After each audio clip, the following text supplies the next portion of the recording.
and stuff that's going well already too. So this event's already shaping up to be incredible, and it's going to be kind of like our foundation for how we kind of handle charity for the years to come. No, I am so excited. So we are beautiful. Thank you, Shrugs. Is the sound still low, or did we get that fixed? We're going to work on it. We're going to get that fixed. But thank you for calling that out. Yeah. But yes, we are running a charity tournament today to support the Ronald McDonald House Charities. And we have given people a chance to donate in advance. We got people donating here. And I will tell you guys, we are at almost $3,000 donated. And we literally have been talking for 10 seconds. Yeah. Brian, how cool is that, man? I mean, it's incredibly we just feel blessed about it because it really just shows how much our community is willing to support, a cause that we care dearly about, and that it's just like incredible to see that we haven't even barely started the stream yet, and we're already crossed what we reached last year. Yes. Which is crazy. And so this is where I'm really excited because exactly, we are getting to the point where we're hoping to really make a difference too. So this is why I am so grateful you all are joining us. And if you can, share, bring people in, all of that good stuff, because we would love to keep bringing in support for this organization from all you lovely people who are watching. So this is a time where we've got everyone here donating. We'd love to have you guys contributing, sharing to wherever we go. But Brian, with that, the way we are entertaining the masses today with this donation is we got a tournament to play. Yeah, we do have a tournament. We got a big, Bio Pokemon's already asking how many players we have. We have 40-something players. I think we have 42 players. Yep, and we'll have 6 rounds of Swiss, I believe. Yep, 6 rounds of Swiss into a Unk Alert, 100%. Yes, that is me. Yeah. Hi, yes.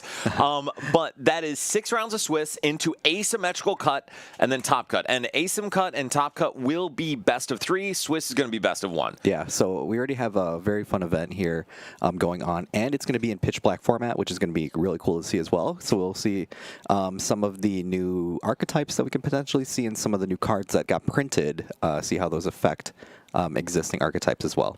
Agreed. And I am very, very excited about that because this is World format. So, yeah, World format. And I think this is like the first big stream because I know Fulgrip has a 3K coming up, but man, we're trying to bring it to you fresh because pre-releases are just going on. Yeah, definitely. Some people are finally getting their hands on the cards and all that stuff too. We're also fresh off of our King of the Hill that we had this past week as well. So we'll see if there's going to be any sort of weird meta shifts or see if there's anything people have been kind of cooking up. I'm excited to see it because I think we learned a lot even in just a couple games. So we'll see if everyone else has learned too. Yeah. And Bio, thank you so much. Appreciate the kind words. I would love to cast a regional event someday. Tell Big Pika. Yeah, let him know. Yes, please. That would be sick. Yeah. But all right, so Brian, we have we're going to talk about Pokemon in a sec as we're getting pairings up, but I do want to just talk a little bit about what is the charity we are donating to. And Bryce, do you mind throwing up the summary slide? So Ronald McDonald House Charities is an organization that provides support for families with children under medical care, like in the hospital. And Brian, can you tell us just a bit about what kind of resources they provide? Yeah, it's a lot of, it was funny because my wife was asking about it earlier when I was telling her that I was going out for this. She was like, oh, what kind of charity is this? I was like, a lot of it is kind of like respite care in a way where it's taking care of the family members while their loved ones are in the hospital. So stuff like housing, toiletries, food, things that you don't really think about while your loved one's in the hospital because you need to care about the family too. That's like one of the first things that I was taught when I was in nursing school is your patients aren't the only ones you're taking care of. You're also taking care of their families as well. And that's definitely something I've brought into my own practice as well. So being able to support a cause like this is very important to me as well.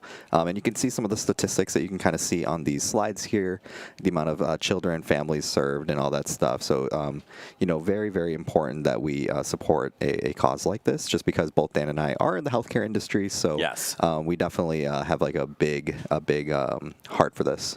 And so this is kind of what Brian was talking about. This is not direct care for the kids in the hospital. There's a ton of support available there. Yeah. But for families, especially when children are in critical care or they need specialized care, if you're not in a major city by or next to a hospital, what do you do? Because if your kid needs critical care from a specialist, to pay for a hotel, to pay for your own meals, especially if a family doesn't have a ton of money and isn't very wealthy, that could be an unacceptable, unpassable barrier for them. So what Ronald McDonald House Charities do is they provide, exactly as Brian was saying, housing for families that wouldn't be able to stay with their children otherwise, food for families who could not afford it, who need to put all their time and attention towards care for their family member. And so we'll show a couple videos and some stories today about families who have dealt with this. And I'm going to be straight with y'all. I got teary-eyed because I got a kid now, and whew. So it's a good org. Yeah, it's definitely very important, and it's great to see that there's other people outside of like the healthcare world that are as passionate about this as we are, because I mean we get paid to do this at the end of the day, right? But for some of these people that are volunteering to do this, they do this just for pure love and all that stuff. So being able to see all of that in action and being able to contribute to that as just people who enjoy shiny cards is a very, very cool experience that we get to do. It's a beautiful thing. And Matt, welcome back from Korea. Good to have you back. I know, seeing all the messages in the group chat, looks like you had a good time over there, so glad you made it back safe. Definitely. Yeah. And so we are going to get into our first round here because, like we said, there's Pokemon to play. And we are seeing Excadrill, one of the new shiny decks on the block, versus Pult Blaziken, which feels like an appalling matchup. And then, Logan, it's going to be best of 1 for the Swiss rounds and then best of 3 once we reach ASIM and Top Cut. And 6 rounds of Swiss, followed by, like you said, ASIM and Top Cut. Yeah. And not a bad hand if Elias had a Pokemon. And Matt's hand, not as amazing. Yeah. But it's funny, I was kind of looking at the Pult Blaziken deck, and a lot of people are definitely rating this variant a little bit higher going into this format. Which to me is a little crazy because it was very not good. Yeah. And I mean, it's still Dragapult currently, but it was just not performing very well in this format. All right, and so we do see the Beldum come down, the Dreepy come down, Mulligan draw for Matt, and we get started with Elias. Oh, buddy, not the ideal start. Attach pass, not looking too good. And we're going to be starting with the Meowth on Matt's side here. Doing a little Pokemon count here, and let's see what we start with potentially here. Maybe just a Lily's Determination to maybe get a fresh hand here after seeing what our deck looks like here. And Matt doing a good job to check prizes. And by the way, you should note, Matt, one of the best players in North America. Although they said it was a C-tier season, it was an incredible season. Yeah, which is kind of insane to think about because I could think of like players who would just be happy to have a quarter of the season that they've had this season. So to rate it like that just means that they really do have high expectations for themselves and hopefully are able to make a splash at the World Championships later this summer. Agreed. And Logan, yes, I think Pult does need a little support going in this format. And Unimu, I'm so excited. Thank you for being here with us. Yeah, definitely. Yeah, I know. I saw some of the Zuka team around too. So. And then saying Blaze was bad before because it just wasn't necessary. Not a maze now, but needed for Excadrill, another attacker. Yeah, into the sneak decks. And to be honest, it is a good attacker. It is a good card overall. The question is always just, was it worth the space and slots? Because when you could play something like Hammer, something like Dusknoir, that can add a lot of value more generally. Yeah, and I think the Hammer presence as well is also kind of why the Blaziken is kind of coming back as well, just because, it is just a nuisance at times, is able to really hinder your setup and all that stuff. So to be able to just have an easy acceleration and kind of like almost guaranteed attack in a way is very important to think about. And I think that's the big part because Dragapult wins if Dragapult plays the game. Yeah. And so a lot of times Blaziken can aid in that, in, like you said, accelerating energy, getting things good to go, which is pretty cool. Yeah, it definitely is. So we're looking like we benched the Torchic here. We're going to play an Ultra Ball. And I wonder if this is going to grab the Badoo here, which it does. So we're going to be starting the item lock here, kind of add insult to injury here on Elias's poor start here. But I think that, oh my goodness. Yeah, so looks like Elias is going to be playing the Lily's Determination on his side now. And hopefully he will be able to get some of his setup Pokemon here as well, but it definitely didn't feel good to draw the Buddy Poffin off the top here. No, and I think part of the tough part is without the item search available to Elias, this is going to be tough for him to set up because he's going to have to kind of raw find basics. I know, it's definitely tough, but we'll see what we end up grabbing here off of this fresh 8 cards here.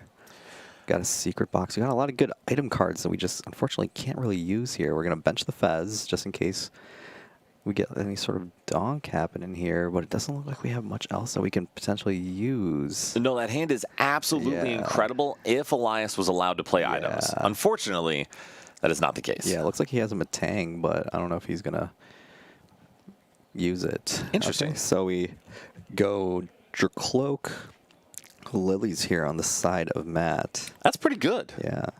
Logan saying Blaziken helps you be less reliant on Crispin. So yes, later in the game. Yeah. Blaziken does not help with early setup, but it is a huge boon once you're trying to like stream attackers. Yeah, definitely. So it looks like we're going to play the Buddy Poffin, look for maybe a couple more Dreepies here, and then this Dracloak's going to start putting in some work now here as well. We're going to be able to Recon Directive. We have energy for attachment for turn, and then hopefully we can start attacking as soon as next turn here. And the nice thing is that the math is really going to kind of work out in a way too, with an Itchy Pollen going into a potential Phantom Dive the next turn, being able to clean knock out this Pheasantipity. Absolutely. And Logan, yes, Dawn, I think, is incredible in any deck that has multiple stage 2s like this. Yeah, definitely. Definitely. Speaking of, we see Matt take a Dawn off the top, and that could just kind of complete their board next turn. Yeah, definitely. So we're going to see the Combustion come down. We're going to see the attachment. And then we see the Itchy Pollen on the side of Matt here. Elias dropping the Matang here. We're going to see the Metal Maker come up here. Can we see 3 energy? We can see 1. We see 1 energy here. That is not good. Yeah. Definitely was hoping to at least get some energy on that Pheasantipity, because if we were, we would have been able to see at least a Cruel Arrow come down, but it looks like we're not going to be able to. And that is just a pass over from Elias. And Matt sees a cloak. Another cloak. We get an air balloon and a rare candy here. Looks like we're going to be cruising here. Yeah, Matt's board looks fantastic. With 3 Dracloak down. Yeah. A Combuskin. There's going to be a Blaziken available shortly. Yep. This is just really good. Yeah, definitely. So we're going to see the Ultra Ball come down here. That's going to get us our Dragapult, is what I would presume. And I think that makes sense. Oh, the Blaziken. Oh, Blaziken's not bad either. There may be a Pult in hand. Yeah, there probably is something in hand that we can already work with. And then that Pult attachment should be able to come in pretty soon here. And so being able to don... Is that a Lily's Pearl? Okay, this is a cool list. Yeah, it definitely is. And then, seeing the Dragapult Chi-Yu, which is fantastic for Festival Lead, and then another Cloak, and... Yeah, we're going to see that Dragapult attachment come down already here as well, and we are going to be taking 2 prizes already, and... we see a Beldum here. So here's the fun, and I say fun in heavy air quotes part. Elias is not out of this game. No, definitely isn't. And one of the things is that... we definitely have some pieces that we can work with here, and that Metal Maker is such a very powerful ability too, so we definitely have other things we can work with here. At least we can set up now. Yes, and Mike, Metang accelerates to anything. Yeah, anything. So this is, honestly, this went from dire times to Elias is definitely going to have to high roll. Yeah. But there's a world Elias knocks out this Dragapult. Definitely, yeah. Now, again... It's a wild world we would live in for that to happen, but it is doable. Yeah, it definitely is. So let's see what we end up doing after this shuffle here. We do have the Secret Box in hand, which is still something that is going to provide a lot of value to us. I don't know if it's going to provide that value this turn or next turn. So deciding to Metal Maker first, and okay, we are not taking a knockout this turn.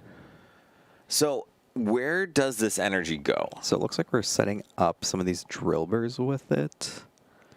Secret Box. Yeah. Nick, awesome having you here. Thank you for joining. And so the reason I ask about that is one of the other attackers this Metang or Excadrill deck has is, wait, why are we not playing the Secret Box? Looks like we might be setting it up for the next turn. Which I don't mind, but is that better than getting more? Well...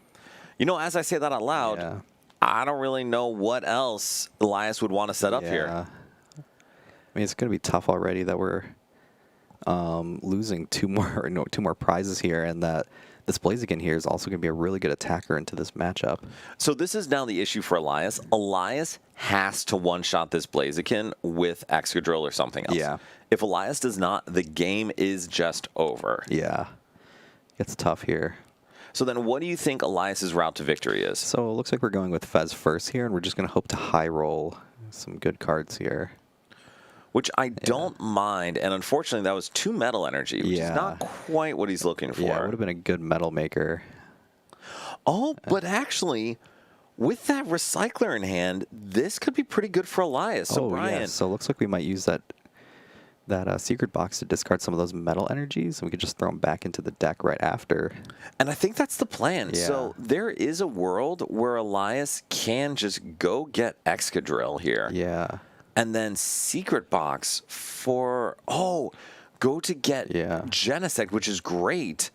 Okay, so now we're cruising. Yeah, we definitely have some stuff we can work with here too. And I actually love the sequencing from Elias, because Elias is basically saying, I gotta figure out how to set up for a knockout here. Yeah. Oh, but I don't know how I feel about using the secret box for that. So what do you think about it? I feel like part of me just wants to just use the recycler to put all those energies back in. But unless he has another one in the deck, that might be the move here. But I think he wants to get a draw supporter as well. Oh. Okay. I think he's looking for a different... Yeah, he's looking for the boss. I think he's going to have to go for the Blaziken here. And so this is a tough part. I think that may have been his only recycler in deck. And if it is, is that scary. It definitely is. So then what does Elias do here? There's only 1 energy recycler in deck. Oh, wow. Udemy, we do actually have deck lists, and Elias is running 1 Philippe. 1 energy recycler, 2 Night Stretcher. Oh, and so things are sketchy here. Yeah. So it looks like we're going to go for a different kind of play here. Yeah, and I think we're going to have to just high roll these metal makers. And so Elias is going to have to find 5 energy off of these metal makers. Yeah. With no stadium available either. Oof. Yeah, it's going to be a little tough. I don't know if he's going to play that Ultra Ball that he has in hand to maybe see if he can get another Matang. I don't think he can. Yeah. Because exactly like you see there, Elias did need to use that boss's orders. Yeah. And so going for the boss early, from a sequencing standpoint, don't do that first. But to be honest, it doesn't matter. He's just got to hit it here. Yeah, this looks like the game's just going to be over if he doesn't hit it here. Okay, we only got 1. So then Elias now just needs to hit 4 metal energy off of this Metang. Yeah, just hit 4. Just 4. Just 4. Can he do it? Can he do it? 4. Is he going to flip the cards over? No, we did not. We didn't. We did not. We got 2. Yeah, we got 2. That is unfortunate. Yeah, he scoops it up right away. That is a rough go. Both stadiums prize. Could not Ultra Ball for another Metang. Yeah. Brian, that's a rough way to start. Yeah, definitely is a rough way. But Jake and Adam on the next one here, and Adam is playing his fun little deck here. Same with Jake, too. We got some interesting stuff here. So the Wishful Baton is a fantastic inclusion in this deck. Yes, the sleeves do look great. Yeah, they definitely do.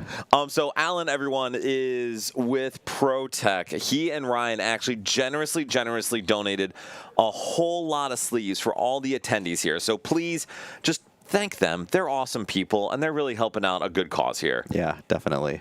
And Brian, tell us about Big Whale, because Big Whale... I have no idea what this thing does. Okay, that's fair. So talk us through Adam's turn, and then I'll tell us about Whale. Yeah, definitely. So Adam's deck is a very interesting one, using the easy to power up Blaziken ability with Zoroark EX as a draw engine. He's been trying to cook this deck for a while. Blaziken is his favorite Pokemon, so he always tries to make it work best thing he can. And currently he's playing the Lily's Determination to hopefully get a fresh set of cards here. Which is going to be good for him. He has not taken a prize, it looks like. So it's going to be a clean 8 cards. But, no, dude, Alan, we love you. We so appreciate it. Definitely. It's going to be an interesting game for him, though, because this Wailord will be attacking the Blaziken for weakness, which is something to kind of think about here. And so I think what Adam's going to rely on is actually using Zoroark more as an attacker here. Yeah. Because we should also note, Wailord has 380 HP. For a 2-prizer. For a 2-prizer. That is utterly bonkers. Yeah, it's pretty insane. But let's see what we end up doing here. I don't even know what else we can really do on his side here. Looks like we're gonna go for the attachment with the Blaziken ability, and then go from there. And just to pass over, so one thing also to note, Wailord's second attack to do 270 requires 5 energy, which is a lot. Yeah. And yes, Jake's cam is a little glitchy. We had a choice between Felt Hat Pikachu or Jake streaming in from an undisclosed location, and we went with the latter option. Yeah. At least, even though it is a little kind of staticky, we are still able to see his face as well. So at least we wanted to have that for everybody here. But appreciate you calling it out. Yeah. And if y'all see anything else with production quality, something goes on, please tell us so we can try to fix it. Exactly. But on the side of Jake here, playing the Team Rocket's Petrol here, let's see what we end up searching out with it. Looks like we're going to grab the Rocket Factory so we can draw some extra cards here. Which I don't think is a bad choice. Jake is kind of set up, and I don't think he really wants to use another Misty's this turn. Yeah. And so I guess as I say that, this Wailord deck, it has 2 attacks, one 3 energy for 120, and then the second one 5 energy for 270, which is pretty good. And that the issue is you still need 5 energy. So yeah, definitely. There's a new supporter, Misty, that actually says it's Kiawe from back in the day. Accelerate 4 water energy from your deck to one of your Pokemon, and then your turn ends. Okay. So basically all you do is you Misties 1 or 2 times, set up a couple whales, and say, well... yeah, you are ready to go. I just punch. Yeah, definitely. And plus we see some of those healing attacks that healing cards that we see as well, that we have like the Pokevital A, and then we see the Ice Cream as well. So it seems to be a deck that relies on the big HP and just healing multiple times. Agreed. And so the other thing to note is that Wailord's second attack that does 270 does put it to sleep. So Jake is going to be reliant on finding some cards to rotate. Oh, and that Pecharunt seems really strong here. Yeah, definitely. It seems pretty good here just because now we will be able to kind of put some poison down on as well. It looks like we're going to be playing the unfair stamp as well to put Jake's hand down to 2 cards only. And so that Pecharunt, I think, could be helpful later in the game. Adam right now saying there's no way Jake's going to get 2 more energy on this turn in order to hit me for 270. So I have a free turn to punch. And Udimu, you're right. Jake just only plays decks that include Ice Cream in it. Yeah. So then, Brian, what is Adam's plan for the rest of this turn? Yeah, I mean, he's going to see if he can try to get some more setup going here, but looks like he can just just comfortably punch into this this Wailord, hopefully, and see if we can kind of sneak an extra attack here. And this is going to be the question, is can Jake punish this by finding one of his switching cards? Since that whale on the bench is set up to one-shot this Blaziken. We have an energy at least, so looks like you can just straight up attack it. And this is the baby Wailord, a GLC favorite. Yeah, so the nice thing about these heavy batons that we have as well is that the heavy batons will be able to, recycle some of these energies and put them on one of the other supporting Pokemon on the bench in order to get your second attacker ready to go right away. Which is a big deal because now Jake can essentially force Adam to take 7 prizes and go through, hold on, math here real quick, about 1,400 HP in order to take his 7 prizes. Definitely. So looks like, are we just going for, it doesn't knock out?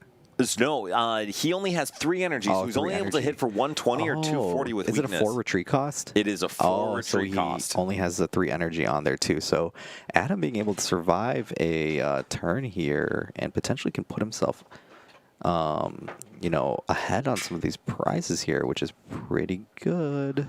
It is. And so Logan saying that the matchup feels horrible.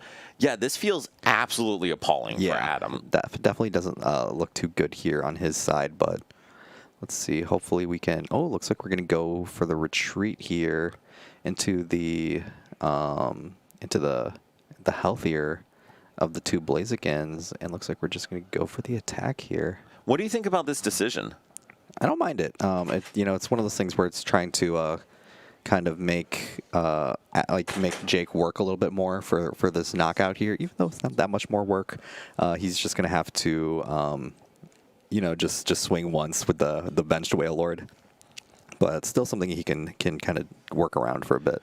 Well, so in thinking of the baby Wailord, the still needs one more energy. Yeah. So that big Wailord can attack. The baby is not in a position to take a knockout this turn. Yeah, not this turn, but once the heavy baton kind of gets put into work here, it'll definitely be able to. Well, and the heavy baton did move 2 energy, can't move the special energy that prevents effects. And so now Jake will be able to take a knockout if he wants, but then this whale's going to take a nap. Yeah, it's going to be asleep here, and we'll see what we're able to do here. So we actually just got an update from Eli. We actually have 7 Swiss rounds. 7 Swiss rounds. Why do we have 7 Swiss? Because for the ASIM, it's 42 people is the kicker for the 7th round. Oh, okay. So you guys probably couldn't hear that, but we can. Eli just told us that with ASIM, 42 players is actually a kicker for the 7 Swiss rounds. So we get 7 rounds of Swiss. Yeah, 7 rounds of Swiss into a top cut. That's pretty cool. Yeah, it's going to be pretty good. So I have a question for you, Brian. Yeah, what you got? Does it make sense for Adam to just poison this dude here? Yeah, I think it's fine because, actually, it looks like we're going to go for this. I don't Moltres. mind this. I don't mind this at all, too, because if Adam's able to cheat out some extra turns of sleep here, he might be able to... Wait, it is sleep for Whale for the second attack, right? Is it? I thought it was. Because it's really important to get him to switch. The new water prevents the new water energy prevents the sleep. Wait, does it prevent it? Okay, hold on. I got to look up this bubble energy. So, Brian, keep talking us through this turn. Yeah, so we're going to see the attachment come down on the Wailord here, on the baby Wailord. But it looks like we're going to see the knockout on the Moltres. Can't be affected by special conditions. Yeah, Thor, thank you for donating for today. Yeah, we're sad to see you couldn't come out, but glad you were still able to support the cause here. Yeah, appreciate it, man. Thank you very much. And yes, the water energy does prevent poison. Wow, I totally thought that prevented effects of attacks, not status conditions. Definitely something that Adam's going to have to worry about now, but at least he's using it as a pivot right now with the air balloon in play as well. Which is a big deal. And guys, with that donation from Thor, and Thor, thank you so much, we officially have raised over $3,000 for the Ronald McDonald House Charities. Incredible. That's incredible. Absolutely amazing. Thor, thank you so much for that. All right, and so this will do 10 damage, and the whale cannot retreat. Yeah. But there is no poison. Yeah, no poison.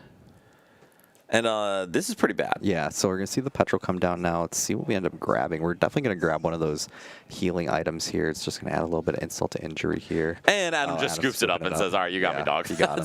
Just a really poor matchup for Adam, and it was just a little unfortunate that was how he had to start off the day here. It's just with like a matchup you don't really see very often and all that kind of stuff too. No, absolutely brutal, unfortunately. So this is one of the cool parts, though, about having it be the first weekend of the new decks. Yeah.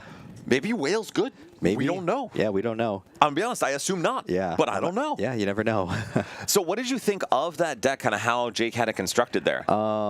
I feel like, I don't know, it's like, I feel like it was just like a favorable matchup kind of thing. Yes. It seems to me that it's one of those things where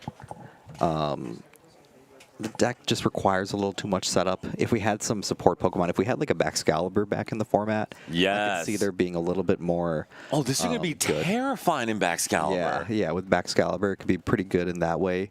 But one of the benefits to it as well is there isn't really any crazy lightning going around. True. There's no Miraidon. You know, the Iona's Belly Bolt isn't really doing anything crazy. But yeah. No one tell Alex that, but you're right. It's really not a deck. Yeah. So, Unimu, best deck in format. It is the best whale in format. I don't know if it's the best deck. It has Festival Grounds in it. Oh, that's actually really a great idea instead of the special water energy. Yeah. Okay, turn 1. I dig it. That's awesome. So, Brian, like you said, we talked a bunch about the charity. We'll have more for you guys throughout. But we're also playing some Pokemon, and part of the new format, as I was actually talking to Chris out there, everyone's excited about the new decks, but we tend to gloss over that some of the old decks are still real good. Oh, yeah. So I mean, Dragapult's still really good. it's pretty good. Yeah. Big basics, Yeah, still big pretty basics, good. yeah. So you had pulled a couple decks from NAIC. Yeah. What do you want to look at first, and then we'll start looking at some of the new stuff? That's a good question. I mean, I feel like we always talk about the same ones. Yeah. Let's talk Zoroark. Zoroark. Yeah, let's talk Bryce, Zoroark. can you throw up Zoroark from NAIC? Because there are Yeah. a couple different versions that were Yeah. pretty sick. I pulled the Tord one for the Yeah. decklist picture because I feel like it's just like the better one and the one that I've been trying to learn how to play. But yeah, the Transformation Tome has been like a huge card for this deck, just because it's allowing you to just cycle in stuff from your discard pile onto the board. Like you can cheat out Darmanitan in pretty easily. You can put Zoroark back into play with it. You can use it to put Fez into play, stuff like that. So I think it's a really cool card that. I mean, with how many cards that you're drawing per turn with multiple Zoroarks, you can definitely draw into those transformation tomes pretty often. So I would say the transformation tomes, you mentioned it with Darmanitan. Yeah. I think that is the big selling point. Yeah. Because if you whiff Darumaka or they knock out your Darumaka, you Yeah. can still snipe. And also being able to clear Meowth from your board. Yeah, definitely. And you can use it, clear Meowth from your board. You can use it to clear Budu from your board, Tatsugiri. A lot of Yeah. these bench Pokemon that you'd like to have at the beginning of the game, but don't want to have towards the end of the game, you can use to cycle in and out. Or if you're an insane person, you transformation tome the Meowth to the discard, Night Stretcher from Meowth, and Yeah. go get your boss's orders. That's crazy too. That is this is crazy stuff. Yeah. So one thing that this doesn't play is the what is the big guy? The Scorpion dude. Drapion. Drapion. This does not play. Yes, also Yveltal, but Drapion was one I was thinking of. That Liam Halliburton played that did, I think it was 100 damage and poison your opponent. Yeah, it's another cool one too. So both, Tord and Liam, very big supporters of this deck and also very good players in general. Just really showing out with this deck and saying that we don't really care if there's a lot of grass in the format because we'll still play it anyways. So yes, on that. And I guess my question for you, Brian, is do we need to change any of this for this format? Don't believe so. And yes, Logan, this is the Tord list. So I'm kind of with you on that because we think about the new decks that are coming out. Whale, you got me, dog. Yeah. Like for hide and sneak, Darmanitan is sick for that. Oh yeah, definitely. For Excadrill, Darmanitan is sick for that. Yeah, definitely. But are there any other decks that we really need to worry about? Yeah, I don't really. I mean, besides like the grass decks, obviously, but I feel like the Darmanitan really helps cover some of those weaknesses.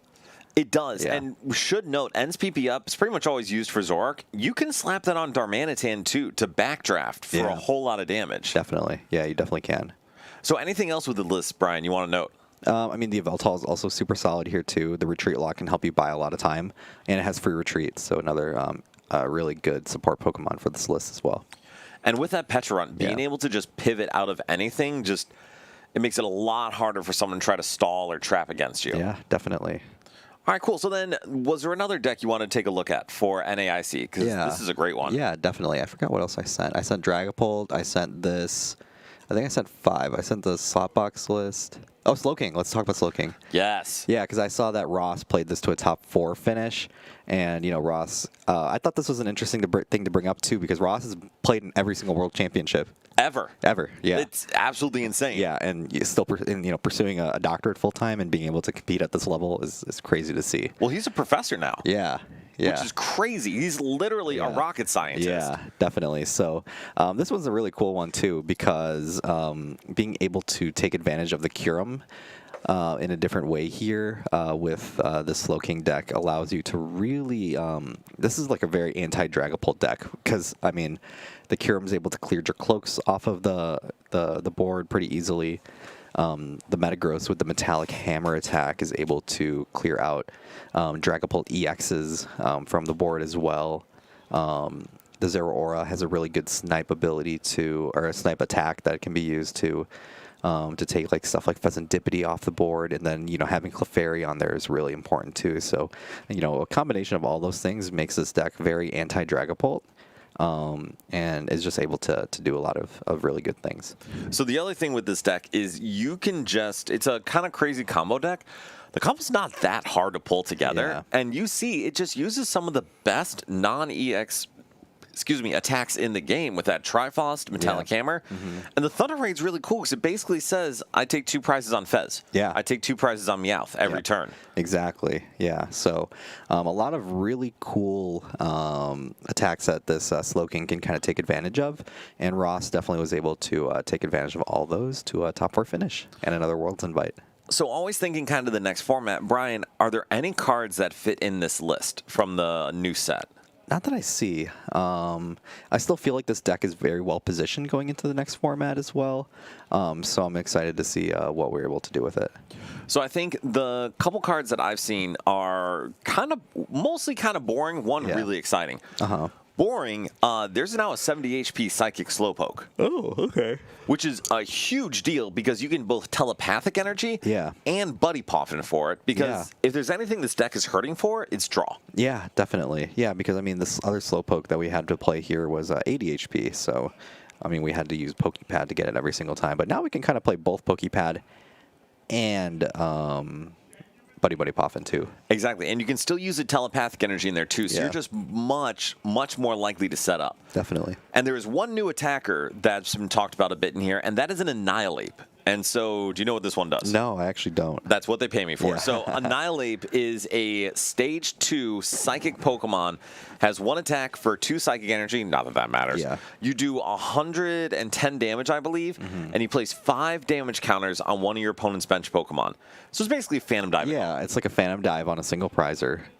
And so it's a really big deal because you can use that to set up for follow-up Trifrost and stuff like that. Definitely. Yeah, you can definitely use it to create these very intricate multi-prize opportunities with it, which is also super cool too. And that's exactly how this deck wins, is by up-trading. Yeah, You definitely. throw up one Slowking and take 2 to 3 prizes with it every turn. Yeah, definitely. This is crazy, man. Is this something you would consider playing? Yeah, I feel like it would require a little bit of time for me to kind of like learn the lines and stuff like that, but could definitely be one that I consider in the future. It is a really, really strong deck, and also, if you hit your combo, it's very much a deck that asks your opponent the question and says, can you respond when I knock out all of your Dreepy? Yeah, definitely. Answer is usually no. Yeah, it usually is. Clear.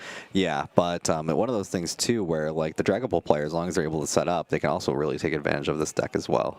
And so that's a tough part because there are a lot of low HP 2-prizers here, and Kang, being a 3-prizer, you can sweep the board pretty quick if you're able to knock that thing out. Yeah. All right, so then thinking about next couple games, are we going to see any Slowking here today? Yeah, I think we will. I forgot who it was that was playing Roth in the Invitational. I forgot their name, but I saw him walk in, so I think he's going to be playing Slowking to this event as well. Okay, fair enough. So Wonjun definitely has been playing Slowking. Yeah, so Wonjun also too. So yeah, there's definitely a couple in our local area that do enjoy the Slowking. So definitely something to kind of expect. It's a fun deck. Yeah. It's pretty cool. Definitely is. All right, so then we are getting into our second round in just a moment here. Michael Flaherty. Yeah, that's what it was. That was it. Thank you, Thor. Yeah. And he is here today, and I'm not sure if he's playing Slowking, but we should probably pull the decks up. He probably is. He is not. Really? He is playing Festival Lead. Oh, okay. Which, now that is a deck we're going to have to talk about a bit today because it only got 1 new card, but who, buddy, is that an important card? Yeah, definitely. So then, what else are we going to see today? We see Festival Lead. We got some Zoroark. Yeah, we saw some Dragapult already. There's definitely going to be a good amount of Dragapult at the event. And I'm wondering if there's going to be anyone who's trying to cook the hide and sneak for this event. So, yes, Thor Gladion is disgusting in this deck.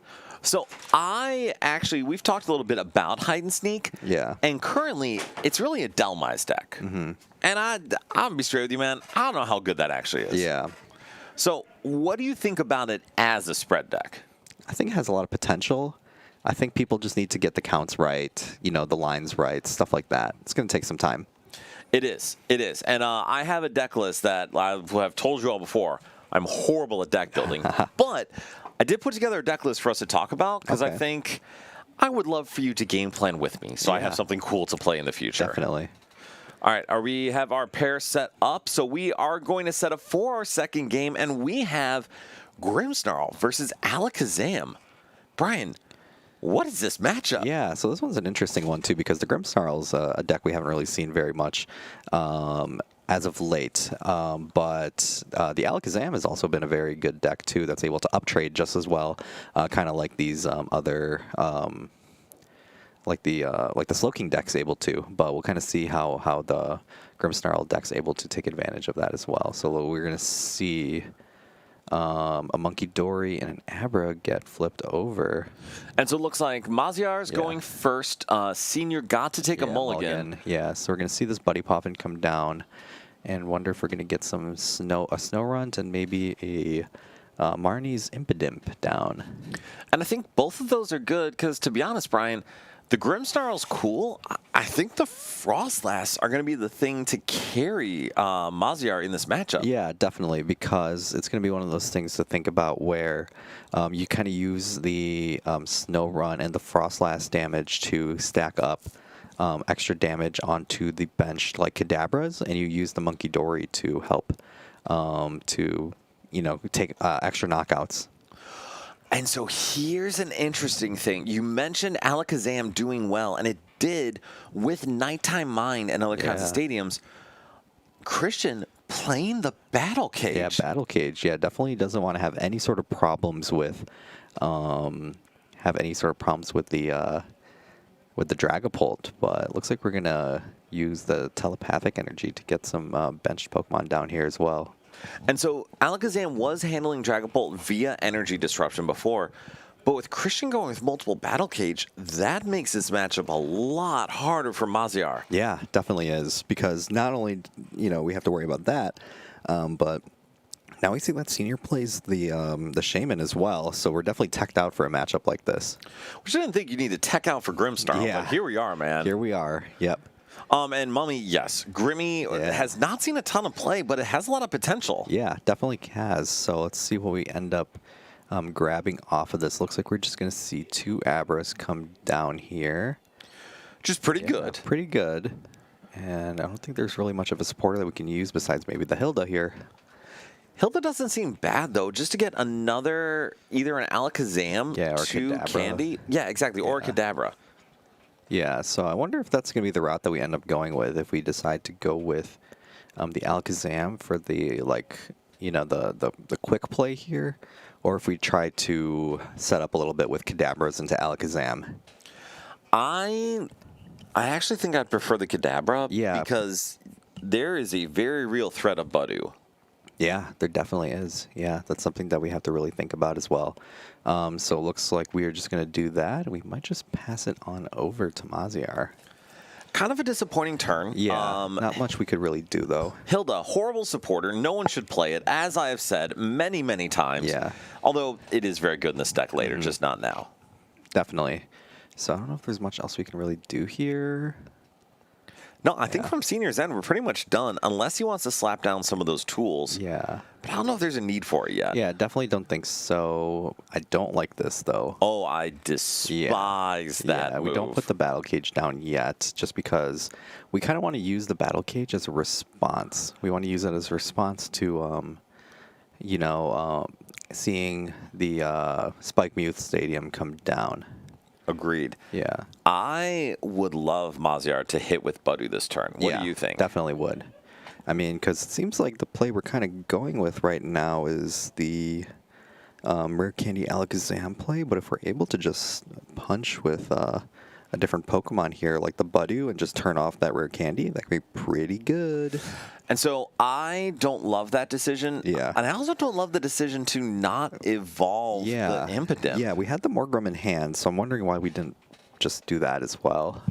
Rajan, I agree. There's no real need to preemptively do that. Yeah. And also, for Maziar, and I think this is something good for everyone watching, feedback, Christian kind of telegraphed that he has a candy in hand. Yeah, by searching out the Alakazam, so it's like, not only did we not evolve, we didn't even put down the Budu down either, which we were blessed with on the top deck. Well, yeah, that was kind of a godsend of a top deck, and just declining and saying, "Nah, I'm good." Yeah. So let's see what we end up doing here. So what is his plan this turn? Is the Yeah. goal just to hit a Candy Grimmsnarl? That might be the plan here, and it looks like we Okay, well, definitely we did. Yeah, we definitely did. Okay, well. And we have the Frost Last too, which is pretty good. That is pretty good Yeah. here. So I And wonder- the nice part is, too, Mazier can just go get... Oh, we don't want to do that. I don't know. Why are we doing that? Yeah, this is an interesting set of plays that we're trying to do here. Because if we wanted to go for that play, we would have needed to keep the keep the Grimmsnarl here. So Mazier can go get the Spike Move? Yeah, But to be honest, why not keep the Grim and get Yeah. Spike Booth for another Impidimp? definitely. So Yeah, it's definitely interesting sequencing. I don't know if I totally agree with it, but we'll see what the play is able to give us here as well. that was much more polite than me, Brian. Yeah. I absolutely do not agree with Yeah. it. So I'm very curious to see what goes on here. Definitely. And Logan, Grimmsnarl, this is definitely a throwback. Yeah, it definitely is. Also, Logan, Yeah. I think Shaman stocks are very much back up. Yeah, definitely. I know a lot of people leading up to NAIC were talking about, Shaman being like a fake card, this and that. So I'm kind of wondering to see what the future kind of entails for a card like that. Agreed. Yeah. All right, so then this is turning out, even if we're not sequencing it how I'd love, still to be a really good turn for Maziar. Yeah, definitely. I mean, being able to go straight into the Grimmsnarl here is always going to be pretty good either way. So now we're going to see that Stadium come down here. We're going to search out the Grimmsnarl with it. We're going to get the rare candy. We're going to get the ability. We're going to put all of these energies down as well. So let's see where we end up going with them. So Dill Daddy, I kind of agree on both ends. I think Yeah. Maziar certainly could have sequenced that a little differently. Yeah. And Moshi, unfortunately, used up a resource he really wants to protect. Yeah, definitely. Definitely. So let's see what we can end up doing here. And looks like we might just be going for this attack pretty soon. Yeah, and then take the knockout, put Yeah. 30 damage on one of those Abra. And Darmanitan being back, Logan, is a big deal. Slowking being a very real deck is a big deal. There's probably a market for Shaman. Yeah, there definitely can be. So now we're going to see what Senior's able to do now here, because now we have some little extra draw support that we can work with here with the rare candy and the Kadabra here too. So we'll see if a little bit of the extra card draw could help us get some stuff working here. Dill Daddy, it is a good point. Yeah. Clutch is a pretty good attack. Yeah, it definitely is. Yeah, so we're going to get the telepathic energy. We're going to put some extra Pokemon down here as well. So one thing also to know for sequencing, Brian, I would really like to see that telepathic first. Yeah, definitely. So at least you can kind of thin those cards out prior to the Kadabra, which will help you draw some extra cards as well. Yes. And then Adrenaline Brain Smash Kick. Yeah, definitely. So then, Brian, on Senior's turn, how does he pull this off? Yeah, I mean, it's a little hard because, we're... Wait, why are there 3 on... Okay. But go ahead, keep going. Yeah, I don't know if we're going to be able to reach that like landmark number to knock out the Grimmsnarl just off of the draw of a Kadabra and Alakazam. But at least we might be able to just put some damage on here as well. And one of the things to kind of think about from the side of Senior is that there's only one Grimmsnarl on the board. There is. And that is a big deal because if this goes down, Maziar does not have a great response. Yeah. So this is something, too, on why that sequencing matters so much. If there's another Impidimp on the board, Maziar has a different game here. Yeah. Because Senior high rolling will not be enough. Yeah, definitely won't be enough.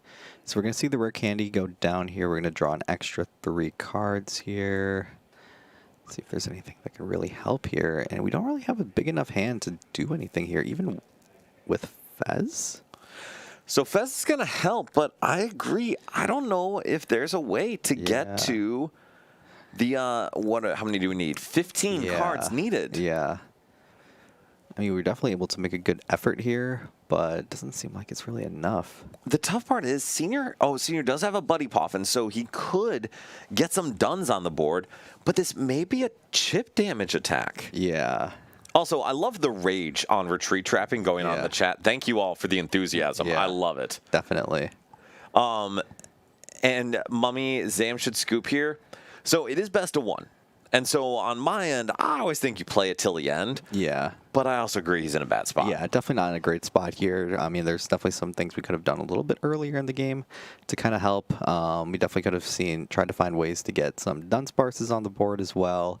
But yeah, it's not looking too good here. So the other risk for Senior is if he does hit this Marnie's Grimsnarl, Maziar's celebrating. Yeah. Because there's so much damage to work with. Yeah, we pretty much are just taking like all the rest of the knockouts we kind of need here. Right.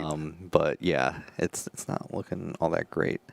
Appalling. Yeah. That is apparently my word of the week, but it is appalling. It really is, yeah. So let's see what we end up doing here. It might be just a swing here. We can't really do much else. Even if we do like pass, it doesn't seem like a very good pass to do.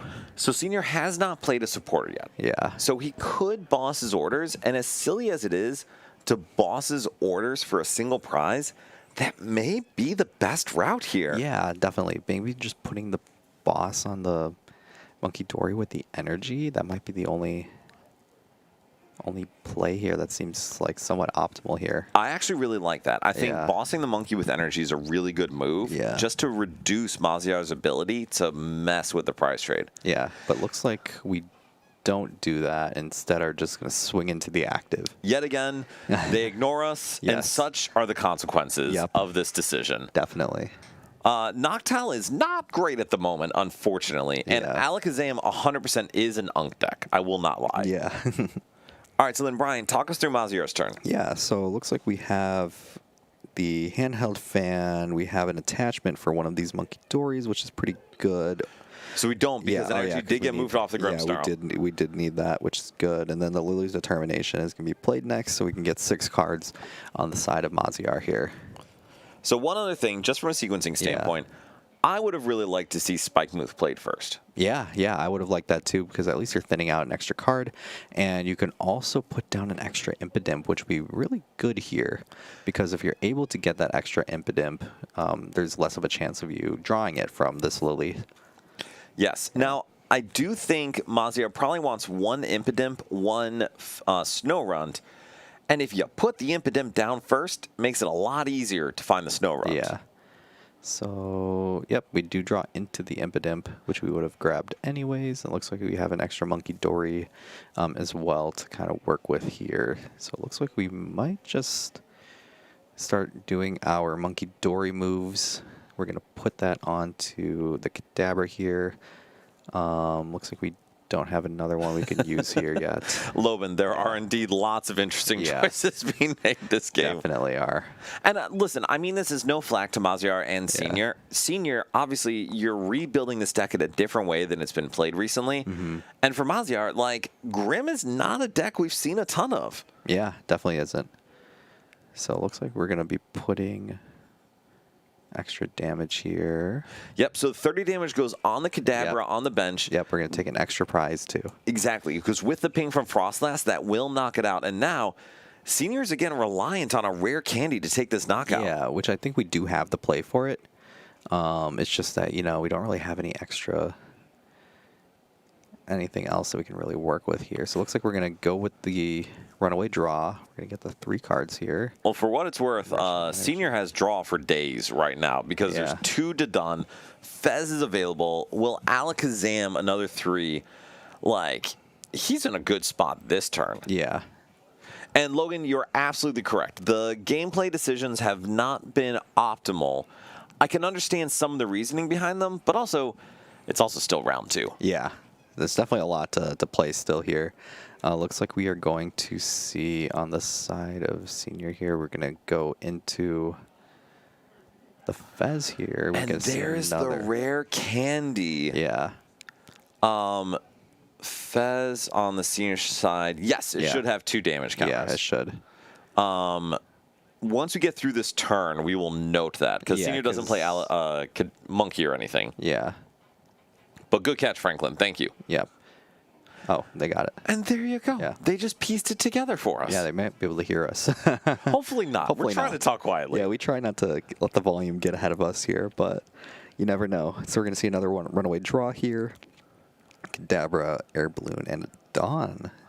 So, I mean, Senior has approximately a bajillion... Yeah, inside voices. Yeah, we are using her inside voices. Don't worry. So, Senior has a bajillion cards. Yeah. Only really needs, like, 5 to knock out this Grimmsnarl. Yeah. I think we're just planning for the next one, though. But looks like we are going to be promoting this Abra here now. We do have the rare candy play in hand. So now... And the energy, too. Which is awesome. Yeah. But I will tell you, this is where things start to get sketchy for Maziar. Senior's going to take this knockout.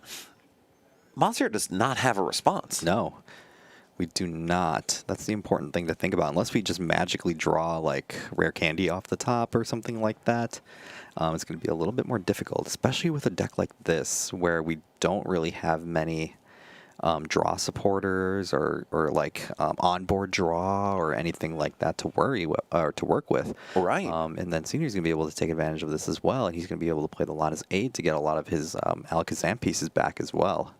And so this is a big deal for Senior because now he has a bit more of a durable board. Yeah. Especially assuming this Alakazam lives. Yeah, definitely. And, you know, we do have another, like, rare candy and stuff in play as well. We have energies to work with as well. So we have a lot of things to kind of help us support this play here. And it is a big deal that he can take this knockout. And before, when we talked about Maziar being able to get an Impidimp down alongside the Grimmsnarl candy, yeah, this is where that matters because he would have a Morgrim on the board. Yeah, definitely. And that would mean he would be able to attack this turn. Definitely will. So let's see what we end up doing. So it looks like we're going to bump the Spike move for another Battle Cage, which is also going to really help here too, because that's going to force another Stadium off the side of Maziar. I mean, which he does have, but, you know, if he needed the extra card for something to discard or anything like that, now he's going to have to use it to take the Battle Cage out of play. It still asks more of him, which is a very good thing. Yeah, definitely. So hopefully we see Senior announce that attack pretty soon to kind of get the game moving a little bit. And, I mean, this, from a horrible position, Senior's in a much better position now. Definitely. So how does Maziar respond? Yeah, definitely. I mean... He does, candy. But the deck was fully randomized. Yeah. So it's not going to be too impactful. Yeah. Only thing is, did the handheld fan have to respond here? It does not, because it's if damaged by an opponent's attack. Damaged. Okay. It's not damage, it's damage counters. Exactly. Yeah. Okay, so we're going to see another energy come down onto the Monkey Dory. We're going to see Impidimp come down as well. And we need to see that Budu come down. We really do, because it seems like all we can really do here is, I mean, we're taking an extra prize, which is really good here, because we can just move Monkey Dory damage onto one of these Abras to take a knockout, but it'll be very, very helpful if we're able to at least put some item lock here. Okay, and item lock plus confusion is a big deal because, again, that does ask more of Senior to respond. Yeah, definitely. So we're going to see the Budu come into play here, and let's see those double monkey plays come down as well. And so with that Stadium bounce, like you said, Maziar can double monkey. Yeah. And for the love of all that is holy, do not boss his orders after you confuse. Definitely. So we're going to use the double monkey here. We're going to go down to 1 for both. I actually would love to see 1 go down to 2. Yes. Excellent call by Maziar. Yep, we're going to take one of those Abras out. We're going to take an extra prize here. Another Morgrim, and then we're going to see the Itchy Pollen come down here. And so everyone with an ability takes a tick of damage. And yet again, we go from horrible things great to horrible things great to Maziar got back into a good spot. Yeah, definitely. It's going to be interesting to see what happens. And Logan, yes, it was Dark Bell. Yeah, Dark Bell did come down, which is confusing this Alakazam currently. Which, what a great card in combination with Yveltal. Yeah, definitely, because, I mean, you take advantage of the free retreat and all that stuff, too. So, wonder what we're going to see now. If we're going to see a Rare Candy Alakazam play come down here with a retreat, maybe? So, can't Rare Candy because of the item lock. The item lock, that's correct. We're going to see the Fez come down first. Not much we can do. We have a what's it called? The Dunsparce come down here. Yes. Yeah. It looks like we might just have to attack here. No Spike Move usage on Maziar's end, which, Mummy, you're catching something good. That's part of good sequencing and thinning, is you always want to be pulling cards out of your deck that you don't want to see. And then on Senior's end, putting down that Shaman, what do you think about that decision? Yeah, it seems like it was a little late for it, just because it was something that we definitely could have used a little bit earlier in the game. Agreed. Yeah. Also, it's kind of a free prize with those 2 monkeys, right? Yeah, it definitely is. Yeah, just because, I mean, it's going to take ticks from the Frostlass as well as double monkey plays. Yeah. And so, weirdly enough, there is a world where Senior can knock out this Budu just with a Kadabra. I just don't know if he wants to. Yeah, it doesn't seem like the greatest play, but it might be the necessary one. Yeah. And that's the difficult part, because now Maziar has a chance to respond with that Spike Move in play. If Senior just passes here, it could be all she wrote. Yeah, it really is. It's not really looking all that great here. Yeah. Let's see. It looks like... Are we going to try to go for the boss here? And we're going to try to see if we can cheat out a prize here? What do you think of that call? I don't know if I like it, to be honest. If we were going to go for a boss play like that, I kind of wanted to see it on like the Morgrum or something like that, if we're going to really high roll for it. I actually like that play. Yeah. And the only reason I say that is if Senior does not knock out that Frostlass, that Shaman's dead this turn. Yeah. And that is a big deal. Definitely. So we're going to see the telepathic come down here. Bryce, can you let him know he does have to shuffle and fail the search? Yeah. All right. It looks like we're going to take the damage anyways.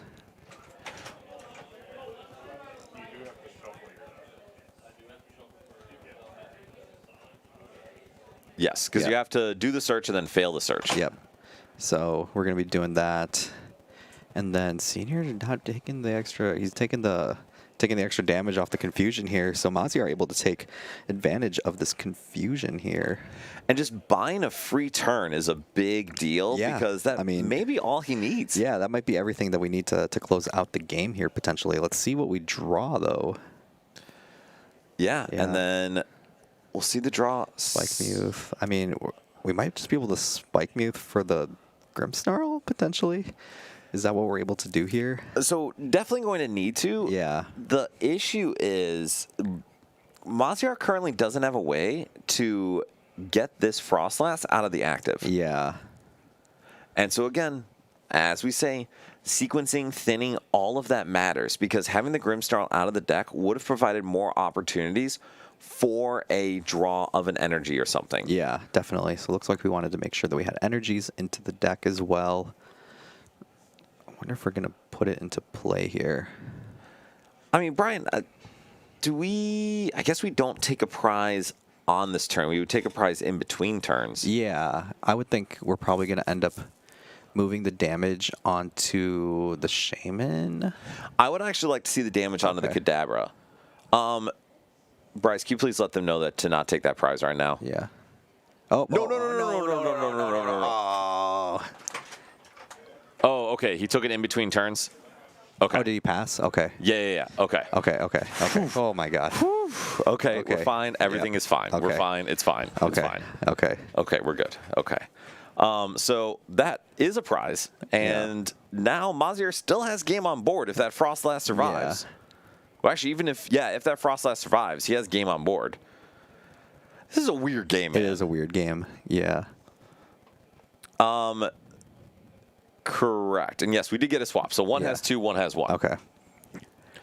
So, Brian, what the heck is going on here? Yeah, it's an interesting game here between 2 decks that we don't really see as often. I mean, the Alakazam we definitely can see, but we don't see the Grimmsnarl very often here. And we really haven't seen this build of Alakazam in a little while, because definitely. Karis Jones with that Alakazam control just that really became the way to play it. Definitely, because I actually like that one a little bit more too, because it is able to take advantage of like the basic psychic energies, which are a lot easier to cycle through because you can Lotus Aid for them, you can Night Stretcher for them, and just put a lot of stuff into play. Agreed. And Senior just scoops it up, and to be honest, Yeah. I don't especially know why. He still had a chance to win that. He definitely did. Bryce, do we have a second game? Okay, just okay. kidding. Cool. But no, I agree. I think there was an opportunity there for him still if he took that knockout. Definitely. And Sunglide Pitch Black is legal for today, so we're excited to see what kinds of cards we can kind of play. Yes, and so we didn't see him play it, but Maziar did have a Gwyn in his deck, and that is one of the new cards that's really beneficial for Grimstar. Yeah, what does it do? So it is similar to Roxy back in the day. So you play it from your hand, you can discard up to 2 Pokemon without a rule box from your hand, and then you draw 3 cards for each one you discard. Oh, okay. That's pretty good. It is, because Grim had an issue where it only had 1 good draw supporter. Yeah. But now, if you can play 3 or 4 more good draw supporters and thin guys out with Spike Move, that's really good. That's pretty good. So yeah, super good card there. No, big fan. So all right, Yep. so you're past round 2. Eli, could you help us do a giveaway or two? Sure. Yeah. So for everyone watching, real quick while we get that set up, if you would like to participate in the giveaway, because we're giving away cool stuff. We have a lot of stuff to give away. Yes, unfortunately, you can't do it on YouTube because I don't have a good What? Why? Okay, Sammy, I'm going to come back to that on why Azul was flaming my list. He is wrong, to be fair. But so we are going to do this giveaway. Unfortunately, we can only do it on Twitch. So if you're watching on YouTube and you want to participate in the giveaway, please come join us on Twitch. We are not trying to drive traffic there. To be blunt, I do not care what place you're watching it. Yeah, honestly, like our YouTube traffic is like much better than Twitch anyway. Correct. So we don't mind it. No, but it's not about that. We do just want to make sure if you want to be in the giveaway, you can participate. Yeah. So if you can, hop over to Twitch. It's just NRG Store, right, Bryce? NRG_store, I think. Yeah, no, just NRG Store. NRG Store, okay. So just NRG STORE on Twitch. Am I just grabbing it from the end of the table? Start from left to right. The Closer to you right now. Yeah. If you... So close to the stream is where we start. Yeah, start. It's like whatever's next to the booster boxes and stuff. Missing piece, Elias is playing, and you may have actually missed him get absolutely obliterated in Game 1 on stream. He played Excadrill. Yeah. Yeah, that's the first one. Oh, yeah, I guess we show it off. Yeah. And we have our first giveaway. Yeah, we have a Pikachu box and some Pikachu sleeves. So these are exclusive ones from Pokemon Centers in Japan, as you can see. Oh, Sunglade moved on from YouTube to Twitch. Nice, awesome. Thanks There you for go. joining. Now you can participate. So we're going to have a bunch of giveaways like these. So this is the first one. So I'm going to hand this back to Eli. And we are going to figure out who is going to be receiving this lovely set of box and sleeves that you can potentially use for your next deck. So, Bryce, how do they enter the giveaway? Bryce is currently creating the giveaway. All right, there's just hashtag Japan. Just if you just type hashtag Japan in Twitch chat. Is it case sensitive? Shouldn't be, but It shouldn't be. yes. And yes, to be clear, this is for continental U.S. only. If you are in Europe, I'm so sorry. If you are in Alaska, I'm also so sorry. Continental U.S. only. And yes, hashtag Japan. It is Japan. Okay, and we have people entering. Good. Yeah, Hashtag cool. Japan. Cool. We'll get you in there. Yeah. And thank you all for moving over. Again, I have no Everyone preference. in the chat's going crazy. Chat's going crazy. Okay, good. Hashtag Japan, Excellent. everybody. So we'll give you guys a couple minutes on that one. And yes, rip Europeans. And Europeans. Thomas, Good luck I to am the still following up to make sure you get that giveaway. I'm working on it, Thomas, in case you're watching. And Logan, we have no Canadian friends. Oh, yeah, we do. Yeah, I forgot Logan's Canadian. Logan, Yeah, I'm so unfortunately. sorry. We do actually have Canadian friends. Yeah, we do. Which, by the way, check out the Shift Gear podcast. They're good Those are our dudes. Canadian friends. Yeah, those are our Canadian Go Blue friends. Jays. Yes. Also go Blue Jays. But so we're going to do that giveaway, and to be honest, we'll do another one after this. Let's just do one more back to back. So we'll give you guys another minute or two here, and then part of what we also wanted to talk about in this one is still talk about some of the new stuff. So, Brian, you had looked at NAIC, which is the most recent tournament in the West. Yeah. We have had a Pitch Black tournament in the world prior to that, but weirdly enough, the first Pitch Black tournament was June 6th. Yeah, it was. Which is like a month and a half ago, Yeah. but it was the Japan Championship. So we do have some lists from there. We do.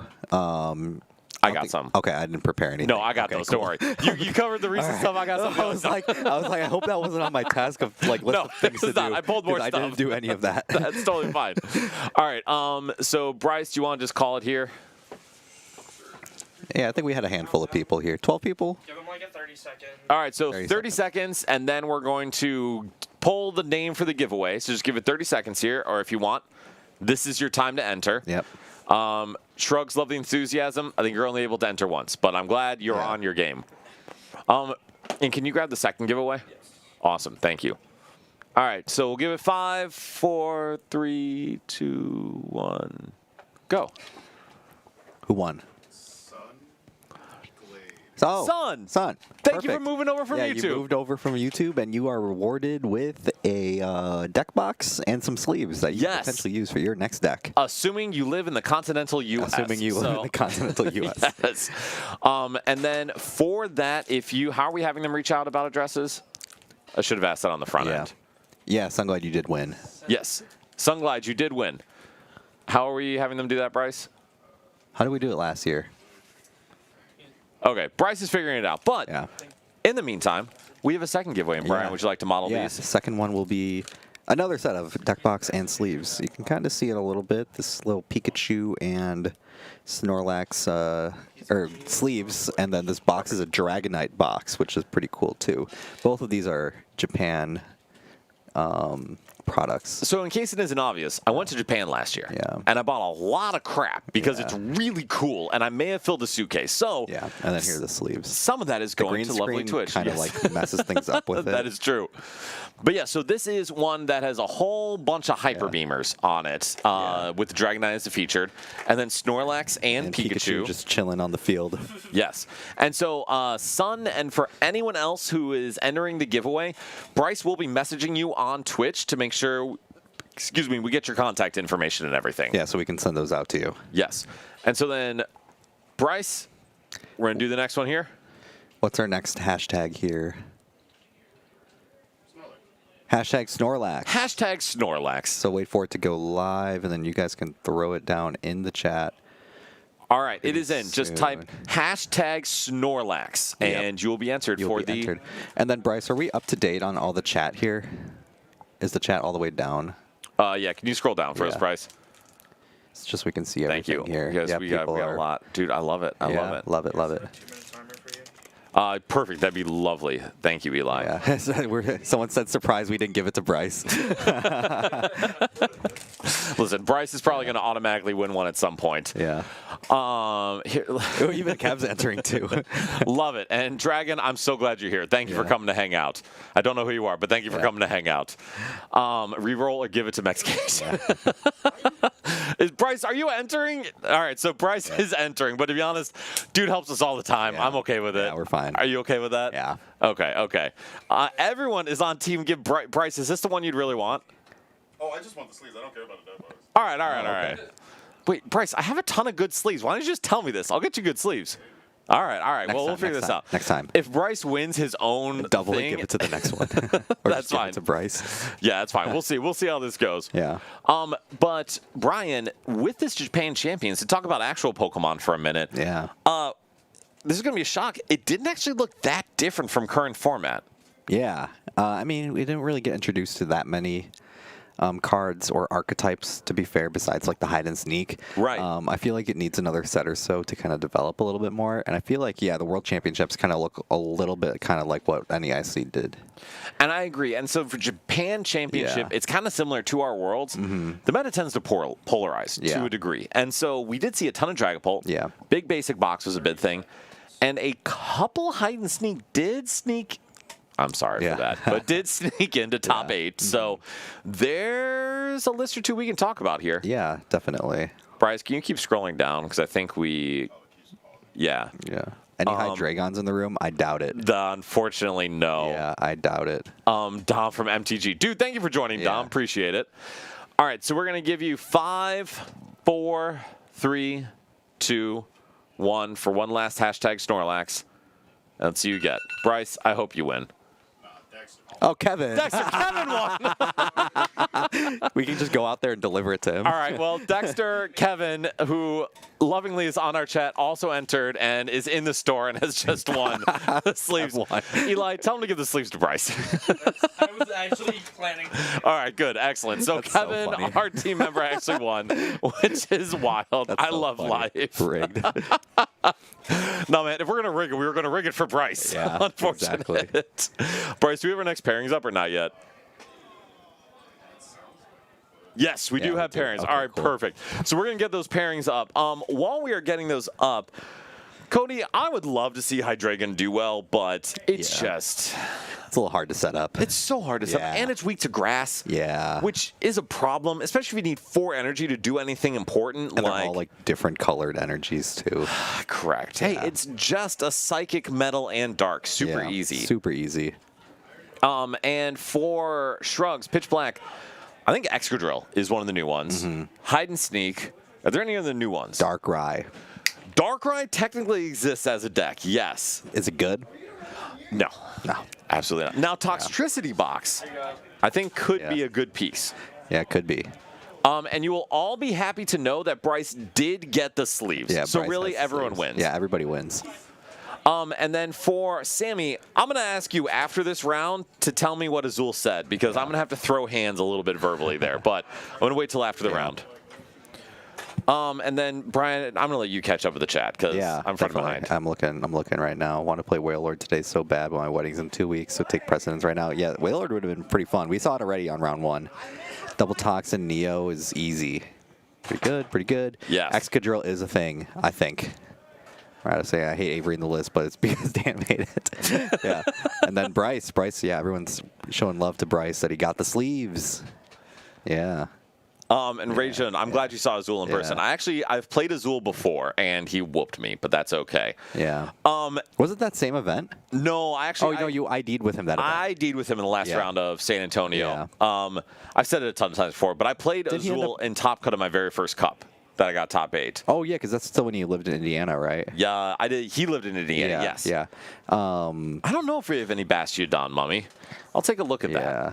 that. But then, sorry, for Yeah. Franklin, Excadrill, it's a thing. I think it's a thing, yeah. I mean, Metal Maker's pretty good ability. Metal Maker's a very good ability. Now, are we using it in the appropriate way in that list? Probably not. I don't know. No, I don't know. What do you think Excadrill does need in order to be successful? I don't know, actually. I feel like when it comes to Metal Maker, some of the other metal decks that could possibly be played just are like a little bit more self-sufficient, kind of like the what's it called, like the Archaladon and stuff like that. But Yes. we are seeing Lane on the stream today playing against Ben. Which we have is- Zoroark Mirror. I love it. So Ben, obviously local, be here all the time. Lane works here. works here and was a Yeah. local too before then, so it's awesome to see. Yeah. But what does a mirror match for this deck look like, Brian?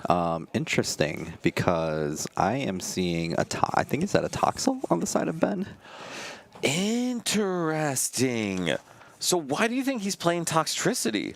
Probably for the energy acceleration. No, it's a Purrloin. That is a Purrloin. Okay, so that is a good card. And we are going to get started here. Lane starting off, and this is not a great hand going not first. very good. I mean, we have Secret Box, so at least we're able to get stuff out of there. But unfortunately, we're going to have to sacrifice some cards that we would have liked to keep in hand.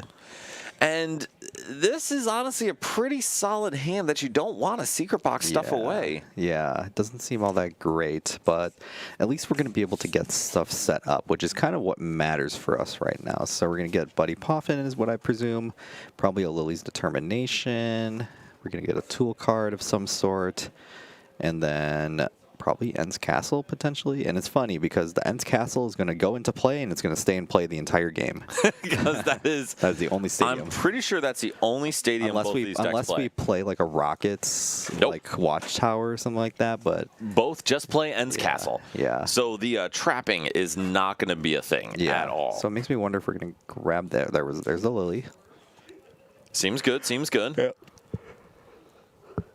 Yeah, and then we did discard the Ends PP up instead of the Stretcher.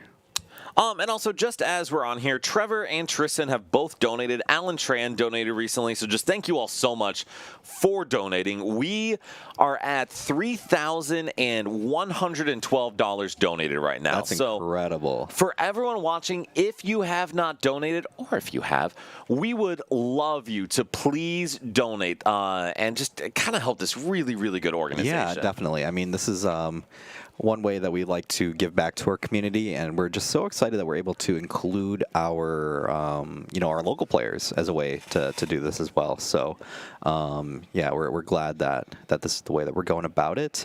And looks like Ben is kind of surprised with some of the prizes that he potentially might have to work around here. Yeah, I think that may be the only 2 Zora in his deck. Yeah, it's not looking too good, but let's see what we're working with. So that Purloin is actually a really interesting inclusion because it does let you search for 3 dark Pokemon and put them into your hand.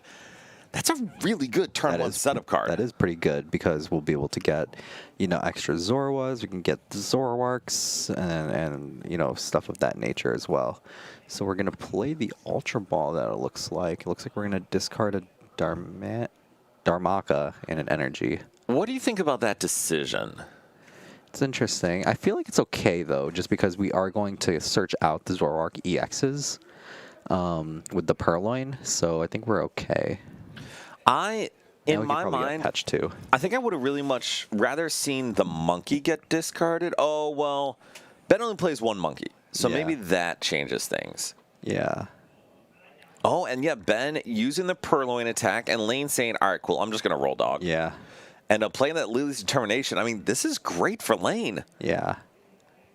Let's see what we're working with here, though. I guess we are going to go for the Petch here, too. And I think Petch is,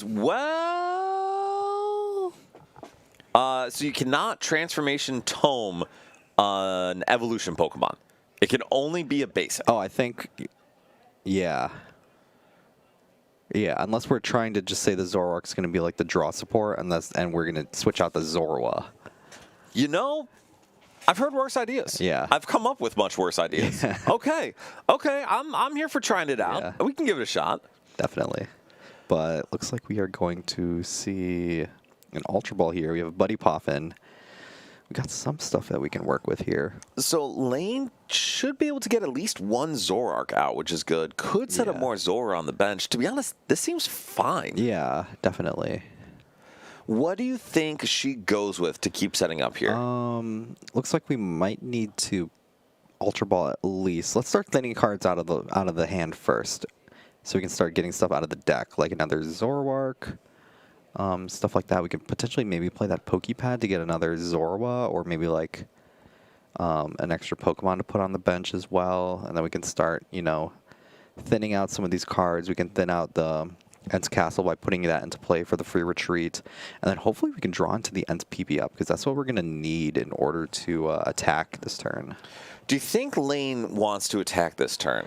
I don't think you technically really have to, but I think it would be nice. If we're able to. Yeah. So Franklin, I think she doesn't care too much about getting the Zoroark out of the active right now, since Ben's board is atrocious. Yeah. So I don't think she's stressed about it. Also, she knows that of the 2 of them, they only play Ent's Castle. So it's going to hit the board at some point. Definitely. So we're going to play the trade. We're going to get 2 cards here. None of those are an Ent's PP up. We're going to attach to the Zoroark on the bench here. Looks like we might just pass it on over, potentially. I mean, I would like to see the Ent's Castle come by, and then maybe we can go Pokepad for Badoo. I wouldn't mind that at all, honestly. I would also not mind Pokepad just for another Zora. Yeah, that could be pretty good, too. And I think that might be the route that we end up going with. My only concern was if we were going to see some sort of play to knock out that Zekrom, because we're definitely going to need something like that eventually. And I think Lane's willing to give that up for the moment because Ben's just not looking good over here. Yeah, definitely. So we're going to see the 2 trades come down first. We're going to see Zoroark get traded as well. Oh, and that is exactly what Ben wanted to see, that Lily's Determination Because now he's going to be able to try to set up a much better board. Yeah, definitely. Hopefully we could see something like the ends PP up off of that Lily's Determination. We're going to see the Petch come down as well, and we are going to play that Lily's Determination, hopefully get the ends PP up, see if he's going to want to attack the first turn as well, because there's definitely a chance. I don't know if that's the optimal move that everybody wants or anything like that, but we'll see what that brings us. If Ben's able to establish a little bit better of a board, I actually do like the early attack on Zekrom. Yeah. So, Sammy, I'm pretty sure he benched it just to keep the energy on Purloin, and I really need to stress this to you all. That was a bad idea, because that Petch is a huge liability in this matchup. Liability. Yeah, definitely, because it's one of the easier. It's the easiest of the two prizers to be able to knock out, besides something like a Meowth. Agreed. Yeah. And now Ben is going to get to see 8 cards. Secret Box is one of them. Yeah. Energy is one of them. Zekrom's one of them too. So we have pretty much all the pieces we kind of need. And so my question for you is, does Ben want to knock out this Zekrom? You know, it's always tough to. I think one of the things I struggle with as a player is like knowing when it's optimal to knock something. Because part of me always goes the aggressive route and be like, all right, I want to start my prize trade right away. But you know, it's not one of the. Sometimes it's not the most optimal thing to do. So it's definitely something I struggle with sometimes. So I probably would have gone for the knockout here, but who knows if that's the correct thing to do. And Sammy, I agree. After this turn, even though things looked dire, things were better for Ben on board state. Yeah. And that Purloin just seems like a waste of an attack, Brian. Yeah, it definitely does.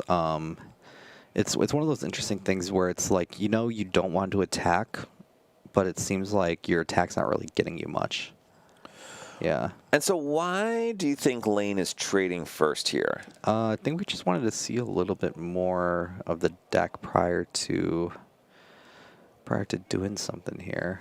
Like, was Lane planning to boss or something?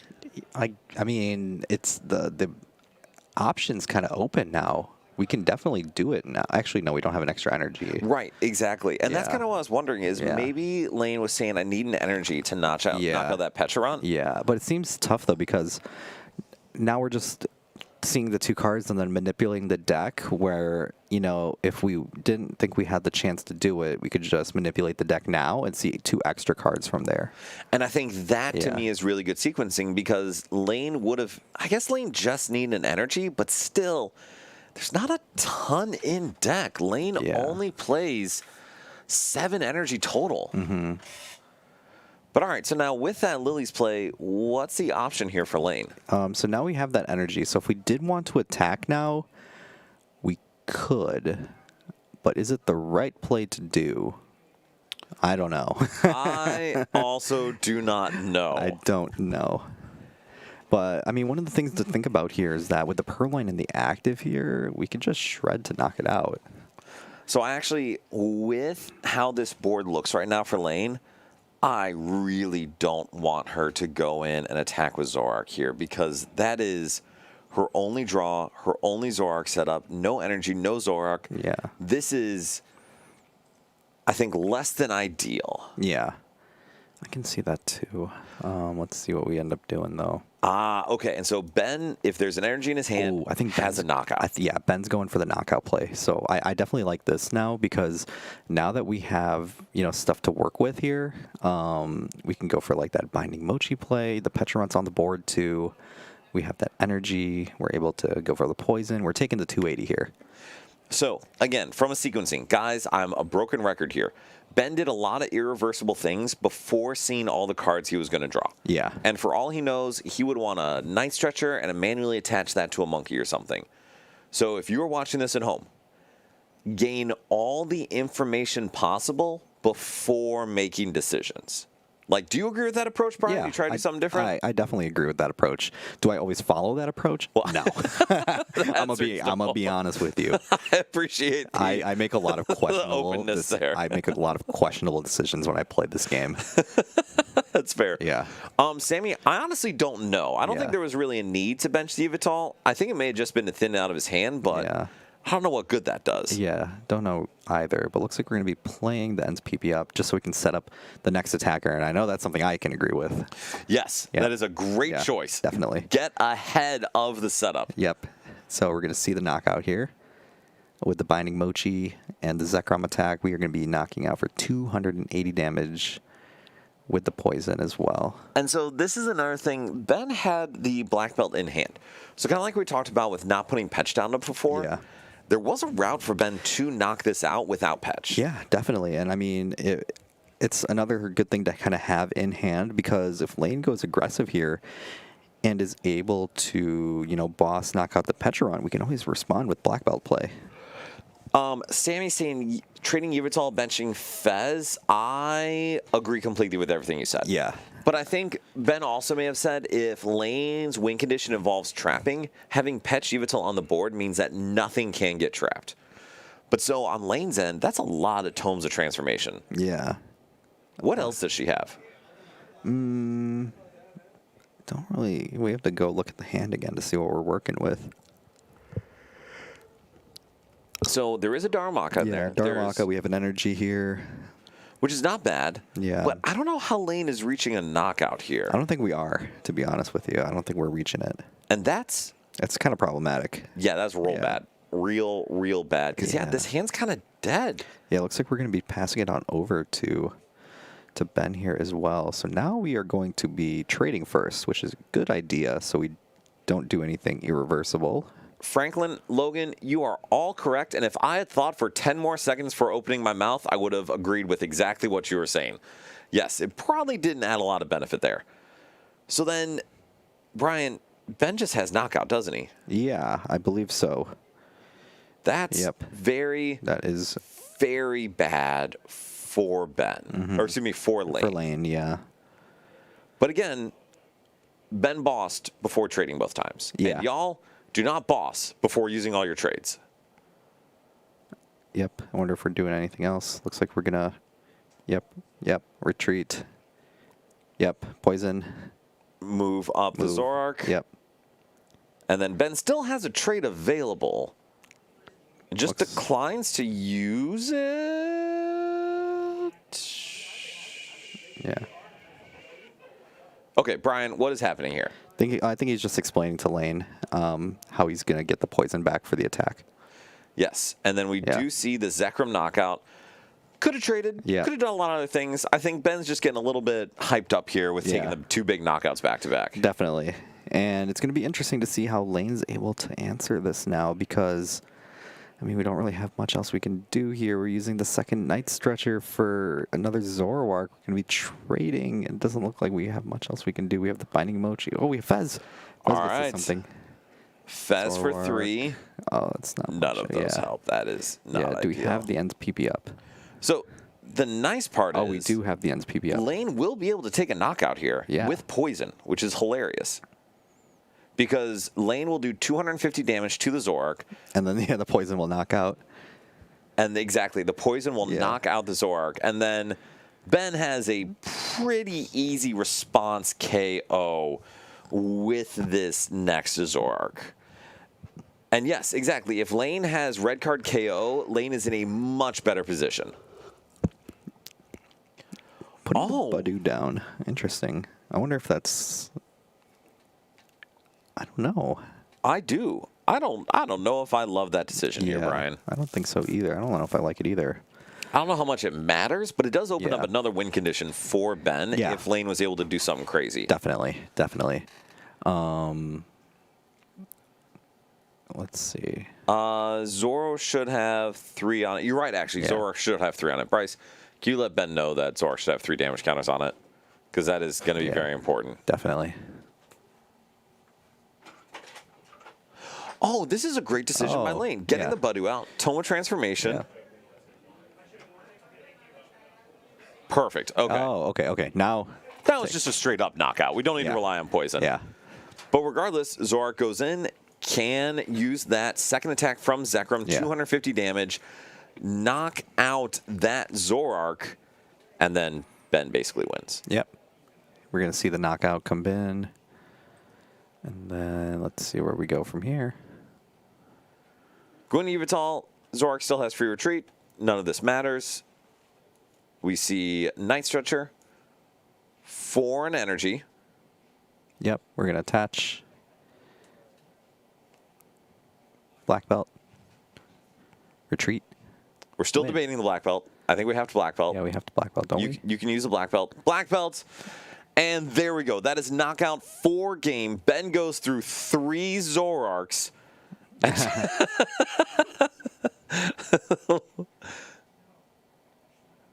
What are we doing? Wait, what is happening here? Okay. Okay. Okay. We're trying some mind games to get around the win here, but Ben does take down Zoroark. And do we not have a game 2? Man, these guys are playing fast. Yeah. So Zoroark wins. What are your thoughts on that gameplay? It seemed so. There's definitely some questionable things in the early game that we could kind of done a little bit differently.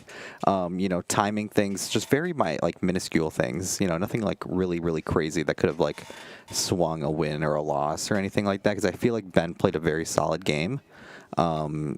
But yeah, Logan pointing Spider-Man. Yeah, but it's a pretty straightforward matchup. I feel like it's kind of like whoever has like the poison binding mochi play first. Yeah, whoever has that first is kind of able to just kind of win the game that way. Or if you're able to kind of take one attack and then use it to set up another attack with Monkey Dory, that's another way to kind of win. Yeah, and I think Logan had it right.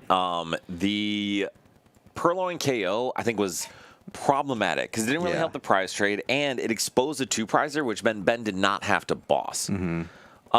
So Azul, or Sammy talking about Azul smack talking my list. 3-path was Troll. Should have been 4, should have been 2. And Avery was mid. Correct. Avery was mid. It was not good. I immediately cut it from my list for the next regional. But yeah, I'm curious what he said about Path. But I'll be honest with y'all. Oh, should have been 4? Yeah, that's fine. I'm not really upset about that. I was just trying to find a slot for a vacuum or something else, so 4 could have been fine. But it was also, honestly, though, actually, no, I'm going to take myself back. I think 4-path was redundant. You find it more than often enough with 3, and you really didn't lost zone it often enough where you need to have those extras. You really just need to make sure you had a path early to disrupt and then a path late to Roxanne. And Path Roxanne was so good. Path Roxanne was so good. But also the moment you get that Path Roxanne play, you don't really need the follow-up one. And if you do, you just know to protect it during early comfy flower selects. Yeah, definitely. So I will tell you, Zool was completely correct on Avery. He was not correct on the path. Yeah. I am correct on the path. Is Azul a better player than me? 100%. Didn't he win that event too? He did. Was that the one he beat Grant Manley in? He did. No, he beat. Did he beat Grant Manley too? I know he beat Grant Hayes in finals. Oh yeah, that might be. I think he beat Grant Manley in top 8. No, I lost to Grant Manley. Oh, you lost top. Oh, okay. Yeah, okay. because I got 6 or 8 energy in the lost zone before I used lost impact. Yikes! It was not great. It was not it. But no, I am correct on this one. This was San Antonio in 2023, Logan. That was a good event. It was a great event. It was a great event. And yes, Unfair Stand Watchtower is like... Is Withered Roxanne Path. Yes. That's so true. 100%, yes. All right, so we're going to talk a little bit more about charity here. Bryce, can you pull up that video, the one for the Vasquez family? Or excuse me, the Juarez family. So we have 1 or 2 charity things we do want to show you guys because it's a good cause. Yeah, we want to show why and who it affects too. Exactly. Yeah. So this is like a 2-minute video. We're just going to show you guys. This is a family that actually took advantage of the Ronald McDonald House resources and the impact it had on them. Yeah. And Dodo, yes, this is Pokemon. Yeah, we are doing Pokemon here today. Yeah, but not for the next 2 minutes. Yeah. Thank you, Bryce.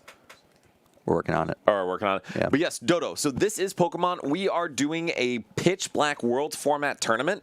And we are just getting ready for Worlds. Plus, this is a charity stream. Yeah. And we're building up donations for the Ronald McDonald House charities. Yeah, Firefist Chris, thanks for joining. And we just want to shout out all the people who have followed us, too. We were looking at before the stream started. It looks like our little stream spiel kind of works now, that people are following us. They're subscribing to our YouTube channel, I think. Yeah. But at least you guys are following on our Twitch channel now, so you guys know when we go live.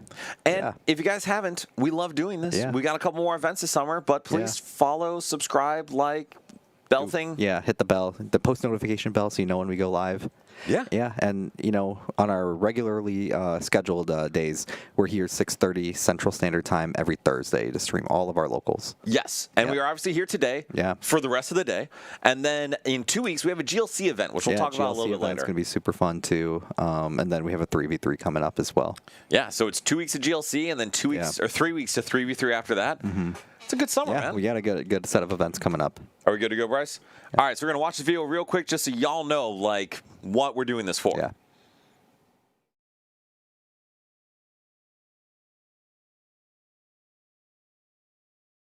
Emily's my daughter, and Declan is her little boy. He was given a 5% chance of survival. He was born at 12/21. He scored great on his APGARs. He did well, and then all of a sudden they said, we need to take him back to the NICU. So the first time that I really got to see him, he was intubated, and he was so fragile, and he was so tiny, and he wasn't doing well, and the only way to save his life was to put him on full life support. I dropped everything in my life. I called my job, which is McDonald's. I've been with the company for 12 years, and I said, my grandson was born. It's life-threatening. He's on full life support. I don't know when I'll be back. They said, what can we do? So we packed our things and we came to the actual Ronald McDonald House. We got our room. The first few days we were here, we hadn't had blinders on. It was just, we went, we ate, we left, went back to the hospital. And at that time, Declan had crashed a little bit, and I was up for probably 26 hours, and I was exhausted. And I'm like, I'm a little tired. I'm a little overwhelmed. The only way that I could help him was for me to be there and just encourage him to pull through. This was home for us. This was home. The Ronald McDonald House kept our family together. And then we saw other families. We all shared our stories, and we shared what's going on with our lives. We met quite a few amazing people. And slowly but surely, our little family kept growing and growing and growing. Once you kind of broke the ice of we're all here for the same purpose and reason, to make sure that our kids are doing better. It was amazing. I mean, I never was told, no, we don't have, or no, we can't get you. To be able to be that close to him, and for somebody to say, hey, here's a space for you, that's what your donations go to. Making somebody smile and making somebody keep walking and keep going forward and keep having hope when it seems hopeless.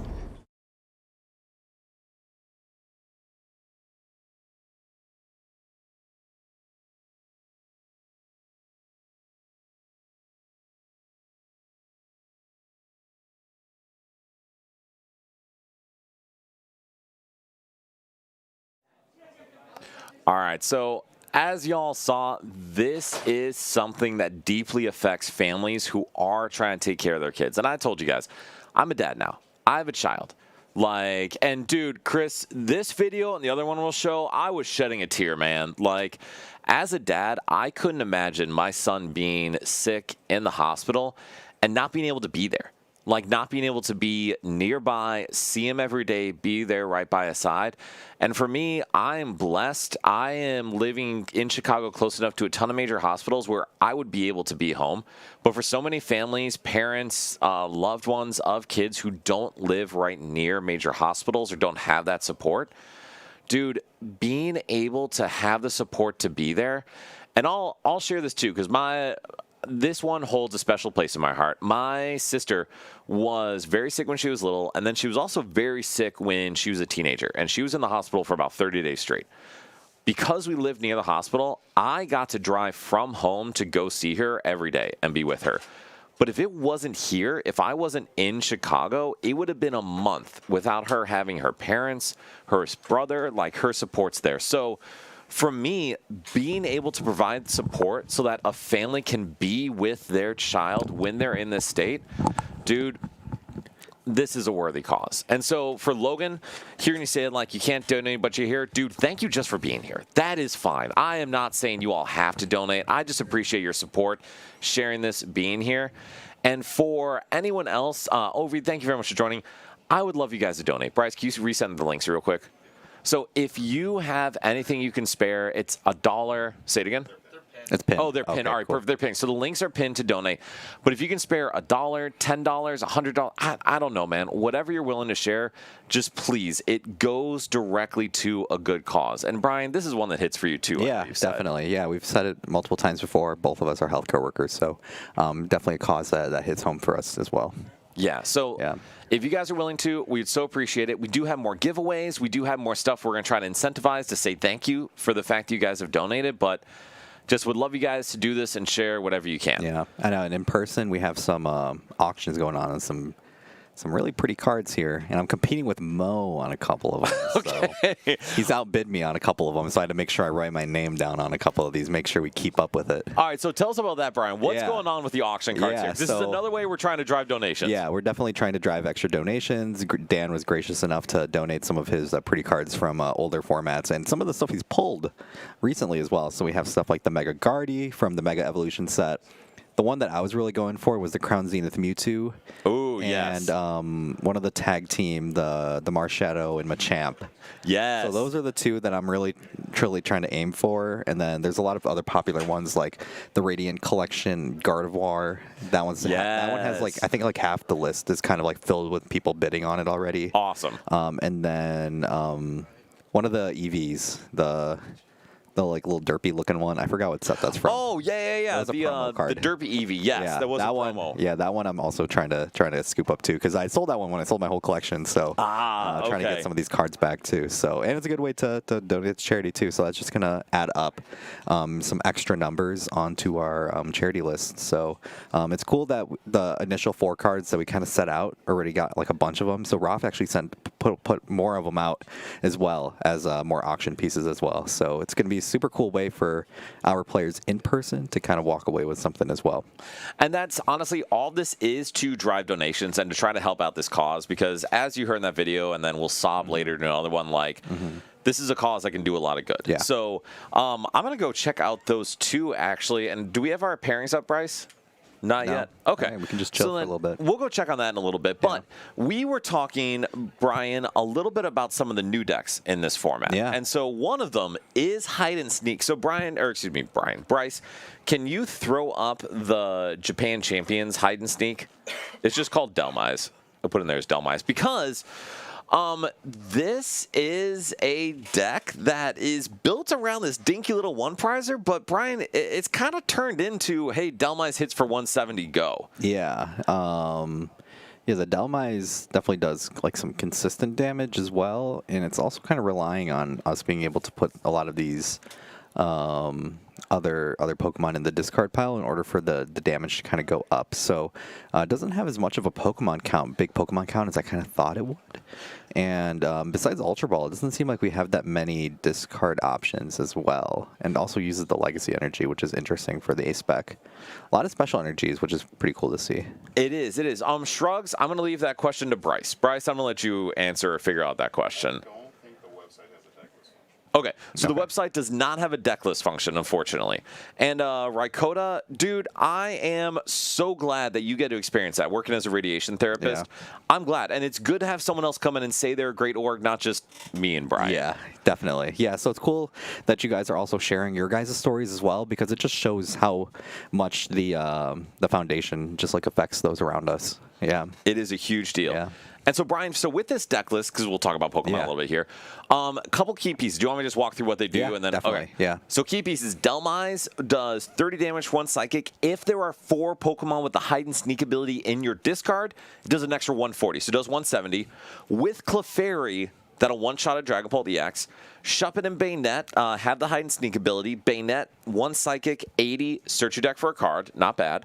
And then the Sinistea Sinistea, 1 attack on the Sinistea. If you have 6 Pokemon with the Hide and Sneak ability in your discard, put 4 damage counters on all of your opponent's Pokemon.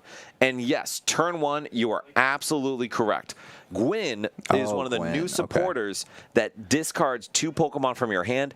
Naveen says draw until you have 5 in hand, but discard as many as you want from your hand. And then Prism Towers, discard 2, draw 1. And so this I whole don't even deck. know who like any of these supporting characters are anymore. Are these all from the new game? So Naveen and Gwyn are both from Legends EA. Okay, I haven't played it yet, so I wouldn't know. Dude, it's great. It's a Yeah, great game. yeah. Fully recommend. For sure. But so this deck's meant to burn guys to the ground quickly enough to start punching with Delmise. And I mean, Delmise is a very efficient attacker. Yeah.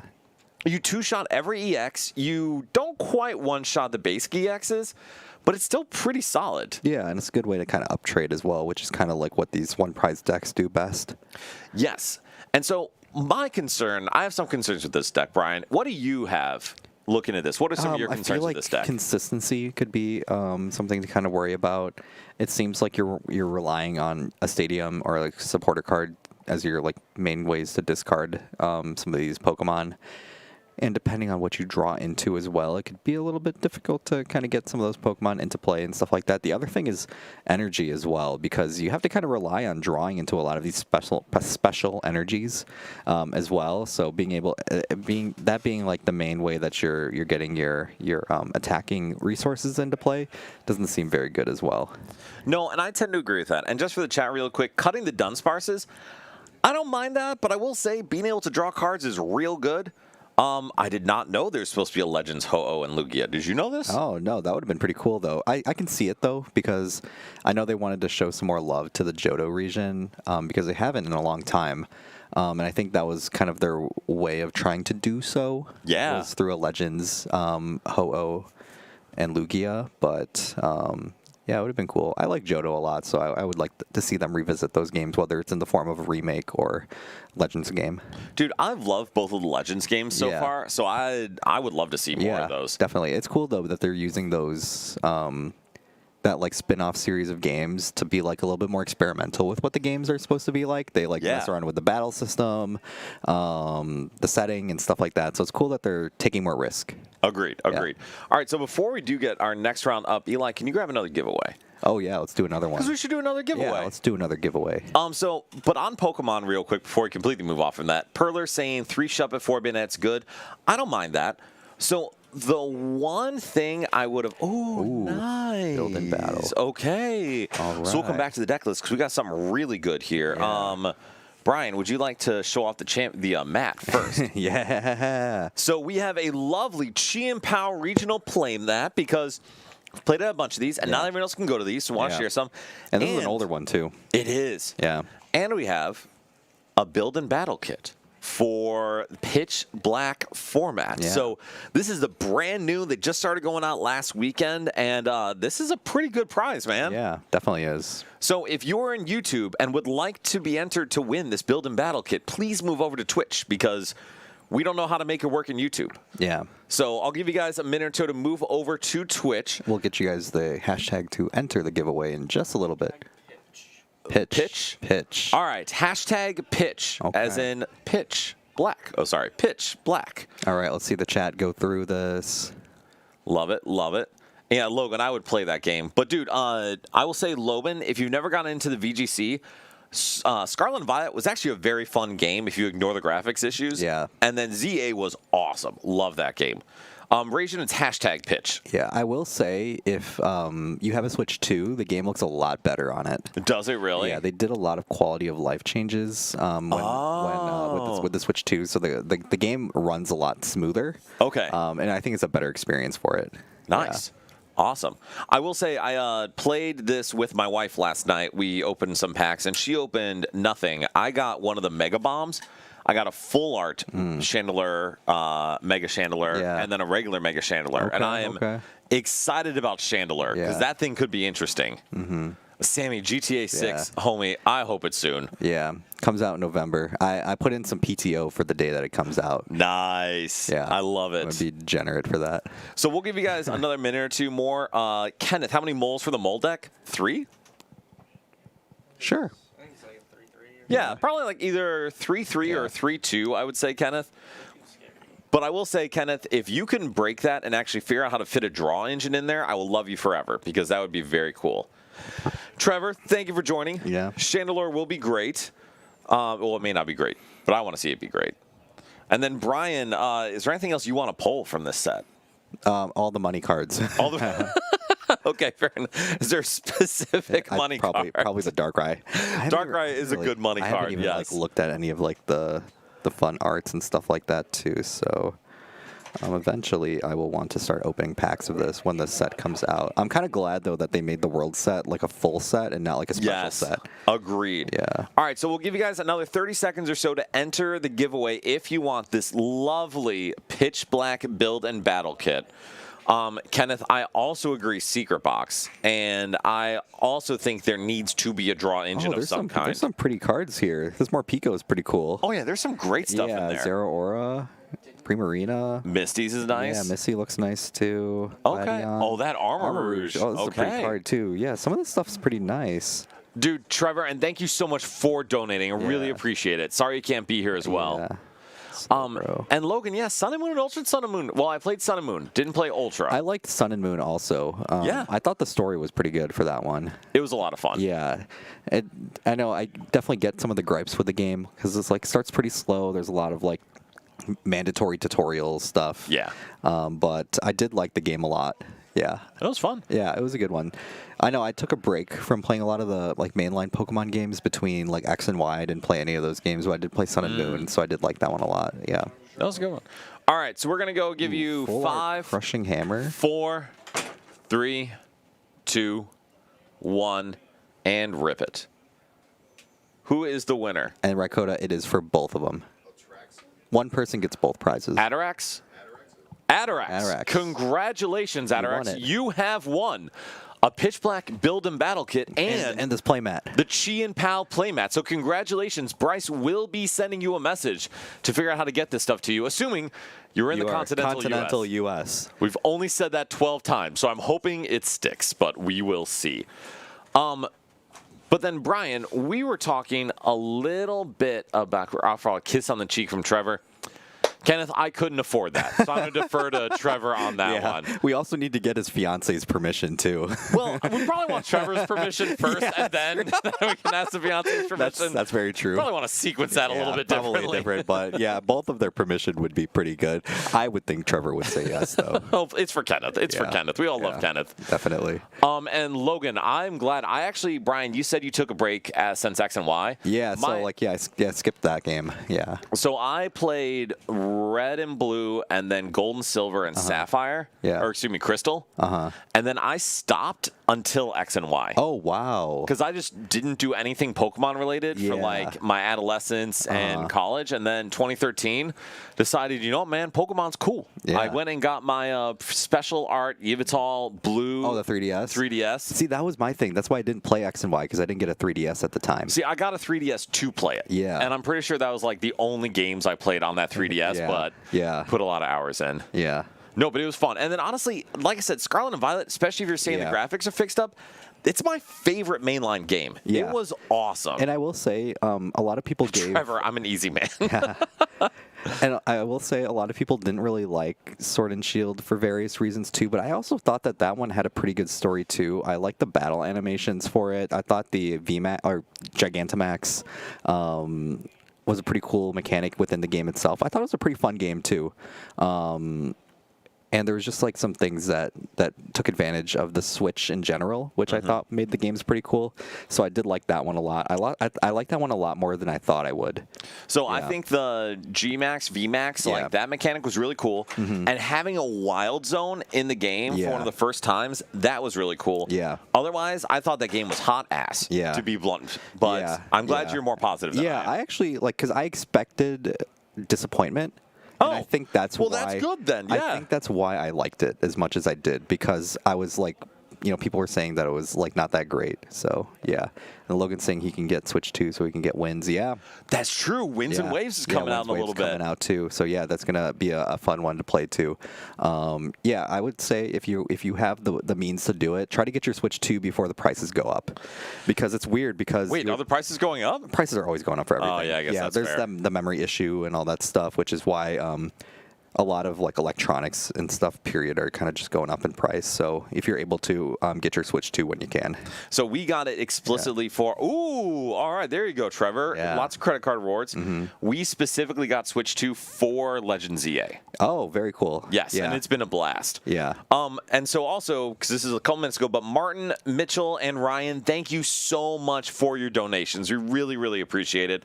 This is all going to a good cause. Yeah, definitely. And yeah, Trevor, I think they're definitely going to do some sort of bundle for it. I'm kind of interested to see what they're going to do for like the special edition consoles, because I've seen what they've done with like Scarlet Violet. They did special edition for that. Oh, yeah. Like how they can customize the console to be like more fun. Yeah.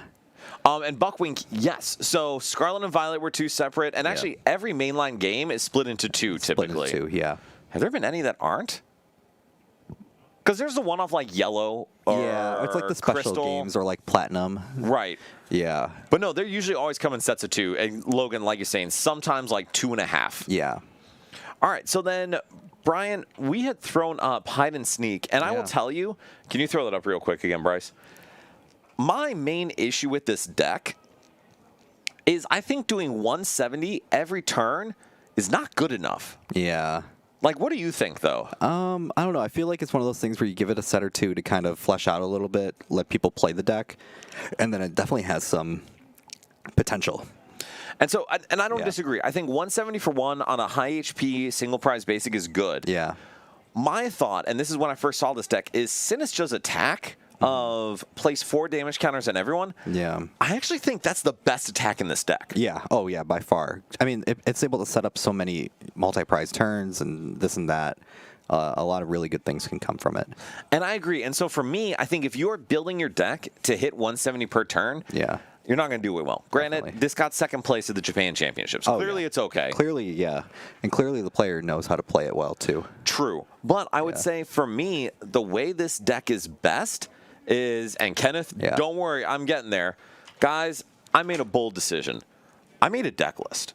You made a deck list. I built a deck. You built a deck. I did, and I don't do this because I'm terrible at it, but I have some confidence here. Yeah. Bryce, when you have a moment, can you throw up the spread? Bryce, are you keeping up with the auctions too? Oh, Bryce currently making bids on the auctions. Yeah. And Kenneth, don't you worry, I am accounting for that. I don't know. It was one of my last emails, Bryce. It was with a secret box.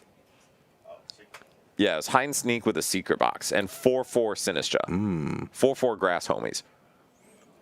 All right, perfect. Oh, yeah. So I made a deck list. Oh, this is actually a really high-res image. How did you make that? Because I did it in Limitless Deck List Builder, and then apparently changes the resolution big time. I was about to say, this looks so clear compared to the ones I sent in. I know. Apparently, we need to just use this going forward. Definitely. But as we see previously, it was all about you hit with Delmise, and Delmise was your attacker. Now, and Kenneth, feel free, what is it? Not rate. Roast my deck list, please. Thank you. I think you want to go hard into 4/4 Sinistra, because if you're able to spread over and over and over, either A, you're going to wipe a board, or B, you're going to set up enough damage where that 170 for 1 actually clears 2 and 3 prizers relatively soon. Definitely. And so what do you think about this build, Brian? Am I onto something, I think or do I need to change careers? I would commit to playing this. Okay. Yeah. Well, thank you. I appreciate that. Yeah, I would play to an event. Thanks, Brian. Yeah. I will say the big things for me with these decks are you need some consistency. And now, because there is a precedent for kind of the 2-1 done, I don't think that's a bad inclusion here. No. So the other thing I wanted to note is obviously you want to go Sinistra. Still want a couple bosses. Gwen and Lily's going to be your main draw supporter. Still want Max Ultra Ball, Max Prism. I think you can decrease the energy count because you really just need to attack 5 times. Yeah. And then, Kenneth, we could do that and replace it all with a Polt line, but then that's no fun and terrible for the content. But the other card is Spiritomb. And do you remember what Spiritomb does, No, Brian? that one I don't remember. Sick, I got you. So Spiritomb says you can only use this attack if there are 13 Pokemon with Hide and Sneak in your discard. Oh, okay. Pick 2 of your opponent's Pokemon and quadruple the number of damage counters on them. Oh, so this is your board wipe card. That is your board wipe card. So you Sinistra twice, goes to 320. Yeah. Alex with the glasses. Yes, we are playing Excadrill, and Alex looks like a man who I need to believe in the man who believes in me. Yeah, the Gurren-Lagann. Gurren-Lagann, yes. I'm so glad that you got that, that you did that, because Gurren-Lagann is one of my favorite animes of all time. I appreciate you got that and didn't look at me like I was a crazy person. It's funny, too, because whenever I would talk about Gurren-Lagann, my brother would always make the comment, be like, if you don't like drills, you're not going to really like this anime. He said it so many times, but I love Gurren Lagann so much. One of my favorite animes of all time. Kenneth, how did someone Spiritomb you at pre-release? How did they even get 13 hide and sneak attackers?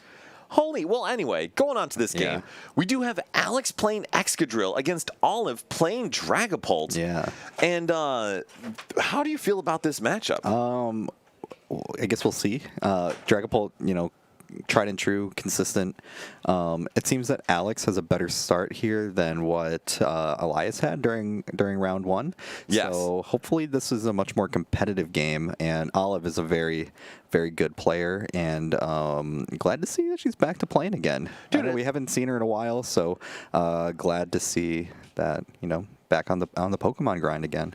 I agree. It's awesome to have Olive here. She's a great player, good member of the community. Definitely is, yeah.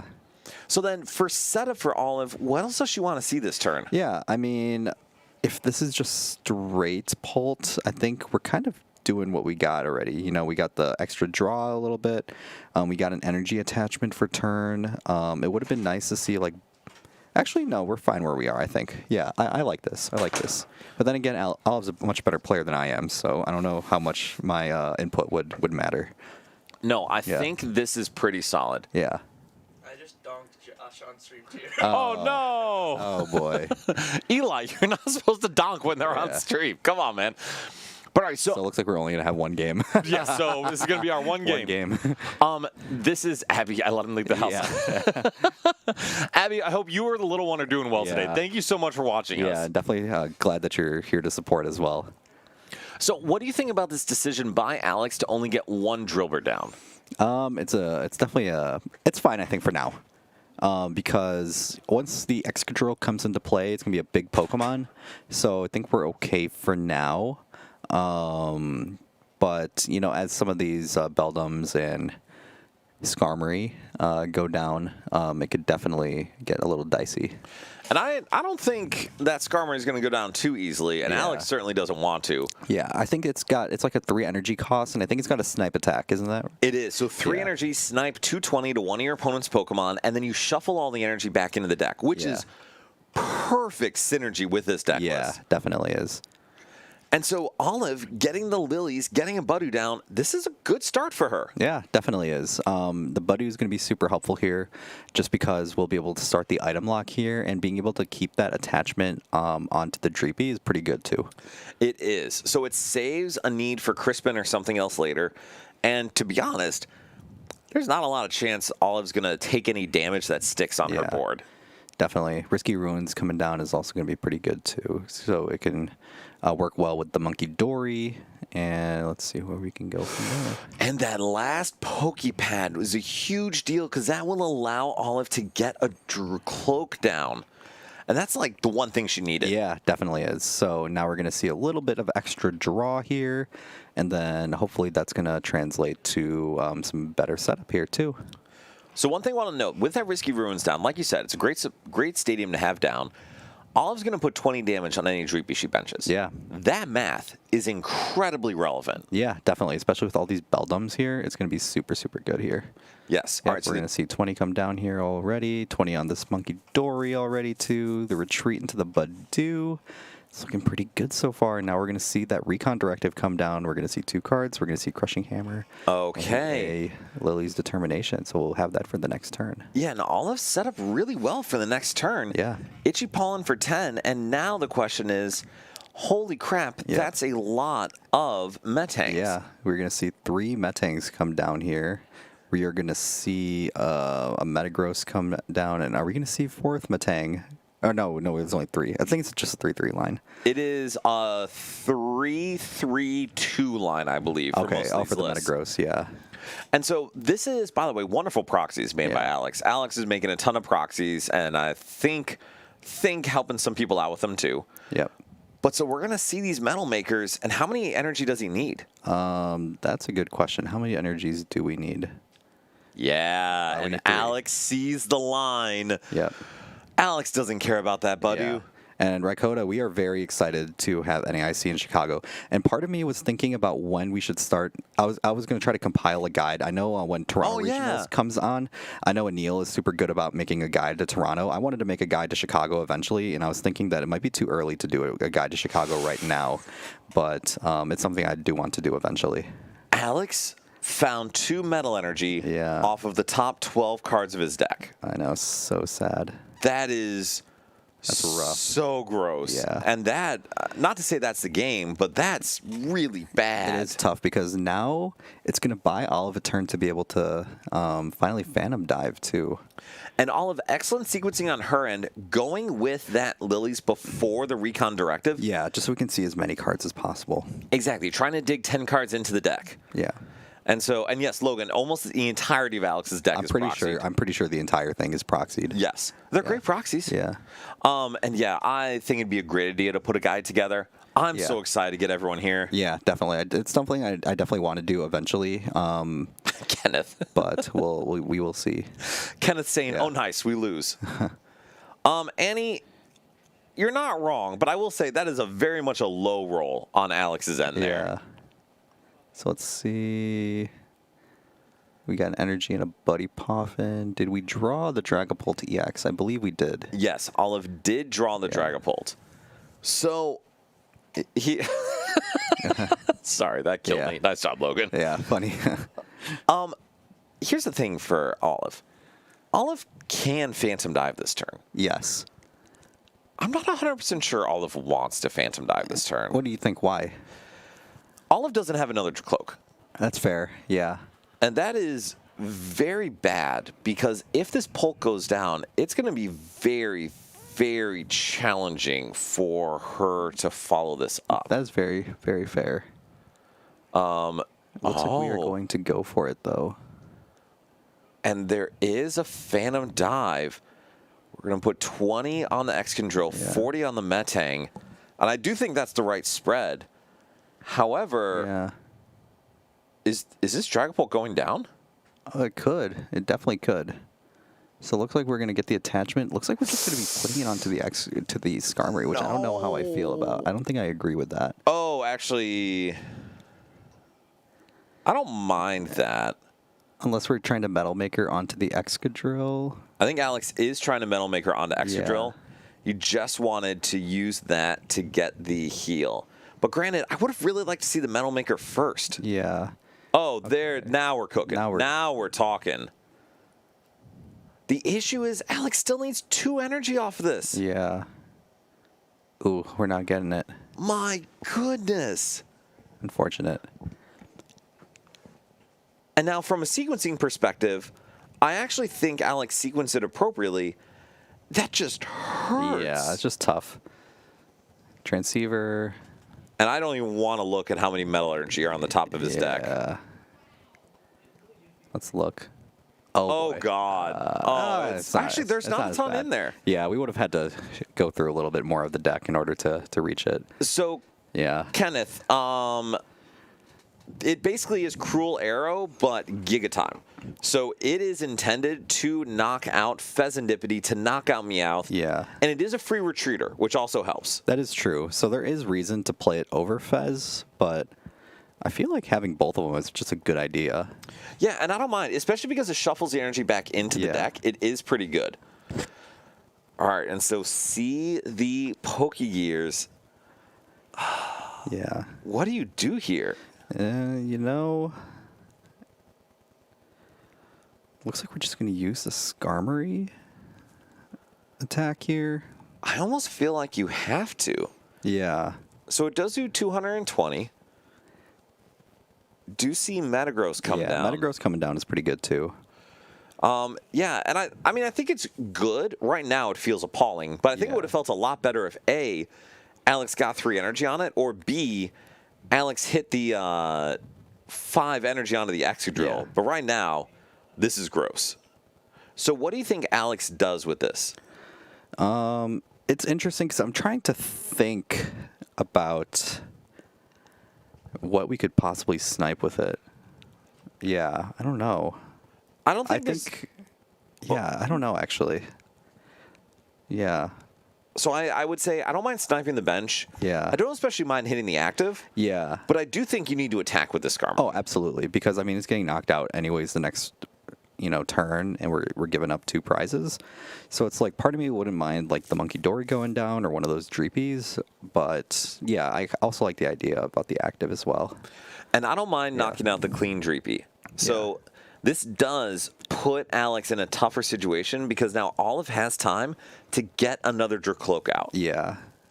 The only problem is that we can't do so without playing the Meowth.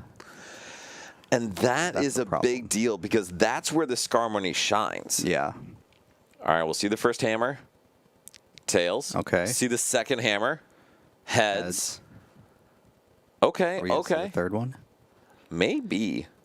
Honestly, I don't think there is a third one. okay, there's only 2 in hand. So then what's the response here for Olive? Yeah. Look. Oh, I mean, we're gonna be able to take 3 prizes here, which is pretty good. Yes, definitely. Let's see what we end up doing. Are we gonna get another Dreepy here? Is probably what I'm thinking here. So at least we can put something else onto the board here. I think her only debate is does she go for Pheasantipity or Dreepy? Yeah. Looks like we're gonna go for the Dreepy, which is I'm okay with. I don't mind that at all. Yeah. The only problem is like. The draw is going to be a lot more inconsistent without the Fez, because at least with the Fez, if we put that down, we draw 3 now. Something gets knocked out, we draw 3 again. The risk with Fez is that this Skarmory can snipe it, but also from a prize trade perspective, Alex is at 5 prizes. Like, he's going to go through 2 Dragon Balls anyway. Also, isn't the Skarmory going down this turn also? It is, but Alex could certainly get it back. That's true, yeah. Actually, I assume Alex could get it back. Yeah, but I also would assume that as long as it goes down, we probably put something else into play instead. Like, I would think that we would just probably use the Excadrill just because it has more HP to work with. And it does. Ooh. I actually see the boss's orders. I kind of like that. Actually, I have a question with that. Yeah. Why aren't we just bossing the Genesect? That's true, unless we're trying to set it up for a board wipe here. Wait, yeah, why aren't we just bossing the Genesect? This can't be correct, can it? Don't know. So, the upside for Olive is now this Metang has to hit 2 energy. Yeah. And that's like, as we've seen so far, maybe a big ask. Yeah. And I don't love this sequencing. Can we hit 1? And so this is why I don't love the sequencing, because that was the only Metang Alex had available. Oh, and yeah. there were opportunities to thin cards out of the deck. Yeah. We could have played Pokegear. We could have played... We could have played this Petrol. Yeah, Petrol. Yeah. Like, this is definitely one of those where that was not the correct way to go about it since the deck had been shuffled since the last turn. Yeah. Oh, man. It's tough. But, I mean, to be fair, there's not a ton of energy in deck anyway, is there? Yeah. Looks a little tough anyways, yeah. Even with the 3 that we put back into the deck anyways, it still seems like it was like a low chance. Which, that's kind of interesting to me, because I feel like this deck should just play a lot, right? Yeah. All right. So what is Alex going to do this turn, then? Yeah, so we played the Petrol to grab Boss for the next turn, so we can at least thin some stuff out. Just don't know what else we can really do here, though. It's looking tough. So then what is Alex's game plan? Like, if Alex is going to have to still figure something It out would here... probably just be like a Excadrill play to try to go for the knockout here. Excadrill's not going to be able to reach the knockout, which is tough. Yeah, which is tough because we're contemplating this retreat here into the Excadrill. And I mean, can retreat into Excadrill. Oh, there's 14 metal energy in this deck. I know. What I is guess going on? all of them must be in the prizes or something. Seriously. Yeah. Kenneth, yellow button is a reasonable option here. Yeah, looks like we're going to go for the attachment here. I don't think the Metang was wrong, but I think there was an opportunity to set up for a game-winning sweep the next turn. All right. Let's see, though.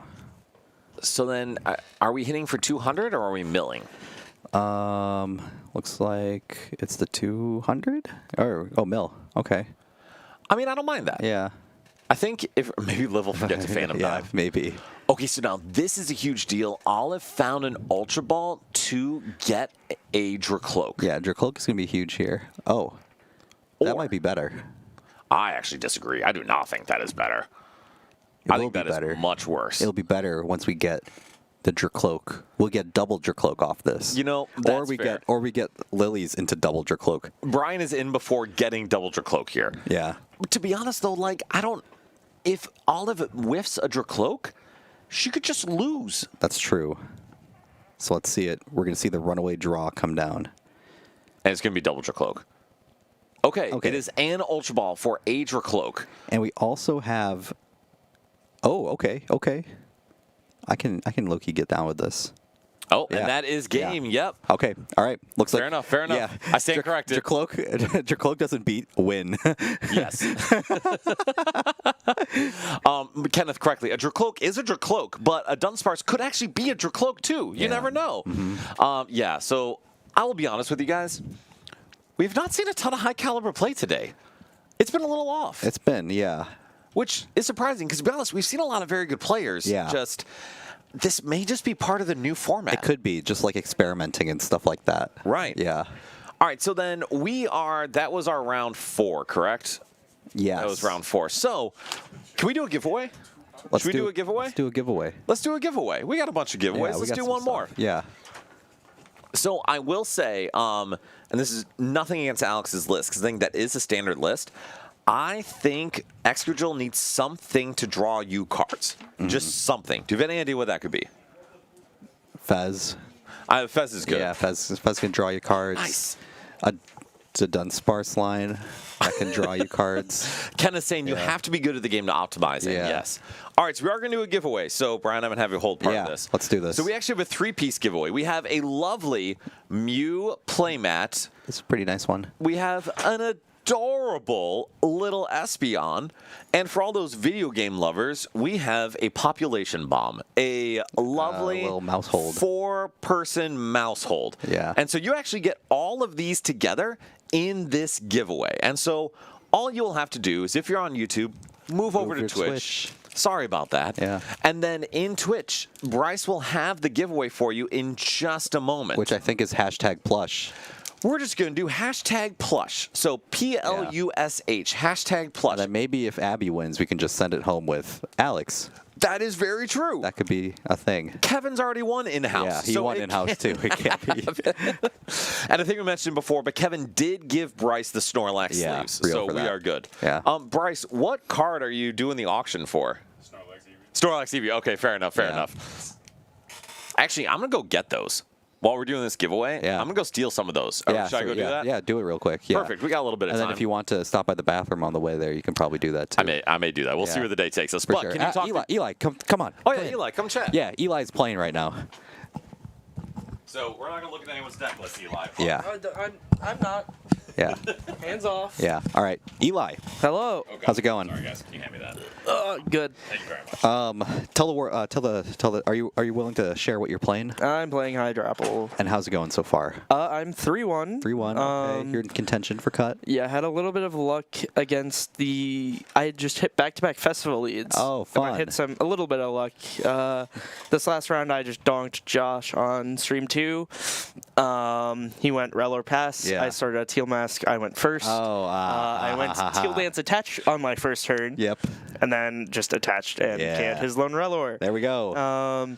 So my only loss was round 1 to Alexam, which is like a pretty bad matchup anyways. Yeah. And then stacking on top of that, I didn't play the game round 1. Nice. But then I beat an Excadrill. Does that have a grass resistance? It does. However, you okay. hit enough and they load up enough energy that like the first Excadrill, I think it's 4 energy to knock it out on a Teal Mask. Oh, okay. I think is what it Okay. is. Something like that. But yeah. And then against Ryan, I hit a lucky turn 3 Pheasant to Unfair Stamp, Yeah. kill Lone Festival lead Pokemon into boss KO lone Goldeen on bench. Yeah. So he just didn't really play the game after the unfair snap. Nice, nice. So what do you think of the current format so far? Now that you're kind of playing some pitch black. It's interesting. I don't really know how good the new decks are. X-Girl seems like it's okay. I think it needs to be refined a bit more. Yeah. For it to show its true ability, like potential in the format. Okay. Ghostmail Veil seems like not as good as people think it is. But we'll see how the format develops. Nice. Yeah. I think Ghostvale also just needs to be played more and refined. Yeah, that's what I was telling Dan earlier too. Probably just Yeah. needs a little bit of refinement. Yep. Nice. There we go. Yeah, so cool event that we've got here so far. It's fun that we get to see a little bit of the new stuff on there as well. Do you want to give a 5-second countdown for the giveaway? Yeah. Let's do it. A little bit of 5 seconds. 5, 4, 3, 2, 1. Who got it? I'll announce it in the chat. Oh. They won Coda. again. Nice. So they get this fun little the the Espeon, the mouse hold, and the mat. Yeah. So we got a nice little thing of prizes for them here. And Curlia does need a bit of refinement. Yeah, it definitely does. R.I.P. Yeah. All right. Oh, and we have some of those prize cards that we are giving out. Some of the auction cards. Yeah. So these are some of the cards we are auctioning off. We have the new Mega Gardevoir. I know Mo's going for that one. Oh, yeah. I think I'm going to...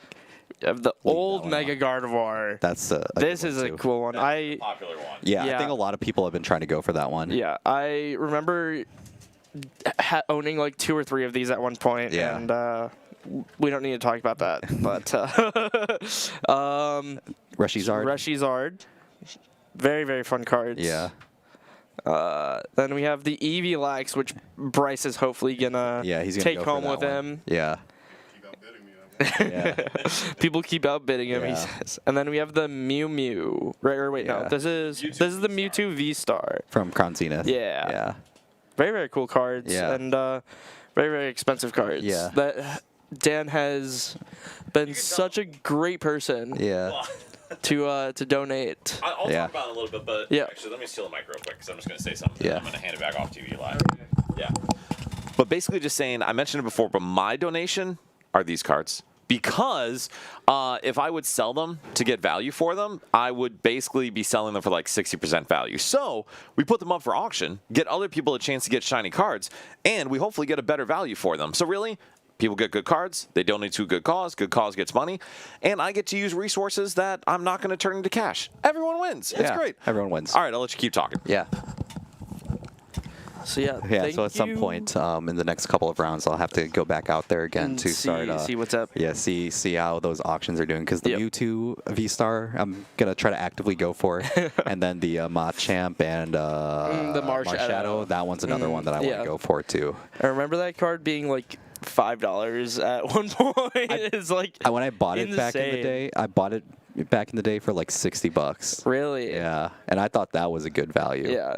No, Not it's anymore. not anymore. The starting bid for it was like $150. Yeah. I was like, ugh. And again, thank you to everybody who's here watching, Yeah. donating, and all that stuff. yeah. Everything. We have plenty more giveaways to go through for throughout the day, and yeah, we got a lot more fun stuff planned here as well. Oh, So, yeah.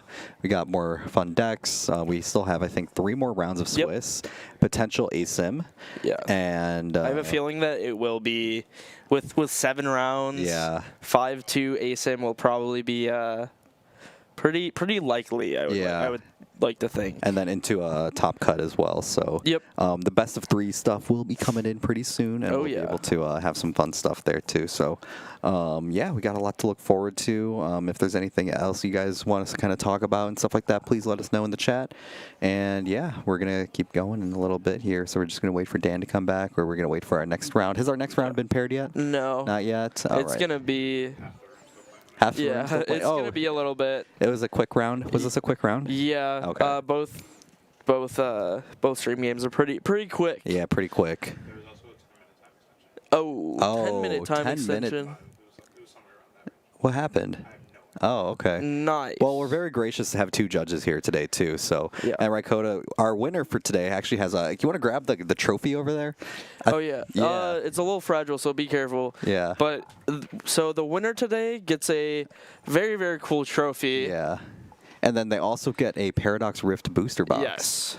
So this is a trophy that was 3D printed by, was it Reno? I think Reno did it. Yeah. So thank you, Reno. This is Yeah. a very, very sick trophy. Yeah, it's cool. The design looks awesome. Yeah. Yeah. No, this is very, very sick. Yeah.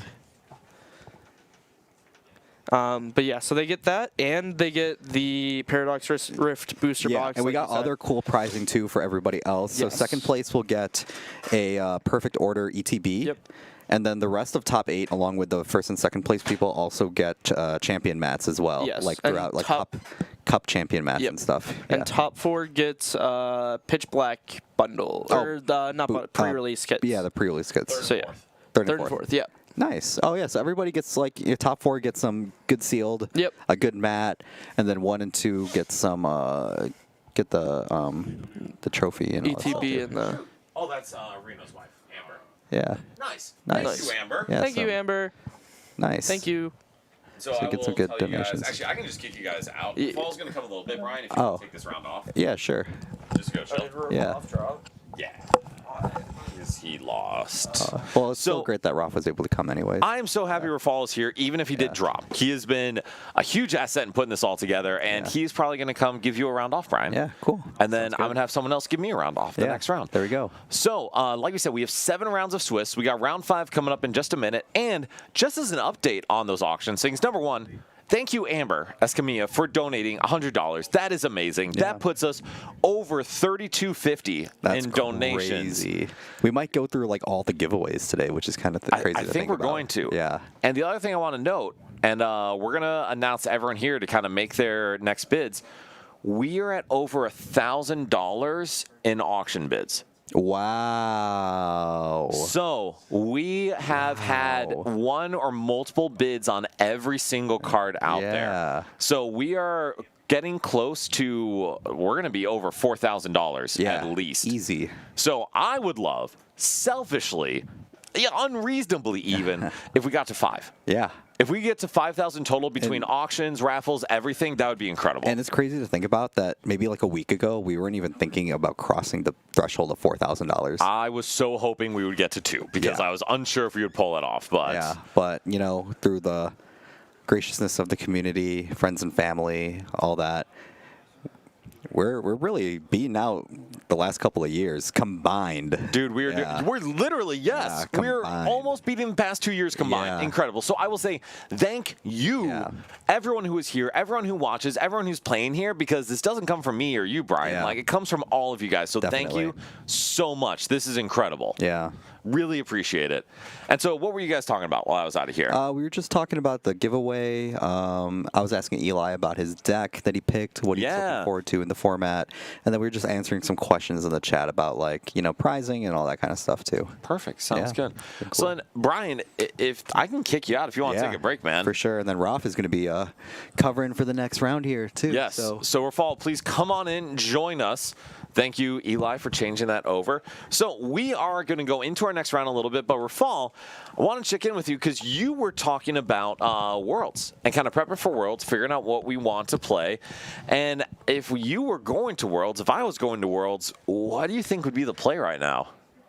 Dusknor. Even though I went 1 and 3 and dropped with it, Okay. Dusknor's not Dusknor, Dragapult. Okay, Dragapult, not okay. Dusknor. I played Dusknor in Dragapult today, but I was telling Dan it was a disproportionate amount of unusual decks being tried today. Shenanigans. Not meaning to be honest, Pult is pretty good against shenanigans. Yes. But on the other hand, shenanigans are shenanigans. So when a slow king Kyurem's you and then Dusknor's you, what are you supposed to do? Right? Lose. Yeah, exactly. So Yeah, yeah, that's so okay. I don't know if that's the most consistent deck, but it worked against me, and it just obliterated me. So, and then I hit a Zoroark, which is just it was a super close game, but that's a tough matchup. I beat a Wailord, which was fun. That matchup was pretty entertaining. I would honestly expect you to beat that at least. Like, that feels horrible. Yeah, well, I stamped him and then bossed Bastiodon and just kind of got my life back together. Wait, you played Bastiodon?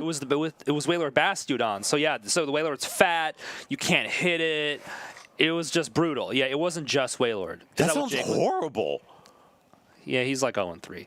Oh, well, no, I mean, sorry, I meant horrible for you, not horrible in general, but also horrible to play in general. Well, yes, but when you boss the Bastiodon, if there's only one Bastiodon out, if you boss it, you are not affected by it anymore. So it doesn't make your Pult attack more expensive, so then you can kind of get your board back like functioning and start hitting into the Bastiodon and stuff. But yeah, and then I hit a Excadrill, which was also pretty close, but Excadrill, it's definitely a deck that the game designers have clearly tailor-made to be strong against Pult. So it's it's not an impossible matchup. It was pretty close, but it's challenging for sure. Well, we saw that Alex unfortunately low-rolled energy attachments a little bit. He was talking about that, yes. Which he did. And I will say his sequencing on the first round were good. The sequencing on the following rounds are but sometimes it just goes that way. It does go that way.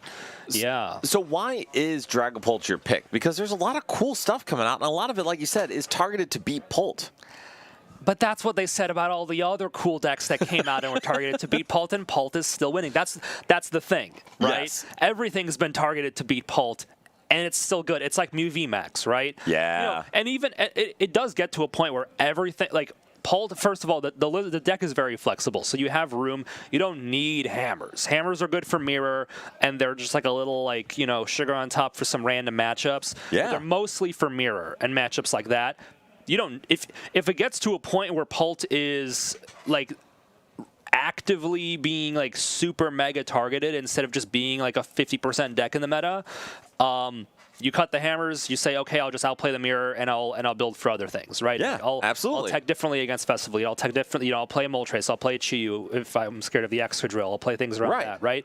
So like that's the thing. That's part of it. Dragapult just has so much flexibility. It can do so much. It's one of the only decks that really can do comebacks, like both. Like, you know, like I said against Wailord, like.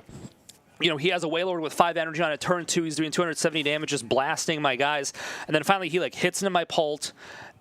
Or like he knocks something out, and I'm just like, okay, stamp, boss Bastiodon, and I'm just like, just put it all back together again, and he's just like top decking, right? So, you know, not many decks can do that very effectively, and Pult can. And you know, Dracloak is so good. You know, everyone I've talked to who doesn't actively play Pult, once they pick it up and they play it, they're like, whoa. This is what the game can feel like. That's so why cool. It's so good. You just have so much more control and agency over the game. Yeah, which is funny because I'm seeing. I think there's a 4-0. We have a 4-0 Grimmsnarl Frostlass, which I think which is really cool. And that's a deck that I also really enjoyed playing. I enjoy the damage spread type decks similar to Dragapult. But I remember when I played it to Milwaukee, one of my things was like, oh my gosh, like. Tell me to never play a deck without a draw engine ever again, because it was just. But what do I keep saying, people? What do I keep saying? Well, right? But you know, and I mean that's one of my fears with Excadrill, right? It's like once you're set up, the idea is you play off the board. But then like, what if your opponent is actually teching something that counters you, right? What if they are playing a Moltres and you have literally no draw engine, you just have Petrol, so you can't boss around it. You just have to hit into it, and then they're able to do their big Well, that's play. it. Or what if you need to draw a boss? Exactly. Yeah, you're playing the Pokegears, but like you don't draw cards, right? So if you don't have it, you don't have it, right? Like that's one of the downsides of being a deck that like plays off the board, where you get your guaranteed setup, but then that better carry you. And there's decks where that obviously carries you, right? But then Pult is able to not only play off the board, but you also get to search your deck. Ken is saying Terrabox Man needs a draw. Says we need a draw engine. But that I feel like that's a little different. It's not. As opposed to Grimmsnarl, which has no way to search its deck. And you just hope your Lilies finds you everything. Being able to search for any two trainers, I feel like that was a much different experience. Having no draw engine with a big basic deck is a very different scenario than having no draw engine with a stage 2. Because there's a whole lot of different pieces you need in that scenario. But so, Rafal, Grimmsnarl is one of the decks that is picking up a little bit of steam, especially with Gwyn coming out. Why is that deck something worth playing? Yeah, well, one thing I saw is that the guy playing Grimmsnarl, he was playing who I don't think I'm familiar with him, but he was playing against Festival Lead, and it was interesting because Festival Lead is, in theory, like the Festival Lead blows up with Grimmsnarl, right? Right. But at the same time, your guys are so tiny, right? You don't have anything like the any like damage removal. You don't play it like the fresh water, not the picnic basket, right? Like that rotated, right? Like so. Once you have like a Frostlass in play for like 2 turns, and he definitely had built it to play against Festival Lead. He had a Yveltal with a fan on it. So the Festival Lead hit into it. He moved the energy. You just, and that's the thing with the Frostlass decks against certain decks like Festival Lead. If you buy like one more turn, it's one turn closer to not just like a knockout, to a complete and utter like board wipe, which is what eventually happened. So that was interesting because I was like, why are people talking about Grimmsnarl? Like, it's weak to grass. Grass seems to be doing so well, but the Frostlass engine itself is so strong against these grass decks that like the Teal Masks, they all have these abilities, and you just trade really well with them once a bit of damage is built up. And like you said, the new Gwyn supporter, it gets to a point where you're playing like a 3/4 Frostlass sign or something. You get your 2 Frostlass up, and then you're just kind of dead drawing, these random Pokemon. I have no way to discard it because you play like an Ultra Ball. And now you have a way to turn that into draw cards. You have a way to turn your Spike Myth, which finds your like leftover, Impidimps and stuff. That turns into a draw engine. So one thing I would say as you pull the pairings, because we do have our pairings up, so we're going to get our next game going here in a moment. One thing I will say for Grimmsnarl is before this new set came out, they had a whopping 4 decent draw supporters, and that's Lily's Determination. Now, Gwyn, discard 2 Pokemon, draw 6 cards. With a deck that plays basically all non-Rubelblocks Pokemon and has a stadium that lets you search it out, that card's actually really good. And now Grimmsnarl goes from having just 4 good draw cards to 7 or 8. And I don't know if y'all are good at math, Did you put someone else on? but that is a 75% or 100% increase. That's fine. That's fine. So yeah, I was like, Wait. pick the first 2 that I could see. You're good, yeah. Okay. We got just... We're figuring out. Miscommunication about who's on stream, but we're good. We'll have our players shortly. Perfect. You were gonna actually pick it right away. Oh, dude, I'm on top of it. Well, Yeah, it's Rafal's on this game. because Bryce told me to get round 5 started. All right, so that is the one main thing I will say is that now you've doubled the effective draw supporters in your deck. Yes. And that's crazy. That's so good. Yeah, so when I was talking about like Grimmsnarl, my issue with it back in Milwaukee, which like you had Iono and Lilies at that point, right? And I was still feeling like sometimes you Lilies and you just have to play out of those 8 hands, which a lot of the time is more than enough. But there's times where like it's just not enough, and then where do you go from there? Well, one thing I will add with that. Iono rotated, you have just Lilies. Well, one thing I'll add with that though is even when it was a brick, you had Lilies and Iono, but so did everyone else. Yes. And so now you're going from having the same number of draw supporters as everyone to actually more than a lot of decks. Because there's not a lot of decks that can take advantage of Gwyn and are still reliant on their Lilies and maybe a Judge or 2. Yes, yeah, exactly. And Grimmsnarl, that's a deck where I wouldn't say it does well with like a small hand or a big hand necessarily, because in a lot of ways, like once you have like your main guys, it kind of does its thing. But you do want access to your dark energy. You want access to your disruption cards. You want access to your boss's orders, things like that. And being able to go in and just draw a bunch of cards. And one of the things is like usually these cards that just draw you like a million cards, like a Morty's or a Gwyn, aren't always the best because there's a lot of disruption in the format. But right now there is not a lot of disruption in the format. You're not getting there's certain decks where you're like, okay, they either play Stamp or they don't. If they don't play Stamp, they might play a Judge, they might play a red card, and that is what I'm playing around. And the red card you can't play around. So there's a lot of instances where as long as you don't get yourself to 3 prizes or you're hold off on taking knockouts, you simply know that unless they're like randomly playing a Judge, you are not getting disrupted and you can do whatever you want. And Grimmsnarl is a deck, and any Frostlass Monkey Dory engine deck is one that can take advantage of that. And that can, build up like a 15-card hand, and your opponent can't do anything about it because you are intentionally slowing down the game, not taking prizes. And by the time you just take 3 or 4 knockouts, who cares that you're getting stamped? You've essentially won the game. And so this is something where, and that's me selling the deck. But it obviously has some weaknesses. It can be very bricky, but that's one of the selling points. And so we can keep talking about that one a bit, but first we are going to get into our game with Lane playing Zoroark against Nikita. And we're not quite in winning territory, but we're starting to get there because this is round 5 and we will have 7 rounds of Swiss here. So Lane getting that Zoroark Zora down, trying to find a couple more. Yeah, I think and just really set up a board. Surprise! I think Lane made a little face there when looking for the Zora was. And I mean, to be fair for Lane, 2 Zora down, that's fine. So then talk us through Nikita's turn or fall. What is he trying to set up? Yeah, so Nikita, I mean, he has the Buddy Buddy Poffin, and he looks like he has a Dawn. You definitely, I think, especially because Lane wasn't able to put an energy onto the board, you want to get the item lock going. You want that Buddy to do Itchy Pollen. Because Itchy Pollen, you know, there are some instances where Itchy Pollen, you know, your opponent's already set up. You know they have a supporter in hand. You can't really do much. You know, you're just kind of giving them a 30 HP Pokemon that just gets knocked out. But against a deck like Zoroark, if they don't have energy on the board, they cannot accelerate multiple energy. You know, most Zoroark decks are not playing something like a Janine's, right? That gets extra dark energy out of the deck.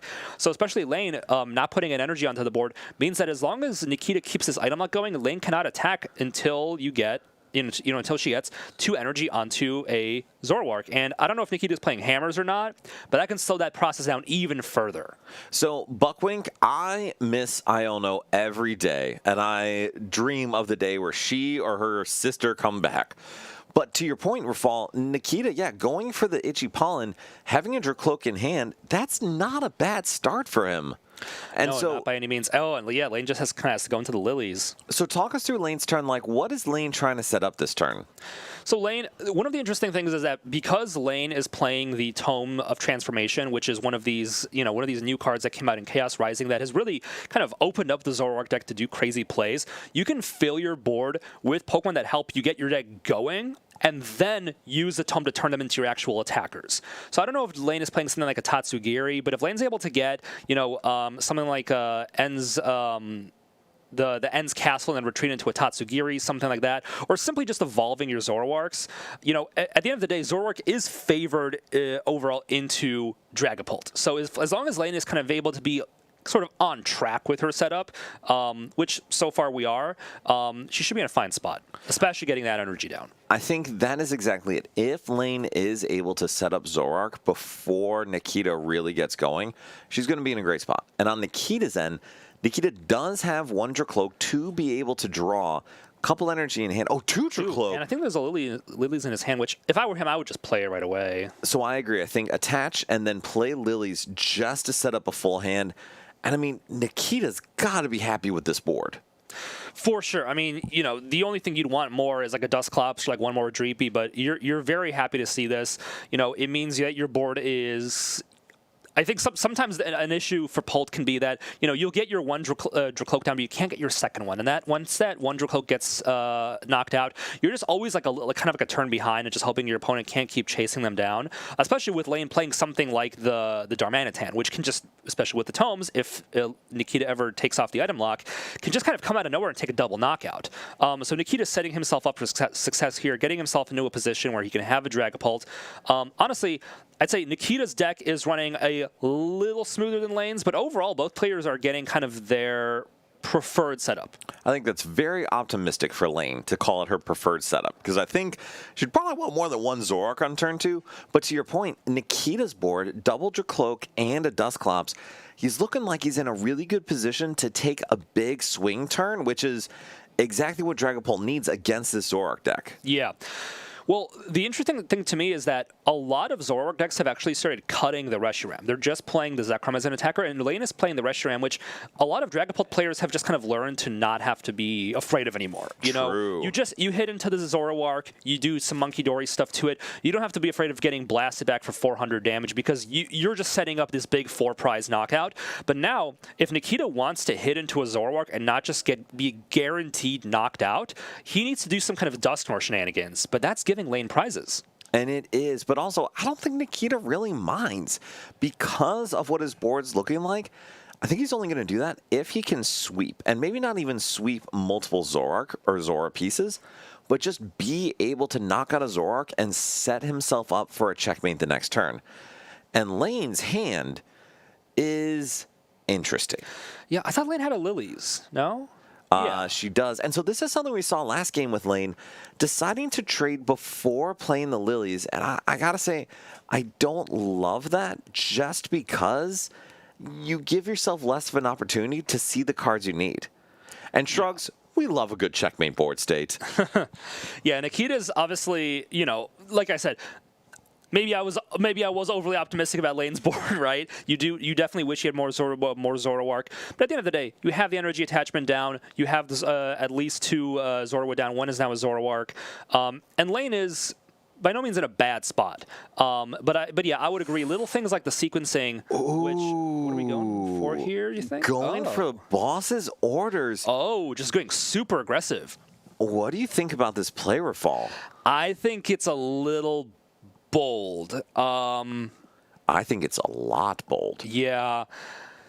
I mean, I will say Lane does not have another Zoroark out. I think that if Nikita's able to get something like a Crispin, which he has in his hand, plus a Dusknoir and a Dragapult, you can wipe this Zoroark off the board. I was going to say the super... Oh, no, never mind. There's no damage on the board. I was going to you can do like an insane play where you... Well, Nikita actually can do an insane play because... Can indeed. If Nikita is able to get Dragapult, Dusknoir, Klops, or a Night Stretcher, yes, Nikita can wipe all of the Zoroark pieces from Lane's board. Now, granted, this is one of the situations where that Tome of Transformation is so beneficial. Yes, it is damage for 10. Poisoned. Bryce, can you let him know that? Thank you. So, thank you. I don't think damage is going to matter too much here, but there is a world where Nikita just straight up clears Lane's board, but that's why those Tomes of Transformation are so helpful. Yeah, so that's one of the things that is really nice about the Tomes, because you can just get your attackers out of nowhere. But if... Oh, what do we got here? Jamming Tower. Neither of those cards are particularly useful for Nikita right now, but he has red Ultra card Ball. is so useful for Nikita. You think he still needs a Dusclops, though? He does. He has an Ultra Ball in hand. Yeah, he either has one or maybe just one Ultra Ball. So I don't know if he can get like the super mega play, but he can still knock out this Zoroark and get himself into a very strong position on the board. And so that may have to be the play for Nikita. And it's tough because you don't really want to spend a Dusknoir for a total of 7 damage, but in this case, I think he kind of has to. Yeah, I mean, I will say one of the nice things for Nikita, despite not getting well, nonetheless, this is a good play. This is a good turn for him. Well, actually, I want to reel back on that. Is it worth it to just Itchy Pollen?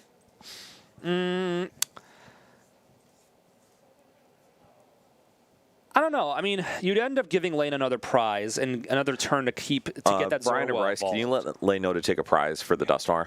Thank you. Yeah, I do think a lot of this comes down to the previous turn where Lane did not just opt in to play the Lilies and just continue to set up her board. Maybe she was afraid that Nikita could have done some crazy play, but he had no energy on his board. So there wasn't any opportunity where he could do something like a Crispin and also knock out a Zoroark because he needed Crispin and Boss to make that happen.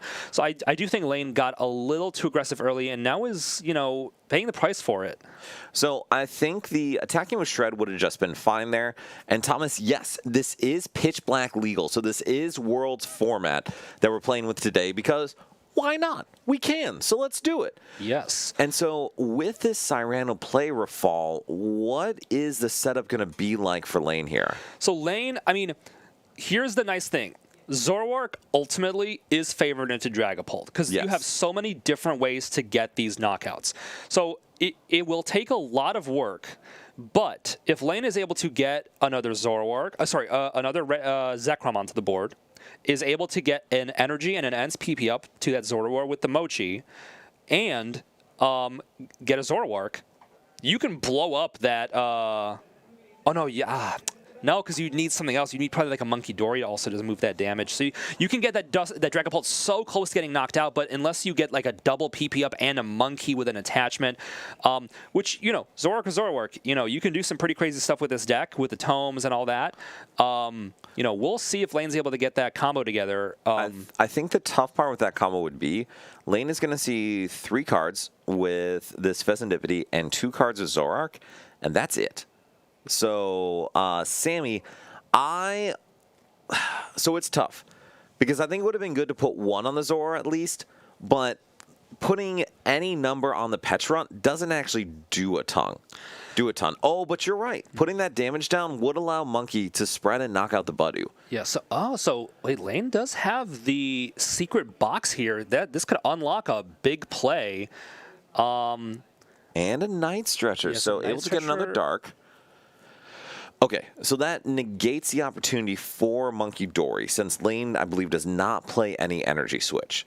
So there will be an opportunity for Lane to take a knockout here if she wants to reach with a black belt as well. But I don't know if she she played the wants to. Cyrano, though. Oh, to you're get right. the She did play Zoroark. Cyrano. So yeah, we needed like a Monkey Dory spread.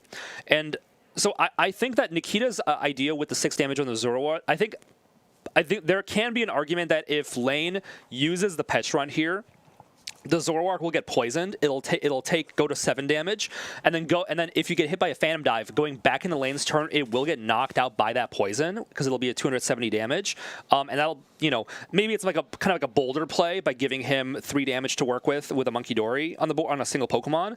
But this is setting Nikita up for just kind of continual board wiping and just making Lane do the most over the top play just to get anything going here. So I will say with this too, I think because Lane had no energy on the board, this decision is a little more understandable and lower risk. But now on Nikita's end, Nikita is 1 Dusknoir away from winning the game. And I don't believe Nikita plays Rare Candy, but Russian Sport makes it better. Yes, agreed. So we see another Dragapult, see Lilies. So I got to check if Nikita plays Rare Candy, because if he did, I actually don't love that play because you could just win the game this turn. Now, granted, he's in a position to win the game anyway, but I think I would have liked to see the clean sweep here. What do you think, Rafal?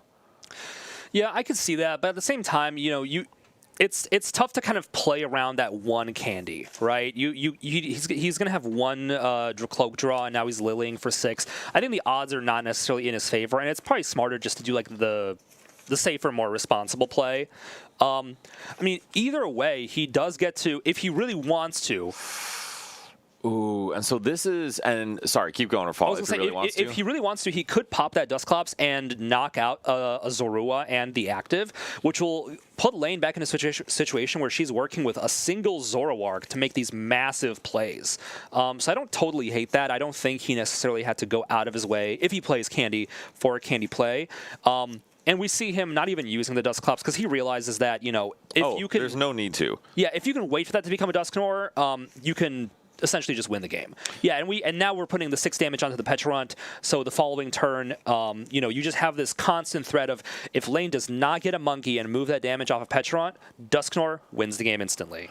So the one thing, and yeah, there's no energy down on an Enzora, so I agree. I think it's a little safer in this situation.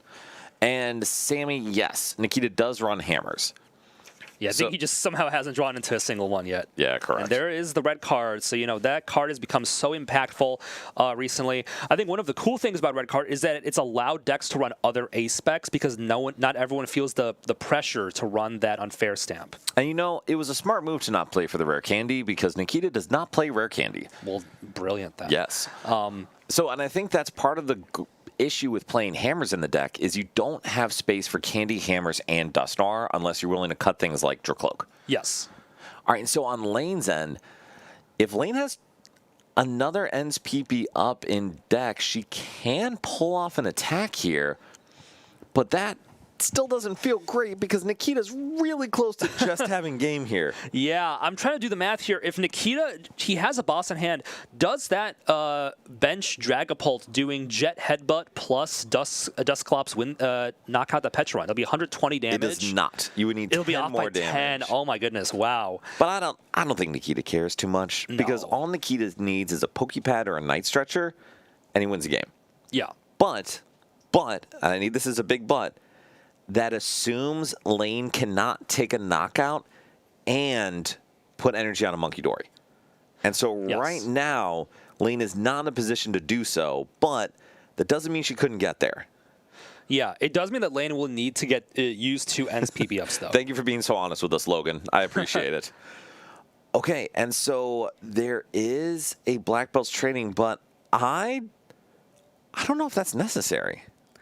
It's not. It's possible that Lane is just kind of preparing herself for the follow-up turn, hoping that this red card sticks and she's able to just blow up 2 Dragapults in a row. You know, I understand the situation. You know, you kind of know, like, if I don't win, and like, you know, she's kind of like, there's a good chance I lose the following turn, so I'm just going to prepare to like get 2 big knockouts. You know what I mean? And like that makes sense. You're not playing for a drawn-out game. You're just hoping that you know, this red card sticks for a single turn. You get 2 back-to-back knockouts, and then you're able to just clean up the game from there.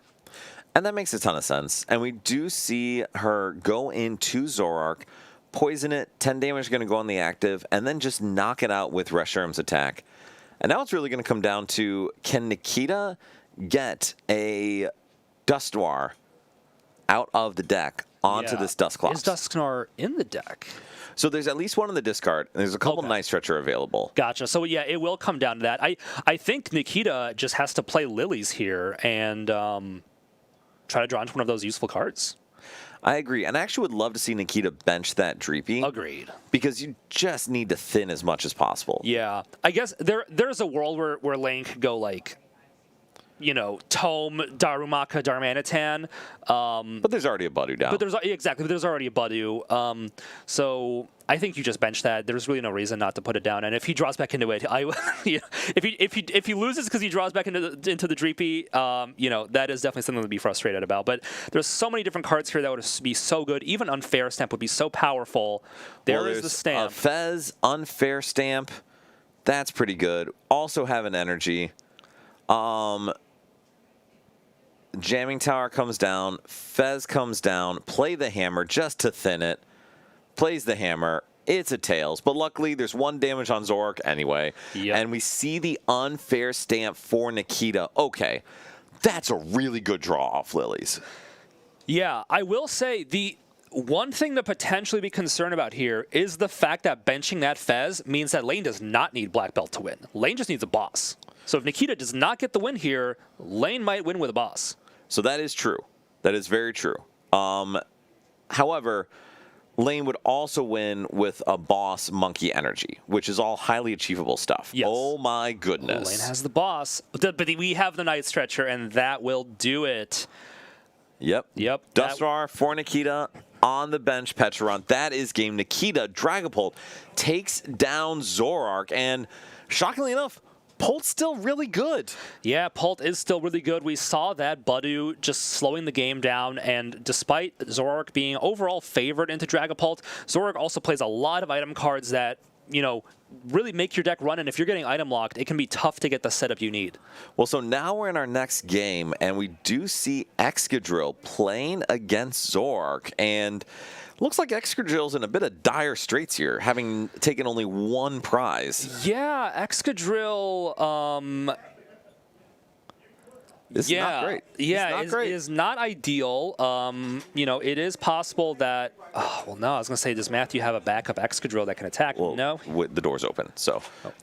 Sorry. But yes, and Excadrill is not really needed right now. Matthew does have an opportunity to go in with that Skarmory EX and snipe that Pecharunt. And I do see a Zoro on the bench that would at least with what appears to be 2 energy on it. So Matthew needs to put something in the active that will not get knocked out, and Metagross will not be enough. You need to attack with this Skarmory and do something useful here. Agreed. And also, Matthew needs to find a way to disrupt Ben's hand. And it looks like that is not happening. Ben has a bajillion cards in his hand. Classic Zoroark. Yes. So, and that Excadrill does indeed look ripe for the picking. We could see a Darmanitan snipe on Excadrill just for the heck of it. There is more than enough damage on the Excadrill. There is, what is that, 290 damage on that Excadrill. Yeah, there's a lot of ways for Ben to wrap up this game. To be honest, that Skarmory, I think, only has 260 HP, so, you know, a little... the Black Belt would do it too? Yeah, just a little gust of wind and Mochi would do it. Plus a Zekrom will do it. Matthew attaching to the Metang, I don't know. Maybe it's possible I'm missing something here, but I feel like we cannot be attacking with Metagross here because it will just get knocked out by the Zekrom attack. So I think what Matt is saying is that Metagross is going to be the follow-up. Oh, we do have the red card. So there is a red card, and that is a huge deal. And yes, Matt is playing Dragapult. So with that red card, putting Ben to a lower hand size, and Matthew's going to be able to knock out that Pecharunt, which means if Ben attacked with Zekrum's main attack next turn with a Stadium Bounce and Pecharunt out, Ben would have to manually retreat that Zoroark. Yeah. So I guess if Ben has attacked, I'm assuming that Ben previously attacked with the Rampaging Thunder. That's very interesting. So yeah, Matthew is in dire straits here, but he's doing everything correct to try to get back in this game. And then there will be the Snipe knockout, I assume, on this Pecharunt. I do think Ben drew into the black belt with a red card. That is problematic, to say the like least. No, that's a Purloin, that is a Buddy Purloin. That is a Poffin. reverse Purloin. That is Beautiful. not a black belt. And a Monkey Dory. And yes, Plutonium, there's going to be an asymmetrical top cut. So we're going to have 7 rounds of Swiss and then an asym cut and go from there. Okay, so that And ends the go. Okay, so boss. Okay. Yeah. At the end of the day, if you're down 5 prizes to 1, there's not a lot you can do, but Matthew did everything right there. I just don't know what went wrong beforehand. Clearly a lot did, because that is not an ideal board state that we showed up for. And yes, Matt is playing Dragapult, and she's playing incredibly well with it, to the surprise of no one. Yeah, indeed. So we have a 5-0 Zoroark. Ben, love Ben, talked to us before the tournament and said, yeah, decided to play Zoroark, because Ryan just said, just go play and we'll see what happens. And shockingly enough, when Ben just chills and says whatever, we'll see what happens, he plays really well mostly. Yeah, well, we were asking him, he's been, trying really hard this season, and he has finally got his very first day 2 at NAIC of all things. Yes. And I remember he was on his winning in at NAIC, and he's like, hey, this is my last round. I'm against this guy here, and I saw it was Noah Yoshida, who's I don't know how much he plays anymore, but he got top 8 at Worlds a couple years ago. He's he's a Japanese American player who's played in both regions and had a lot of success. And I was like, yeah, he's all right, but you can do it, dude. And then he comes to me later. He's like, you didn't tell me this guy is who I played against. And later he told us, being, realizing that at the end of the day, we're here to have fun. We're here to play some card games. We're here to have a good time. And obviously we're competitive, and it can get stressful. It can get frustrating. But if you kind of lose that magic of playing Pokemon, and it's all stress and all competition, that can really eat away at you and make the losses, really kind of, snowball. And Ben was saying that, just having fun and enjoying playing Pokemon all of a sudden lightens the load on you mentally. And, now we got him 5-0. He's playing a different deck. But he's 5-0 because he's just having a good time. And so I will tell you guys, I say this all the time, be process-focused, not outcome-focused. Because if you're outcome-focused and you get locked in on I have to win, I have to do well, I have to top cut, it's going to pull you out of the game and cause you to play a lot worse. If you are process-focused, you do all your prep going into the event, and you just say, hey, I'm going to play the best I can on a game-by-game, match-by-match basis, you are going to have more success. So it seems like really dumb advice, but I'll say it again. The best way you can succeed is to stop caring about succeeding. Do your prep, do your practice, put in your time in advance, and in the tournament, just enjoy. And so, Rafal, do you agree, disagree with that? Yeah, I would say to me the biggest mentality change for me, because I went through a couple years of every year doing a little better than the previous year, and this year was better than my previous year, which was better than the year before. Yeah. And each one I'm a little closer to Worlds, but not close enough. But there's only so close you can get without getting it. I feel like unless I go to Worlds next year or do really bad in the season, my only logical next step is to be like the 136th seed or something. I'm hoping that's how. Yeah, we'll see. We'll see how it goes. That's what it's been feeling like. But what I was getting at is, like, I used to get really frustrated. I used to kind of get to my win-ins. And for me, the biggest curse was always I would start 4-1 at a region. I would start 4-1. I would take a bad loss, and then I would get really frustrated. Because once I would get to – because, once you take that first or second loss after a good start, especially if you lose, like, round 1 or something, you start being like, okay, well, to get day 2, I need to do this and this and this and this and this. I can take 2 losses, but I can also take a tie. I can do this or that. And completely shifting my mentality to, okay, I lost this round.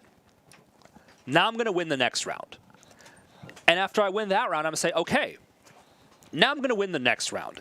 And you go one round at a time, and that's like the number one advice I give players. If they're asking about like the not the mechanical side of the game, not the strategy part, not the actual in-game part, but like the mental part, for me, it's one round at a time. You know, and it can be tough because we all like to go to our friends and say, hey, dude, did you see what happened to me? Let me give you the rundown. And, you know, I do that too, but once you let it out, okay, well, that round's over. That round might have been crazy. That might have been your opponent might have had the craziest top deck ever, but now that round's over. And if that is messing you up the next round, you've done something wrong. And working on that and improving on that mental aspect, to me, was like the biggest change when it comes to improving as a player outside of like actually playing inside the game. And so, Sammy, saying reflecting on your play is a difference maker this season compared to previous. Dude, I agree. And that's when I say process focused. It does not mean you don't care. It means you're putting your time and attention to a place where you can actually get tangible impact or value from it. So reflecting on your play, Rafal, you know this about me, and I say this, like, literally every round I play, I ask my opponent what I could have done differently or could have done better. And I don't care if I win, I don't care if I lose, it doesn't matter what the outcome of the, like, round was. All I care about is, did I play the best I could, and what else could I do to play better? And I will tell you, man, that accelerated my growth big time. Yeah.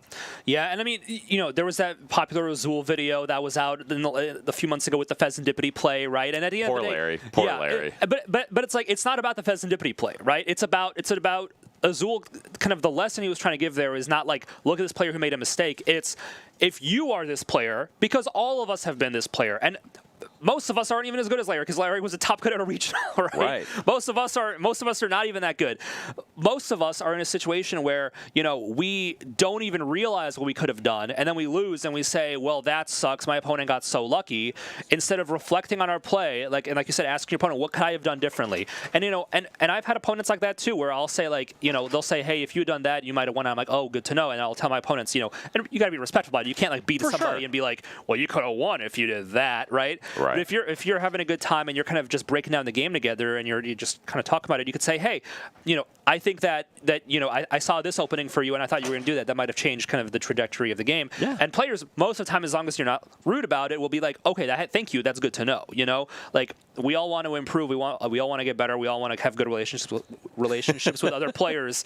You know, so at the end of the day, it's not about the Pheasantipity. It's about learning that you could have done that play and knowing for next time and moving forward from there.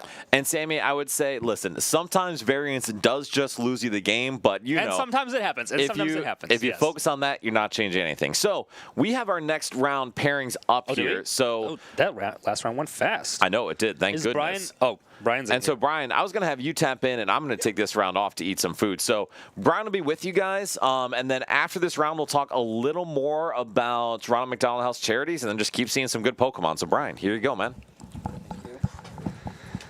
All right, we will have Matt Chuang on stream against Michael Flaherty. Michael, at the Invitational, was playing Slowking.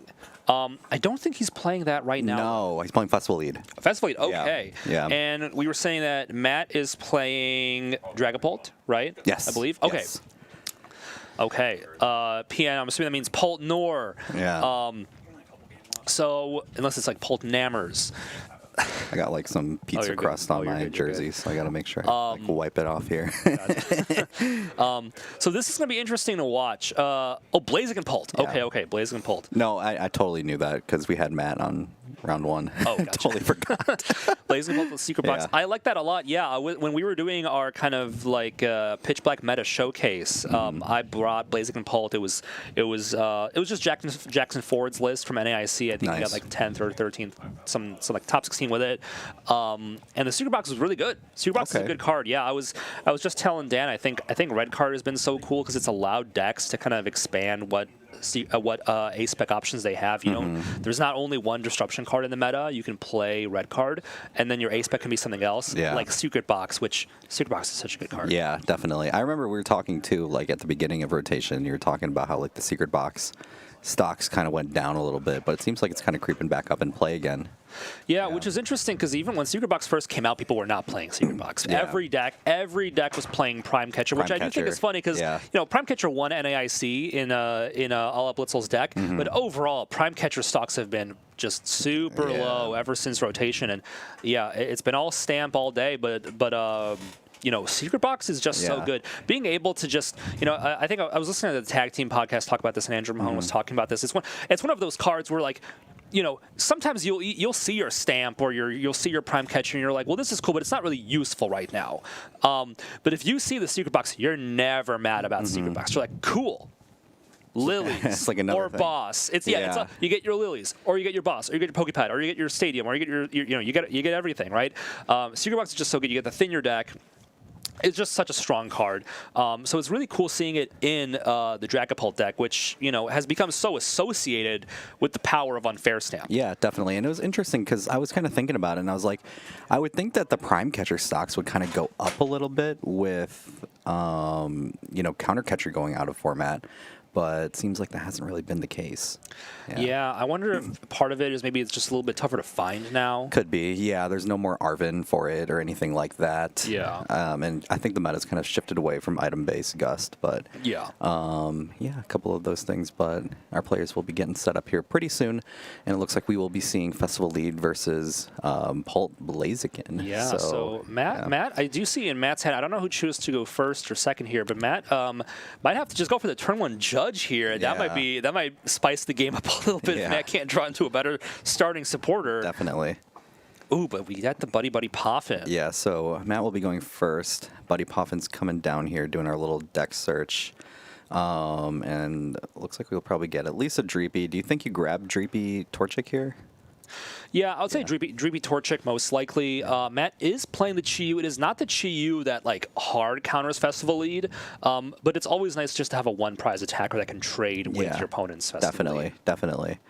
Yeah, so it looks like we're doing our little search here. And for those who don't know, because I don't also know, what is that other Chi-Yu that you're talking about, the one that hard counters? It does 40 damage and discards a stadium, and then your opponent cannot play stadiums for a turn. So it conveniently knocks out Applin. That's pretty solid, actually. Yeah. So Matt getting... at the end of the day, a good setup. Yeah. The only concern is that Matt only has a Judge and a Dracloak in hand. Yeah. And if that Dracloak cannot find a Lilies, it might be Judge time. Interesting. So it looks like we're going to go for just put the Grookey in the active. Yeah, Michael has both of those new Gladion cards in his hand and cannot do much with it. Oh, we do have Ultra Balls, so that could go for a Meowth. What is that Gladion card that Michael has in his hand? Good question. What does it do? So it's why Festival Lead is considered one of kind of the top contenders for Worlds now. Yeah. When you have no cards in hand, your non-rule box Pokemon will do 80 more damage. Oh, you have to play it when you have no cards in hand. Yeah. Because right now, Festival Lead, it has a lot of weaknesses. Oh my God, we have the candy. Wow, that's the turn two. Wow, the game's over. Wow, yeah, wait. Wow. Matt just demolished Michael. That is unfortunate. Wow. Hi, Dan. Michael already lost. Yeah. Wow. Do we have our backup game ready? Yeah, we have our backup All right, game. there we go. There we go. We got a lot of shuffling here. We're gaming here. Okay, so we have Dragapult with what looks to be the Dunsparce, and we have Kevin with Alakazam. He's kind of become a bit of an Alakazam gamer recently. Yeah, he has been. I mean, he got the top 8 during the Invitational. You guys had a pretty intense game, wasn't that? Yeah, well, both of us. Yeah. It was like my third game with my deck. It was his third game with his deck. Yeah. We both made some crazy mistakes. Yeah, Logan. So Matt was literally able to just go Candy Pult double knockout, and that was the game. But I think that means that Matt might be in cut now. But we'll have to see because it turns out it's a 7-round event today. Yeah, 7 rounds of Swiss is kind of crazy to think about. This is like a regional what's it called? Like a regional challenge where they. Yeah, I mean we have 40, I think 42 players here today. I mean I'm very excited to see the final results and kind of give us a real picture of what the pitch black meta looks like. Definitely. So it looks like we're going to see the Dunsparce come in, runaway draw 3. 2 bosses. Yeah. I don't know if Olive's looking for something different here. Yeah. Do we have an out to a Dracloak? No. Doesn't look like it. Oh, yeah, we do. yeah, Never we mind, do. never mind.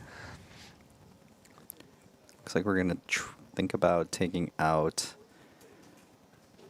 Yeah, the risky ruins. You know, that is a not. Excuse the pun, but it's a risky card to discard against Alakazam. Yeah. Because not only is it so powerful if you play it against them and they have to bench Abras into the Risky Ruins, it's also strong because Alakazam plays a lot of stadium cards that make Dragapult's life very difficult. Yeah, definitely. So we're going to see the Lily's Determination come off of this Meowth play here. Yeah. See what we got. I was just going to say, I think that's probably the smarter play. We could have always gone for a Dracloak, but there's a chance that Dracloak, doesn't net us much. And Yeah. Olive's kind of right back where we started. Definitely. Meanwhile, what do you think kind of Kevin's game plan is here? Yeah, so I see that he does have the Dunsparce in hand. I don't think he's looking to use it yet until he's able to set up like a Kadabra or Alakazam, just because he doesn't want to put one of his like 2 Abras in the active. So I'm thinking he's going to try to take things a little slow, see what he's able to draw into, and then kind of go from there. And Olive, Yeah. That's an Ultra Ball. Okay, I thought if Olive is not able to get a Dracloak, that would be very tough. So tragic. Yeah, but Olive does appear to be getting a Dracloak here. So, and Kevin will continue to be item locked with this Budu, so he can't do some kind of like boss Dreepy play. Yeah, this Budu's putting in some work. Yeah. So one thing that I have not realized, but I've experienced this as a Dragapult player. The Kadabra for 1 energy can knock out Budu. Yeah. Do you think Kevin kind of goes for that aggressive play here to remove the item lock, or do you think Kevin just continues setting up? I think he continues setting up. I feel like it is a kind of a risky play to kind of go for, and it could come off as a little like hyper aggressive in a way. So I feel like he's going to go the route of setting up a little bit more, but wouldn't be surprised if that's the route that he goes to, so he can try to further his gameplay a little bit more. Yeah, he does have a Kadabra. Yeah, but also accessible. depends on like what he draws off of this as well. Yes. And we do have the enriching energy, right? Yeah. So I do think we probably. It's looking at Dawn potentially. Yeah, I think you probably enriching first, so that you can draw some of the stuff that Dawn will get you, unless he really feels the need to get everything out of the Dawn first. But I think the Dawn can get you another Dunsparce to replace the one that will shuffle itself in. Yeah. But I do think there's also an argument to be made that Kevin, like you said, might be better off just slowly setting up, getting everything evolved. For the eventual stamp turn when you're going to want to use multiple Dunsparce to win the game. I actually kind of like the way that Kev went about this because there's no guaranteeing what the enriching energy is going to get, and I like that he's going to probably play this Dunsparce down first so we can pivot into it after the Dunsparce gets played too, because he's not going to want to promote one of these Kadabras off of that, so that's what I'm thinking he's doing. And then he is playing that Nighttime Mine, which is going to be pretty good into this matchup too, requiring the extra energy from the Dragapult to attack. So we're going to get the 3 cards here. Yeah, a whole lot of item cards, but at the end of the day, your hand is increasing and you're playing Alakazam, so you're not too mad about it. Definitely. So now it looks like he's going to promote the Dunsparce here, and he might be just looking to pass it on over to Olive here. Yeah, he did have where was the enriching energy? I thought it was in his hand. Yeah, I guess he doesn't play it. I think I might just be blending it in with something. Yeah. Oh, there it is. Yeah. So setting up 2 Kadabra, I think that's the smart play. You're setting up yourself for a situation where even if one gets knocked out, you have access to another one with energy, which means that enriching energy can be used the following turn. Yeah, definitely. And Olive is looking to potentially go aggressive here, but we do need access to a fire energy. Yeah, it looks like we do have Crispin in hand, though. Yeah. So, and now we see Olive, we discarding that Risky Ruins, turn 1 with that Ultra Ball, and, now you have no way to bump the Nighttime Mine. So, do you really want to Crispin and put 3 energy on a Pult? Because what if that gets knocked out? Yeah, it's tough to say, but, looks like Kev has 2 Abras prized. That's what someone was saying. Interesting. Yeah. But yeah, it's definitely an interesting discussion point to think about. If it really is worth it for the Crispin to come down, put those 2 energies onto that Dragapult so it can attack. Yeah, it's interesting because we're getting kind of in. We could be kind of doing like the arms race game, right? Where both players are just evolving and building up a massive hand. But Kevin does have kind of that like ace in the hole of that Genesect. If Kevin's able to draw into a tool card and put that Genesect down, it would put Olive into a really tough position where you cannot easily disrupt Kevin's increasingly large hand. And it looks like Olive's just going to go for the aggressive play here. Yeah, definitely. And I still like the play either way because, I mean, at the end of the day, Phantom Dive is Phantom Dive. So to be able to use the ability is still going to put her in a position to win. Yeah. So then it's going to come down to, can Kevin get his hand up to 16 cards, which, I don't know. He's got Enriching Energy. He's got at least one Alakazam. We'll see how he does here. Yeah, he definitely has the means to do so. It's only really going to be about, what he's going to be able to do with it. So it looks like we're going to put 3 on each. Yeah, no Dracloak in play is definitely bad. I don't know if Olive plays Rare Candy, but most Dragapult lists do not. And if Olive is not able to kind of cheat out a Dragapult the following turn, if this one gets blown up, it's going to be pretty tough. Definitely, and we do see the Enriching Energy. We see the... Kevin's at like 13 cards already. He's got a lot of cards. So we're drawing 3 more. Yep. Let's see. It's another enhanced hammer. You really don't. I think Kevin's thing is like you really don't want to evolve another Alakazam. Yeah. Because that's a draw that cannot be disrupted by something like a Team Rocket's Watchtower.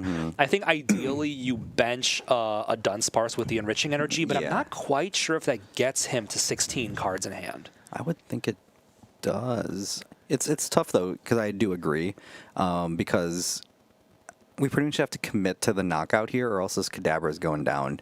If we don't think we're going to get there, we're going to have to go for the Alakazam play anyways. So we're choosing to not bench the Dunsparce. I think I don't know. I think I would have benched it. I would have heavily considered that. Yeah. But nonetheless, I mean, his hand is building up. I do think you simply should put down something with the Enriching Energy. Because there is also the possibility, because as Kevin keeps drawing, there's a chance he can draw into one of those tool cards and then turn off the Unfair Stamp and put himself into an even better spot. And plus, it gets some of the 4 cards anyways, so I think that's a good idea for him to do. Yeah. And then I'm curious if he's going to play any kind of supporter here. I did see him draw into the area. A boss wouldn't do anything. You just want to knock out this Dragapult. Yeah. So I wonder if he's able to get himself over 16 cards. Do you just play that area and see if you can maybe snipe an Unfair Stamp or something from Olive? Be. Let's see what we draw. Stadium. Item, energy. All right. No tool card. No tool. Unfortunate. Looks like we're going to play another one. Yeah, but he seems pretty confident with his numbers here. The only issue here is like we were saying, he has 2 Abra Price. These 2 Alakazam have to go the distance, but the fact that he's knocking out the only Dragapult on Olive's board with no Dracloak on the side means he will have an extra turn to do something and continue building some stuff up. And there's a good chance he takes one of those Abra off the prizes here. Definitely. So the area comes down. Let's see how many cards. I think he has more than enough. Yeah, I think drawing 6. He drew at least 10 cards between the energy and the abilities. Yeah. Are one of those an Abra? One of them is an Abra. It is. So we're going to go and grab Dracloak. Oh, Dracloak's that is pretty tough. good. We really want Stamp here, but maybe I wonder if we Lilies first. Yeah. We Lilies to start. Yeah. I think you even consider benching that Monkey Dory unless you really want to put a Fez down. I think that's a possibility as well. Yeah, I think that's why Olive's not going with the Monkey Dory here. Just for the possibility for the Fez. Yeah. Yeah, and this is going to be tough. I mean, the Stamp is going to be so important here because if you can't disrupt Kevin's hand, the odds that he isn't able to chase down your Dracloaks, go after your energy, go after that Meowth, the odds are not going to be in your favor here. But Olive, if she can get the Unfair Stamp, which we do, we can start putting the board back together, especially the hammer. If that hammer removes the energy off the active, suddenly pulls back in it. Ooh, no. So we don't get the hammer, but we do have the Unfair Stamp, which is still pretty good.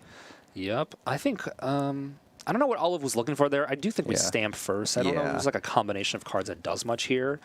Unless we just I think we just wanted the extra card to potentially discard for an extra Dracloak. Yeah, it's possible that every card in the hand was pretty good. And you just want to get kind of a dead card. But then, that's one of those interesting things, because then, like, what if Dracloak draws you into a card that you don't want to discard? And then you've just used the Dracloak before stamping. It's those little sequencing decisions that can punish you. Yeah.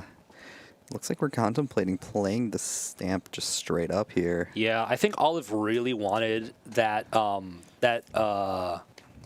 that recon directive to Yeah. just like either find you another Dracloak or just be like 2 Poffins, Yeah. like something easy to discard. Yeah. Because she had that Ultra Ball in hand, but had nothing you want to discard. Exactly. Yeah. I mean, like a lot of those were like good resources too, like Boss and stuff like that, and extra Dragapult, just because we don't want to just willy-nilly just discard all of our Dragapults because we're going to need those later on in the game anyways. Yeah, that's one of the interesting things about Pult. Like, no hammers, no more Dracloaks either. And no way to disrupt Kevin's hand. If Kevin can chase down this single Dracloak, this could be, this could be close to the end for Olive here. Yeah. Looks like we're just going to go for the Itchy Pollen here. We have Boss, which is pretty good, but unfortunately we're not going to really get anything off of it. Yeah, Boss will do what, 40 damage? Yeah, it's not going to do much. It looks like we might just be better off just taking the knockout here on this Alakazam. Yeah, and Kevin's by no means in a bad spot. He's not in a position where Olive can knock out both of these Alakazams, but that stamp definitely was highly effective. Yeah, definitely. But also I feel like Olive is looking for another piece here potentially. I think we have the Fire Energy. Do you think we just rip the Lilies and hopefully draw the Dragapult here? I don't know. I mean, we know there's a Dragapult in the deck. Yeah. Oh wait, never we got mind. the Pult. Never mind. All right, we're just. So we need to, the Crispin will get us the Fire Energy. Yeah. Oh, I guess we didn't grab the and Fire energy for the backup Dragapult now. So we're doing fine here. Yeah, this is what I was talking about. I mean, at the end of the day, Stamp is good, right? Yeah. Secret Box is good too. Yeah. But there's a reason that Dragapult is, it's so ubiquitous in the meta. It's just associated with Dragapult. It's one of the decks that can take the biggest advantage of it. Franklin. The Nighttime Mine. Olive doesn't realize the Nighttime Mine. I don't think we have a Stadium Bump, do we? I don't think so. Unless we put it, unless we attached. We did not attach. I thought she had attached the benched one. Okay. Never mind. All right, we're good. All right, I was about to say Olive knows. Yeah. We're good. All right. Where will Olive put this damage? Between the two Dunsparce, makes sense. Putting damage on the Alakazam, you're assuming it's going to be in the active anyway, so it doesn't really matter. Ooh, kind of a bold move to go straight into the Kazam here. Unless I feel like you put the Dunsparce in the active, don't you? That's tough. You probably do, because I'm assuming that Dawn is most likely getting played to get it to Dunsparce. Yeah. But now I'm just wondering what the math is like for Kevin here. Can he get himself to a 16-card hand? I don't know. He could draw 6 cards between the two to Dunsparce, 4 more cards if he can get the enriching energy back. I know. And then Fez as well, assuming that's not. Yeah, he has access to Fez. We got the Dunsparce. We got pieces. Yeah, so you're gonna have to kind of chain this in a bit of an interesting way. I think you probably do the Dunsparce with the enriching first, because you want to draw into that ideally. Yeah. That's what I would think as well. But he is peeking at potentially grabbing an Abra here, which is also needed as well, because you're going to need a follow-up attacker as well. Yeah, the Abra is needed. I mean, there's a world where you try to like two-shot this Pult, but I don't know. I think if you're not one-shotting it, then that means that if Olive is able to get like a Monkey Dory down with a Dark Energy, it doesn't even matter if you get 2 Abra down. That'll be enough damage to knock out both of them. So I think Kevin just has to go for the, the knockout here. I'm just trying to figure out if the math is mathing with the draw, right? Because it'll be 6, 9 cards, 13. I think if he draws like exactly what he needs, there's a possibility. But it'll be tough. It would be tough because we have to rely on being able to draw into the. Yeah, and can Dawn? Is there not a stage 2 he can have gotten with the Dawn? I don't think so. Because that could just be another. That Dawn could turn into an extra card. Yeah. It's tough. Yeah, so Kevin kind of, the issue is that, like, if Kevin draws into, like, something, uses the Dunsparce, but then to get the next one, you have to use, like, a Pokepad that can get him off of the math to get the ideal play here. Definitely. So let's see. It looks like we're going to put the Dunsparce down first. Are we going to put down the Fez? Yeah, it looks like we will, too. Yeah. So I feel like you're going to need to have something to eventually go into. Yeah, I think you got to do the Dunsparce first. Yeah, you do. Want that enriching energy is going to be so good to draw into because you're going to need to draw into that eventually. Yeah. So we got an energy. We got a Pokemon. Yeah, and Lily. Yeah, that might have been like the Dedenne. Yeah. Which is not useful because, yeah, you know, if you were not able to get this knockout, you definitely just try to get a bunch of Abra down. Yeah. What I'm wondering is, do you even want to attack? Yeah, that's another interesting thing to think about, too, is if it's even worth it to attack, but... Because if I you feel get like- 2 yeah. Abra down but then put damage on the board, a Monkey Dory will completely invalidate them. Yeah. Ooh, we don't draw into it. You know, we get the Sacred Ash. Whoa, we get another Dunsparce. The Dunsparce is But good is there too. a Dunsparce to put down? Yeah. I- Pokepad could grab it, but doesn't seem like it's a good use of it because we do need the card in hand at the end of the day. Yeah, I think if I'm Kevin, I'm kind of realizing that the 16 card hand is highly unlikely, Yeah. and I'm probably kind of angling towards getting 2 Abra onto the bench and possibly just passing. Yeah. But looks like we might be committing to it anyways. Yeah, maybe even using honestly, I might even use the Dedenne attack. I think Kevin should bench the Dedenne here. Yeah. What do we grab back with it? Is it any card? I thought it's trainer or supporter. Potentially an Alakazam, honestly, like a Candy or an Alakazam. Because if we're looking at his board and you know we see him playing Dawn and not getting Alakazam, he might have to get one back. That Sacred Ash can get it for him Yeah, too, but that's true. getting it into your hand would be really good. Yeah. Kev is contemplating it. He's thinking. Yeah, we're thinking. No, I think you benched the Dedenne first. Because now what do you promote? Yeah. If you promote the Alakazam, you're not getting the knockout. You could always... I mean, Olive has no damage to work with. Yeah. So we could bench the Fez and just kind of let it eat 200 damage, but I don't know if that's the best call here. I feel like it's kind of like now we have to pivot into that play you were kind of saying earlier where we have to go for the double Abra play now. Yeah, I think if I'm Kevin, I'm playing that Sacred Ash and I'm trying to get 2 Abra down. Yeah. I think that's kind of the situation he's in now. Because there was one. Remember, there was 2 Abra prized. Yeah. So there's one in the discard and one in the deck, and the last one is in the prizes. Okay. All right, so we're gonna Sacred Ash. And then that Telepathic Psychic can get us access to both Abras. And then that Pokepad can get us Dunsparce. And we're in an okay spot. Yeah. The question is, do we want to attack? Because attacking opens up the line for Olive to knock out the active Alakazam, and with a Monkey Dory on the board, knock out 2 Abra. Yeah. Is Kevin going to open that up for Olive? I think he's just going to retreat into the Dedenne and use that attack instead. Yeah. Actually, Brian, I can't do math. Olive would be 10 damage off. Yeah. You need 100 damage to knock out both Abra. Monkey would only get you to 90. Yeah. I apologize for Okay. that. I don't know what I'm talking about. All Yeah, good. 10 short. Thank you, Logan. Yeah, that is my bad. For some reason, I thought Abra had like 40 HP. Yeah. It's tiny, but it's not that tiny. It's not that, It's yeah. not Applin. Yeah. Yeah, so Kevin might be all right here, but he could end up back in a situation where he only has 1 Alakazam to use. Yeah, definitely. I can see it. But saving one of those Pokepads to grab Alakazam the next turn here. Looks like he might just go with that play, though. Let's see. Yeah, he's going to go for the retreat play. Teleport Abra. There is an Abra with 40. Is Alakazam 1 retreat or 2? 1. Oh, Yeah. I thought it was 2.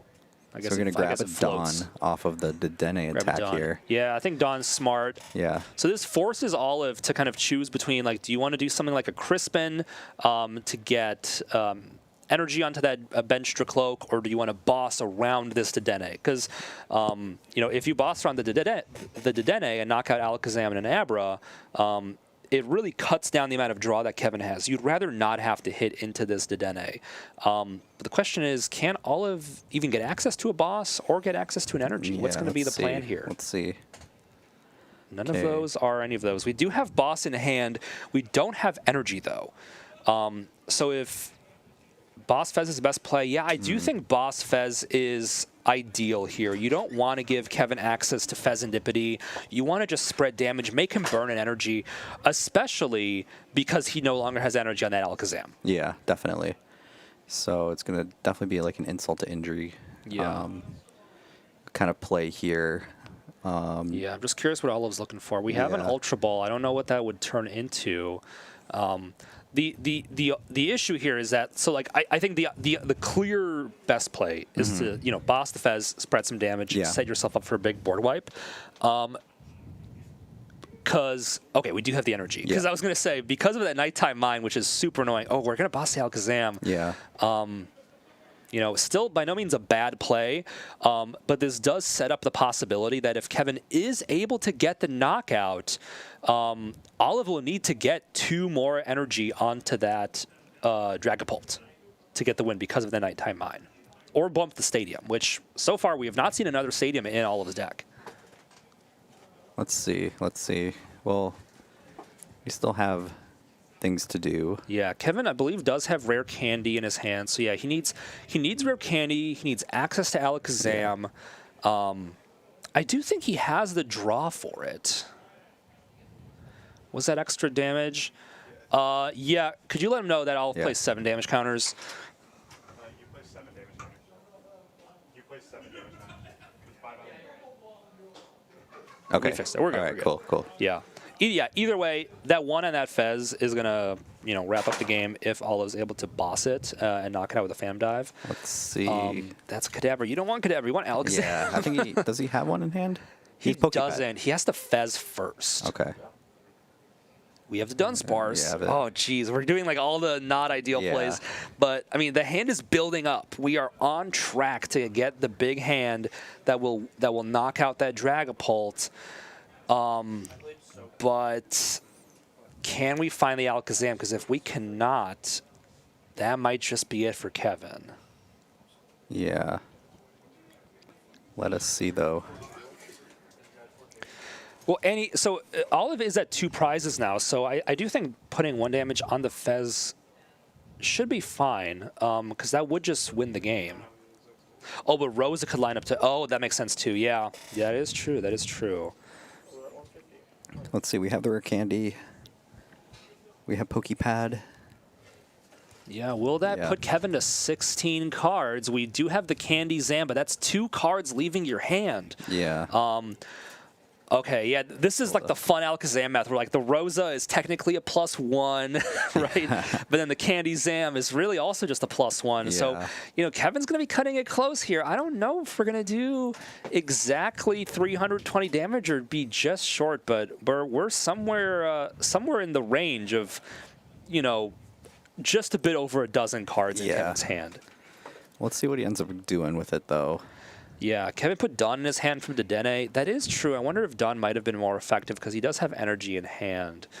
But yeah, Kevin's going to need this Candy Alakazam to get him to 16 cards. The only way I can think of like Dawn not being better is if we know we don't have one of each stage.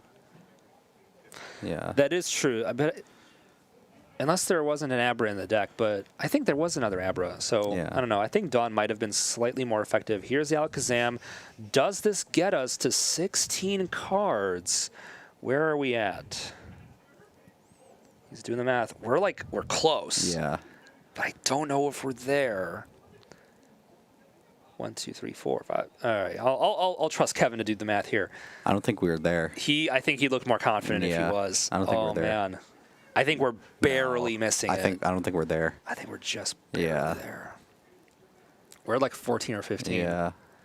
Yeah, I wonder if playing that And Dawn plus, and getting 3 Pokemon might have been the game changer there. Plus, we have to still discard a card for attaching. So that's going to be 1 fewer to work with. What is it, like 15? Oh, man. Yeah. Yeah. So yeah, there was a basic for the Dawn there. It's not an Abra, but there was a Dunsparce. So I think Dawn would have gotten you more cards than that Hilda did. Yeah. I don't know if that 1 card would have been the game changer, but this is super close for Kevin. Definitely is. Let's see it. He's moving too fast. I can't tell. Yeah, but, I know. But yeah, he's kind of slumped over. He's Oh, I guess he does have enough. We must be just there. Oh my Yeah. gosh. But if Olive can get 2 energy onto this Fez is pretty good. Bolt, that will close it. I mean, we have Fez. We have Ultra Ball. Yeah, we need. She has Rosas. We We just have need Rose. access to Pult. Oh yeah, I think we have with Ultra Ball, right? There's 2 Pults in the discard. Do we have one in the deck? No, we do don't. not. Do we have Night Stretcher? We don't have Night Stretcher. Oh, do we have any recovery Oh cards? my gosh! Does Wait, Olive have an out to Dragapult here? do we have like something in hand? I'm not sure. This is interesting now. Is the last prize like? Oh, is it? Oh, we have Pult Night Stretcher. We have Night Stretcher. Do we have Night Stretcher?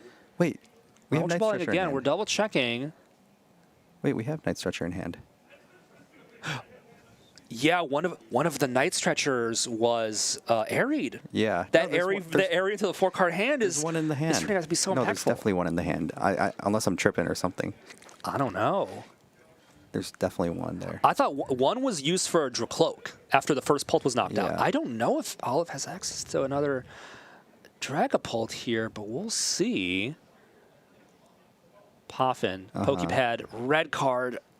Oh. Shuffle into the deck. The deck is just that the Dunsparce line Yeah. and like 2 or 3 more cards. And then do we use the Fez already? Yeah, we did. Yeah, we did. I mean, you could red card Kevin here. Is that card all the way on the left? Yeah, I knew it was Oh, there is a Night Stretcher. Yeah, we do have it. The only thing we're missing then is just the energy onto the Because Dragapult. we have Rosa. We have Rosa. We do have Rosa. Yeah. Yeah. No, we were fine. Okay. Oh. Yeah. What were we missing there? Never mind then. Yeah. My apologies. Okay. Oh, wait. Oh, I was doing fine. Yeah. Digging for Risky Ruins. Oh, that's possible as well. Just to make okay. it. Because, yeah, I guess if you get the Risky Ruins, you just boss the Fez and win. Right? Okay, that's fair. Bossing the Fez will win. Yeah. I guess we were just looking for like the play to end the game. Yeah. And now what's interesting here is, I was talking up the 1 damage on the Fez, but if we had 1 damage on Dedenne, we win the game here. Yeah. But, for all intents and purposes, this is, what does Kevin do here? Yeah. I don't think Kevin does anything. I think Kevin's done. Yeah. I mean, the Dedenne has 10 Yeah. HP left. Is that 3 stretcher? Interesting. Yeah. Yeah, I mean, Kevin's only out here is to, boss something and Yeah. kind of set up from scratch. But I think his last prize is the last Abra. Yeah. So I don't even know what you I go don't think here. he could even recover it. I mean, he's got Lana's in hand, but I don't think you want to use it. Yeah. You have the mine. You don't have Yeah. access to... Yeah, it's I not mean, you don't have looking access good. to anything. We got I nothing. think this is it. Actually, we have Fez. We have Fez. We do have Fez. I guess Fez, you would need Fez to get boss. Oop. Yeah, that's not a Yikes. boss. I think that think we're done. might be it. I think he's cooked. Yeah. Oy vey. He's thinking. Yeah. He's looking at all the options, but there's so few playable cards in there. Yeah, it's not looking good. Yeah, I mean, you Lana's, but then, then what, right? Yeah. Yeah, both of your Pokemon on the board are, in Phantom Dive Yeah. range. Just one Yeah. prize left for Olive. Mm-hmm. We're going to pop and just see what's in there, right? You never Yeah. know, but it doesn't seem like there's many tools for Kevin Yeah. to try to close out this game here. Yeah. And he Closes it out. concedes. Yeah. Wow. That's the last. Oh, that wasn't the last Abra. Oh. That was the air balloon. Interesting. He had one in the deck. Oh, gotcha. Yeah. Yeah. So quite the back and forth. I mean, we're seeing Pult, taking the dub here Yeah. against a deck that is as teched out as heavily as you can be, Yeah. right? You have the Dedenne, you have the Genesect, which unfortunately Kevin was not able to get out, Yeah. and that stamp punished him. I mean, Yeah. he was fighting for his life after that unfair stamp, just unable to get a tool onto that Genesect to turn that off, that effect. Because if that happens, I think that game goes totally differently. Yeah, but, definitely. We see the power, and we see Olive mounting a comeback after a pretty slow start and a pretty explosive start from Kevin. Yeah. Olive taking advantage of every card in her deck to, basically going down to two or three cards left. Doing everything you can to put yourself in a path to success and showing why Dragapult is considered the best deck in the format. Yeah, definitely. But yeah, it's been pretty good so far here. Are we cycling you back in? Yeah, I can type back in. I'm going to go text my wife. Yeah. So I'll go swap it for a fall. Yeah. I don't know, I'm using commentator voice when I'm not in the microphone. Yeah. but Whatever. All good. All good. Thanks, Rolf. Yeah, no problem. Yeah, thank you very much for Fall Yeah. for tapping in, because it was nice to actually, what is going on here? Yeah. Here we go. Okay, sorry about that. Apparently, only one ear of this is working right now, but it's fine. Yeah. It's my good ear. So I got to actually like eat food. There we go. And walk out to see the sunshine. Yeah. That was lovely and refreshing. Yeah.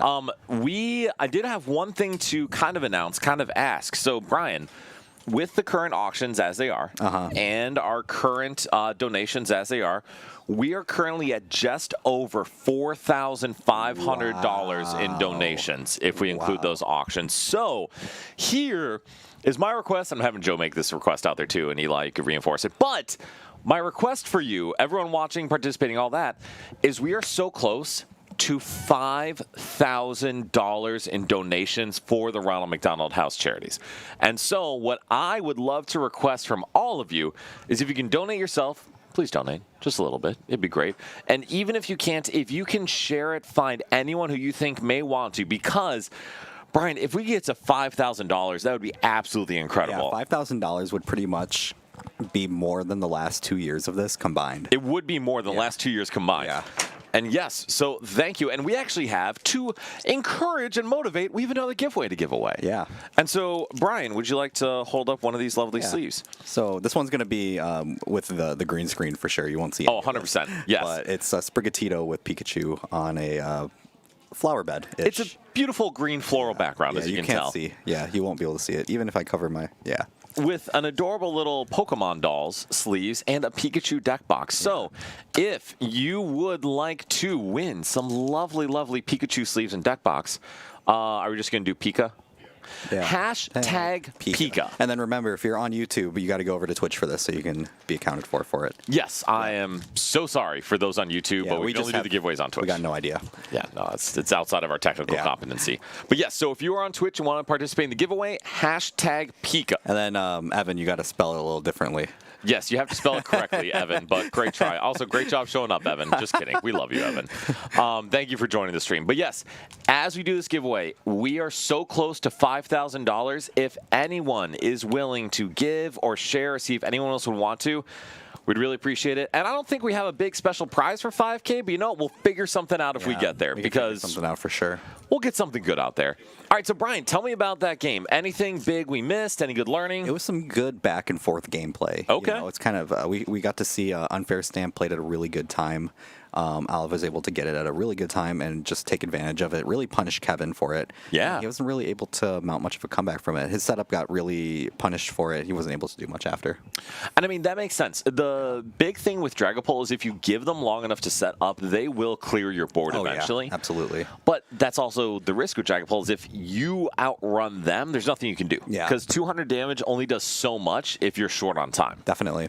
All right, so then, Brian, we are going into our last round of Swiss. Yeah. And so we did have one more thing I wanted to watch for us, and this is the one that absolutely made me tear up yesterday. For sure. But as we're trying to get this big push, I would love to show this last video that we have. Yeah. So, Bryce, would you be able to play the...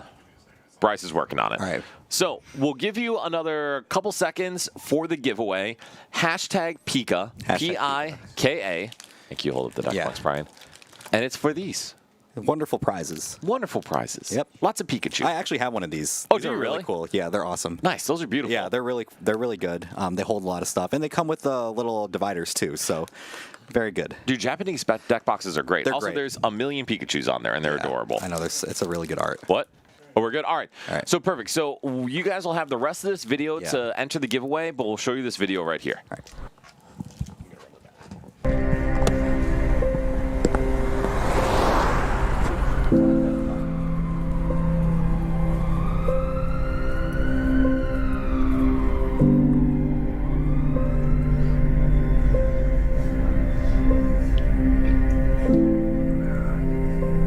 It'd be easy for it to overwhelm you. I mean, I have a 6-year-old son that was perfectly healthy one week, and the next week he's paralyzed. But all you can do is keep going. He's looking at me.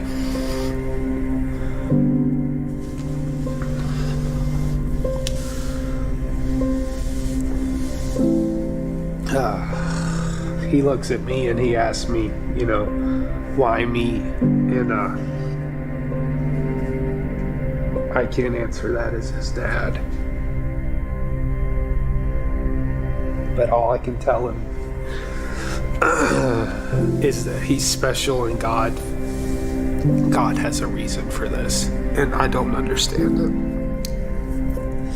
In the beginning, the doctors told us, that we would have to talk to him and kind of tell him, we don't know what your body's going to do. We don't know what's going to happen. And, even with that, he would say, if I walk out of here or if I'm in a wheelchair, I'm going to still work hard and we'll figure this out, and for my 6-year-old son to say that just made me very proud. And so it was awesome to be able to have access to the house, because that meant we could come down here, see the doctors, have a nice place to stay, and be just one thing you don't have to worry about. All you worry about is Brandon and getting him to the doctors he needs to see, and not worrying about where you're going to stay the next day.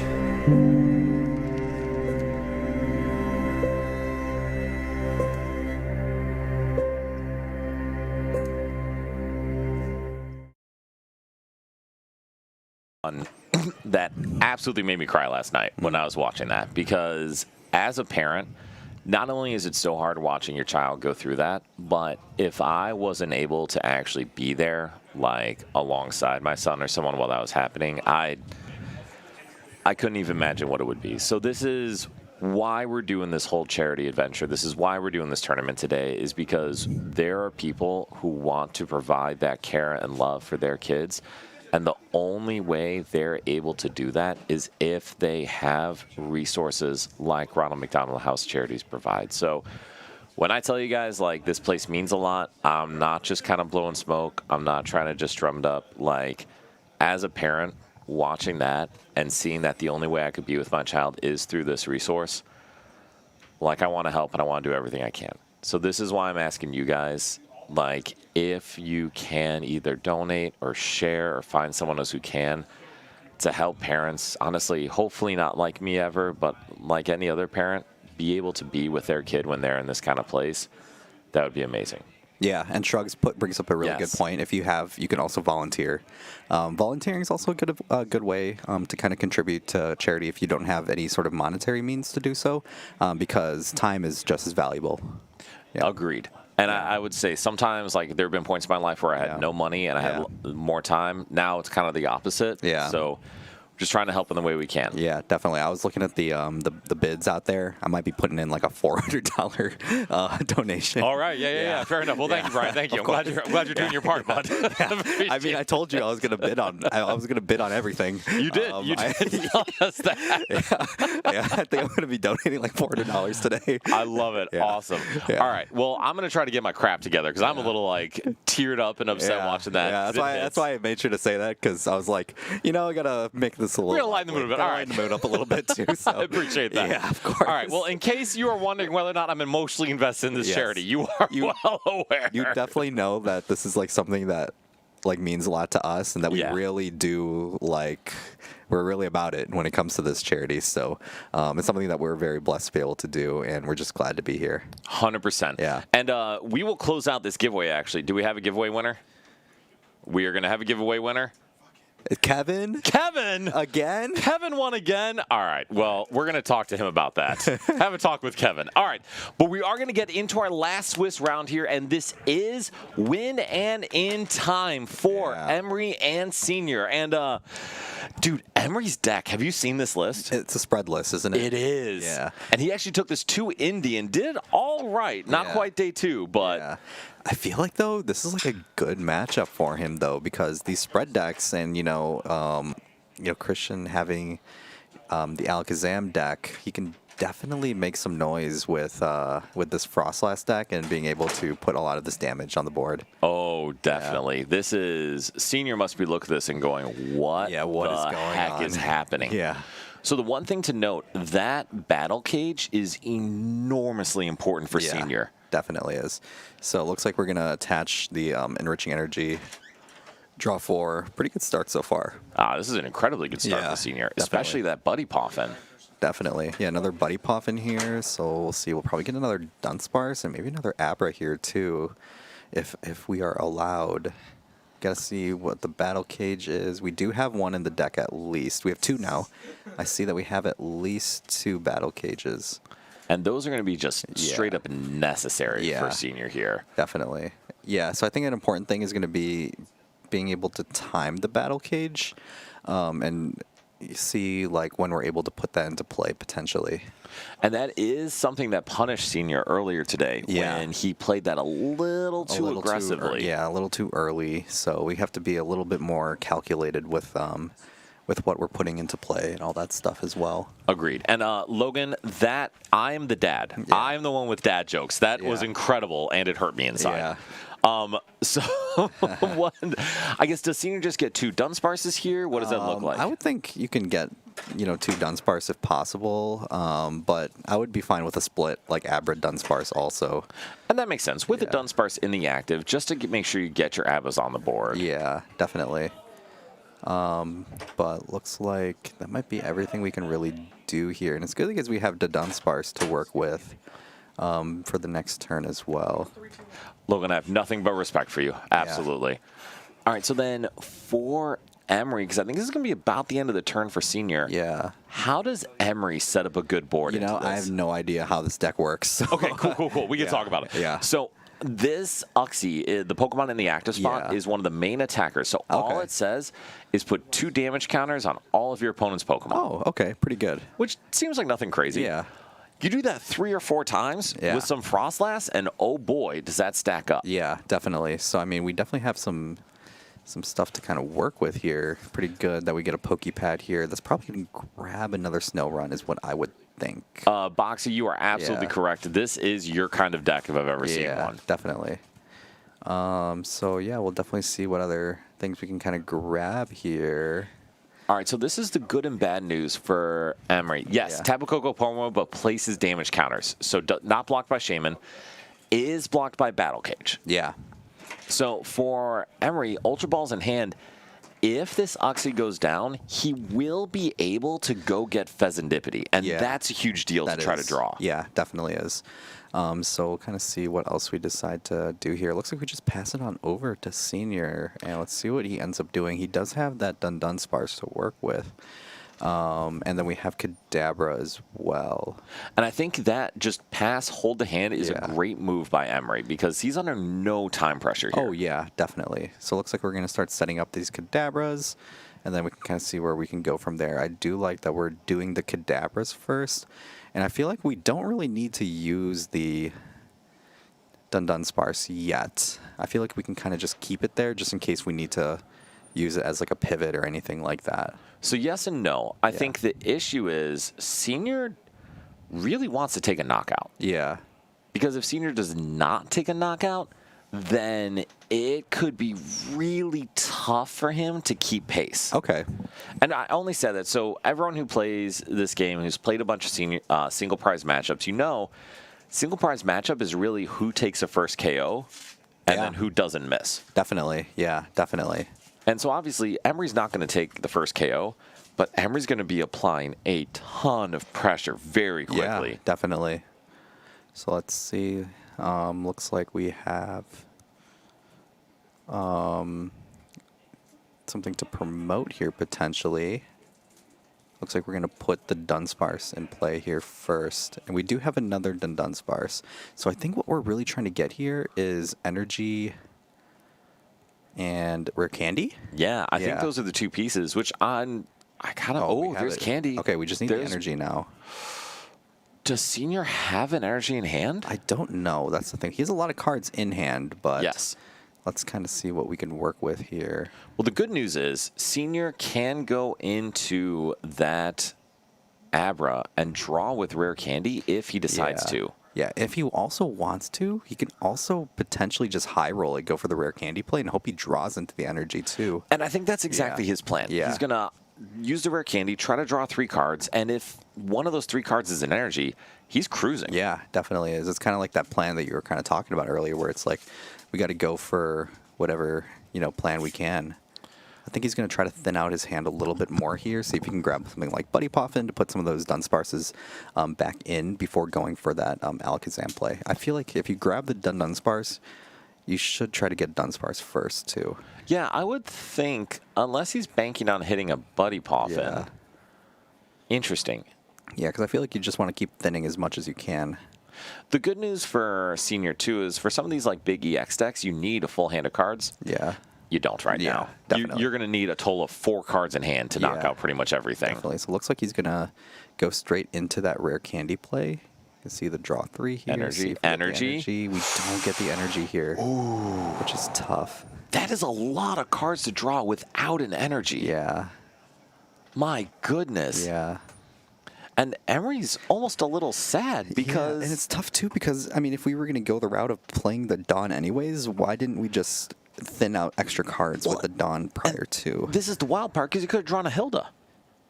Yeah. Yeah, that's true. And he didn't see Hilda. Yeah. He didn't see energy. He didn't see any of his outs in deck, and that's wild. Yeah, definitely is. And it doesn't look like he actually has an Alakazam in deck either. Yeah. So this, honestly, poor Senior here, that is some very poor variance. Yeah, definitely. And I wonder if it's going to really punish too much here, because, I mean, it's going to take Emery a little bit of time to kind of get this setup going with all the spread. But, you know, it's something that has a lot of potential to continue growing, especially now that these Kadabras are on the bench, too. They have, you know, abilities, so these are things that are going to start ticking damage with the Frostlass line. Yes, agreed. And I think it's honestly going to come down to if Emery top decks an energy, he's in such a good position. Definitely. If he does not, things can get a little sketchy here. Yeah, definitely. So it looks like we're going to go for the Genesect play to prevent the A-Spec. What do you think about that decision? You know, I don't even... What A-Spec does Emery play? So all of our lists disappeared because they're doing deck checks. Okay. But I think the list is using Secret Box. Secret Box, okay. And Secret Box is a really, really... Just Kid, we have 2 streams, or we have 2 cameras, but just the one with us talking. Yeah, just the one of us here. So, unfortunately, even though this is a weird game, this is the one we got. Yep, definitely. So it looks like we just put the 2 Frostlass in and we pass it on over, because Emery still hasn't drawn that energy yet. So we'll see if Senior's able to do something with this start here. And Emery is a Worlds qualifier. Yeah. He's made many a day 2, and it was still 6-2-1 to qualify. And he's a great player who's been out of the game for a bit. And actually former Nerd Rage team member. Oh, very cool. Yeah. Very fun fact to know of. Exactly. So, great dude. Love to see him back here playing with us. Yeah. And right now, as horrible as his board is, it still feels like he's in a better position. Yeah, definitely. So, yeah, just because, I mean, we're going to start seeing those Frostlass ticks start working here. So we can definitely see them start putting in a little bit of work. So let's see what we're able to get going here. And Senior still has not found an energy card. Yeah, and I think that's one of the problems with this deck. Okay. There we go. With this deck, you know, only running the special energies, because it feels like it's just so much harder to get them. No, it's not being streamed without commentary. All we have is this. This is the only... Yeah, this is the only one. Yeah, unfortunately, this is the only one we have. It would be nice if we were able to stream the other one without like commentary, kind of like how the official stream does it. But you know, we don't have the production value for that, unfortunately. Nope. This is us. This is what we got. This is all we got. Yep. Irish, I love you too. Yeah. Thank you for joining us. Appreciate it. So then Senior's going to be able to get the attack off. Yeah. This is good.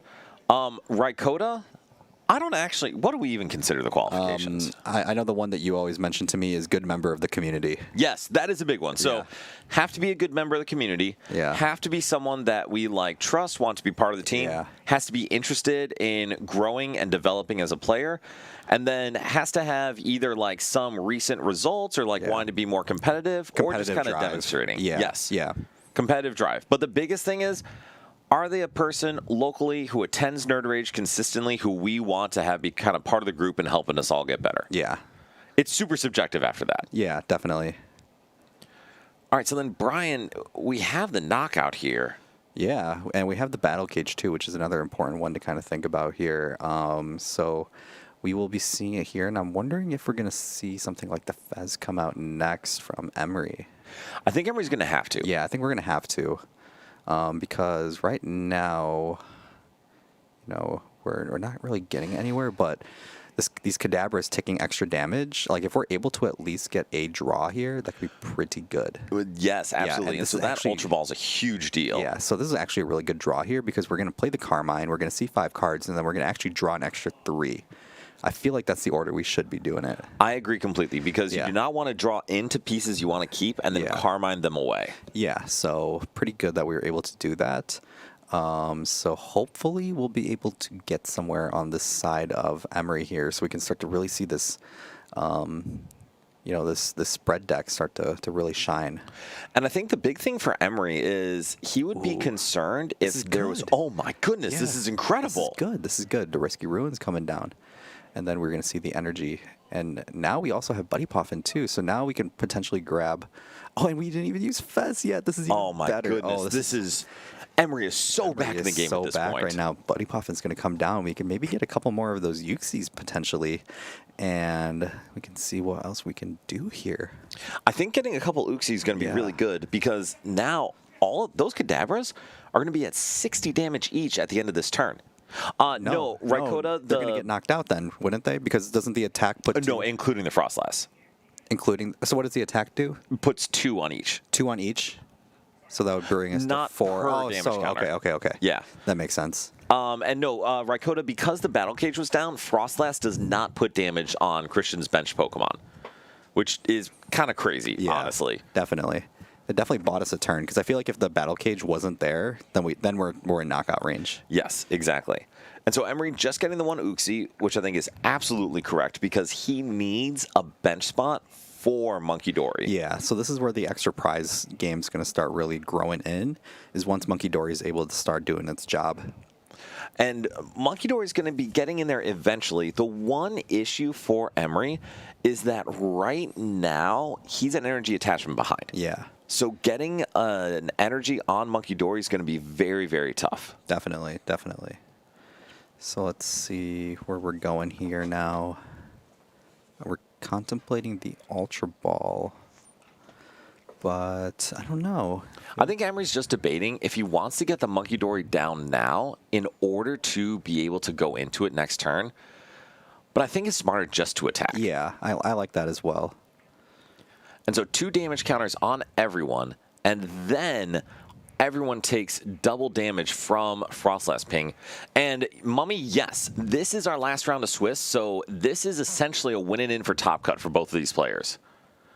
And we got some decent prizing in Top Cut, too. Yeah, we definitely do. We got the Paradox Rift booster box. We've got a Perfect Order ETB. Yes. Bunch of Cup Champion mats up for grabs from our Top Cut players. And some built-in battle kits. We got some good stuff. We got some good stuff. Yeah, definitely. And so we have Senior, though, attempting to kind of pull together a knockout, which good. Easy knockout for him. Yeah. The issue is he really just needs to find a battle cage. Yeah, he definitely does. That will be really good for him moving forward. But the only other thing is I think we only have 2 battle cages in the deck because that's all I was able to kind of count. So then he only has 1 left. Yeah. Okay. So he's going to really have to make this one count. And so I also really hope he knows that Shaman does not stop Uxie. Yeah. Do you think he knows that? I would hope he knows that. I think he's just thinning it out, if I was thinking correctly. I also hope so. Yeah. But we do see the evolution into the Dunsparce, and then can see the draw. What is he digging for here? Just Battle Cage? I would think, Battle Cage or like another energy potentially. And he hits the Battle Cage, which is a huge deal. Oh, yeah. So a full art Battle Cage. I think he's got more then. No, I actually only saw the 2 myself. Really? Okay. Because he did have a nighttime mine as well, but obviously that's not super helpful here. Yeah.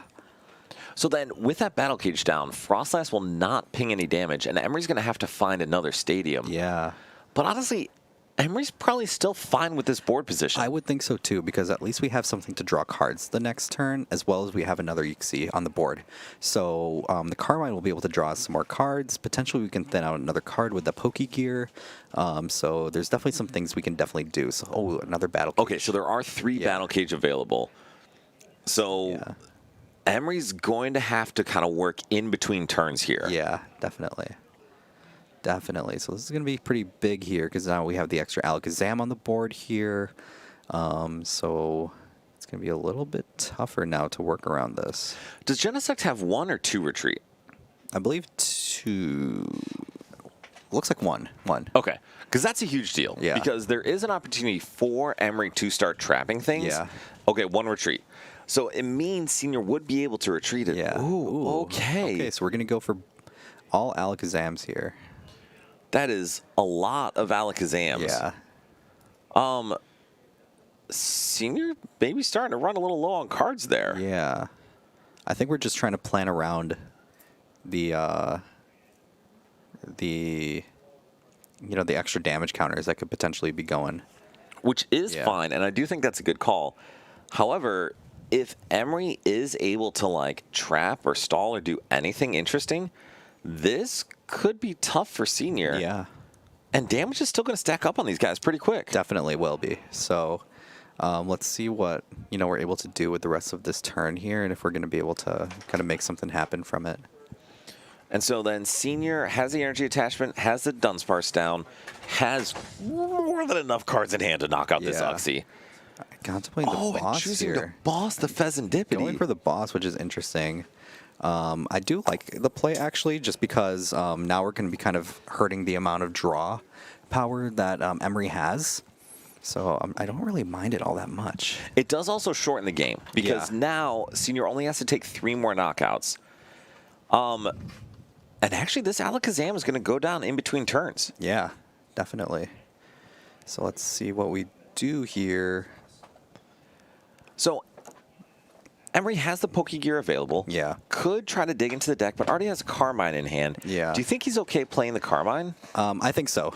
I think we are okay with it, just because we need to start seeing cards. The nice thing about this, too, is that we can also use our attachment for turn here. Instead of powering up like another attacker, we can use it for Monkey Dory here. And I think that is really, really helpful, because Yeah. it'll allow Emery to apply a lot more pressure Yeah. on these Pokemon that Senior has. Yeah, definitely. So we'll be able to do a lot more with it.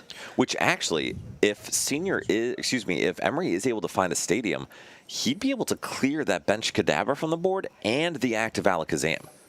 Yeah, definitely. Yeah. And all of a sudden, that would get him just right back in the game. Yeah, definitely. We'll be right back in it. Yeah, for sure. So we'll kind of see what this Monkey Dory attachment into Carmine play kind of grabs us here. And also, Yeah. with that counter gain on the Monkey Dory, Emery can mind bend for just yeah. that single We attachment. definitely become another attacker from here. Oh, ooh, and we can. Oh, this is pretty good too. We can grab the Fez back if we really wanted to. I don't know if he wants to. He's contemplating it though. Because I think for Emery, it would be pretty important for him to find the judge the stadium this turn. Yeah, I think that's why he's contemplating grabbing the Fez here, so we can potentially grab that stadium. The risk for Emery is, if he does bench that Fez, Senior obviously has a boss's orders. Yeah. Like, no question about it, Yeah. because his hand has a billion cards in it. Yeah, so it looks like we're just going to go for the attack onto the Alakazam here. And then it looks like we're going to be passing it on to Senior now. All right, and Senior wisely goes into the Dunsparce because he does not want to take the additional 20 damage from the Frostlass. Yep. And so now he basically just gets to set up whatever board he wants and then attack with that Alakazam. Yeah, definitely. So let's see. So if you are Senior, what do you want on your board? Are you just finding another Dunsparce? Are you doing something else? Yeah, I mean, the Dunsparce is going to come in. I would be fine, since we do have another Alakazam already. We can go with like this Enriching Energy play with the Dunsparce and try to get another Dunsparce onto the bench, potentially. Agreed. And Yeah. Nick, no, he did not move the monkey damage. And yes, wanted to save it for later because it would only be able to go to the active, and the active was already going to get knocked out. So Senior does shuffle in that to Dunsparce. Yep. Not a huge deck, but with the Dun Dun engine, you're never going to deck out. Yeah. So then, what does Senior go into? Is it just Alakazam? Yeah, I would think you just go into Alakazam here. We have other stuff to provide more recovery, like the Sacred Ash and all that kind of stuff. So let's see what we end up doing here. We have a Dunsparce on the board here. We haven't attached yet. We could still use the Enriching Energy if we really wanted to. So let's see. So I think what Emery may have to do this next turn is rather than spread with Uxie, I think he may mind bend. Yeah, yeah. And I think that was what I was kind of thinking it was going to be the play from the last turn was going for the mind bend play. But looks like that wasn't the plan here. And actually, if I'm Emery, I do think the... oh, yeah, there's already the 20 damage coming down. No, Emery just choosing to dig for the stadium. Yeah. I mean, we still have a chance for it if we do grab... Oh, we have lilies. Let's see what we're going to place, though, first. The other spread component this deck has is Shed Ninja. And Shed Ninja has a really cool ability that says your opponent's Pokemon EXs don't take a prize if you knock it out. Yeah. And so that obviously is a huge deal. Definitely. But not super helpful if there's no Pokemon EX on the board for Senior. Yeah. So looks like we're putting down...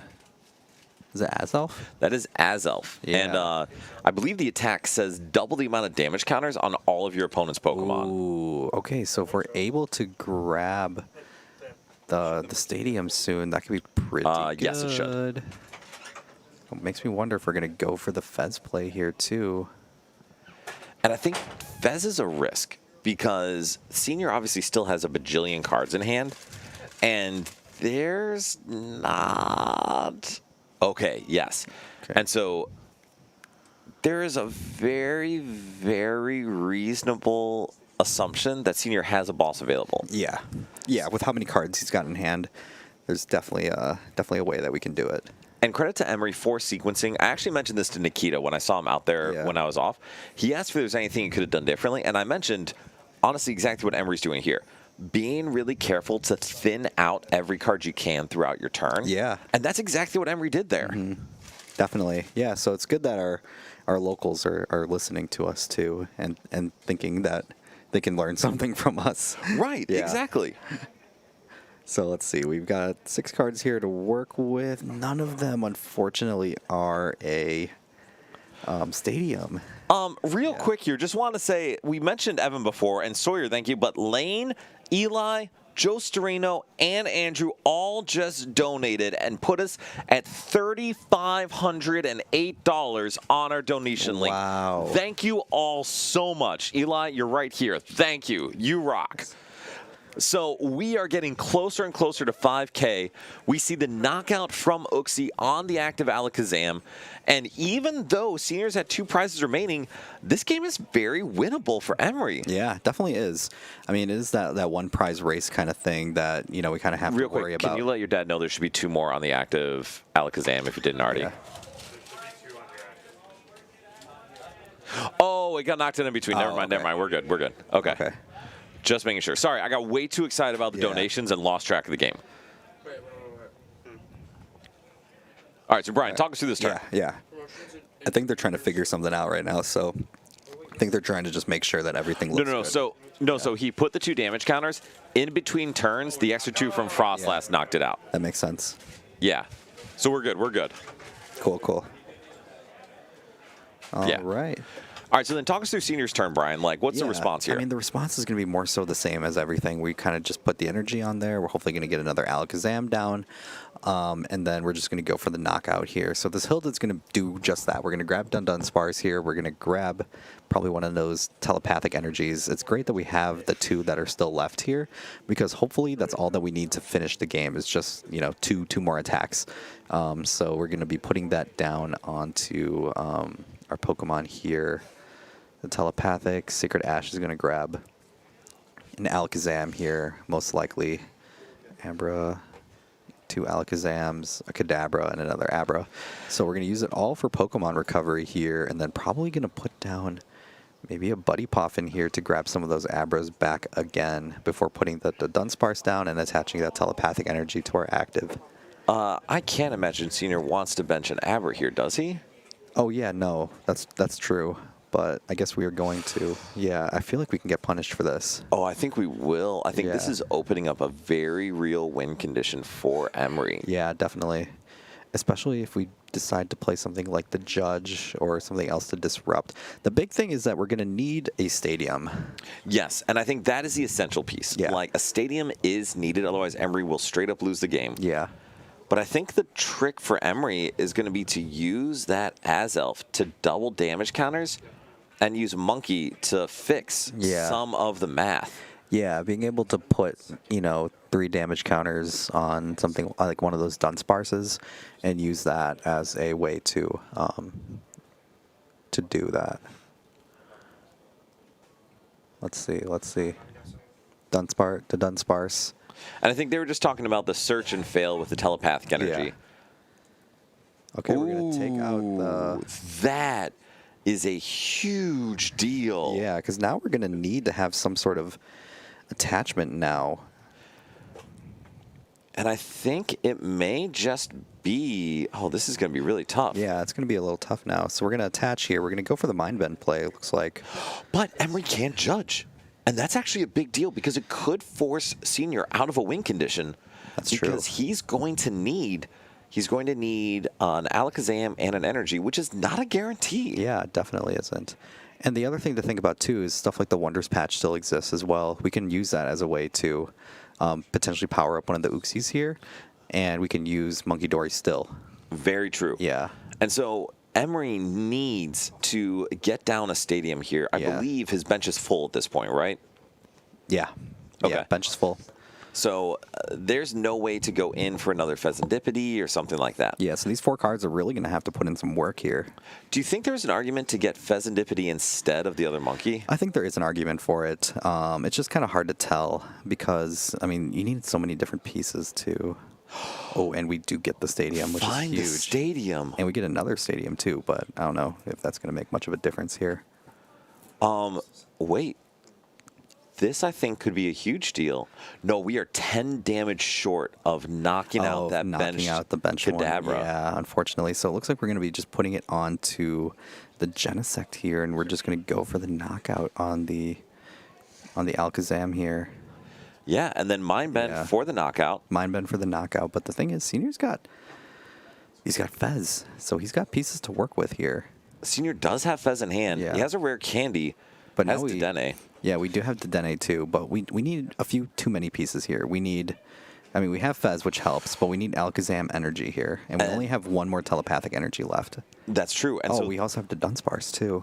Yeah, so there is a Dedenne and Fez. And then everything with an ability takes 2. Yep. 2 on the Dedenne. The Genesect gets knocked out, and then that Kadabra goes to 4, and then 2 on the benched monkey. And there is a world. Emery's, that's really good. That definitely helps. So now what we're going to need, let's see, all we need is the energy now. Yep, just an energy. All we need is the energy. The Crushing Hammer is kind of annoying. Yeah. And yes, Mummy, having the Fez come down is very annoying. Yeah. So then we're actually going to see the rare candy. Rare candy Alakazam. I actually like that. Yeah. I actually really like that because it gives you another out to draw with another Alakazam if need be. Oh, we just win. There we go. That is game. Yep, that is game. Assuming there's an energy in deck, which there is. Okay, so there we go. Yep. So Alakazam takes down the spread deck, and to be honest, I think Emery's deck ran into one of the issues these spread decks have, which is you don't have the engine if you start slow. Yeah. And the disruption, unfortunately, was a little minimal there, which if he had started even slightly faster and Senior had not kept seeing battle cages, it's a different game, but those battle cages kept him at bay. Definitely has. So, it's an interesting matchup to see, who was able to kind of take initiative first. And Senior kind of just had the ball running the entire time. 100%. So, all right, so let's do this. Let's do one more giveaway, and then we are actually going to hand off the microphone to Eli and Moshi here because we're in between. Oh, I'm so sorry. What was the question, Nicholas? Can you restate it? Because I totally did miss it. Yeah. But yes, we'll definitely try to open that. But just send the message again if we missed it, and then we'll address it. While you resend that, we have a giveaway, and we have two lovely sets, of NAIC sleeves. I flipped it over. And so these are the lovely little Evolution sleeves from recent NAIC in 2023. So these ones were the ones from the Pokemon Center, and then the ones that Dan has, I believe, are the competitor ones. Yes, exactly. And so, dude, these are fancy. They're hard to find. They're beautiful. And they're Evolutions. They are Evolutions. I cannot talk to the quality of their art for play, but they're really pretty. Yeah, they're very pretty. If you double sleeve them, they're probably a lot better for play than. Yeah, that's very true. Yeah. So Bryce, what are we doing? Hashtag Eevee. EEVEE. All right. Oh, Secret okay. box or trolley? What do you think, Brian? Secret box. I'm 100% on the same page. So I think trolley can be good for setup, but because they're 70 HP drill bears, I feel like that deck's going to lose from bricking, not just getting a turn one setup. Yeah. So I feel like having Secret Box as an out to play the game, I would take that any day of the week. Would you agree? Yeah, I would too. Just because one of those things, there's a point in the game where trolley becomes a useless card. Yes. But Secret Box will always be a good card. Always so impactful. And like we said, if you're in Twitch chat, or if you're in YouTube, please join Twitch chat for this. Yeah. And you want these lovely NAIC sleeves, please put hashtag Eevee in the chat, and we will get these out to somebody. So hashtag Eevee. And so we're going to go jump off, give the microphone to Moshi and Eli here, and we're going to play a little GLC. And if you guys don't mind, can you talk about our lovely GLC event we have coming up in a couple weeks? Thank you. There you go. I'm going to get past you, because that's going to make life way more efficient. You're right.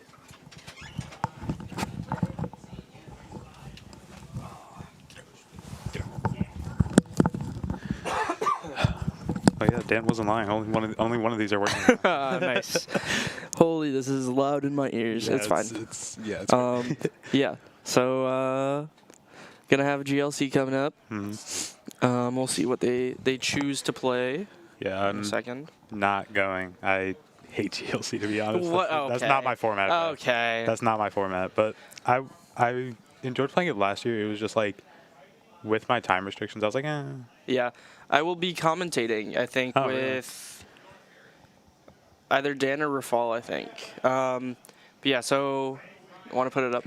So we have our 1K GLC event coming up on Sunday the 26th. It should be a very, very fun time.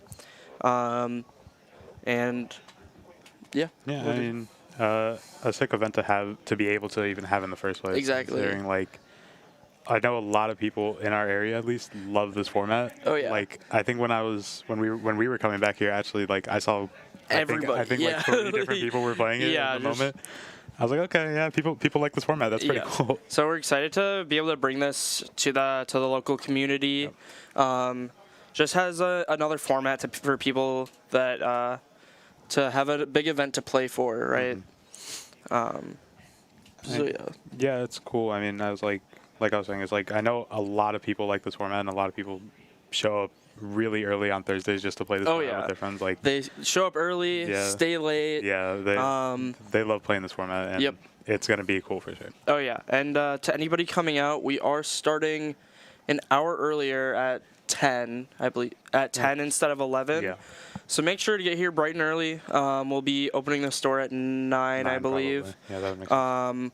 So yeah, if you're coming out for that event. They're doing deck checks, so they're going to get ASIM ready, and so we'll have ASIM on one and a top 8 on the other camera, Okay. and then we'll just go from there. Okay, cool. So we, after this game of GLC, we're going to have ASIM and top 8 going on at the same time. Hopefully get through that pretty quick.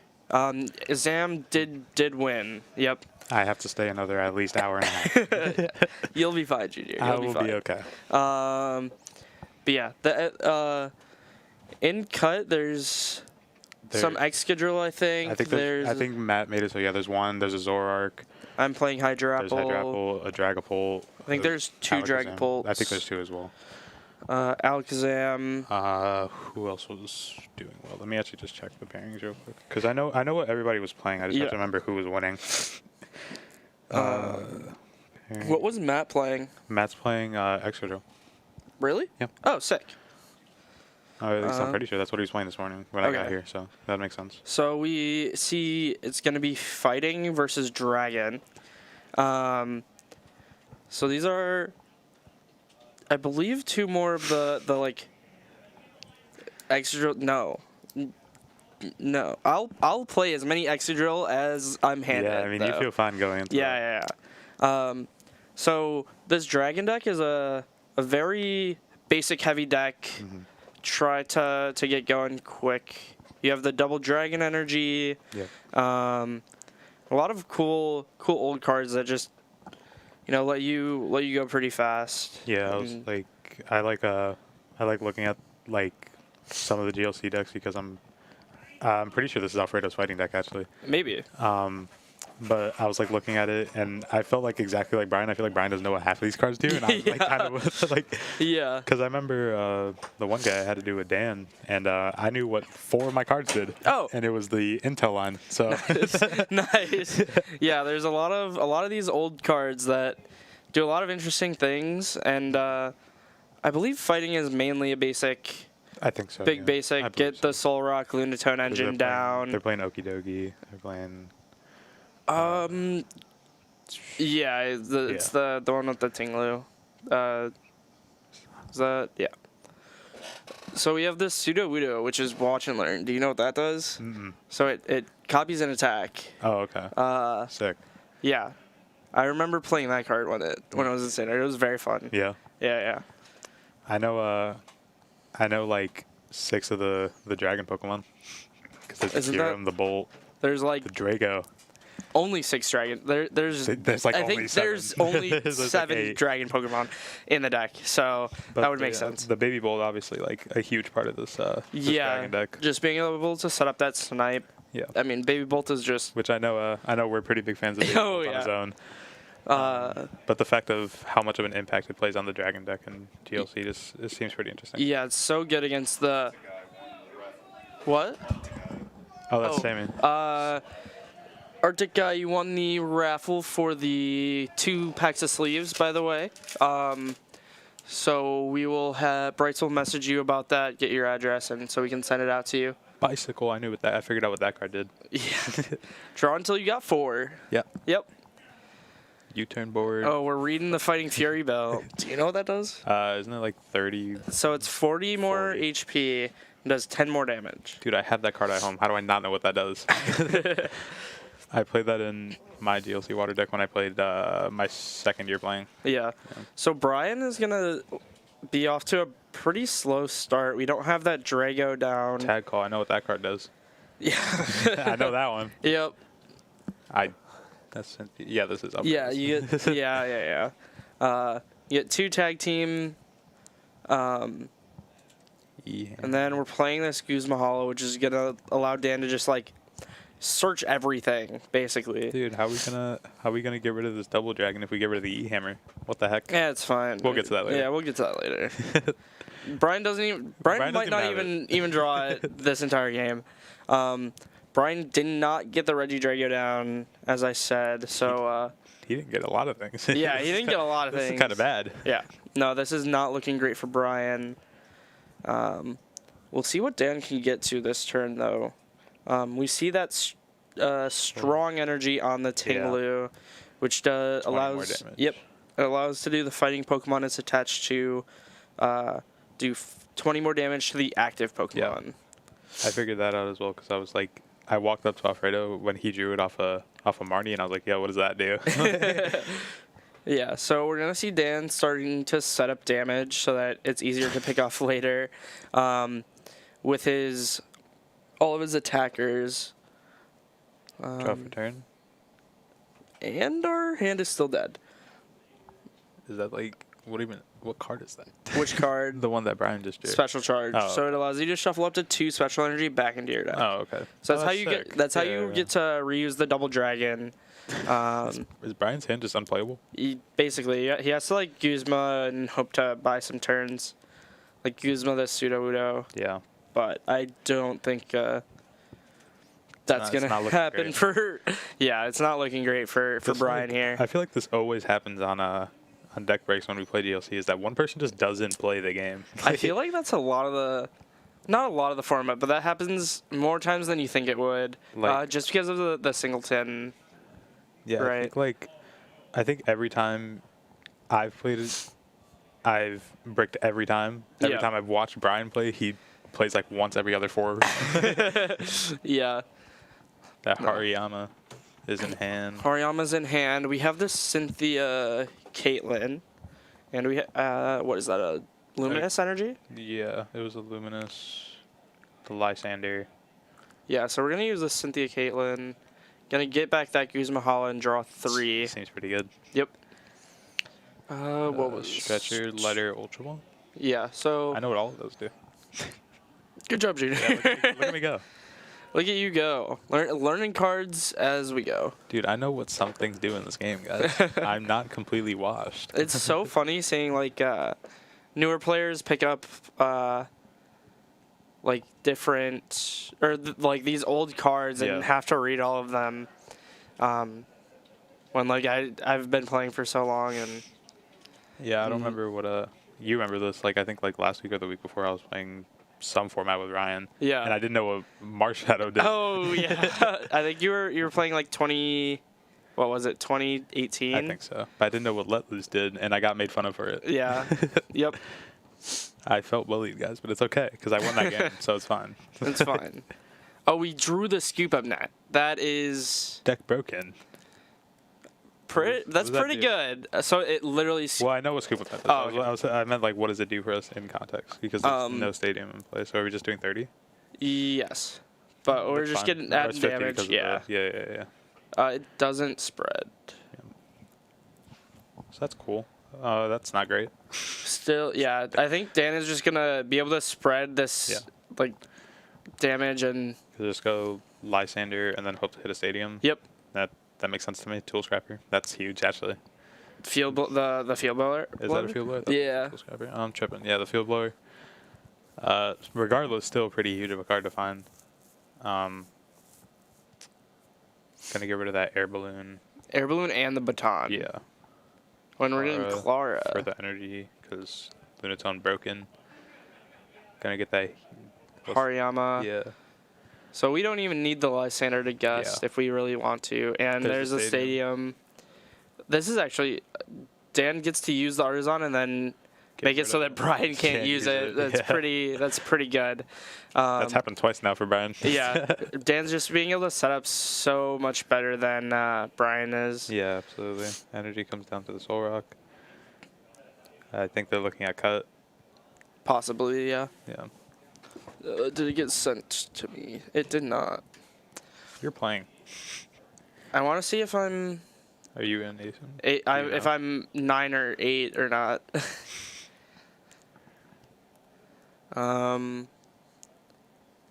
So Field Blow Dan's should come down. Yeah. Yeah. getting.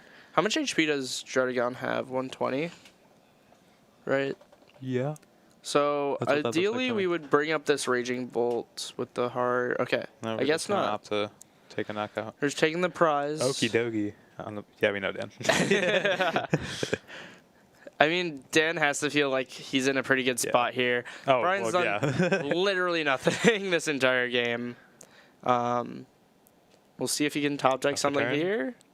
Stormy Mountains does it help? Or I mean, no, that 'cause we can't grabs. send our hand down for Drago enough. We don't have an energy for Ryan.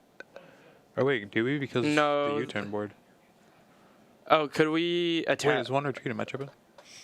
Is the Rayquaza not one retreat? It is. Oh, so yeah, we can Ryan if we need to. I don't know Just- what that does for us, but Raihan here feels so bad. it's not like we have That is another also option. true. It does give Dan another stadium to spread more. Oh, I guess we could go Stormy Mountains for Drago, retreat Raihan for for Double Dragon if it's in deck. yeah. It doesn't look like it is. Oh, and our Double Dragon's prize. So Oh, this just keeps getting worse and worse. I mean, it does give Dan another stadium to use. Oh, to the tingle Double with. Dragon's in there. Oh, it's fine. Oh, yeah. So, I mean, that is an option we have, Yeah, which I think is the only option we have currently.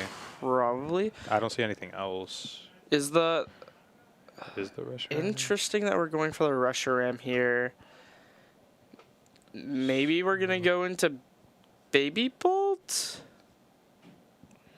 Maybe. I don't know. Dan better not lose with the That's so funny. Dan is like broken at this game, I guess. Yeah, Like, I mean, Dan's a great player. Dan just opened everything. Yeah, And yeah. everything again. And Exactly. Brian drew 5 tools in 2 turns. I mean, What I'm very surprised that Brian didn't grab the Regidrago here. Yeah. Even though we can't use the ability, just like having an attacker this turn. Yeah. I think we are going. Oh, so we are going to the Bolt. Baby Bolt. I mean, we have to now, right? Yeah. For not, it feels kind of weird. So we get the Raihan. Raihan coming down. We're gonna get the double dragon off of this. I'd assume. There it is. Okay. But I feel like even enough with to knock going out? into the Baby Bolt, I feel like this Rush RM should be a Regidrago. Do we even knock it out with the double dragon? Because Does Tinglu have 140? Does it have? I think it has 130. So Either way, it gets knocked out. Yeah. Yeah. But I forgot the Fury Belt was on the Yeah. active. But of So course, the Okie Dokie coming off the prizes there is huge. Oh, for sure. Yeah. And with this Fighting Binnacle against the not getting knocked out. Yeah. So we're gonna be able to cycle with this Lunatone. I know that one. And then if we can set up this Barbarical, we just Karina? have That is Karina. that card is broken. What's up top in the prizes? I don't know what that is actually. It's a good question. Cleaveboard? No. You should go check. Yeah. We Or gotta see. Bryce, do you know Yeah. what that card is? All right, go take a peek. So Junior's gonna go check out what this card is because I cannot tell at all. Oh, is it Terrakion?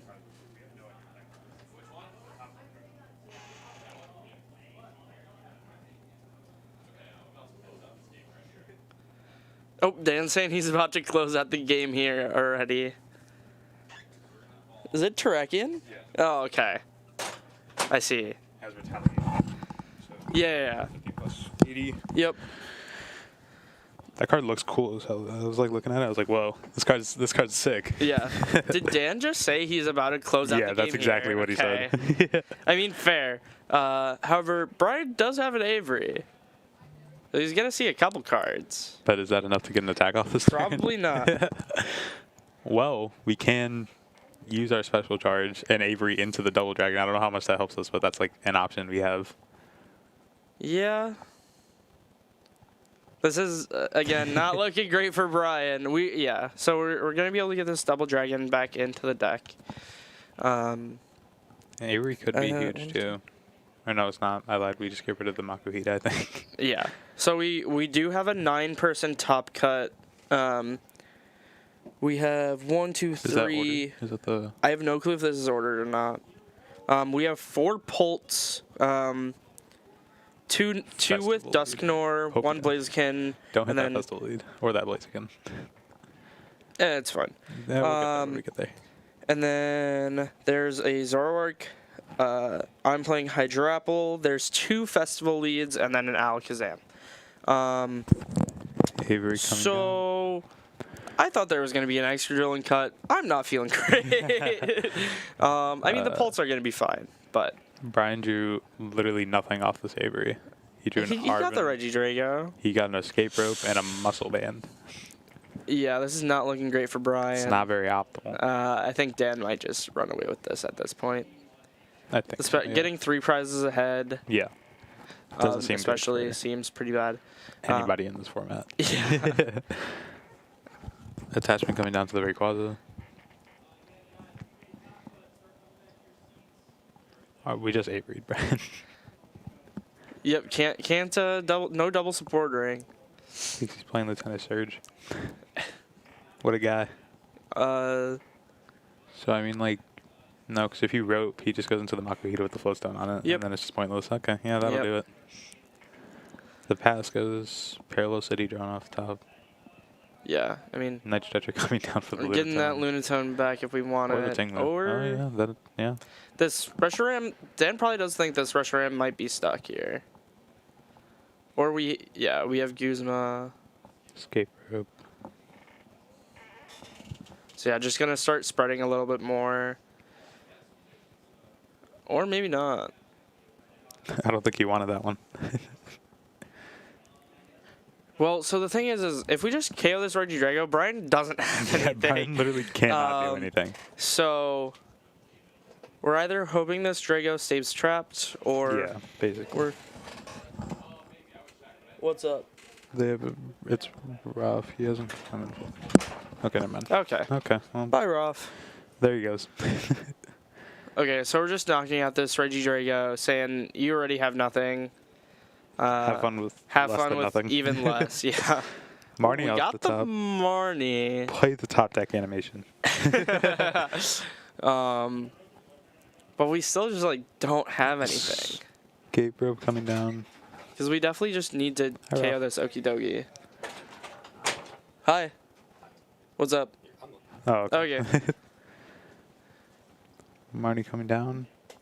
Needs to find double dragon here. Yep. Does that even KO it? I don't even think so, but Oh, with the Muscle Band it does. oh, does it? Okay. The second attack. Okay, If we do somehow rip the double dragon. Let's see.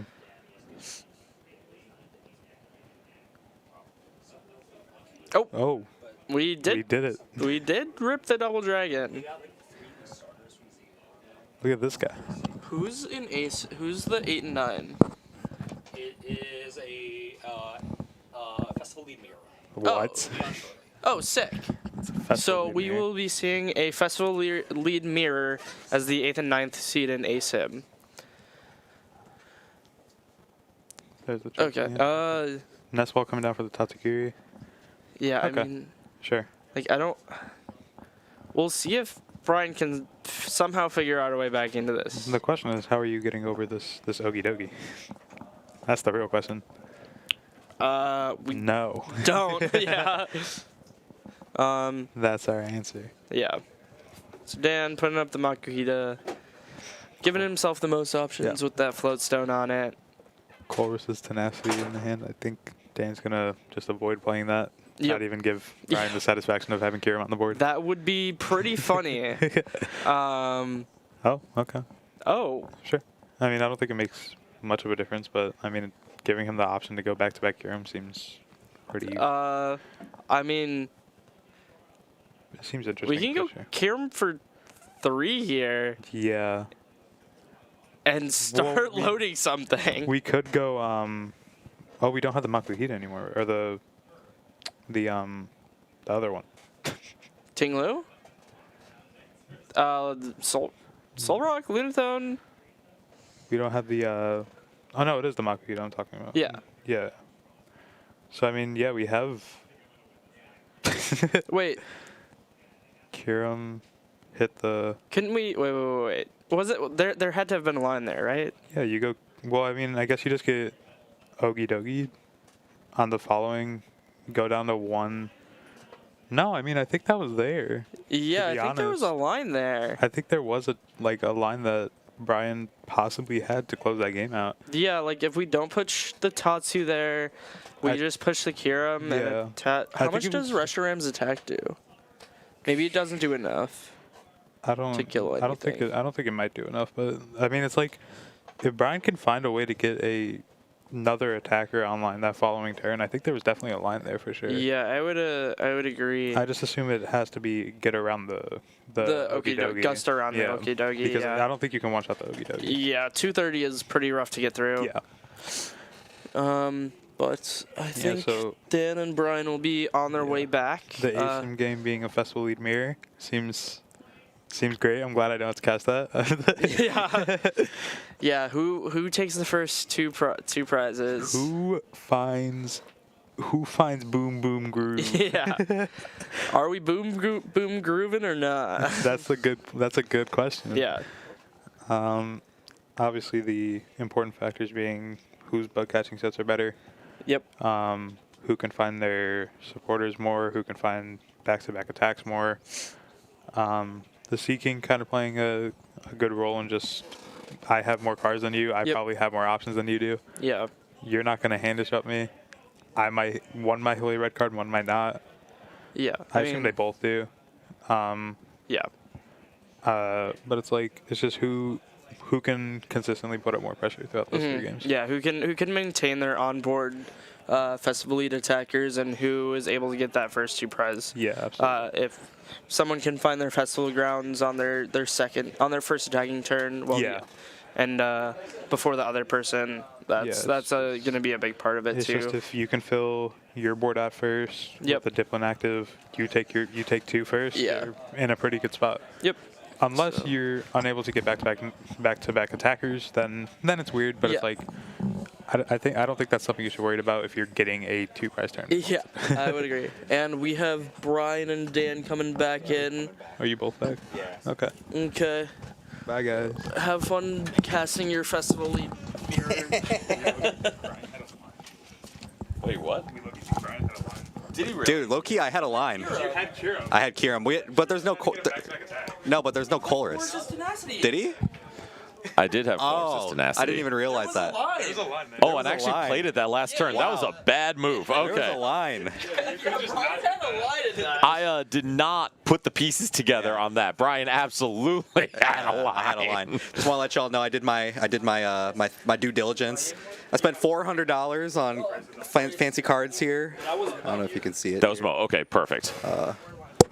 Thank you. And there's the fancy cards for Brian. Wait, no, those are for Ryan. Those are Ryan's. Yeah. All right. Here's my due diligence. I donated $400 for fun cards. And Mo put it anonymously. That's fine. Well, sorry, we're breaking your anonymity. 60 minutes for each. Yeah, 60 Whatever minutes. y'all think is best. Yeah. 60's great. All right. So here we at. Here's where we're at. We are at, for total donations, based on the end of the auctions and everything else, I assume we're all good there, we are at $4,773 donated to the Ronald McDonald House Charities. Y'all, that is crazy. That is pretty crazy. That is literally our past 2 years combined, all in one event. So seriously, for all of you, thank you so much. Absolutely incredible. And this is what I'm taking home. Shout out to Dan. Yes. Thank you, everyone, for buying my cards. It's wonderful. And I think I said it before, but donating the cards because rather than donating cash, I have cards that I would have to turn around and sell anyway, so might as well just turn them into value. Yep. So pretty nice. Let me put these away before I lose them. That is extremely wise. And Trevor, thanks for being here, man. Yeah. And seriously, all of you guys, thank you so much for donating. We are going to go into our top cut here. We have ASIM starting. Top 8's going to play at the same time, so we can get going through that. But we will have a Festival Lead mirror, which, Brian, I did not have that on my bingo card today. Wasn't on mine either, but it'll be an interesting matchup to kind of watch here because, honestly, this is going to be something that we probably see at Worlds. I would agree. And also, this is a very reasonable, good deck. Yeah. So one of the new cards, or the new card that's really exciting for this deck, Gladion. So do you know what that one does? Now I know. Sick. If you have 0 cards in hand, your active does like 80 more damage or something like that. 100%, exactly. Shout out to Ralph who told me that because he asked me that if I knew what it did, and I was like, I'm gonna be honest with you, I got no idea. That's fine. Thank you, Rafal. So the Alfredo, Dan better not lose in my deck. Yeah. I did not. What was I going to say? That card is incredibly powerful for Festival Lead into basically every matchup except for Festival Lead. Yeah. Because the only card in these decks with more than 100 HP is Seeking. Yeah, and it's not that's really, it. It feels like it's not always the most relevant card either. You know, that you're not really seeing as much. So. Yeah. It is incredibly important to play around other people attempting to disrupt you, but yeah, in general, not the most incredible card. And for these deck lists, because this is really where the question is, both are playing a 2-1 Seeking line, and otherwise are basically playing Applin, Thwacky, the whole typical deck list you would expect to see. So, I mean, well, here's one tricky thing, Brian. Yeah. Josh is playing 2 Growing Energy. And so that adds 20 HP to each of your grass Pokemon. The Growing Energy is definitely an interesting one. That is. And so that could be interesting. You guys want to know like the total bracket and stuff? The total bracket? Like who's in, like what all the... Oh, yeah, sure. Yeah. Yeah, go ahead. So Yeah. So Rafal's going to real quick take us through our full bracket here. Hello. All right, so we have to start. My photo is upside down. First seed is Ben on Zoroark. He will be playing the winner of this match. So these players are really duking it out to be the one who gets to destroy Zoroark with Festival lead, which is pretty cool.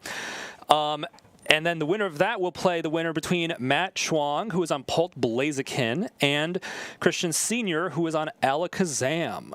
On the other side of the bracket, we have Olive, who is on Pult, against Chris, who is on Pult, and then we have Nikita, who's on Pult, against Eli, who's on Hydrapple. Oh, okay. All right, so we have a double Buddy Poffin start here. So we are going. Thank you, Rafal. 2 Grookys come down, an Applin and a Goldeen come down as well on the side of Michael. Already having a pretty hot start here. I feel like going first in this matchup, too, is going to be so impactful for either of these players. Because if you're going to be the first one to take 2 knockouts, that's scoop 'em up territory. Definitely. And the nice thing about this matchup, too, is that you never have to worry about the stadium. Because the stadium comes down once, it stays down the whole game. Well, for the most part. Yes, it should be for the most part. The only question is some of these decks are playing a Force of Vitality.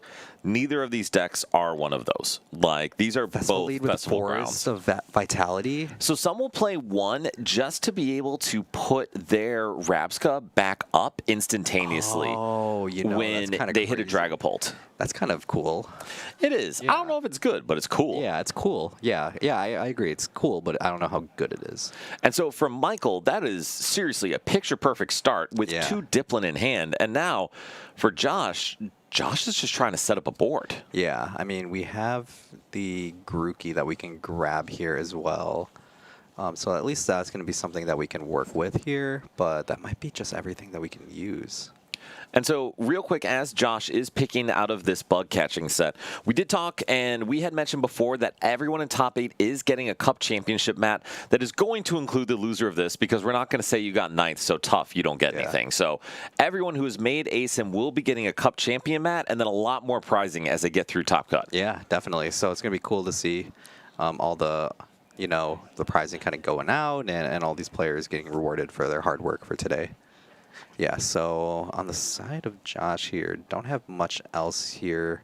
I think that bug catching set, we were able to get the Grookey off of it, but no energy so far. But the nice thing is we don't really get punished too hard for not receiving some sort of energy right away. Oh, Logan, don't get me started on someone's specials 9th place cup finish. That'll open a whole other coaching discussion. Definitely. But yeah, I mean, Josh got what he needed. He has a Grookey, he has an Applin. While he would like a bigger board, it doesn't matter as much right now, but he is for a world of hurt if Michael can take 2 prizes. Yeah, and the whole thing that this really needs to rely on is being able to get Thwacky, because the Thwacky's really going to open up everything for Michael if he's able to draw into it. So the Lilies here is super good because that's going to really see what we're able to grab.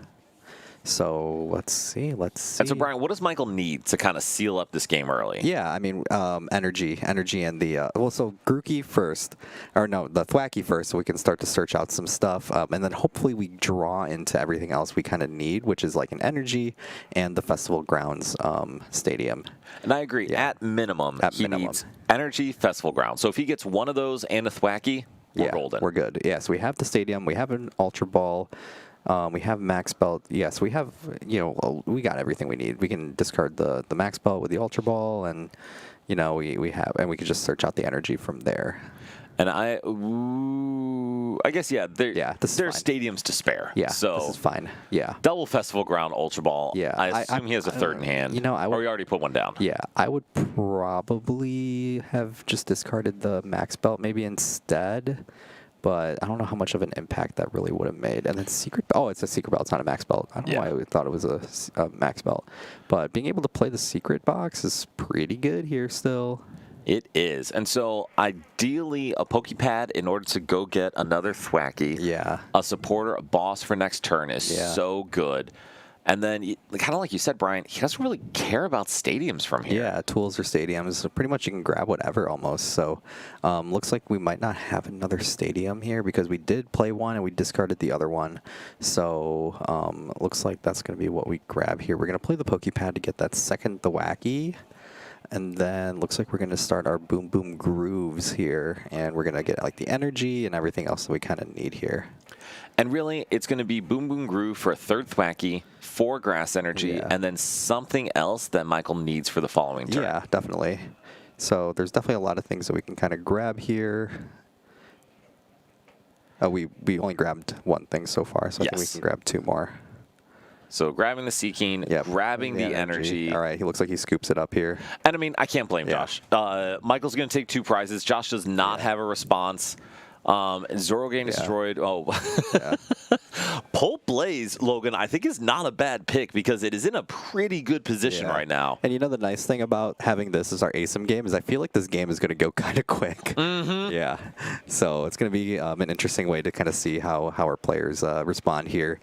With round 2 coming up, we have, I would presume, Josh going first here. I think that is a safe bet. Safe bet to make, and then we'll see where we go from there. Just I want to be straight with y'all. We are 5 minutes into the round, and we are through game 1. So if you are worried about Top Cut taking too long, don't stress. Yeah, don't stress. Yeah, we're going to get through ASIM pretty quick. We will, for sure. We definitely will. So let's see what we're going from here. Players are shuffling up here, and it's definitely an interesting thing now to see this matchup. Well, and that's a tough part. You obviously saw Michael just completely obliterate Josh. Yeah. Some matchups, some mirror matches are as simple as who sets up first. Yeah. This, unfortunately, seems to be like that. Yeah. Especially with Michael getting that hot start. So, I mean, the question is going to be, Brian, can Josh going first set up for a 2-prize KO? Because if he can't, I mean, I think Michael's going to run away with it. Yeah, definitely will be. So looks like they're going to be kind of shuffling up. And let's see what the opening hands are going to look like for both players here, because that's definitely going to dictate what this is going to kind of look like here. And so the one thing to note is we mentioned first one to take a 2-prize KO. Seeking really does mess this up. Yeah. Because if you're able to turn a 2-prize turn into a 1-prize turn with Seeking, you can reassert the prize lead yourself. Definitely, yeah. So that's definitely something that we have to kind of keep track of when it comes to this matchup. But looks like Michael was able to get 1 Pokemon to start here. It's going to be important to see what we kind of get here, because if we get another rough start here, it might be a quick sort of game 3 that we're looking at. Very true. Yeah. Bryce, do you know which sleeve Sammy won? Oh, the Eevee sleeves. Oh, so okay, it's pretty perfect. much NAIC 2023. Yes, NAIC 2023. Yeah. So you got the, what is it, Espeon, Umbreon sleeve, Yeah, so it's and then the competitor sleeves, and then the Glaceon, Leafeon, Sylveon sleeves. Yeah. They're very pretty. Yeah.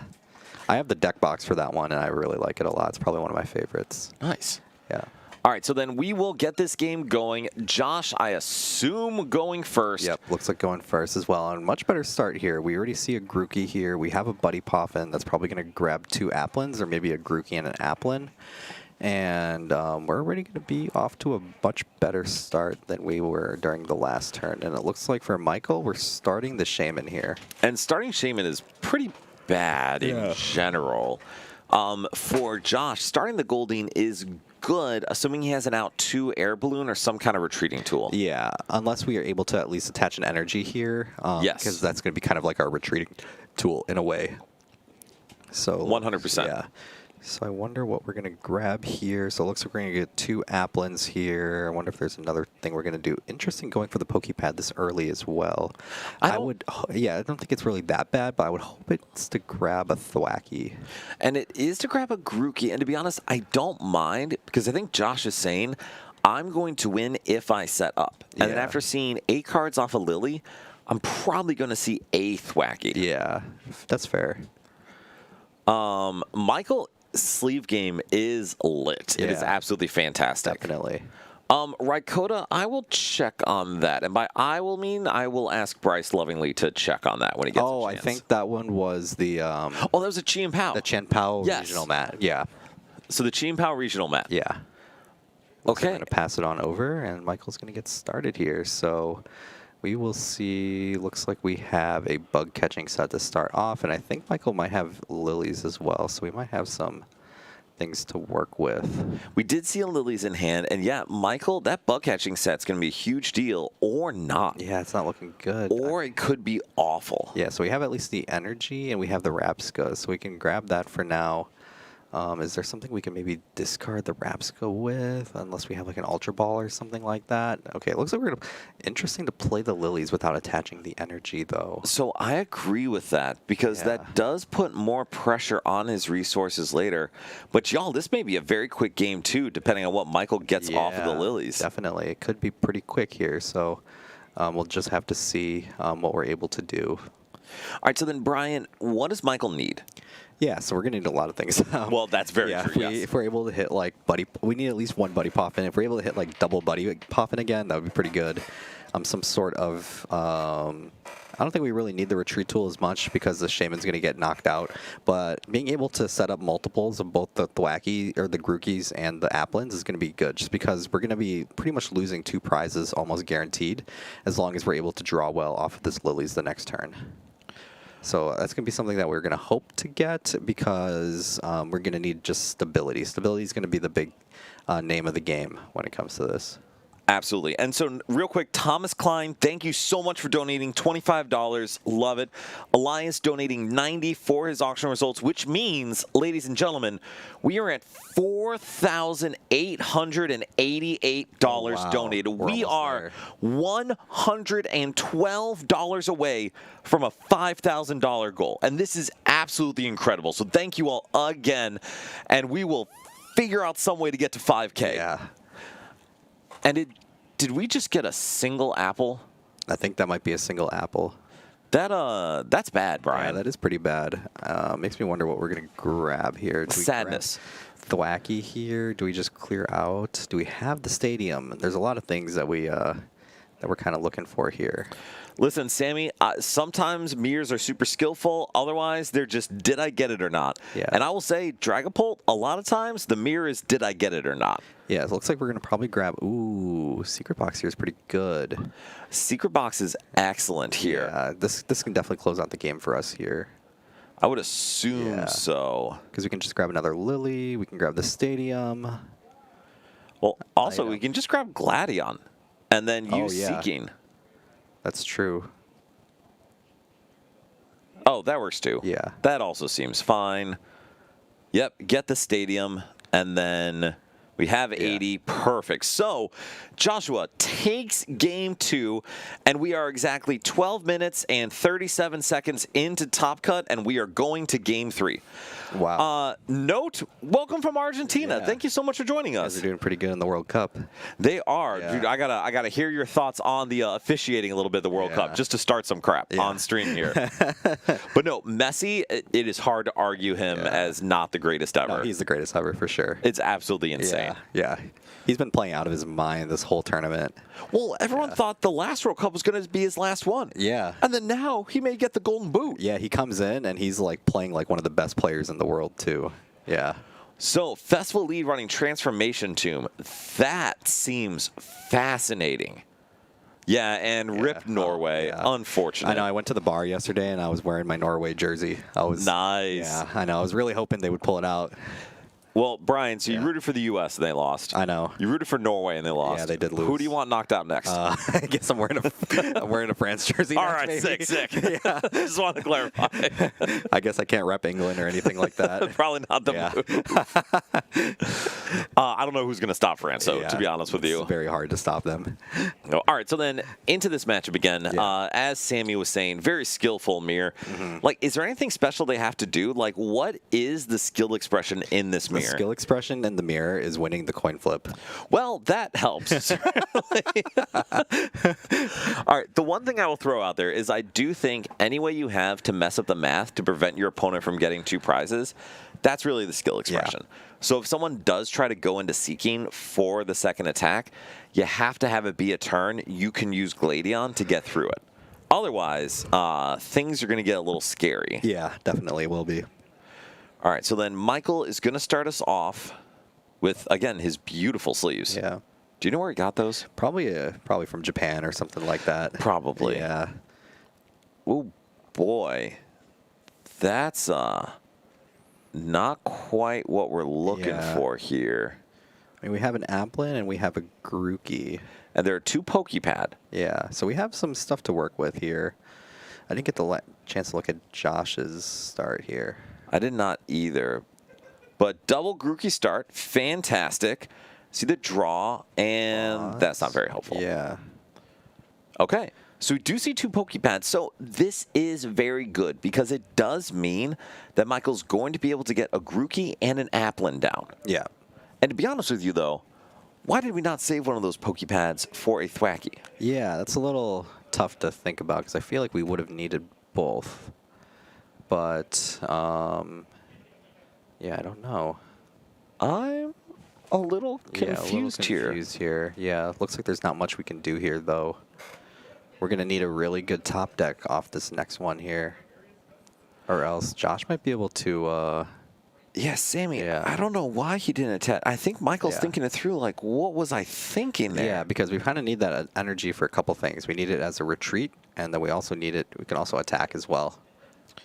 Yeah. Yeah. Wow. Grookey is in the active Logan. Yeah. It is an active Grookey on both sides. And, yeah, this is... I think Michael just threw. Yeah.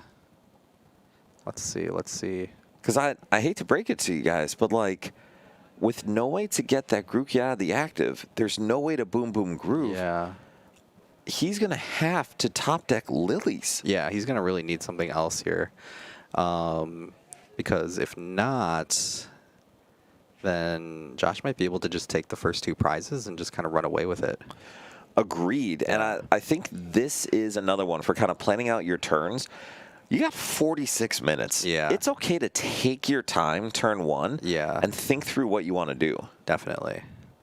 Especially because we were able to get the bug catching set and all this other stuff here. So do you like Josh's decision to use a bug catching set after the Buddy Poffin? Yes. Why is that? Just because we've already thinned out 2 extra cards from there. So those are cards we were going to grab regardless. So I feel like this is just like a win more kind of move. I see. And I think there's an argument for wanting to save it if you're just trying to find Pokemon in general. Yeah. But I think what Josh really wanted was a Thwackey. And so in that case, I do love the Buddy Poffin first. Yeah. But yeah, this is a little bit of a difficult spot for Michael. But yeah, if based on Josh's hand, Michael may be safe because Josh's hand is appalling. Yeah. That's very bad. It's not looking too good here. He might have to rely on like a stall play or something like that and just hope he doesn't have anything else. But it looks like he's just going to pass it on over. Let's see, do we get punished here? Yeah, it looks like we might be getting punished here potentially. Ooh, yeah. This is... All right, so y'all, this is a turn where Michael got so punished for messing up that sequencing because Michael would just straight up be winning right now. Oh, my goodness. Yeah. And so Josh is going to be able to take 2 prizes this turn without a single Thwackey on board. And how impactful that is. And so now it's going to be up to Michael to respond. Yeah. Let's see what we end up doing, though. I mean, the only thing I can think of that we could possibly do is if we have another Applin, we can try to go for a boss play maybe on the Grookey, but I don't even know if that's even enough. So Michael can boss knockout Applin, but that's it. Yeah. Oh, but he chooses to knock out the Diplin. I don't know. I don't like that. I actually love that. Really? Yeah, I think that is by far the best choice because right now, that was the only attacker Josh had available. That's fair. Yeah, that's a pretty good assessment to make. All right, so this turn from both decks setting up wonderfully at least once to the pillow fight of the century. Yeah. I feel like you go Goldeen here. So 100%. So if you draw out the Thwackey, yeah. Ooh, growth energy, though. Growth energy is not quite what he needs. The Buddy Poffin is good. Yeah. But just, Josh just needs a Thwackey. Yeah. This is actually kind of a interesting game now because it's not just like, it's pretty much like both players are kind of like playing like injured in a way. So Sammy had mentioned, and I'll use my heavy air quotes here, skill-based matchup. Yeah. But I will tell y'all, this is exactly where skill is manifested. Azul had his rant about poor Larry and Mother Something use Fez. Yeah. These kinds of games, these kind of positions where you're in a horrible spot, but there's margin for error, this is where skill can shine. Because we saw Michael had a rough start. Yeah. Josh had a rough start, too. If Michael had sequenced slightly better, he could be running him over right now. Yeah, that's true. Very true. But I also give credit to Michael. The instinct may have been to Gus Boss Applin and try to take a prize. He made the exact right choice to clear Diplin from the board. Yeah, definitely. So let's see what we do then. Looks like we might just have to growth energy pass. That's what it looks like. And Michael got a Pokepad of the prizes, and holy impactful. So this Pokepad is good. So now we have Thwacky here that we can kind of work with. And let's see, we're going to Thwacky here, probably for another Thwacky. I think definitely for another Thwacky. Yeah, and then we can use the second one for Buddy Poffin. Yes, and hopefully Michael just takes a second. Yeah, thinks about it. Think it through. Or no, going with the Buddy Poffin. Interesting. But why? Yeah, that is an interesting move, because I feel like you'd want to go for the second Thwacky so you can at least get something else, right? I would also assume so. Yeah. So at least you can guarantee that you'll have both of them. But I think he's also going for a play like this as well, so he can guarantee that he can get the second knockout. And that does make sense, but you could also do this with another Thwacky on the board. Yeah. Just going to throw that out there. Yeah. But I mean, in any case, Michael has a line to take 2 more prizes. So Michael's actually been playing this for a bit. I know Josh switches decks a bunch. But also, guys, sometimes when you're on stream, when you're in Top Cut, when you are in like a different situation, it can throw you off your game. All right, and then we see the double knockout for Michael onto the Grookey and the Applin. Michael, take your prize. Good. And yeah, it doesn't look like looks like we got the brick going on here. I know, another growing energy top deck, which is not what he needs. Yeah, it's not looking too good now, unfortunately. Looks like it's just going to be another growth energy and pass. Yeah, and then Michael can take a 2-prize turn here very easily, set up a full board. Yeah, hopefully, continue setting up the board. Thwacky, grab the Thwacky. Yes, this is definitely a Thwacky into Thwacky into Diplin turn. Yeah, and then you can start to really set up your turn a little bit more here. And I actually think bossing this Applin is perfect. Yeah, but would you sequence that a little differently? Would you wait to do the irreversible? I'm going to wait for him to close the door here. 100%. I would do that. Yeah. Wait for the boom boom groove because then you want to set up your full board. Yeah, before making an irreversible decision. Brian, you and I are clearly on the same page. Yes. 100%. I've learned a thing or two since doing this. Excellent. Good, good. Honestly, I think this has made us both better players. Yeah, it forces us to think about the game. Yeah, definitely is. So then, with the second boom boom groove, even if it is win more, what do you think he goes for here? Yeah, it's kind of like what you were saying earlier. Go like Diplin, you can go energy here. Looks like he's looking for secret box, but I don't really know how necessary it might be. I actually love putting the secret box in hand if you went with that, though another Diplin's great too. Yeah. Just because the secret box would enable way more flexibility next turn. Yeah. But I think this game's over. Yeah, definitely is. All right, so we see the shuffle up. We'll see the first Festival lead attack. Yep, it looks like we're going to see the second one get knocked out here. And then takes the knockout there, too. Michael goes down to 1 prize remaining. Lilies, okay. And we get the Lilies. Yeah. I feel like we just put the bangle on and just play the Lilies, hope for the best. I agree. You just got to bangle, rip the Lilies, and pray. And just hope that you draw into something good. I have no idea what would be good enough to justify staying in the game here, but alas, you never know. You never know. There's always a possibility here, playing to the outs and stuff like that. It does seem like we're kind of checkmated in a way here, unless we prized all our energy or something like that. But there is only 1 prize left, so let's see what we can kind of do here. There is an out of Michael forgetting that he needs to attack to win the game. That could be it. If one of the other top 8 matches finish, I will move them to the backup stream because backup finished. That would be, oh, yeah, that's perfect. Please do. Yeah. Thank you. Looks like this one's about to finish, though, so let's see. It looks like our backup stream is already over. which is crazy to me because we have been playing for 25 minutes. Yeah. But yeah, Josh does get the Seeking, does get the energy, can take a knockout, and get a thwacky. Yeah, so at there's a least chance. There's some setup here. Yes.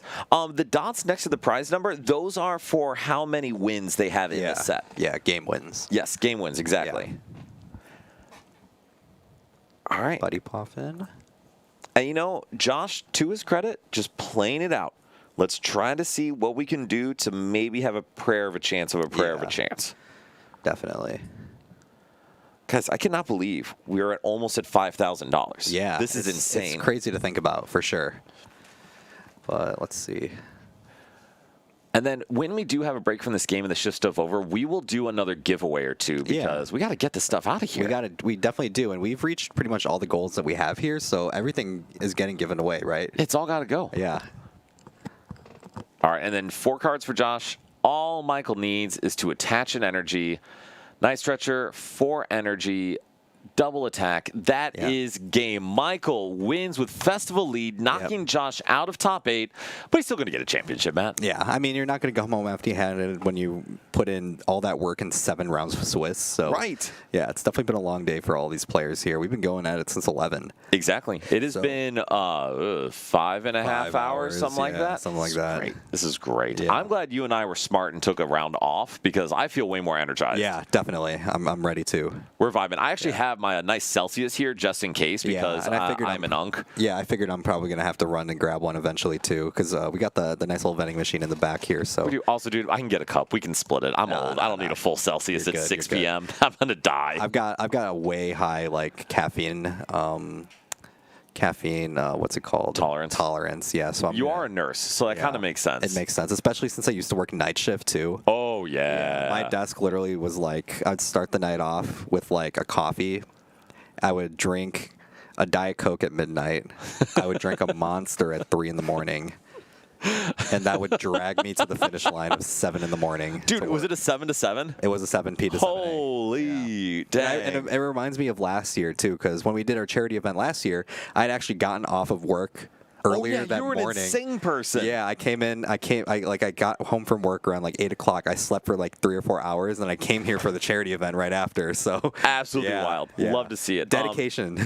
If you could move any and all of them over, that'd be great. Also, Rafal, can you grab the next set of giveaways? Yes. Eli and Nikita are starting their game 3. I moved them to the backup. Oh, cool. Beautiful. But I will bring the giveaway stuff. Awesome. And can you throw them on, Bryce, even just as they're setting up? Thank you.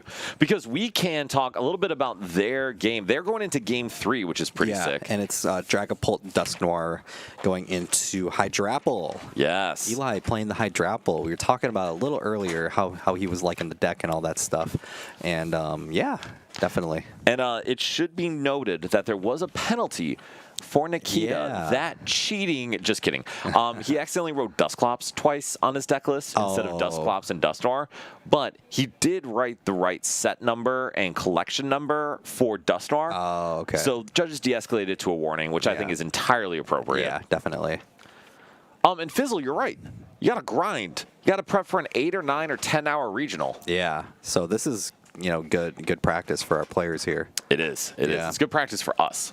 Yeah, it's good practice for us too. Yeah. When is your next event going to be? I don't know. Hopefully, I got to ask my wife when I can go out next. That's very fair. Yeah, so we'll see. Hopefully, I can play at least an event or two. I'm going into next season and see where where I can place and stuff like that.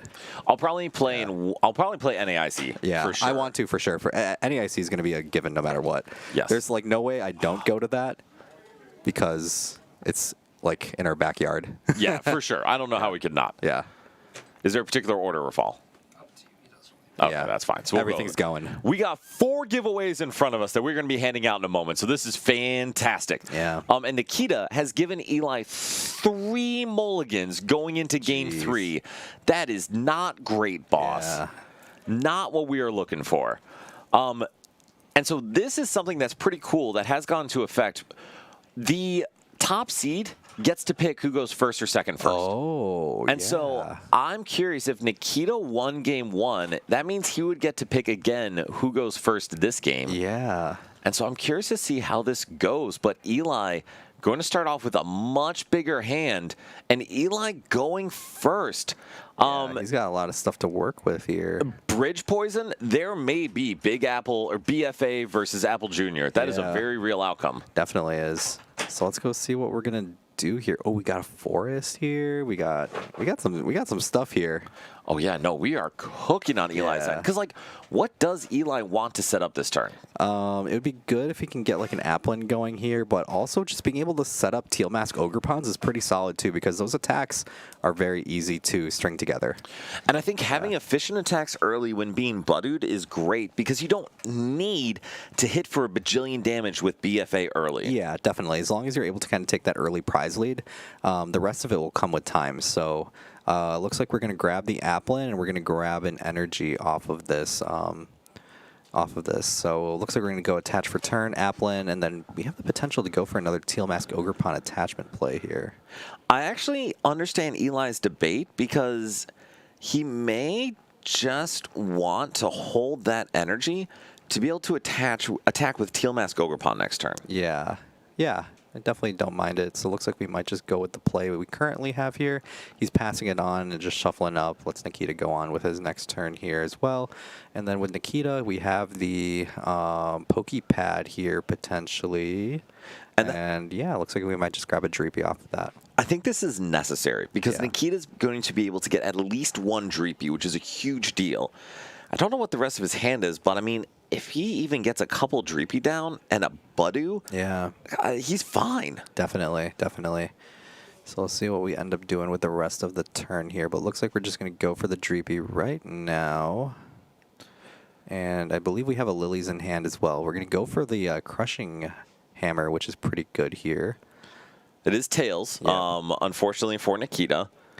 Yep, and then we also have an attachment that we can work with too, and we have the Lilies. So we're going to attach to this Duskull here, and we are going to be playing the Lilies right after. So I didn't see what the third card in his hand was. I would not have minded Ultra Balling away that Shaman and something else. Definitely, yeah, because I mean, at least that Shaman could have guaranteed the Budu for us, or could have grabbed another Dreepy as well.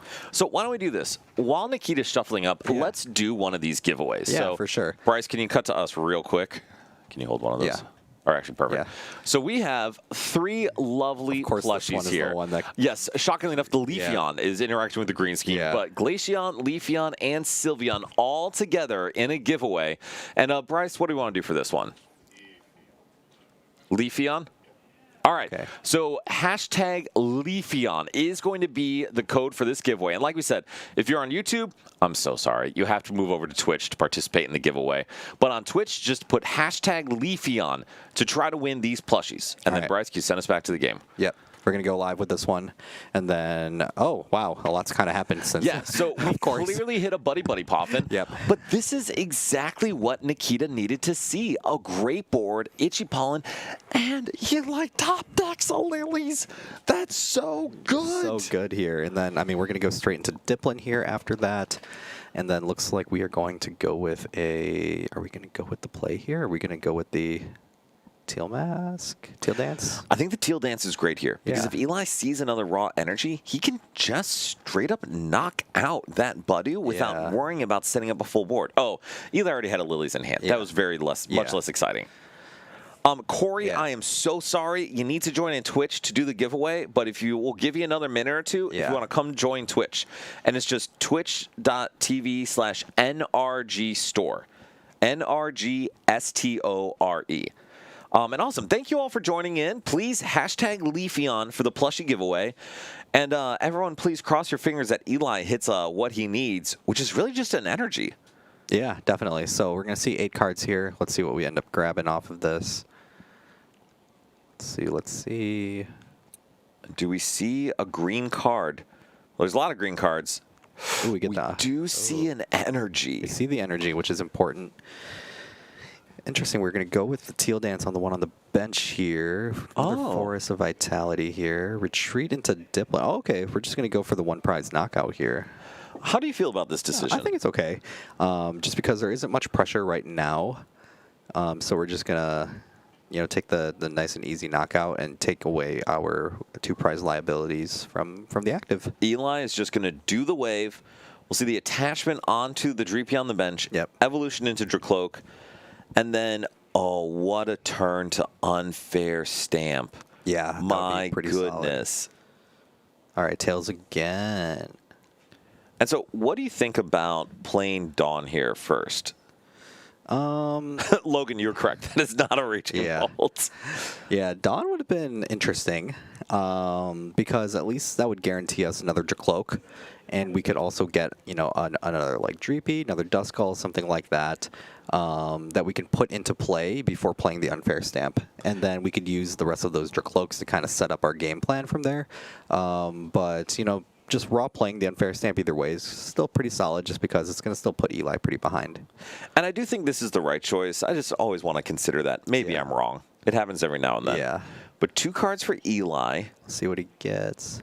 Based on his expression, at least one of them is decent. Yeah. All right, so then for Nikita, you mentioned getting another Dracloak. What else does he really need to get this turn? Yeah, I mean, it's kind of like what I said earlier. I mean, if we're able to get another Dreepy or another like Duskull, that could be fine, but looks like we're going to just try to see what else we can really do here. So we put another Duskull down, and then we're going to be able to start using our recon directives to kind of put in a little bit extra work here. So Eli has a bug catching set off of that Unfair Stamp. And hey, Dawn. Dawn. There you go. Dawn. We're going to get it anyways. So we're going to grab a Dracloak here. We can grab something like the Monkey Dory and the Dragapult. So at least we're going to get some extra pieces here. The only question is, would it have been better to get a Dusclops here? I like the Dusclops idea for sure, but at the same time, it's like always good to have extra Dracloaks because that's just going to be good draw to have the whole game. So the one thing I would say then is if Nikita was locked on playing that Dawn, I would have really liked to see the Pheasantipity and the Dracloak first. Because you don't want to pull good outs out of your deck before drawing cards. Yeah, definitely. I do like that too. All right, so first recon directive. Yep, we're going to get Night Stretcher and we're going to get a Dusk Noir. We're going to take the Dusk Noir. I know his motion there always confuses me. Oh, perfect. So get the Pokepad to go get a Dusclops. I hope a Dusclops. Yeah, it's going to be a Dusclops for sure. Yes. All right. Honestly, there's a world. Well, actually, currently, Dreepy is tanking a hit. Yeah. Which is hilarious to me. And yes, for just we'll give it another minute more, but hashtag Leafeon for these Eevee plushies. But to be clear, only in the continental United States of America. Oh, so we got a Crispin, we got an Energy, and we have a Psychic Energy. And so can't attach that now just because we did attach the fire earlier. Yeah. But this is... Crispin will be good for the next turn. It is, honestly, this is such a good hand for Nikita going into next turn. Yeah, definitely. And so now for Eli, depends on what these cards are. Yeah. Ooh. Okay. Boss's Orders. Boss, and we have Bug Catching Set 2. And so the question is, does Eli find the pieces to knock out this Dracloak? Could be... I mean, we get some pretty good stuff here. We got another Teal Mask, and we got an Applin, and we have an Energy to work with. So we can grab, Pokemon. We can grab the Energy here. Well, I think that's really the question. Does Eli want to draw with the Energy, or does he want to knock out the Clops or Dracloak with the Diplin and the Teal Mask Ogerpon? It's definitely interesting. What do you think? I like the draw. That's just me, though. So tell us why. I like the draw just because, I mean, we can definitely string a different kind of attack chain or like a combo or something like that if we were to just draw instead. But and it also puts the Energy in play, which is also going to be helpful once the Hydrapple EX comes in. So I actually agree with you. I think getting the Energy to draw is too important. Yeah. And I don't mind taking the Apple Energy rather than the Teal Mask because you already have another Teal Mask to draw with. Yeah. But either way, as long as we're able to put the Energy in play and we're able to use Pokemon, I think that's okay. And yes, I completely agree. Eli just needs to see more cards. And then worst case scenario, if he does not, he can gust and take a prize here. But even just taking a prize in this Dreepy probably isn't the end of the world. Yeah, definitely. But we'll see. We'll see either way. So then, Bryce, we can go ahead and show a winner for our Eevee plushies. Sizzle 1. You have won the Glaceon, Leafeon, and Sylveon plushies. Yeah, Bryce will be in contact with you on how to receive those. So congratulations. These things are adorable. And they came all the way from, I think I got one of these in Kyoto, one of these in Tokyo, and one in Sendai. So be excited. Yeah, it's super exciting to be able to give another thing away, and we have plenty of other things to give away here too. So yeah, we'll definitely have a lot more fun stuff here. Exactly. We got a ton of stuff laid out in front of us. All right, and so Eli is able to take a prize, but as we can see, these are desperate times, man. Yeah, I know, definitely is, but being able to go up 2 prizes is still pretty good here. You know, Nikita's going to have to put in some work in order to get, onto the same level as Eli is right now. But, having a good start with that right now. So we're going to see the 2 energies come down here off the Crispin. We're probably going to be benching that Monkey Dory. I don't think we're actually benching the Monkey. I think the Dark was just because those are the only 2 types of energy in deck. That's fair, too. So to slap the Psychic on the active and then a Psychic from hand onto the bench one. Definitely. So is there a world where Nikita wanted to boss here instead? I could see a world with that, too. I mean, it's probably good that he wanted to, but... ooh, this is still pretty good, though. So, what do you think his game plan is? Oh, that red card's so good here. So good. If he's able to draw into, like, Night Stretcher or something like that. Or does he play 2 Clops? He does play 2 Clops. Ooh, if we were able to search 2 Clops, we can, like... If you look at his deck list, he actually plays 3. So, the question is... Sorry. I don't know if we want to see that red card this turn. Yeah, I don't think so either, but it's still good to know that we have it anyways. And so this is a tough one. Guys, don't always click the glowing card in your hand. Just because you can play it doesn't mean you should play it. That's true. Very true. All right, so then what is the move for Nikita here? Is it just simply take a knockout? I think it's just swing and put some damage counters on. You could put 1 on each of the EXs here, as well as just putting the rest of them on one of the Ogre Pawns. Oh, yeah, Bryce, can you put Eli at 4 prizes? Yeah. Thank you. Good catch, Fizzle. Appreciate it. So this is one other thing from a sequencing standpoint. When you are drawing cards, make decisions with the most information possible. So Nikita choosing to Recon Directive and then Fez. Brian, you already know what I'm going to say. Yeah. Always Fez and Divinity first. Always. But let's see what we do. Let's see it. So what do you think Nikita should do here? I think we're all good here. I think we're ready to attack. And just Phantom Dive? I think so, yeah. Yeah, it's kind of like what I was saying earlier. We could just put 1 damage counter on each of the EXs here, and then we could just put the rest of them on one of them. Can we roll... Oh, you're in Canada, Sizzo? Oh. Sizzo, where are you in Canada? Message Bryce where you're at in Canada. We'll see what we can do, Sizzo, but if we can't make it work, we'll obviously re-roll it. But I appreciate you telling us. Yeah. We'll try to make it work. All right, so for Eli, Brian, this is a tough spot to be in. Yeah, it is for sure, because it's going to be hard to get to that big number now that the Dragapult is on the board.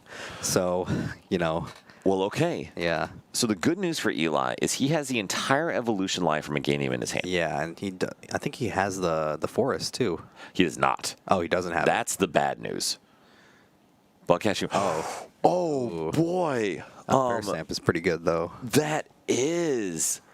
So the question is, do you try to dig for the stadium? You can with energy. And that's kind of my thought. Yeah, I kind of like the idea of that. You could just start thinning some stuff out to try to get the energy here. Yeah, I kind of like it. This is tough. Yeah, Eli's really thinking about it. So Eli has the Ultra Ball in hand to go get a supporter, so he'd be able to play the game. He does want to draw cards. And he has Unfair Stamp. Yeah. This is, Brian, this is kind of a sequencing nightmare. Yeah, it definitely is, because you can definitely do everything the right way, but you can still be punished for it. Right, exactly. Yeah. So what is the right sequence for Eli here? I feel like you play the other bug catching set. You thin out 2 more cards. Hopefully you get one of them as an energy, and then you just Teal Dance twice, and hopefully you do the thing. We will see here. And yeah, going for the other bug catching set. If there's a stadium in there, he's going to be so sad. So looks like we have both energy and teal mask. Okay, so we're gonna go double energy here. So Eli will be able to draw 3 cards. 3 extra cards here. And then we also thinned out some stuff too. So pretty solid. We're gonna be able to put more energy in play and all this other stuff here. So all we really do need now is just that stadium here. All right, so let's see. We get to see 3 cards, and Eli is praying to hit a stadium off of those 3 cards. And Nikita is doing the exact opposite and saying, for the love of all that is holy, please do not hit a stadium off these 3 cards. Let's see. All right, Teal Dance number 1. You know, worst comes to worst, too, we can always just unfair stamp and see where that takes us to. Because, I mean, unfair stamp's still pretty good. Unfair stamp and pray is just fine. Yeah. Let's see, though. Let's see. He's looking to play Ultra Ball here. I don't know. I don't know if I agree with this, though, because I feel like we've already manipulated the deck. I don't know if we want to manipulate it some more. I don't think the manipulation matters too much since he just drew one off the top. To me, the question is, do you want to do this before playing the stamp? Yeah, that's fair. Because he can't go get Meowth, but I don't know if he wants to with stamp in hand. You know what I mean? Yeah, that's fair. So there are lots of stadiums in there. Yeah. What he could do is go get a Celebi. But that feels also very bad. Yeah. It does. Let's see. So, Brian, what do you think is the proper sequence here? Like, should he have even played this Ultra Ball? You know, when you explain it the way you did, I think it's okay. But it'll be good to grab, like, maybe the Applin, so at least we can start setting up some other stuff if we do draw into the stadium. And I think that's a fair point, just to thin the deck further since Stamp is in hand. Because then Eli can bench not Celebi, excuse me, bench the Chikorita. Yeah.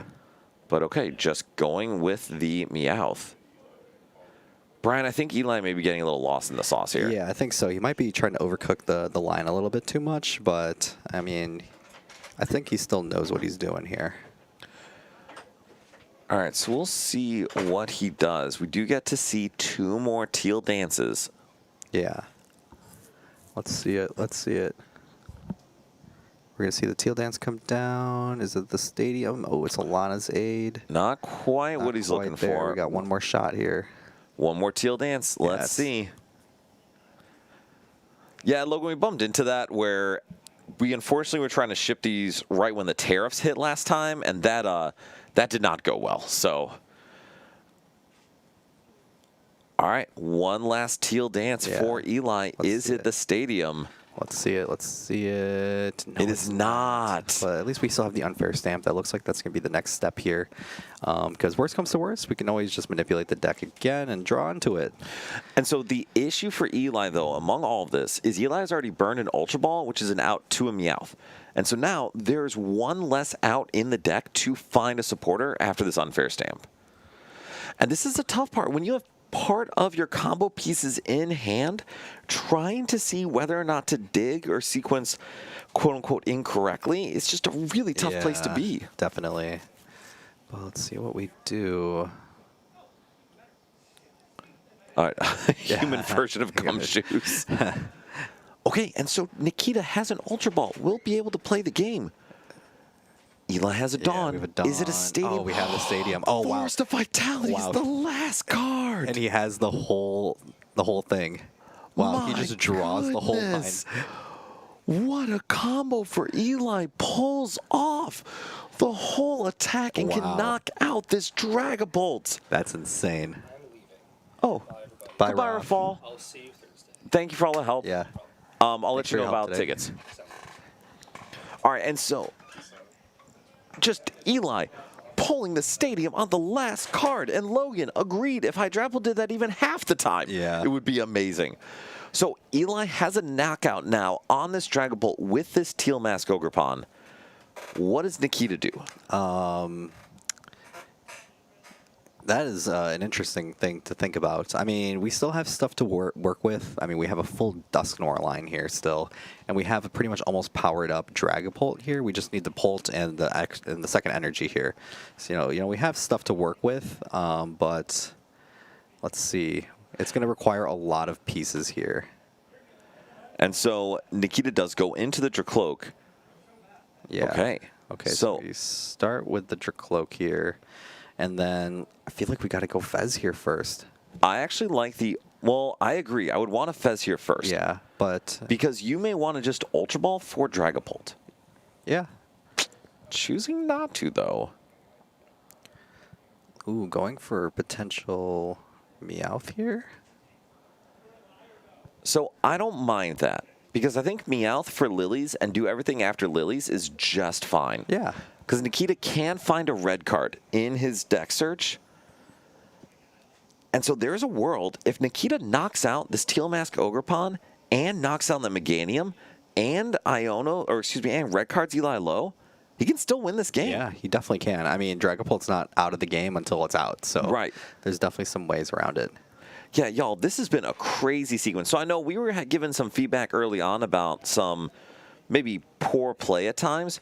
This has not been that. Yeah, I mean, this is the top cut at the end of the day, so these are all the players that really had to work for it. Yes. There's so yeah. the red card. There's an Ultra Ball. There's a Psychic. Wow, we got everything, like literally everything. And there is a Hammer. And so there's a world where Nikita can put Eli in a tough spot. So let's see. Excellent sequencing. Fez first. I would like to play that Pokepad before you discard it, but that's fine. Yeah, we're going to grab the Pult here now. We still have a Recon Directive to work with as well. And so now Nikita is putting himself in as good a position as he possibly can. And we'll see if Eli is going to be able to respond afterwards. Yeah, definitely. Let's see. Boss. And Monkey. Boss's game next turn. All right, so we have the Dragapult. Pop the Dusknoir. Yep. On the Meganium, Eli takes a prize. Red card the prize to the bottom of the deck. Excellent sequencing.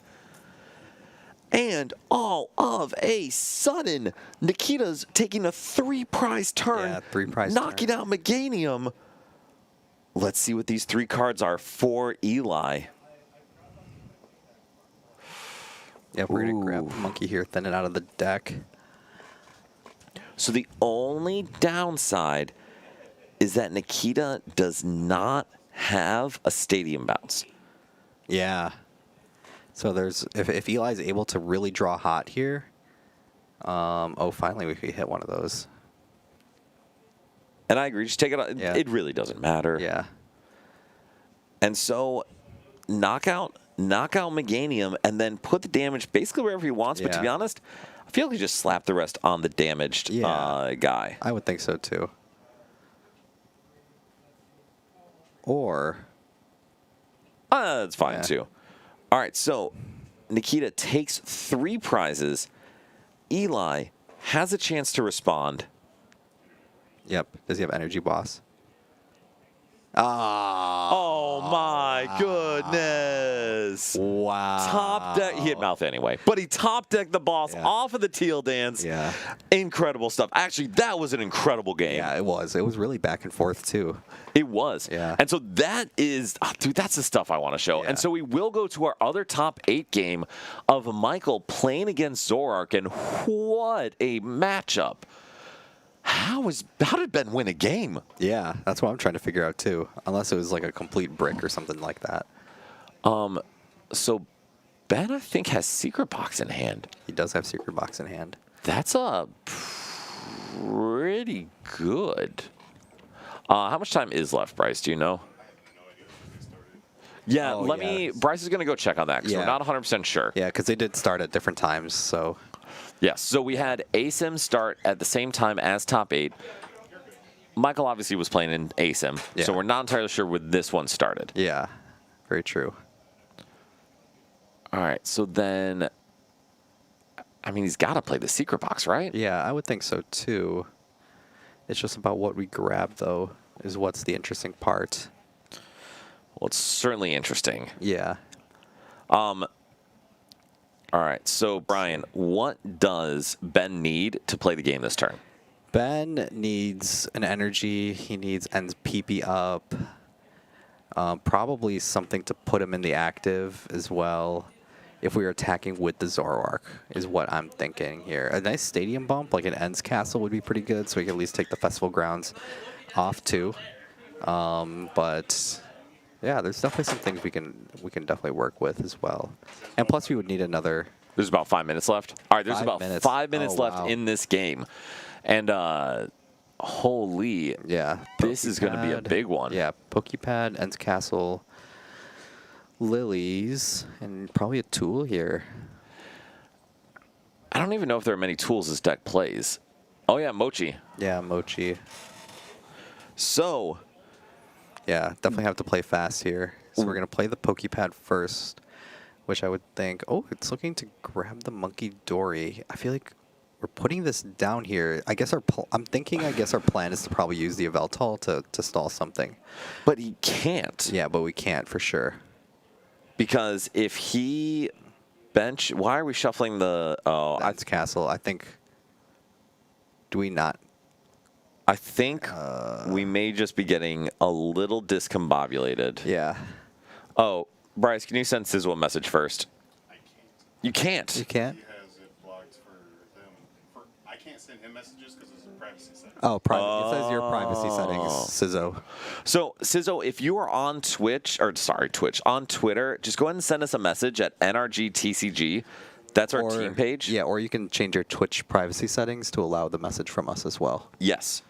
Or Follow us. Oh, yeah, just follow us, and Yeah. it should be able to message. Yeah. See, that- look at that. We're gaining followers accidentally. What a Yeah. beautiful thing. Yeah. All right, so then Ben, and this is where I think it's really tough. Yeah. Oh, I know, because now we can't attack anything because we have a full bench now. Exactly. Yeah. So I think Ben can move some damage from that Meowth. Yeah. And we even drew a stadium, but this is just a really bad spot. It's not looking too good here. Because either way, we could take a potential almost 4-prize turn in a way for Michael this next turn here. And that's the issue, too. So with the rules in Top Cut are you do get +3 turns, but at the end of time and turns, whoever is ahead in prizes wins the game. Yeah. And the game continues until someone has a win condition or is ahead in prizes. And this is tough then, because if Ben is behind, he loses. Yeah. It's not looking too good here. But I feel like at this point, Michael probably has a way to just clean him out, clean out the game. I would agree. It seems Yeah. like Michael's in a winning position regardless. Yeah. Well, wait, hold up. I say that. There's only a single apple on the board. That's fair. But then again, it's like, what are we attacking with here? And so this is, I think, where maybe there was a big mistake by Ben.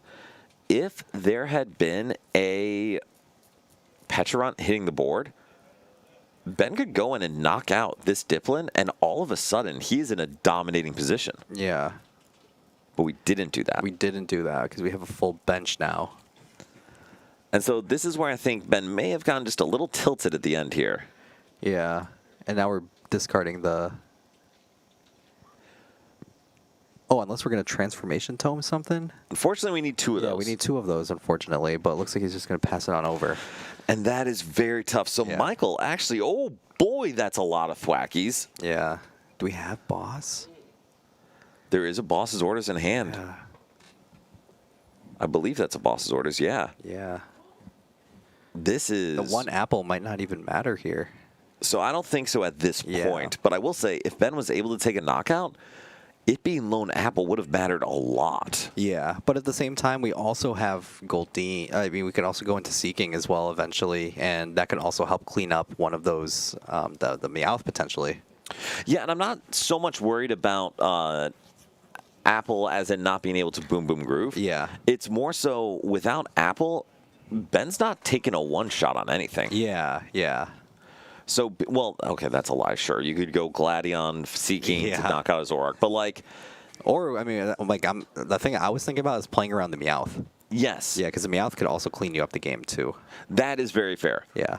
So I think if I'm Michael, just knocking out a Zoroark already puts you in a dominating position because it's going to be so hard for Ben to respond. Yeah.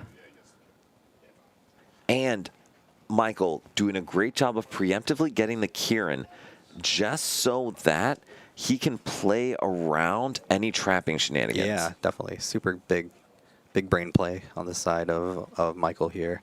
But we're playing it now? That's interesting. No, but Kieran only increases damage against EXs. Huh? Yeah. That's So if he interesting. goes into Yveltal here, it doesn't knock it out. Yeah. Yeah, so you 100% go into Yveltal. Okay, so are we in turns now? Is Michael turn 0? I would assume so. Game started a lot later than every other game. Oh, okay. Okay. Eli, do you mind checking how much time's left in this game? There's a lot of time. Oh, okay. Oh. There's a lot of time. Okay. Okay. Then never mind. So ignore our timer. Okay. Well, honestly, this is a huge deal for Ben because now this is a super winnable game for Ben. Yeah. So, yeah, we thought that was 'cause time. we thought it was time because I think we asked. But that might have been the timer for everybody else. Yes. Yeah. It was. Okay, so we're going to see the trade against the Tome. Oh, yeah. Can you put Michael to 3 prizes, Bryce? Thank you, Logan. Y'all are on your games. Yeah, you guys are on it for us. Oh, standing is a good call. Yeah. Definitely got to get the blood pumping a little bit, you know? So then for Ben's turn here, like, I got to imagine Ben just wants to knock out this Diplin and then put some more damage on that Rabska on the bench and just put himself in a position. What are we doing here? What are we Why are we doing that? What are we doing here? What am I missing, Brian? I guess Michael did just get rid of a Kieran, but still, why are we doing this? I guess we're going to put it on the Rabska here. But why are we opening up a bench spot for another apple while not killing this apple? We will next turn, and we're not going to kill the apple. What am I missing? Yeah, interesting. I don't see it. But you know what? That's fine. We'll see. I don't know. My other thing I'm thinking about is if we potentially were to start putting those damage counters on the Diplin. Right. Yeah, I think it's a great Yeah. idea. I think literally anything other than this is a great idea. To be fair, Michael does only play one Kieran. Yeah. So that thing is not leaving the active. Not for a while. And so this is, again, a bit of a better situation for Ben, but still. Yeah. He can move damage onto the Seeking to then set up a Dormanitan play. And there's a switch. So Oh, he plays Switch. All right. That changes things. That does indeed. Yeah.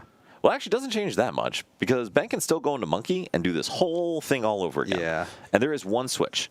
One switch. So Michael has now used all of his switching outs. Oh, boy. And Michael didn't Boom Boom Groove before this, right? I don't believe so. I don't think we've done any Boom Boom Groove today. Okay, I was too busy freaking during out. this turn. Let's see. All right, so... All right, so he will attack Yep. with Do the Wave. And then, yeah, Joe, correct, immediate Yeah. punish. And so because there is a Brave Bangle, I think Ben has to go... Well, no, because this would only do 260. And so if Michael decides to attack, it will do 260. Okay. And Michael does decide to attack. Okay. Why? Yeah, I don't know why. This can't possibly be correct. Yeah. Remember how I just said we're seeing a lot of high-level play? Yeah. Yeah. Take it well, back. Yeah, it's possible I rescind this. No, and to be fair, I see what Ben is trying to do, and his hesitation makes more sense knowing he has a longer timeline. Yeah. For Michael, I'm curious on some of these. And Flipper, yes, I just wasn't sure if he did when he wasn't supposed to. And that's a big draw. Holy. Let's see what we do with it, though. Yeah, I agree. So Ben can trade a whole lot here, which is really good. Let's see what we start with our trades here. What are we getting rid of, Brian? Looks like we're getting rid of the Zoroark. We're going to get an energy, and we get a black belt. Black belt we're not going to really need here. Certainly not helpful. Okay, and PP up. Oh. Those are very helpful. Those are good cards. Draft row, correct. Yeah. I am not one to argue in this scenario. Yeah. This has been a little rough, but Ben still has a line to win this game. Yeah, he definitely does. I mean, double ends PP up is pretty good here. That's definitely a line to do something with here. But let's see what we end up doing with it, though.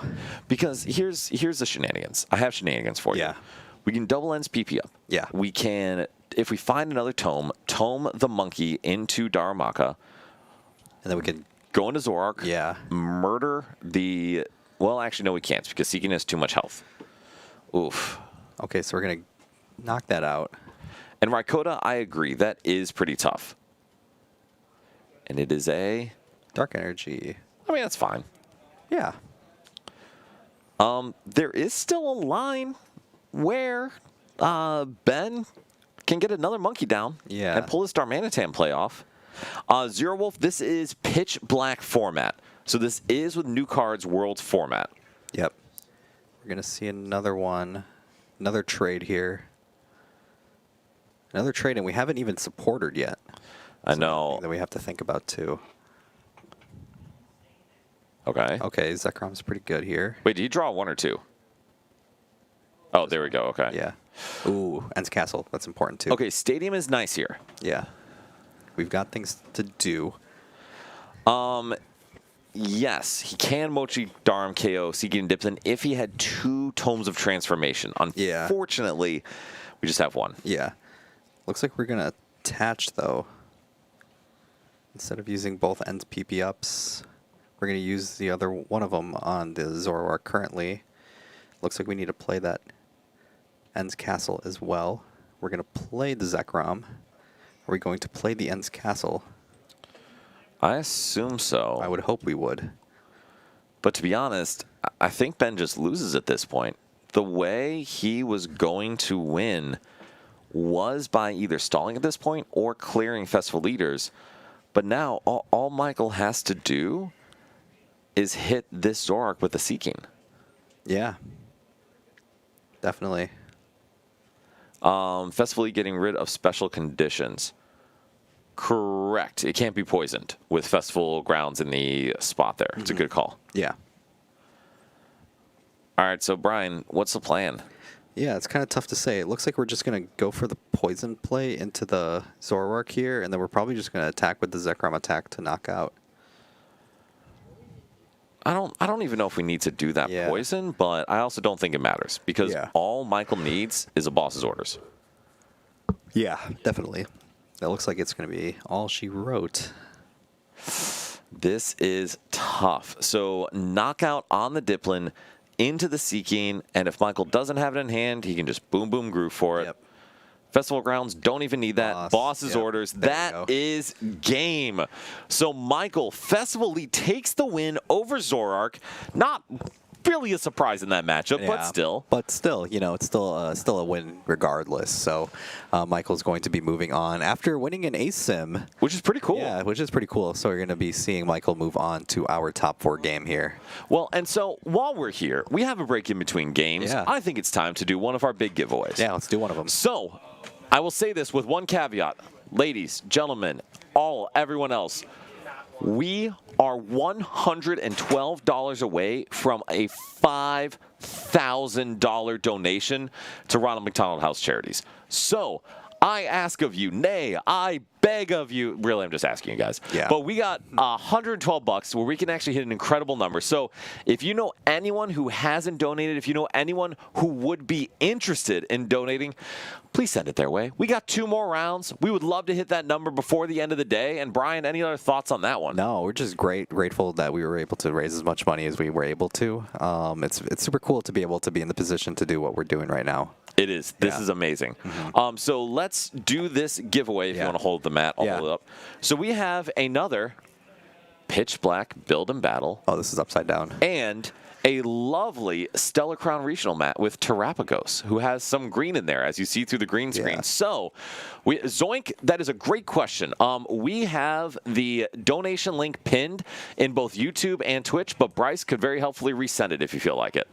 Yeah, and then if you did want to participate in the giveaway, again, it's only for those on Twitch. So if you are able to head over to our Twitch channel, and then you can put #battle on Yes, there. #battle for the build and battle.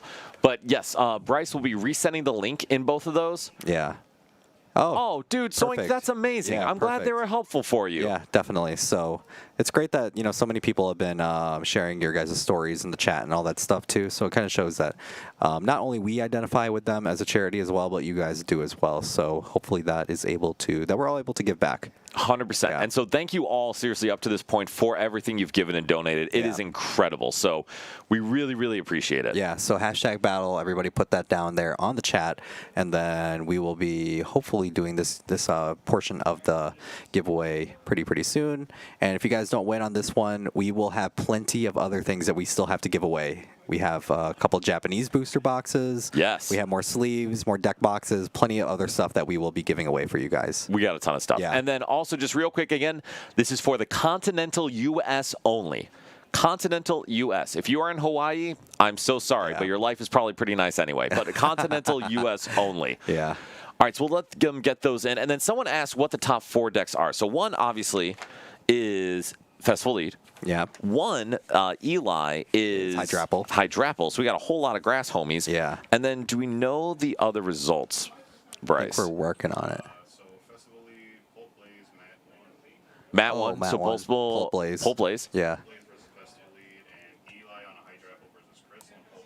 Oh, so 2 Pulps. Okay, so Okay. Pulp Blaze and Pult Noir versus Festival League and Hydrapple. That's actually kind of cool. That is, yeah. And I really want to note, only one of those decks has any new cards in it. Yeah. And At then, all. Mighty Molder, it's going to be actually the #battle, not. Yeah, Yes. perfect. You got it. Perfect. You got it. Good. Yeah. You can enter as many giveaways as you want. Absolutely. Kevin, our teammate, who's a lousy bro, has won 2 giveaways so far. So, Dexter, thanks for being in the chat all the time. Appreciate it. And Teach, yes, Festival Lead is playing Gladion, and that is the really big piece. And Logan, Extra Joel was around. There was a little hide and sneak around, and neither of those did well. Yeah, none of them did well. I think it just needs a little bit of refinement. Yeah. Oh, did we get to 5K? Did we make it? Did somebody make a big donation? Let me see. I'm pulling it up right now. Let's go. Oh, is that? I'm seeing Let's it's see. loading. It's loading. We're It's going to loading. refresh it real quick. I know. We got the drama here. But we are going to get started in our game, too, while I stare at this foundation thing to Yeah. upload. Bad decks did bad, noted. Correct. We got to $5,000. Genki, thank you so much for your donation. Absolutely incredible. We so appreciate you guys. We, as a community here and you all on stream, we made $5,000 for the Ronald McDonald House Charities. Absolutely incredible. Yeah, it's crazy to think that we've pretty much surpassed what we made, for donations the last 2 years combined. That is absolutely today. insane. Yeah. So seriously, thank you all so much. This is all of us together. Fantastic. Yeah, definitely. All right, dude, I'm hyped. Yeah, super hyped for this. Yeah, being able to, it's just an incredible feeling to do some good for the world. And so we'll do another giveaway during the game break here because we got a lot of good stuff. Yeah. And then Wookie, we've got some championship cup mats. We got some Japanese booster boxes. We've got more decks and deck boxes and sleeves too. Yeah, definitely. So now we have Michael and Matt. They're going right into it. Yeah. Yeah. It's going to go right into the game here. We're getting in there. We're getting in there. But Matt, able to get down a Torchic and a Dreepy. Michael, the Diplin, Grookey, and Goldeen, that's actually a pretty solid start. Yeah, definitely is. So we're going to see the Dracloak come down here. And getting another Dreepy is a big deal, especially if this is turn 2. Yeah. So it looks like we're going to potentially see the Dawn come down here as well. So we'll give you 5 more seconds for that giveaway. So 5, 4, I'll let you guys count the rest. Yeah, and we have plenty of things to work with here, actually. And Fizzle Wizzle, congrats on the Build and Battle Box and the regional mat. Terrapagos mat. So Bryce will be in contact with you on how to get that. Yes. Yeah. All right, and so Matt goes with the Itchy Pollen, and Brian, that Chi-Yu is scarier than just about any card in this deck for Michael. Yeah, definitely. That Chi-Yu is going to be a really big card in this matchup. So we'll definitely have to see it put in some work here. And so Michael does get to see a full 8 cards off of Lily's Determination. One upside for Michael, I keep kicking these cords, okay. but one upside for Michael is if Michael's able to find a Seeking and a Thwacky, he can knock out this Budu and then attack again. Yeah, that's going to be something important to kind of think about. So we'll see if Michael's going to be able to take advantage of this start here. All right, and so see these 8 cards off of this draw. And I mean, if you're Matt, you got to be pretty happy with this board. Yeah, I would think so too. Yeah, I mean, the board's pretty solid so far. Let's see what we're able to kind of do from there. All right, and so we'll see the 8 cards for Michael here. Yep. 4, 5. Let's see. All right, and let's see the hand. Energy, Seeking, Thwacky, some combination of the above. Wow. Unfortunately, we missed a big piece of the combination. Yeah. I don't see an Energy, and I don't see a Thwacky. Yeah, I don't see the stadium either, and we're also ooh, yeah, we don't have energy either. We don't have a lot of things here, so Matt might be able to take advantage of this in a big way. And I think Matt is going to apply a ton of pressure. And I don't know if she's going to be able to take everything down. Yeah. But she will be able to apply a lot of pressure here. Oh, yeah, most definitely. And that candy's big because that means Matt could get a Blaziken down. Yeah, definitely. So we're going to see the Crispin come down here. We're going to have a lot of big plays here. And Rips, Dark Bell is legal. I don't think Ben actually had it in his list, but yes, this is a pitch black legal tournament. Yeah, and somebody was playing the Dark Bell earlier. One of our players earlier in Swiss, the Grimsnarl players. Yeah, that was. Yeah. Was it Mavier? I don't remember. Yes. Yeah, but somebody did play the Dark Bell, which was pretty. Yeah, was Grimsnarl. Yes, you're absolutely right. Yeah. Yes. Yep. Okay, but all right. So talk us through this turn, Brian. yeah. Oh, did he just pass back? Oh my goodness. Oh yeah, it looks like it was, and now it looks like Matt's just going to really take advantage of this now. So we should note that Chi-Yu is something that's going to be really impactful in later games. Yeah. Because it has an attack that does 40 plus 40 more if your opponent has a stadium in play. Yeah, it discards the stadium. And they can't play one next turn. Roth told me that too. Oh my gosh, that card is so sick. Roth did a lot of education for me today. That's good. Yeah. My goodness. Yeah. And then, Michael, thank you so much for the additional donation. We are over $5,000. Absolutely incredible. Yeah. All right, so then things are no longer incredible for Michael. This is actually actively appalling because Matt is about to knock out this Grookey, set up both of these guys for a cleanup knockout the next turn. And I think Michael's got to be considering, do I just scoop it up here? Yeah, could be. Yeah, and I mean, I think that's a great turn for Matt. This is tough. Let's see what we end up doing. Oh, 60 plus 60. My bad. I had the numbers off. All right, so then looks like we're Applin comes down. Another Applin here. And Joe, thank you for clarifying. Appreciate it. Brian, why do you think about that Rowler hitting the board? It is a liability. Oh, Rafal, it's not that Chi-Yu? Dang it. Oh, it's the other Chi-Yu. I got really excited about that. Yeah, I know Ralph was telling me about it. Okay, 60-60 is pretty good. Yeah. Because it does allow you to knock out Teal Mask Ogrepon And you still other discard stuff. and you still discard a stadium. Yes, which is pretty good. All right, so then here's the issue, Brian. One of many issues. Yeah. That Reller has 50 HP. Yeah. Phantom Dive puts 60 down. Yeah. That seems bad. Yeah. Okay, Definitely cool, does cool. seem bad. Yeah. Glad we're on the same page. Yeah, we are on the same page here for sure. And Teach, he does not play the Forest. Yeah. So if he did play the Forest, could be worthwhile. He does not. And Michael just scoops it on up saying, I got nothing here. Yep. And so going into game 2, Michael goes first, correct? I would think so, yeah. Definitely. Well, let me check on how many giveaways we have, but let's do one more in between games. Yeah, Can you definitely. hold this up so we do a giveaway? Absolutely. We got this very, very nice Zoroark Championship mat here.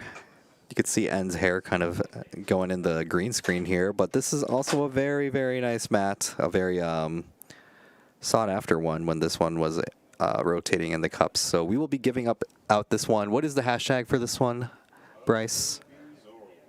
Hashtag Zoroark. So once that goes live, you guys can throw that down in the chat, and then we will be giving that one away pretty soon. Oh, and then Dan will be grabbing some more of that. Yeah, we definitely can. So Dan just put a bunch more stuff down there too. All right, while they're playing, getting set up, it's okay if I just grab that energy drink real quick. Yeah. Please, go for it. Right, Do you just want mine? No. No, because I'm good. I got my coffee at this point. Are you sure? Yeah, dude, go for it. I'll run to the bathroom then. All right, sounds good. All right, so we can go ahead and jump back to that screen. We are getting set up here. Yeah, of course. Oh, yeah, Logan, that's problematic. But yes, hashtag Zoroark for this ends Zoroark champion mat, which is a beautiful mat, honestly. I, unfortunately, am incapable of winning tournaments locally. I only do well at regionals. So I am excited for all those who get Cup Championship mats. Oh, Logan, yeah, Tool Scrap is real good in that matchup. All right, so then we will see the start here. Michael, I assume, going first into the matchup. And, I mean, here's the thing, guys. When you look at this matchup, it looks horribly favored for Dragapult, and in general it is. But there is always an opportunity for Festival Lead to just straight run Dragapult off the board. And so there's a very real chance Michael takes advantage and just runs him over here. And Pult with Jenny, picnic basket. Oh, goodness, yeah. Even with a picnic basket, that is brutal. Zano, no. We do not ship to Germany. We only ship to the continental U.S. So, unfortunately, I can't help you there. But thank you for joining from Germany. Yeah, really super, appreciate super it. Cool, yeah. And then as Michael gets set up here, did give Matt a mulligan. But I'll be honest with you, Brian, I think this game matters much less whether or not Matt sets up. It matters way more how quickly Michael gets set up. Yeah, definitely, because, I mean, it's one of those things where if the Festival Lead's able to run you over, that's the way that you win. So SoFly, it is just one entry per person. So you putting the hashtag in just means you are included there. Vinsling, well, thanks for joining from Germany. Yeah, That's awesome. a lot of the Germans are really showing out here for our stream. Appreciate it. Especially with the time difference. It's probably getting kind of late for you guys. Oh, yeah, it's like 11. It's like it's probably after midnight. Yeah, it's probably after midnight for you guys, and it's going to be entering the work week for you. Yeah, thank you both for joining us here. Yeah. Really appreciate it, yeah. And honestly, yeah, thank you all for joining. This has been so much fun, and this is huge. Yeah. SoFly, we love you, man. Thank you for joining. Appreciate it. My whole local watch, dude. Oh, that's amazing. That's so cool. Thank you so much. We've really gone international. Goodness. Yeah, it's 12:38 in the morning on Monday morning over there. That's crazy. That's y'all rock. Yeah. And thank you so much for watching. Yeah, Wookie from Brazil. Oh, dude, Wookie, thank you for joining. That's so cool. Unfortunately, we don't ship out to Brazil, but appreciate you anyway. I would love to ship me out to Brazil. That would be pretty cool. Definitely. And Logan, thank you. We love you guys. This is so much fun. Yeah. So then, Bryce, we can probably call it there. We'll see who won that mat. Sammy! Congratulations! Arctic. Yeah. Well done. Logan from Sweden. Dude, we have international appeal. Yeah, who knew? I know, who knew? No, but thank you all so much for joining. And then Michael, in this first turn, Ultra Balling away wait, that was an Ultra Ball, right? Ultra Balling away a Night Stretcher and a Lilies. Ooh. This dude's hand is good if we are Ultra Balling away the Lilies. Definitely. Yeah, we definitely are going international because, we definitely have some Canadians here as well. So really showing out. Yeah, Logan, thank you for representing the Great White North. Yeah. So let's see. Yes, Sammy, you did. You did win again. Congratulations. You have won the lovely N Zoroark champion mat. Yes, but I'm sure you probably won one of them during a cup already. But it's I would great assume that so. you got another one. So it looks like Michael's still going through his deck. Are we still doing this Ultra Ball search? We are still doing this Ultra Ball search. And I don't mind prize checking, but at a certain point, he also lost game one. So you do need to make sure you keep moving at some point. That is true. That is very true. So we got to see what we end up grabbing here, which looks like a thwacky. Zero, we'll have that be the next hashtag, because that sounds great. Rigged. That's actually a really good one. That's fantastic. Yeah. All right, so then on Matt's end, getting a Buddy Poffin, huge start to get set up, because like we mentioned, if Festival Lead just runs her over, she's going to be in big trouble, so she's got to set up a strong board. Definitely need to have some other stuff to work with here, because taking like a double Dreepy knockout off a Festival Lead attack, it gets kind of dicey pretty quickly. So it's kind of like with like Terrabox, where you really need to be careful with the amount of Dreepies that you put on there. You definitely need to have some extra ones ready to work. Yeah. And sometimes it's careful, as in you don't want to overbench. This is the exact opposite. You need as many Dreepies on the board as possible. Yeah, you definitely need a bunch. So let's see what we end up doing here with our first Buddy Poffin here. Let's see if we can grab what we need. And also, since we have fans, thank you so much for being fans. If y'all all are enjoying this, please come hang out. We love doing this. Yeah, definitely. Brian, can you give them the spiel? I was about to offer to do the spiel. Yes, please give the spiel. Yeah, if you guys like what you're seeing, you can make sure to like, comment, follow, subscribe, all the fun stuff here. You can subscribe to our YouTube channel. Follow us on Twitch so you know when we go live every single time. You can hit the post notification bell on both Twitch and YouTube so you know that when we go live, and that our normal locals run at Thursday, 6:30 Central Standard Time. Every single Thursday we're here. And then if you like supporting the shop, we also offer singles as well. We have a very fun case full of singles, whether you play Pokemon, Magic, any of the other games and stuff like that. We have singles for pretty much every single major card game as well.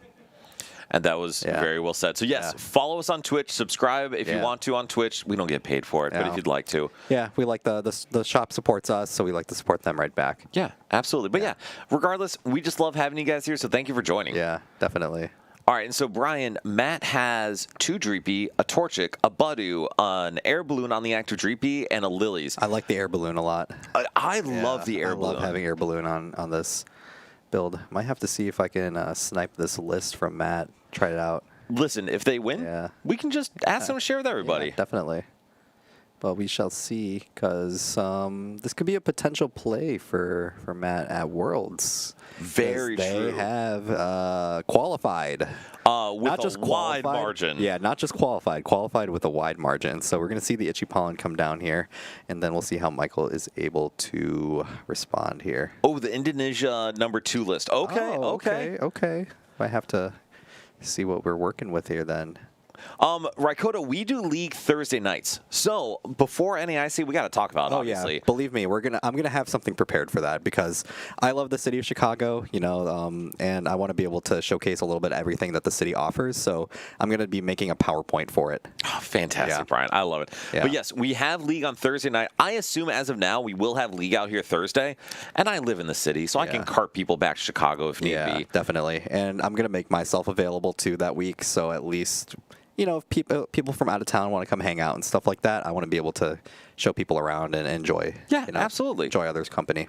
Also, it's just fun, man. I'm so excited to be in like the hub of a city with this going on. Exactly. Yeah, it'd be cool to kind of show people around and show people why Chicago is one of the best cities on earth. Yeah, we should do a pre-NAIC tournament. No, we will. That sounds great. Yeah, our locals are probably going to be popping. I would assume so. Yeah. All right, so Michael, holy, what a Lilies for Michael here. Did we Thwacky yet? Nary a single boom boom groove has been used up to this point. Because we're going to need that stadium. And that is the only thing Michael is missing. Brian, can we please just Thwacky for Thwacky? I know, right? So I would think we're about an hour from the venue. No, not that bad. It depends on the traffic. If it's like 5 p.m., we're like 2 hours from the venue. Yeah. If it's like coming home from locals at like 9, we're about 45 minutes. Yeah. Like at most. Yeah.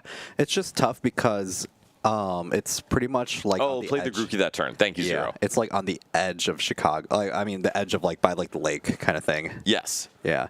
I know I had the idea to potentially do it because I was driving by Lakeshore yesterday. So I passed by the McCormick Center.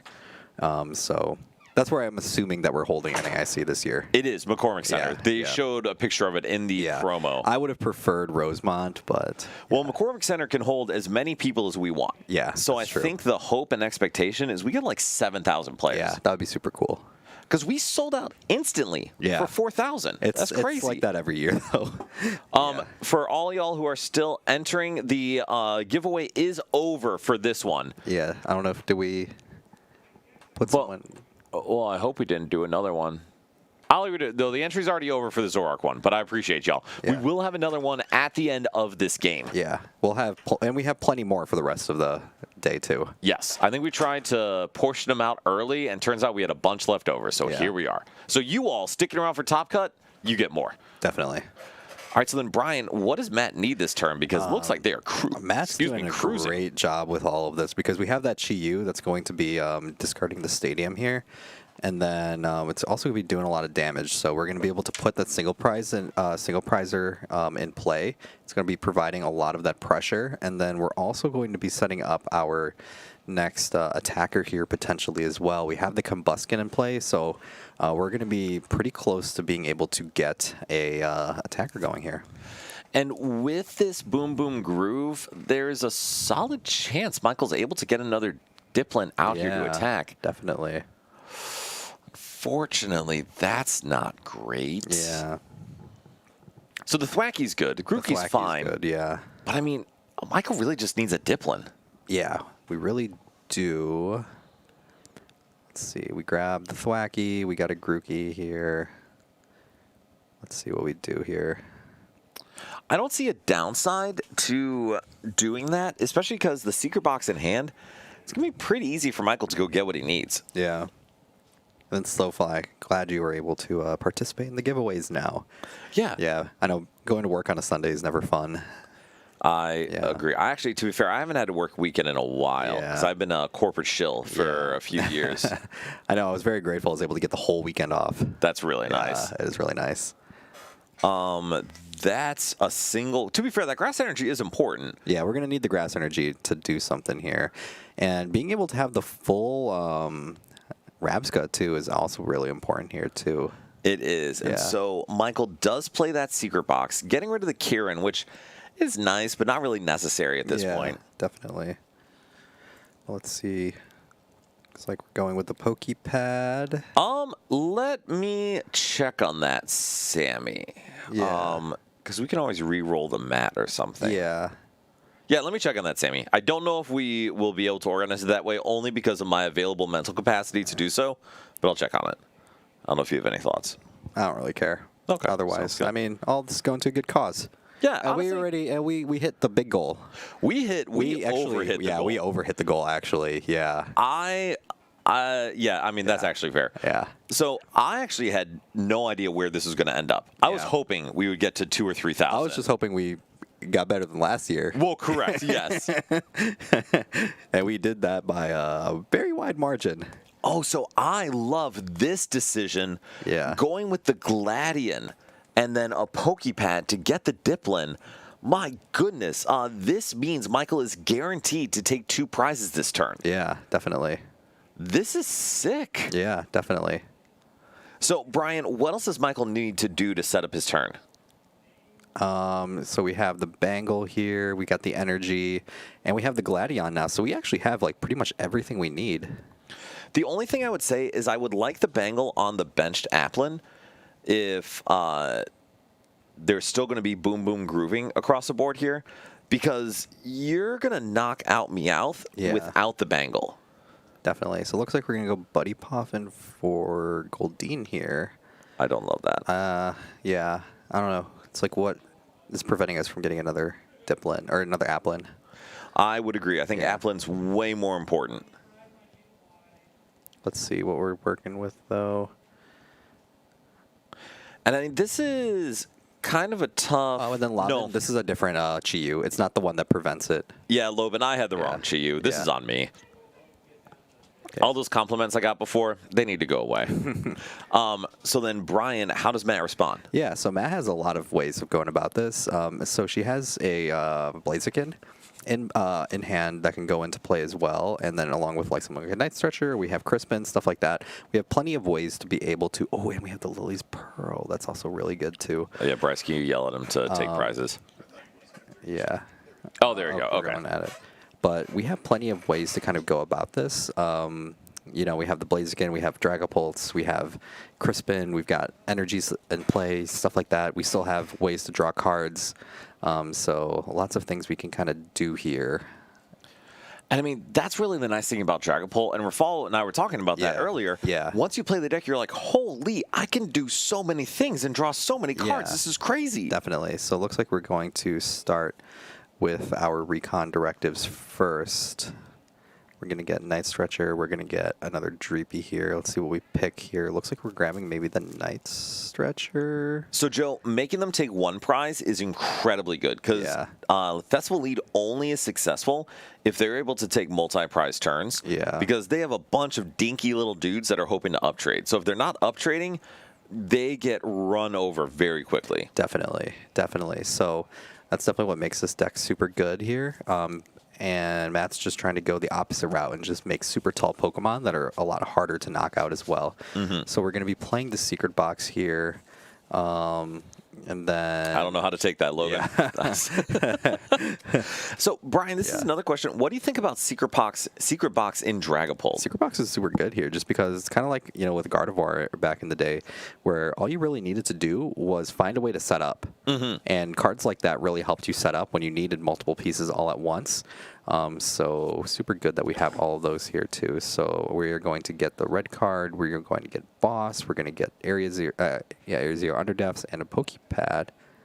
Oh no! And Michael noting you are not allowed to take 2 items, only 1. All right, and so Matt just gets the 3 cards. I think there's very limited tools in this deck. Yeah, I think we probably used all the tools we already have, which is like that air balloon and all that stuff. So we're going to play Crispin. Crispin is going to get us our 2 energies that we kind of need for this attacker here. And I actually really like this, going to the Dragapult without the air balloon attached, so that way Matt has a pivot later in the game. Yeah, definitely. And plus, we can still use the Blaziken ability to attach anyways. Yes, absolutely.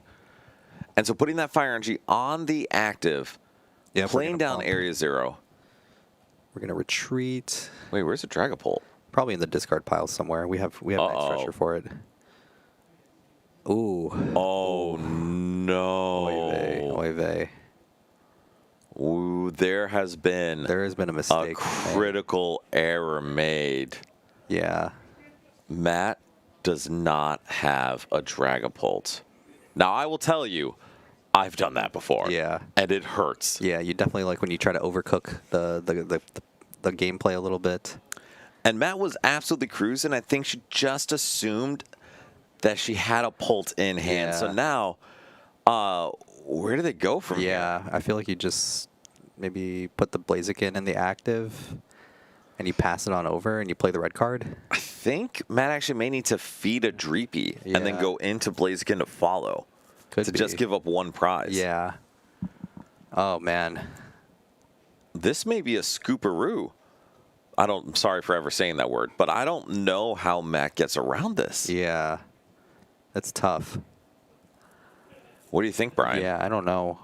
I mean, we have to retreat somehow. And then we go from there. I think we're kind of looking around to see how many boss are available. Yeah. Yeah, I think Matt's just saying, I don't know where to go from here. Yeah. So tough. This is a tough situation. And I also think this is a good learning moment because they're all good learning moments. Yeah. You're going to do this. Yeah.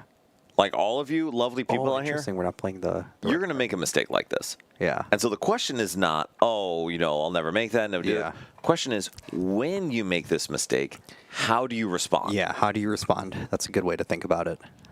Because there's a response right now. Like, what decision does Matt actually make right here and now? The other part of the response is, how do you respond if you go to game 3? Yeah. Because I feel pretty confident that they're going to go to game 3 here, because Michael should ideally be able to close out this game. Yeah. So then Matt is going to have to get it together, lock in, and be able to close this out. Definitely. So, Brian, have you ever been in this position before? Oh, yeah, always. I make this misplay all the time. Okay.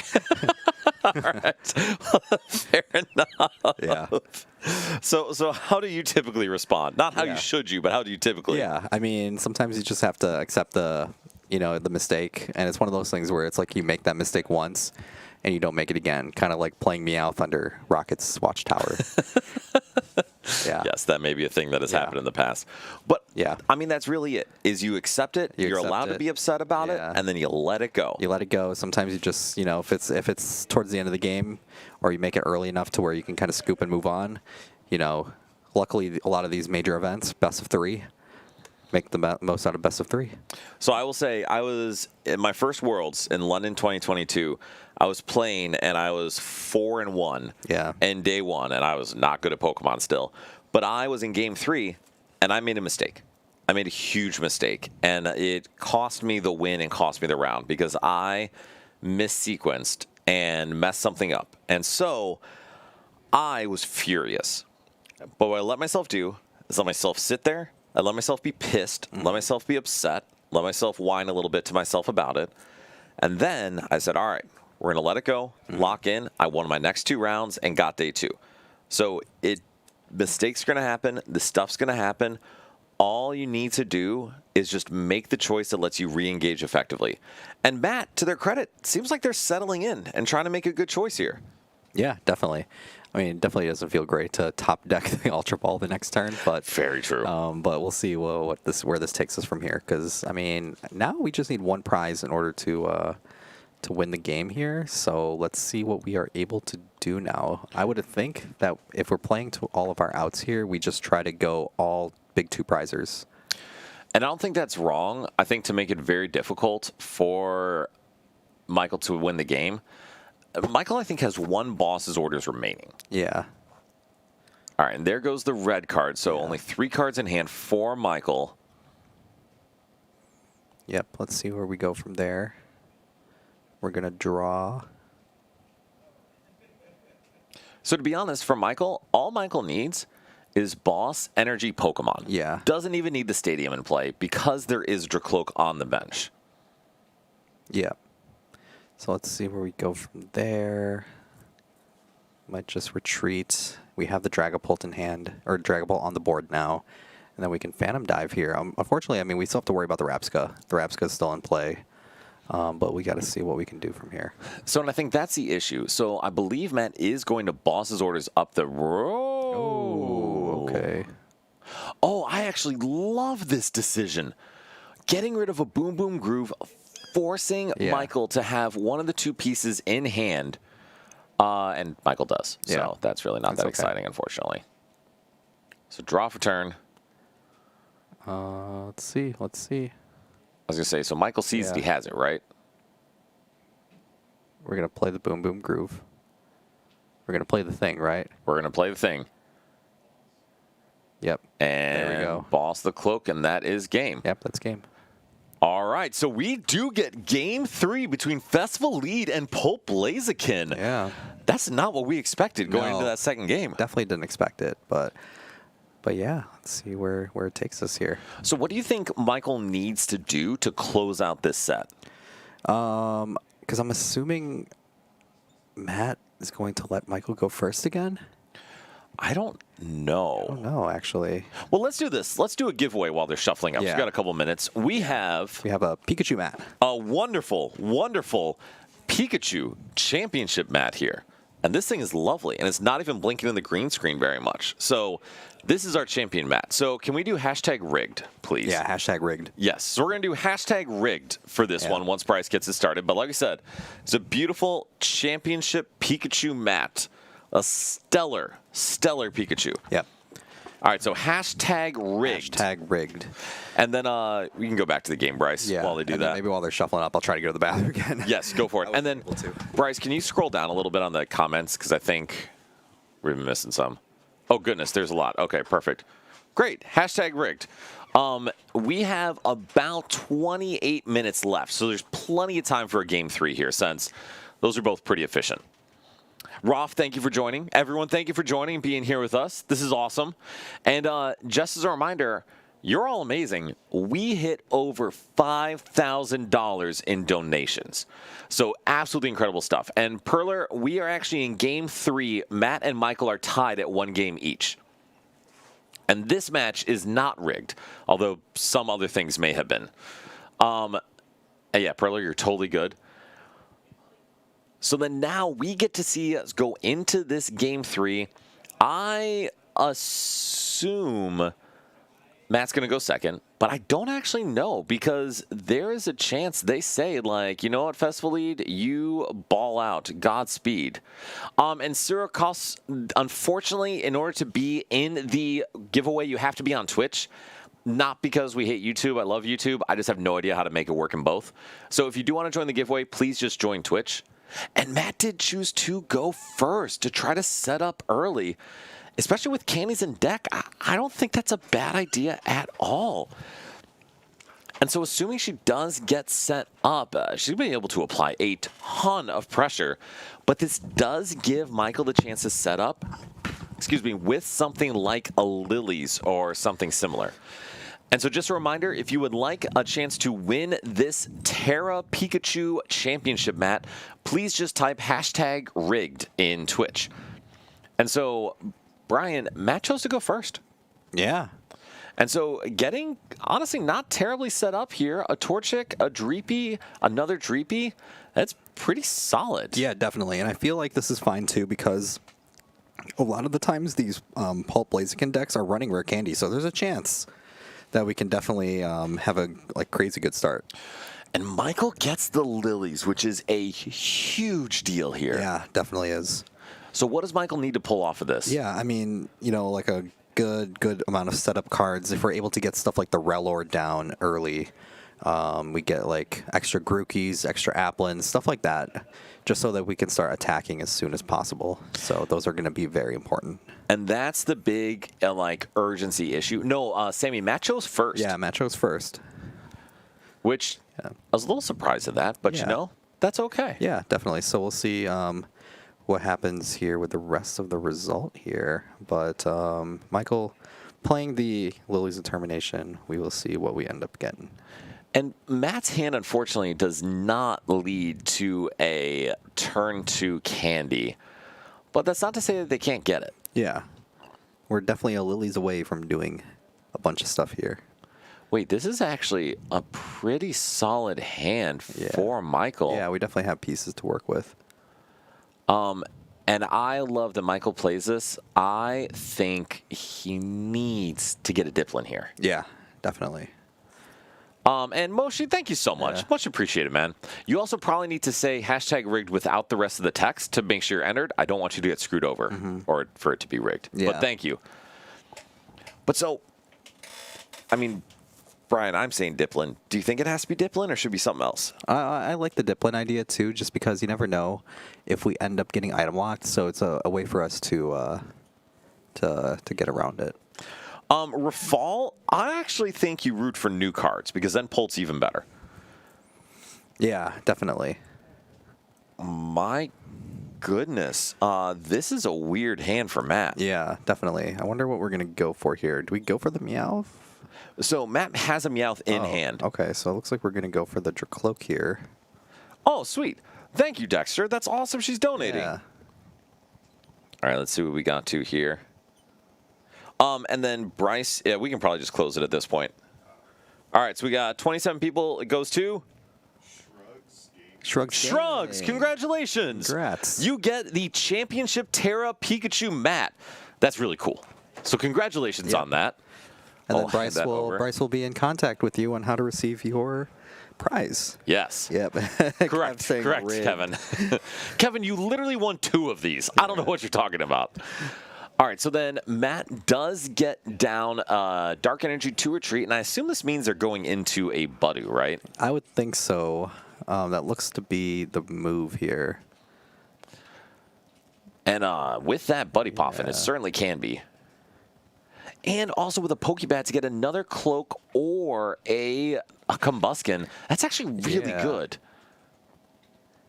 That's tough. We got rare candy. Oh, my goodness. Dragapult off of that, but it's okay. Well, I will actually say, though, from a sequencing standpoint, I would have much rather seen Matt evolve the benched Dreepy first, because that does enable the high roll play here. Yeah. So do you think there's a reason why they evolved the active? I guess to just ensure that we get the play going. And I mean, I think that's fine. But again, sequencing standpoint, Yeah. if you want, or not even sequencing, excuse me, game planning standpoint, Honestly, it's still okay though because we can always rare candy into Blaziken here.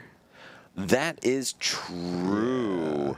But with the attachment to the active, Blaziken isn't going to be able to attack this turn. Yeah, but it's good for setup in case one of these Dracloaks, gets knocked out early or anything like that. It's just good setup to have. Very true. Yeah. Very, very true. And so Matt will retreat that Dracloak, go into the Budew and Itchy Pollen for 10. And then Blaziken will use the ability to attach an energy just so it is able to go on an attack next turn. Yeah, definitely. So we have a lot of pieces to work with here now. Having the item lock is huge here too. So now we're going to go attachment onto the Applin here. We're going to go Thwacky here as well. We're going to evolve to Diplin. And hopefully one of these days, we are going to see Thwacky for Thwacky here. Eventually. Yeah. And so here is a really tough situation for Michael. Yeah. Michael was not able to get the Reller down turn 1. And that's scary. It is scary because we're pretty much going to be entering Phantom Dive territory during this next turn or so. So now we're going to have to worry about that. Now we see it, Thwacky for Thwacky. Let's see what the second one grabs here. And so Matt, I think, choosing to go first, was able to get exactly the setup they needed to punish Michael for not being able to run her off the board. Definitely. So let's see what we end up grabbing with the second one here. And so for our conversation before, I think this matchup is very favored for Dragapult for this exact reason. Yeah. Dragapult setup, Festival was not able to run them off the board. Therefore, Matt's in a really good position. Yeah. So we're going to see the lilies come down here. Makes me wonder what we're going to grab. And so lilies for 8 is still very strong. And obviously Michael's going to be able to take a knockout here on Budew. But I assume that means Matt's going to put up the Blaziken to tank the hit. Yeah, that's what I'm thinking too. So let's see what we end up doing here. And so people had mentioned before playing the Force of Vitality for Festival Lead. Yeah. This is the moment when it would be necessary to put down that Reller and that Rabska. But fortunately, if Michael puts down Reller, it's going to get Phantom Dive. Yeah, definitely will. So it becomes much of a liability at this point. But part of me wonders if you give up the one prize for it to prevent something else from getting knocked out. Well, yeah. You could also just throw a whole lot of apples down. A whole bunch of apples coming down instead. We're going to see 3 extra Applins hit the board here for all 4 entering the board. Honestly, I don't mind that. Yeah. And otherwise, that's a lot of items in hand. Yeah, definitely. So we're going to see another Diplin come down here. And then we are going to see the first of the Do the Wave knockouts come down here. And it looks like we are going to have the Meowth eat the second hit here. Oh, perfect. Michael's got them on the big dice. Yep. Honestly, I think that's fine. I don't think Matt minds the Meowth taking the hit. No. And for Michael, it does set up for an easy KO later. Definitely. Definitely. So we're going to look at a potential play next here. Let's see. Do we go Rare Candy? No, we don't. I mean, Matt is just churning through a deck at this point, like finding everything she needs. And to be honest, she already had what needed in hand, Dragapult and Psychic. Yeah, so we have all those pieces already, and then we are going to discard. I assume the Dark Energy here. Sure. Yeah, that's fine too, because we can always use the Blaziken to bring it back anyways. And Zero, I actually agree. I think hitting it is fine in general. Without Rabska down, this is actually very bad, because Matt is about to clear Diplins from the board. Oh, choosing not to put down Monkey. What do you think about that? Yeah, I think it's okay. I mean, I feel like having as many Dreepies is pretty good because, I mean, they're always going to turn into Dracloaks anyways, so that's going to lead to extra draw. But I would have liked to see the Monkey Dory, but, what do I know? What do I know? Yeah. We do see the evolution into Dragapult. Yeah. We do see the Blaziken. Yeah, we're going to attach and retreat with the Dark Energy here, and then we are going to go for the Phantom Dive here. And hitting into a Thwacky and knocking out an Apple What do you think about that decision? I like that idea a lot, just because, I mean, taking away one of the big resources here is going to be super big for Matt. So we'll see how she's able to capitalize off that. And it is a 2-prize knockout. And Zero, the only issue is if Matt is determined to retreat and boss that turn, Monkey's not an option because there isn't enough acceleration to get Monkey an energy. So then, Brian, can Michael take a knockout here? It's going to be tough. I mean, if we have something like Black Belt Bangle, I think we can. We'd have to, like, Boom Boom Groove for, like, Secret Box and grab that. I'm pretty sure that was a Pokepad, not a Buddy Poffin. Bryce, can you nicely yell at them? So Bryce is happily being our game state enforcer.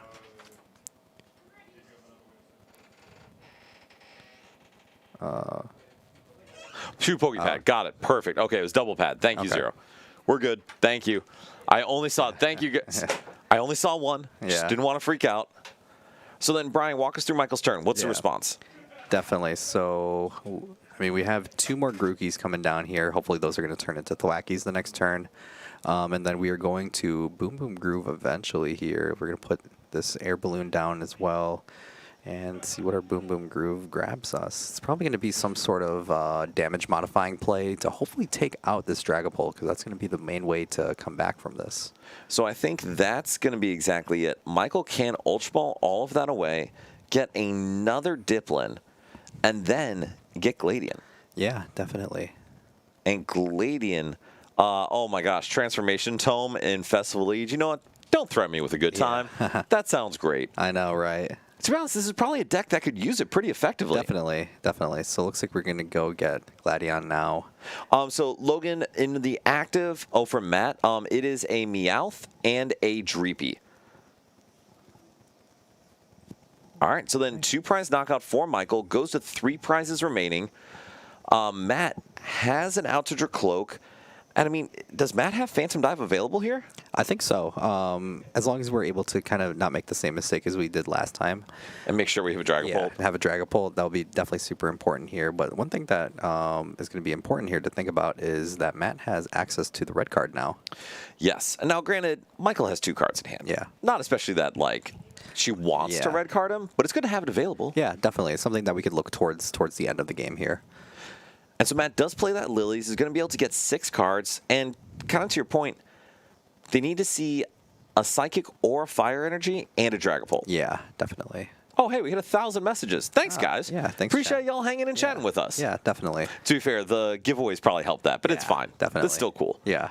And so Matt gets their 6 cards. Let's see. I mean, they got it. Yeah, we definitely have it. Yeah, Night Stretcher Psychic is all Matt needed. Yeah. Let's see. It doesn't look like there are pieces that we really need here. Okay, another energy, Buddy Poffin. Neither of those really necessary either, but having an extra energy is always nice. Monkey Dory potentially for the future. That could be pretty good. Yeah, that could be pretty solid, especially because there is that damage on Meowth just waiting to get yeeted somewhere. But depends how many dark energy we do run, because we do have one on the Blaziken. It's something to think about as well. True. And Zero, yes, Matt did have red card in hand, but I don't think they wanted to red card Michael, since Michael only had 2 cards in hand. Yeah. And they were both random cards from the prizes. Definitely. All right, so then if Matt does Phantom Dive here, can she set up a checkmate for next turn? I believe as long as we're able to keep this Blaziken in play, I think a checkmate is always kind of there.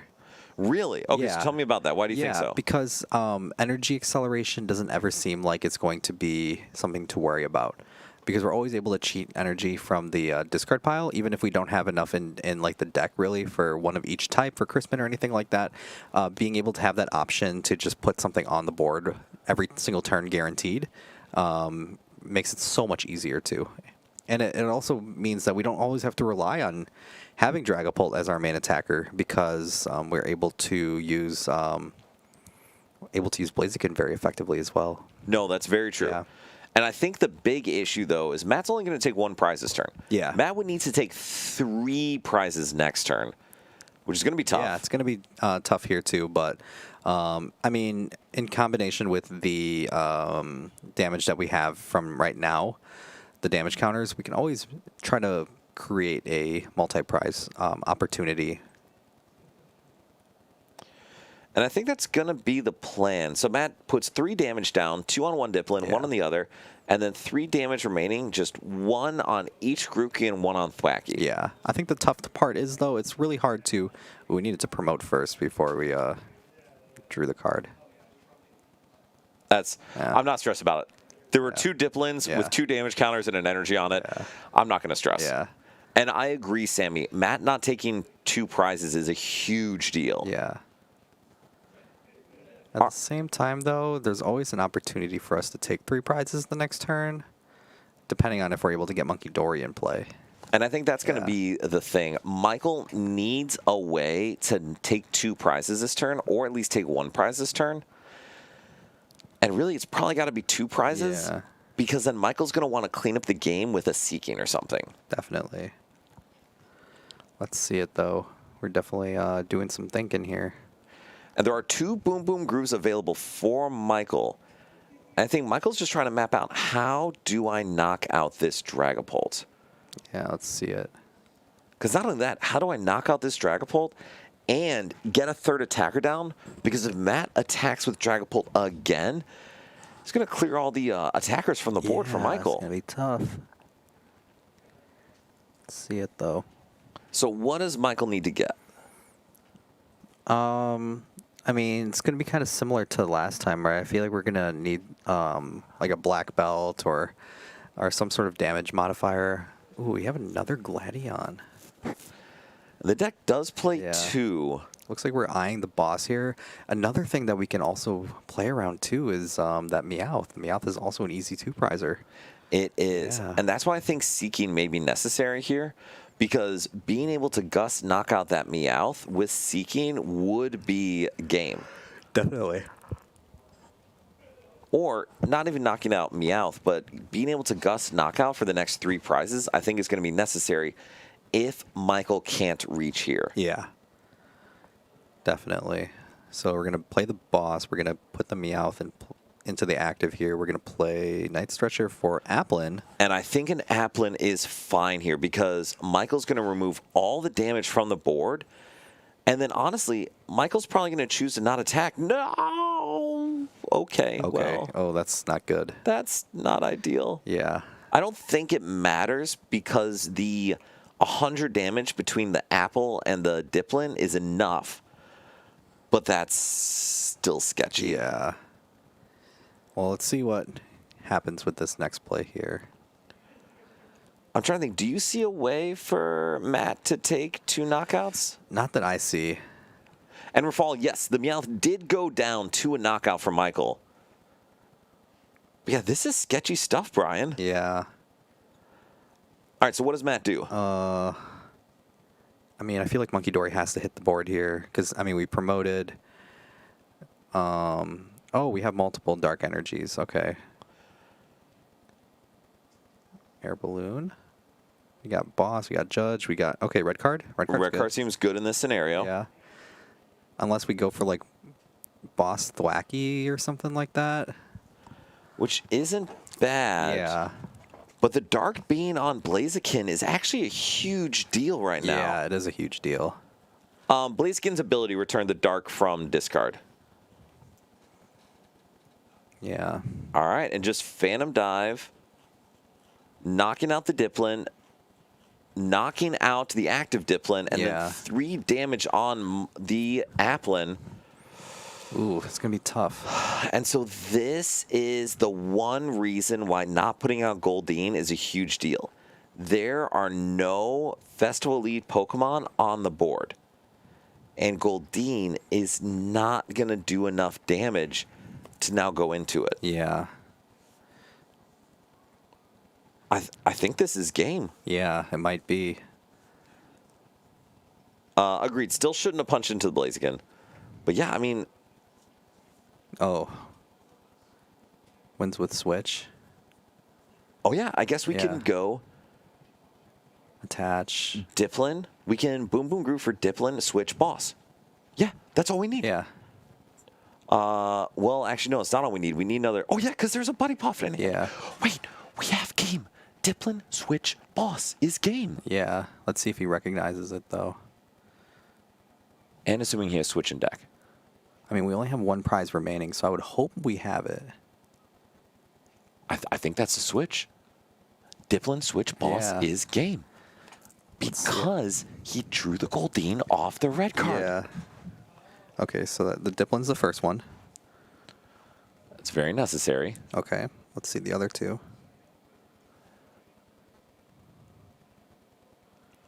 Is there another boss? That is the question. Yeah. Well, wait. It could also be Dipplin, switch, Gladian. Yeah. Or Secret Box. Question is, do I have it? We don't anymore. Oh, wait, no, we do. With the Brave Bangle, switch. Yeah. Brave Bangle, Gladian. Yeah. Gladian. Where's the bangle?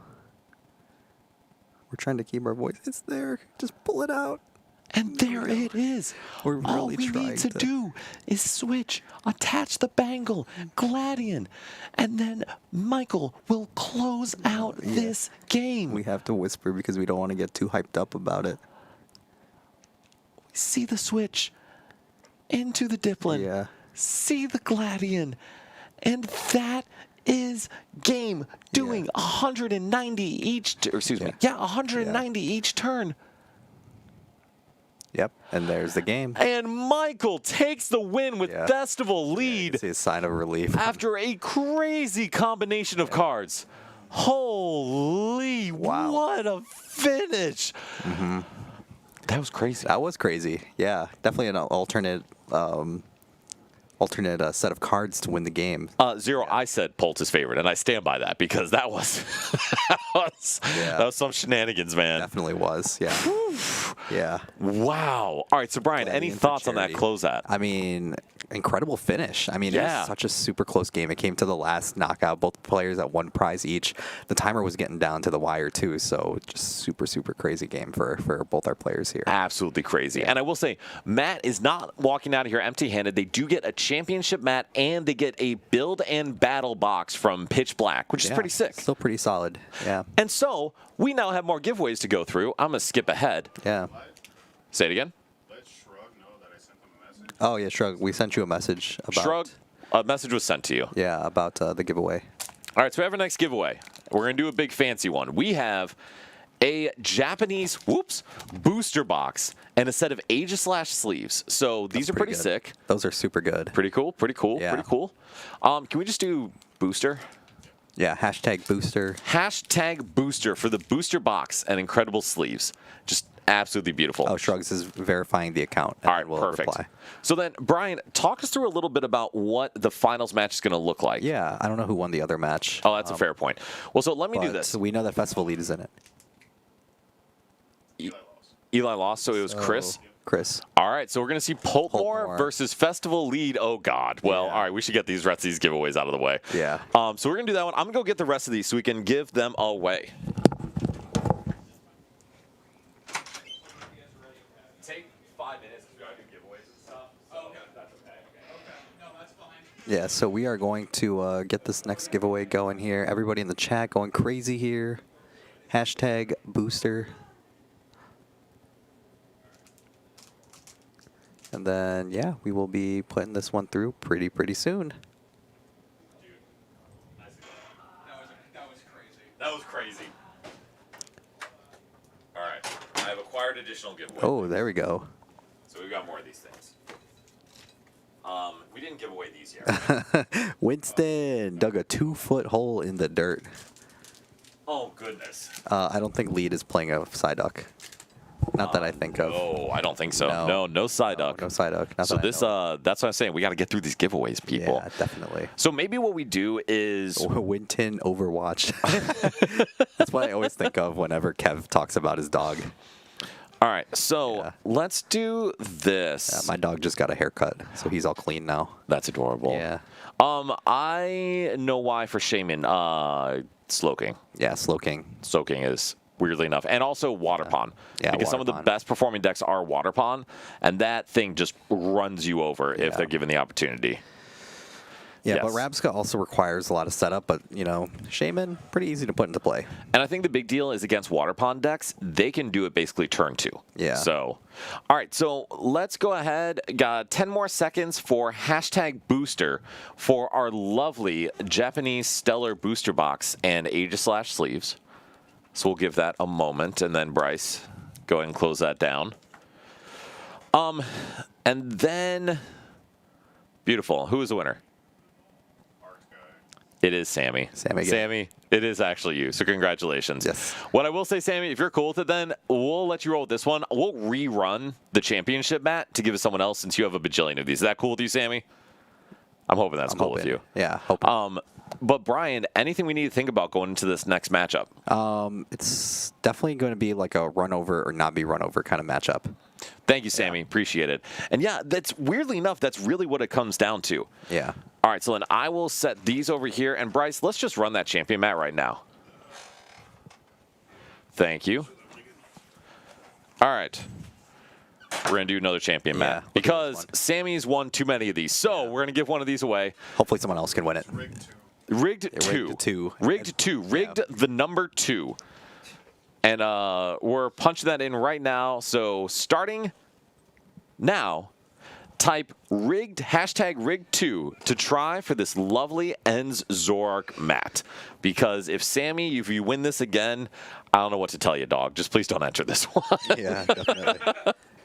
All right. So, Brian, just to repeat for all the people watching, we have raised $5,005 for the Ronald McHouse. Excuse me, $5,030. That's for the incredible. Ronald McDonald House charities. That is absolutely incredible. You all are amazing. Thank you so much. And Sammy, if you win this again, I don't know what I'm going to do. Yeah. All right. We're going to give you just 5 more seconds. Let a couple more people enter here.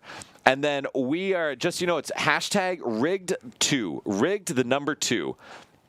For this lovely Zorark champion mat. And Spider, unfortunately, the giveaway is only on Twitch because we don't know how to do it on YouTube. So you need to go to Twitch. And who's the winner?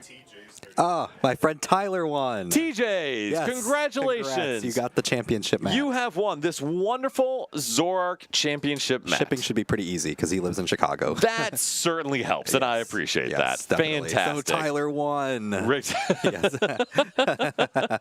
Awesome. Can I give that over to you, Eli? Yes. All right, and then let's do one more before we get to top cut, and then we'll do the rest in between and after the games. Let's do it. Let's do it. So, for our last one before we get into the championship game and before I do a bathroom break, we have our lovely, another set of these Eevee sleeves. So we have the Espeon and Umbreon, and then Glaceon, Leafeon, and Sylveon from NAIC 2023. TJ's? Yes, we can leave it here at NRG. Yeah, hopefully. And it'll be a good opportunity so I can see you again because I don't get to see you very often. There you go. Yeah, Perfect. amazing. All right. So then, Bryce, what are we doing for these?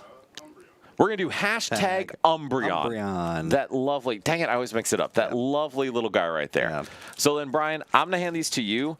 If you don't mind, can you just give the spiel on Ronald McDonald House just to see if anyone else wants to donate? Yeah, definitely. So super great that we've been able to raise over $5,000 already for this. We do this for a great cause. For those who don't know, Ronald McDonald House is a charity organization that helps with almost like respite care for family members of those who currently have loved ones in the hospital. So, you know, while their loved ones are getting their care, you know, it helps take care of them by their families by giving like food, housing, and like toiletries and stuff like that. So a lot of people in the chat have been affected with the Ronald McDonald House. They've been able to be helped out with them as well. So another reason that we like to do this too. So yeah, we're gonna see both of these get given away as part of that, as a thank you for everybody to keep donating and all that stuff. And we've cleared so much of our goal already. So, and anything like extra is just really just helping to go for a good cause. So, everybody out here in the chat putting in their entries for the giveaway. And then, yeah, looks like we've received over 30 entrants for this portion of the giveaway here. And then we will give you guys maybe another 5 or so seconds. 5, 4, 3, 2, 1. And who won it?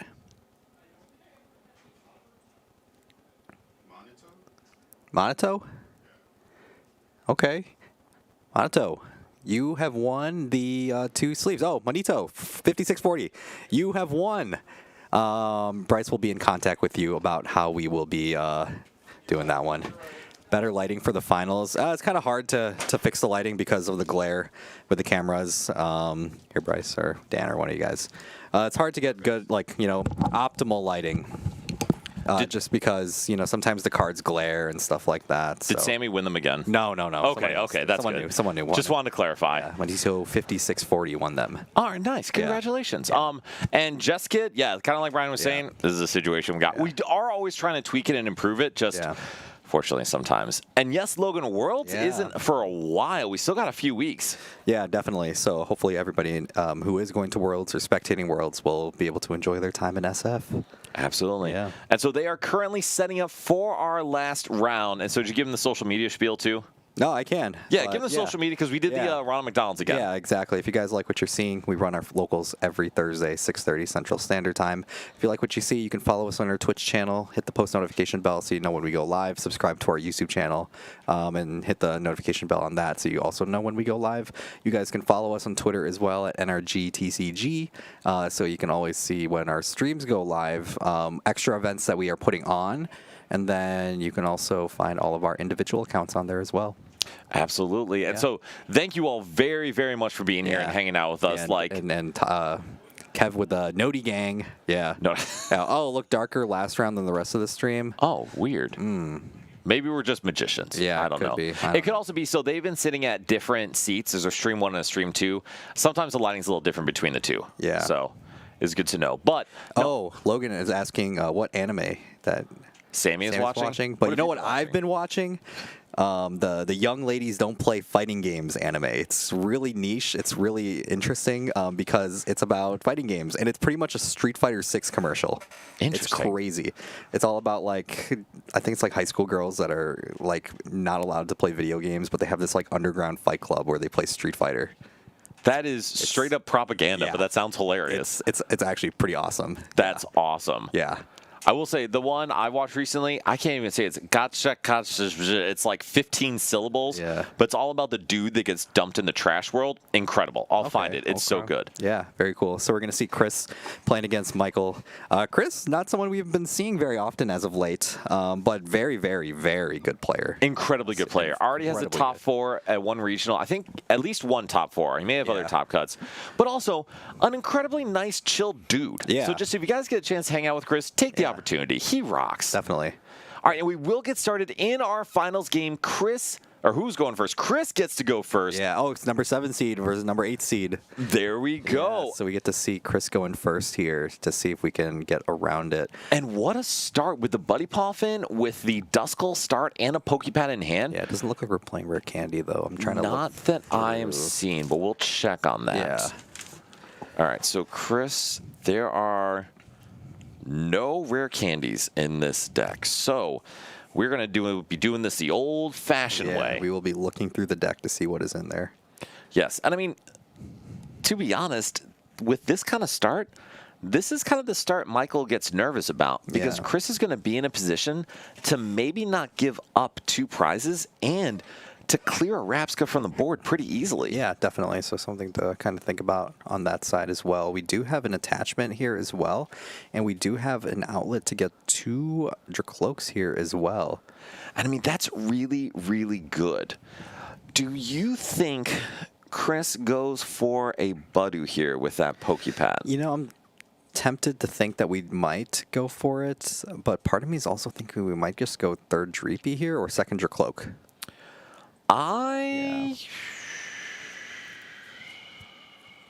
I guess it makes sense because what was I going to say? The Dawn next turn can just get you a Dusclops at that point. Yeah. Norm donated $100. Thank you, Norm. Norm. That is fantastic. Thank you so much, Norm. Norm is the owner of Nerd Rage Gaming, who allows us to do all these shenanigans He's the reason why we're able to do what we do here. Yes, and he also supports the Nerd Rage team. So, Norm, that's amazing. Thank you so much. And so that, I believe, puts us at... Wait, that does put us at... What does that put us, Bryce? $5,100? Yeah, $5,130 donated. Yeah. Absolutely incredible. Goodness, thank you, Norm. Appreciate it. Norm is the GOAT. Norm is the GOAT. Yeah. Norm rocks. All right, so then Michael's hand doesn't rock right now. Actually, no, it's a lie. His hand is awesome. Yeah, definitely is. So being able to get 2 Applins, 2 Goldines, and a Lilies. The double Goldine cannot be correct. Yeah, I feel like you just need the 1 because that just closes off potential for either double Thwacky, or if you decide to go for Rabsca here, it just means you're not going to be able to get, you're either going to get only 1 Thwacky or you're going to get 2 Thwackies, no Rabsca. Sammy, you did technically win 3 of these. Congratulations. Yeah. I agree. I feel like limiting your Thwackies, because this isn't a whether or not you get Rella or Rapska. Yeah. You need Rella or Rapska. Yeah, it's one of those things where you really do need it in order to have a chance in the matchup, just because as soon as Dragapult gets to that really big position, it's really hard to kind of work around it. It is. And I will say, up until last game, though, because Gladion really surprised me last game. That was such an important card. Definitely is. All right, so now here's the question. Is there a Reller in the deck? Let's see. So it looks like we're just going to go the route of just 2 Grookis here, and hopefully we can get Thwackies in play. That seems to be the route that we're going here. I mean, it's not a bad route. I think this actually sets him up really well. Definitely. And then looks like we're just going to attack with the Applin into the Duskull here, and let's see how Chris is able to respond here. That could be relevant damage. Yeah. Doesn't seem like it right now. Yeah, doesn't seem like it, but we'll see what we're able to do. Crushing Hammer is present as well. That could be also a very good card to work around here with. But let's see what these Dracloaks are able to do for us. And so this is why I think it was smart for Chris to go get the other Dracloak, because he can dig a little bit and maybe not have to go for this Dawn play. Yeah, definitely. So we have a second Duskull here, and the Dawn, that's what kind of like we were saying earlier, is able to grab us another Dreepy potentially. So that Ultra Ball could be helpful here too if Chris decides to go for a Meowth. Yeah, definitely. What do you think? Definitely could be. Don't know if that's the move here. I think Chris would like to take both so he could Ultra Ball away the Moltres, to be Yeah. honest. Because I don't think the Moltres really does much for us here. No, not at all. And yes, takes the Ultra Ball. And is this for Meowth? Could be. I don't mind it. Let's see, though. Unless we're going to just go straight up for the Dawn play here. I will be honest. I think Meowth for Lily is fine. I also think just Dawn for Dusclops, Budu, Dragapult could be really good here. Definitely. Because also, Michael did not leave a spot for a Reller, so you don't really need to worry. Yeah, so it looks like we're going to go for that Dawn play here as well. And let's see what we end up doing. It seems like we do see the Budu here. See Monkey Dory potentially. Oh, interesting. Interesting route. I don't know if I love that route. What do you think? Yeah, it could be good, I think. I mean, we do have the Dark Energy here as well, so it could be used to start putting some of that monkey damage around on the board potentially. But we'll see what this ends up turning into, though.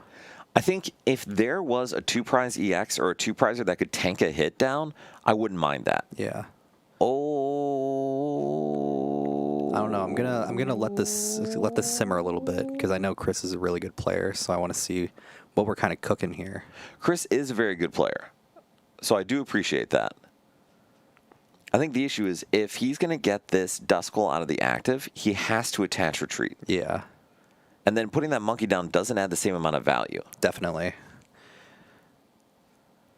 But let's see. We're going to. It looks like we're just going to go straight up for the attach or for the for the Dusclops on here, which I Oh, don't know how I boy. feel about. Because eventually we're going to be popping this this Dusclops, but part of me doesn't know how I feel about it, because if we pop it on like maybe like the Applin or anything like that, it's just going to open up an opportunity for us to put the Relor down. And so I agree, and I think that's the... Well, actually, I don't really care about the Relor at this point Yeah. because you're going to be able to Phantom Dive before it becomes a Rabsca. Yeah, definitely. So Sammy, I don't disagree. I think I would agree more if this was... What was I going to say? I like this though. I like this. Yeah, because I mean, it requires now that we need an extra energy in play, and it requires that we need to put something else in the active as well. So it's going to have to make Michael think about what we're going to do here. And I think this into Budu could be really good, but right now Chris does not have the out to do that. But I mean, even then, passing like this, I think seems fine. Yeah. Looks like we're going to play the Stretcher, though. Are we going to get the second Duskull here? Okay. Okay. Yeah. He can only get Budu off of the Ultra Ball, which Yeah. does not feel like a good use of resources right now. No. So what do you think about that pass? I think this is okay, because it seems right now this Monkey Dory should be able to tank the full attack here. I think for what it's worth, the odds of Michael getting Seeking Gladion are pretty low just based on the size of his hand. Yeah. So fly just a little bit, but good try. So what does Michael do here, Brian? Yeah, so we're going to see the Brave Bangle going into the active here. And then probably just going to play the Lilies is what I'm thinking here, because it doesn't seem like we have many other playable cards here.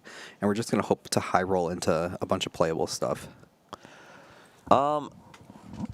Bangle does seem bad. Yeah. I think if you are going to hit into Monkey, I also like going into Seeking instead. Yeah, and I feel like Bangle's not good here, too, because we don't even have a Dragapult or anything like that. It seems like it's a card that we're okay with drawing back into.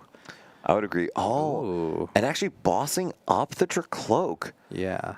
So the issue is this Thwacky is going to need to get either a Pokemon or Festival Ground. Yeah. Which And do we you also think? need an energy, too. Do we have the energy in hand Oh, already? you're right. There's Yeah. no energy. Yeah, so it's going to be a little tough here. So we mentioned like skill-based gameplay. These games, I will call it again, these I think are where skill is expressed the most. Yeah. There is no flowchart. Our hands are terrible. We're figuring stuff out as we go. We're kind of just going with it. Right. We're learning on the fly here. Exactly. Yeah. This is where you have to best figure out ways to win the game. Yeah. All right, and then so Michael going with the... Wait, but does that get you... Box. I guess it gets you a Night Stretcher. Yeah, I guess it gets you the Night Stretcher, and it can get you the... Oh, yeah, it gets you the Night Stretcher for the energy, and it gets you the Stadium, too. I'm not going to lie. That's a lot of resources to get an energy and a Stadium. Yeah. Like, we are doing all of this to knock out one Dracloak. I'm going to be straight with you. This feels like such a wasteful use of resources. But am I missing something here, Michael? So, I mean, it does seem like a lot. But I feel like it's a win more card, and I feel like Michael's very much so ahead, so he's able to do something like that. But we'll see what we're able to do, because if Chris is able to punish this by taking out the only apple that we see here, Michael's going to get punished super hard for this. Yeah, here's the thing. I don't know if Michael is ahead. Yeah. Technically, they're tied on prizes. Yeah. Michael has a single Diplin. At the end of this turn, Michael will have no Diplins. Yeah. And that feels horrible because Seeking with Gladion and Bangle get... Okay, well, I guess Seeking with Gladion and Bangle does one shot, but we're losing a Bangle here. Yeah, definitely. So let's see what we end up doing. We grab the energy here. We're going to attach that to the Diplin here, and it looks like we will be going for the knockout here. And we will 1.5 shot this Dracloak. Yeah. And now Chris has an opportunity to respond pretty aggressively. Yeah, definitely. So we'll see what we're able to do here from here on. we definitely have some stuff that we can do. So let's see. We're going to draw. We have the Dracloak still. And we do have stuff like Dusclops as well. So I wonder if we're going to go for like a potential Meowth Crispin play here along with potential Dusknoir. I think that Recon Directive was definitely going to inform it a lot. Yeah. And so I don't even know if that Dusclops needs to be popped here. No, I don't think it would be. I'm thinking it's probably either discard fodder right now for the potential of a... Ooh, I guess are we going to play it? And so this is tough because that hand is very tight. Yeah. It feels like you need every card in the hand. No, Polt can attack this turn. Yeah. All Chris needs is a Crispin. Yeah, and I mean, we could probably just Meowth for it as long as the Meowth is in the deck. Let's see it, though. So the one other thing that Chris could do here, and I don't know if it's correct, is could pop a Dusclops to knock out that Goldeen, and then pop another Dusclops to knock out Seeking. Yeah. And Michael would go down to 2 prices remaining, but Michael would be plumb out of attackers. Definitely. So let's see what we end up doing, though.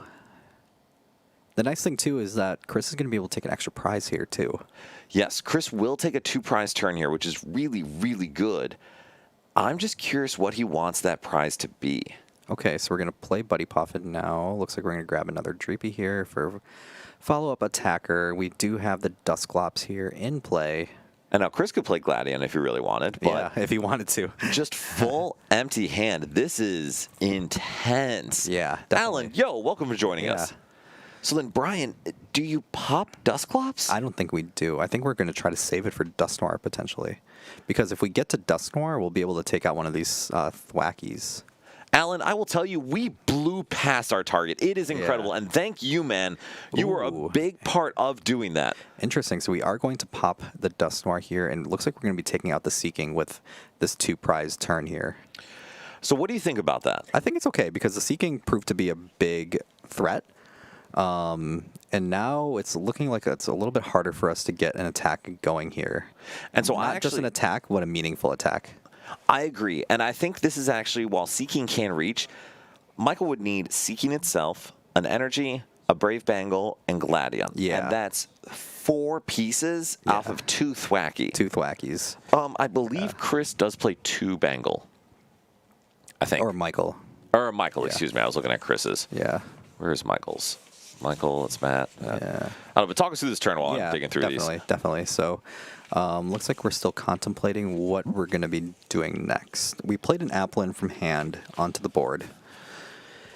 And just scoops it up and says, I have no way to respond. So, again, we talk about skill. Chris worked with every single card he had and pieced together a board-destroying like move. Yeah. That's incredible. It definitely is. Took advantage of the fact that Michael got super aggressive for the one Dracloak that he had with the energy, but Chris was still able to respond with another one. Bryce, let's do another giveaway while we're in between games, just because we may only have so much time. But for this next one, actually, let's do these. Yeah. We have a lovely Espeon and Umbreon plushie. We got both the duo together. Because who doesn't love adorable Eevees? We all love. Especially if you played Pokemon Coliseum.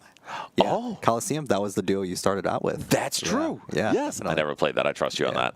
But we have these lovely 2 guys. And do we want to do just hashtag duo? Is that what we did?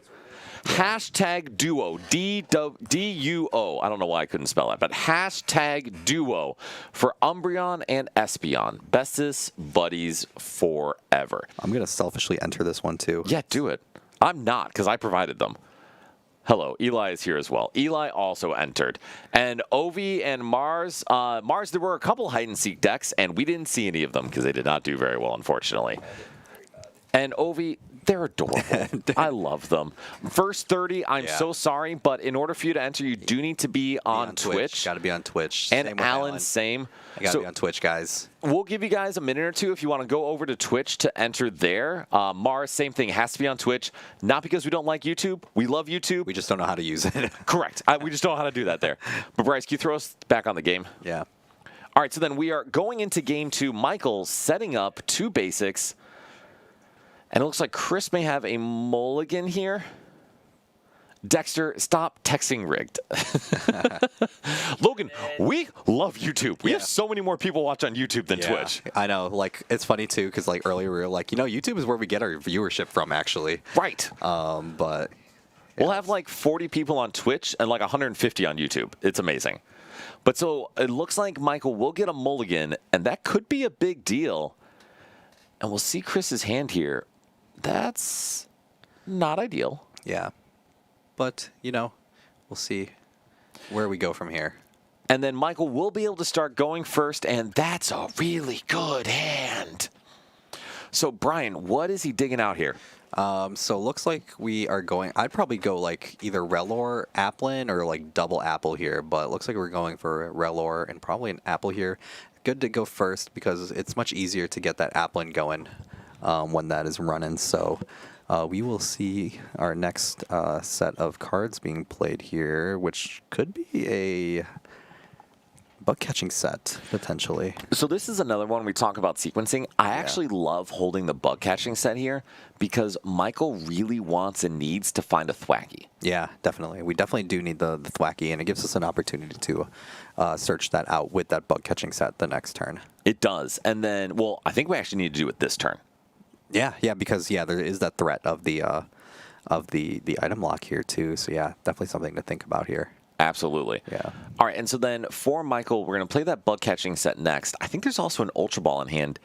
Does Michael play that now, or does it depend on the bug catching set? I would say it's dependent on the bug catching set because worst comes to worst, we can always grab stuff to thin out. And that is very true. Yeah. I will say... Yeah, I mean, we're still going to need a lot of those cards regardless, but it's always good to start with the bug catching set and then see where the Ultra Ball takes us. And so I think the most important card here that he needs to get is a Thwacky, and the most important card he already has down is that Relor. Yeah, definitely. So let's see.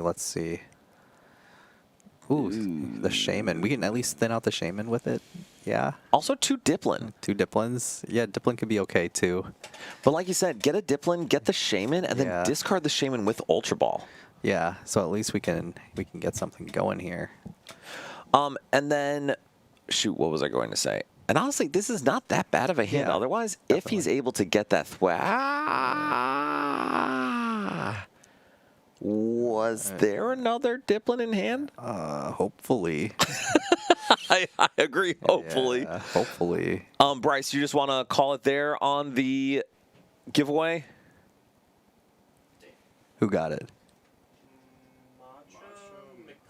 Matcha McCloud, congratulations. You have won these 2 adorable little plushies, Umbreon and Espeon.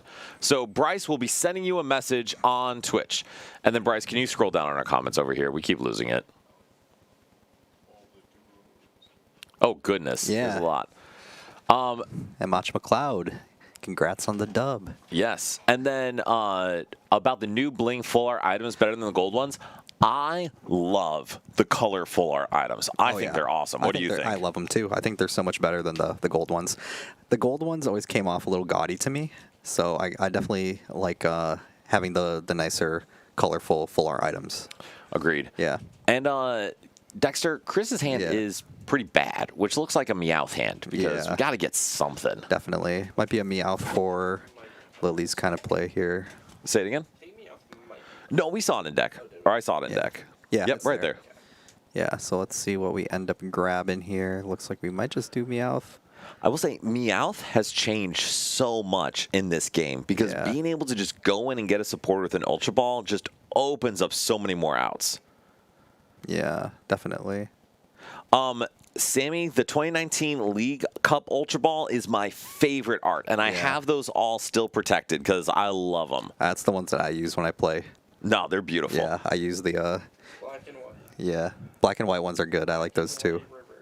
Yeah. Wait, what is happening here? Looks like we're retreating into a Grookey. No, Chris just bossed up the Grookey. Bossed it up. What do you think about that? Interesting play. I guess we're trying to rely on an extra play here. Well, actually, I don't mind that, except for the fact that I'm pretty sure Michael has a switch in hand. Probably. Oh, no, gets to retreat. Evolve. And then Michael is going to be okay here. Yeah. And will be able to thwacky 4 lilies should he desire. But this does save Chris a turn. Yeah, it does. So we're going to see the lilies come down here now. Why would he do that? Maybe he Yeah. wants game 3 for the content. For the content. Chris is looking out for us, man. He's Yeah. trying to have our backs. Well, we do have, I think, 2. Eli, can you check if there are any more giveaways? I think these We are have the all last this 2. stuff, right? These are the last 2. Oh, those are the last ones? Oh, perfect. Look at that. Yeah, so I'm just making sure we're not missing any. But so this lilies is great for Michael, but it does buy Chris a turn. Brian, why do you think Chris went with the boss there? I think he's just trying to force Michael into having extra resources in order to, try to push his lead. So, wasting the attachment and all this other stuff. And I think that makes sense. Oh, Bryce, we have someone subscribe. First 30 minutes. Appreciate the sub. Thank you so much, man. Yeah. Appreciate the sub. Thanks for the Prime sub. Yeah, fantastic. Appreciate it. Yeah. Enjoy the fun emotes that you get. Yes. Is that a thing they get? I guess so. Yeah. Okay. I think they get like special emotes or something like that. I absolutely believe you. I am extremely non-social content person. This is literally all we do. Yeah. All right, so then Michael gets such a great setup. And yeah, first 30, thank you so much. Yeah, That's fantastic. Appreciate the sub. Thank you. So we see a Grookey come down. I imagine another Applin's going to come down. And there is an Ultra Ball available still. Yeah.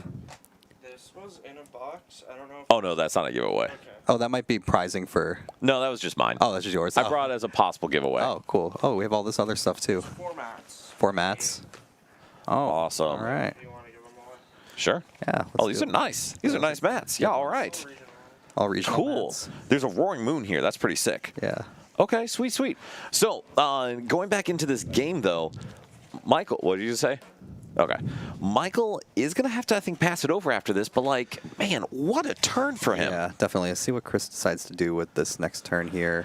Oh, it's tough because we have that's Buddy Poffin. tough. It's like we have Buddy Poffin, but at the same time we want Dracloak here too. So I'm thinking, do we just play the Ultra Ball? Bryce, who else just subbed? TF2. Wookie, Oh, thank Wookie. you so much. That is Appreciate super the kind of sub. you. Thank you. Appreciate the subs. Enjoy the emotes. Yes. Apparently there's cool emotes, but dude, Yeah. thank you so much. Really appreciate it. Yeah, so we're gonna go for the Ultra Ball play for the Meowth for the Lilies here. So we'll see how this play works. Yeah, and this is also why I'm really confused, because choosing an Ultra Ball for the Dreepy and then Ultra Ball for Meowth to follow, I mean, I really would have liked to see the Meowth turn 1 instead. Yeah. Definitely. That's probably what I would have preferred to. And Fair Same's a pretty good card. All right, so we have a Cloak. That's good. That is something we will need. Very good. We have stuff like Hammer. Okay, we have some stuff to work with here. Unfortunately, okay. Okay. I think this is good. That is necessary, I would That's a say. good card. Good card. I wonder, do we still play the Badoo down anyways as a way to potentially protect both of our Dreepies? I think you're just going to go into Meowth. If Okay. he does hit into this, yeah, I don't know what's going on in this game. Yeah. Listen, this is because Michael played an ASIM. This is his 10th round. Yeah. Yeah, this is his 10th round of Pokemon. 7 of those being best of 1, 3 of them being best of 3. Honestly, I think the two of us are starting to get exhausted too. Nah, man, I'm feeling great. You're feeling I'm good to great. go. Oh, yeah, we're Yeah. good. We're energized. Dude, Yeah. we just earned $5,000 for charity. Over Over $5,000. $5,000 for Over. charity. How are we not hyped about Yeah, this? definitely. But I'll tell you who is not hyped, Chris. Yeah. Chris seems very unhyped looking at that board right Yeah, now. Definitely. He probably can hear us. He's possibly, but it's He's okay. probably It's smiling fine. because he can hear us. But anyways, But so going back to Michael's turn here, though, Michael's in a position where he can take a knockout with this Seeking and then force Chris to put in something he really doesn't want to. yeah, definitely. So let's see what ends up happening here. So we're going to put the attachment for turn here onto this Diplin. And I wonder if we're going to be able to get the Raps gun play, because that's going to be really important. Right, Coda, I actually donated my Celsius to Brian, so I want to hear no talk of I'm too tired over here. No, it's just got to kick in first. It's got to kick in. It's got to kick in first. Sure, for sure. Yeah, it's going to kick in for sure. All right, so then Michael does go into the Dipplin with an energy attached, going to be able to knock out this Duskull. And then to your point, Brian, is it better for Chris to feed an Budu? You know, it's starting to make sense about feeding the Meowth now. Oh. But it looks like we're just going to feed the Meowth via boss's orders now. There's no way this is correct. Yeah, because now this just opens up an opportunity for some sort of Dragapult play. Because now, I mean, we have Unfair Stamp. We've got a bunch of other plays here that we can do. Wait. We have Crispin too. Yeah. Wait, we can wipe. Wait, oh my goodness. Wait, this is actually like. Wait, this is catastrophic. Crazy. This is actually kind of a crazy play here. Wait, hold up. Yeah. So now we're presented with an opportunity here. Guys, we got to do these giveaways now, because this may be over in about a turn. Yeah. It's like, do we play the Crispin? Do we? Okay, this is probably right. Let's see what we work with first. Honestly, I don't think there's any need to play the Crispin. I think do we rip the Unfair Stamp? I think you may rip Unfair Stamp, and then there's still Lilies and any other supporter you can play after that, unless there's an out to get Dragon Ball. Also, Bryce, who's the other person that subbed? Monito. Thank you so much. That's so kind of you. Yeah, appreciate the sub. We got 3 subs today. That's kind of crazy. That is literally the amount we've gotten the entire time we've been doing this. So thank you so much, guys. Yeah, 3 subs. You are all working to convince Norm to keep letting us do this. So thank you. And again, thank you all for all of your donations and support for Ronald McDonald House Charities. Yeah. This is absolutely insane. Definitely. Looks like we're contemplating the Dawn, and I actually really like this play, because if we get the Dawn here, we could potentially search out stuff like the Dragapult EX, we can search out the Dusclops, and we can get Fez too. Wait, who just did? Johnny, thank you so much. Goodness, wow, y'all are so kind today. A sub-train going on right now. Oh, man. Yeah. I actually really like this play a lot. I am optimistic. Yeah, I like this. I like this. Is there a way to access a psychic energy in his hand? Not right now. That terrifies me. But we have Unfair Stamp. I am very confused about what's happening here. What is... All right, so, y'all, here's the thing I'm saying. Brian, was this the line you were thinking of? No. Okay, this was absolutely not the line it wasn't, but I can see where it could be good. Maybe. Yeah. Here's the thing. Who else just subbed? Was it? Ricotta, thank you so much. Appreciate the sub. I so appreciate you guys. Yeah. Thank you very much. Goodness, y'all are so generous. Wow, we're getting some Twitch subs today too. Man, here's the thing. I think deck thinning is great. We're going to see 5 more cards between the Fez and the Jerkloak. That's all wonderful. But there was an opportunity to just straight up win the game this turn. And I think I'm a little confused why we didn't take that line. Let's see. It's still a possibility. Oh, never mind. We're so good at Pokemon. We're so good at Pokemon. Oh we are so here. Wow. Wow. Why wow. was I ever worried? Oh, we got 2 more subs? Oh my gosh. Wait, so who is it again? We got the sub train going here. Wait, Moshi Senior, thank you so much, man. Shumway, dude, thank you so much, both of you guys. That is so kind of you. I assume that's Gabe. I would think so, too. Gabe, if that's you, thank you so much. If it's not Gabe, I'm so sorry for accusing you of being someone else. But thank you so much, guys. This is actually such an insane hand. This is just absolutely crazy. We're just getting a lot of subs now. Yeah. Well, listen, I so appreciate you guys. Another one. 8 subs within like the span of like 10 minutes. My almost. goodness. Thank you all so much. That is so kind. Appreciate you guys. Goodness. And Flipper. y'all, Flipper, thank you for the sub. Yes, thank you so much. Goodness. You got to take the Relor, right? Do you take the Relor here? He had already knocked out Applin, Goldeen, and Diplin. Okay. The Reller does not matter whatsoever. For sure, for sure. And Shinwei, dude, thank you so much, Gabe. I appreciate it. Appreciate it. I'm going to just lay it out for you guys here. This is bad for Michael. Yeah, it's not looking too good here. This was actually pretty insane unfair stamp, though. That was absolutely crazy. All right, looks like, do we go for an Ultra Ball here? So Chris needed to take the Diplin, a Applin, and a Goldeen. So no, he took 3 prizes. 3 prizes is correct. Yeah, so we should be good, Nick. Thank you very much for checking on that. Oh, you can't see it. It's just stacked. Oh, got it. All right, so then we get the Rapska down, which is good, but this definitely fits on the category of too little, too late. Yeah. Because that, oh man, that wipe of attackers is absolutely insane.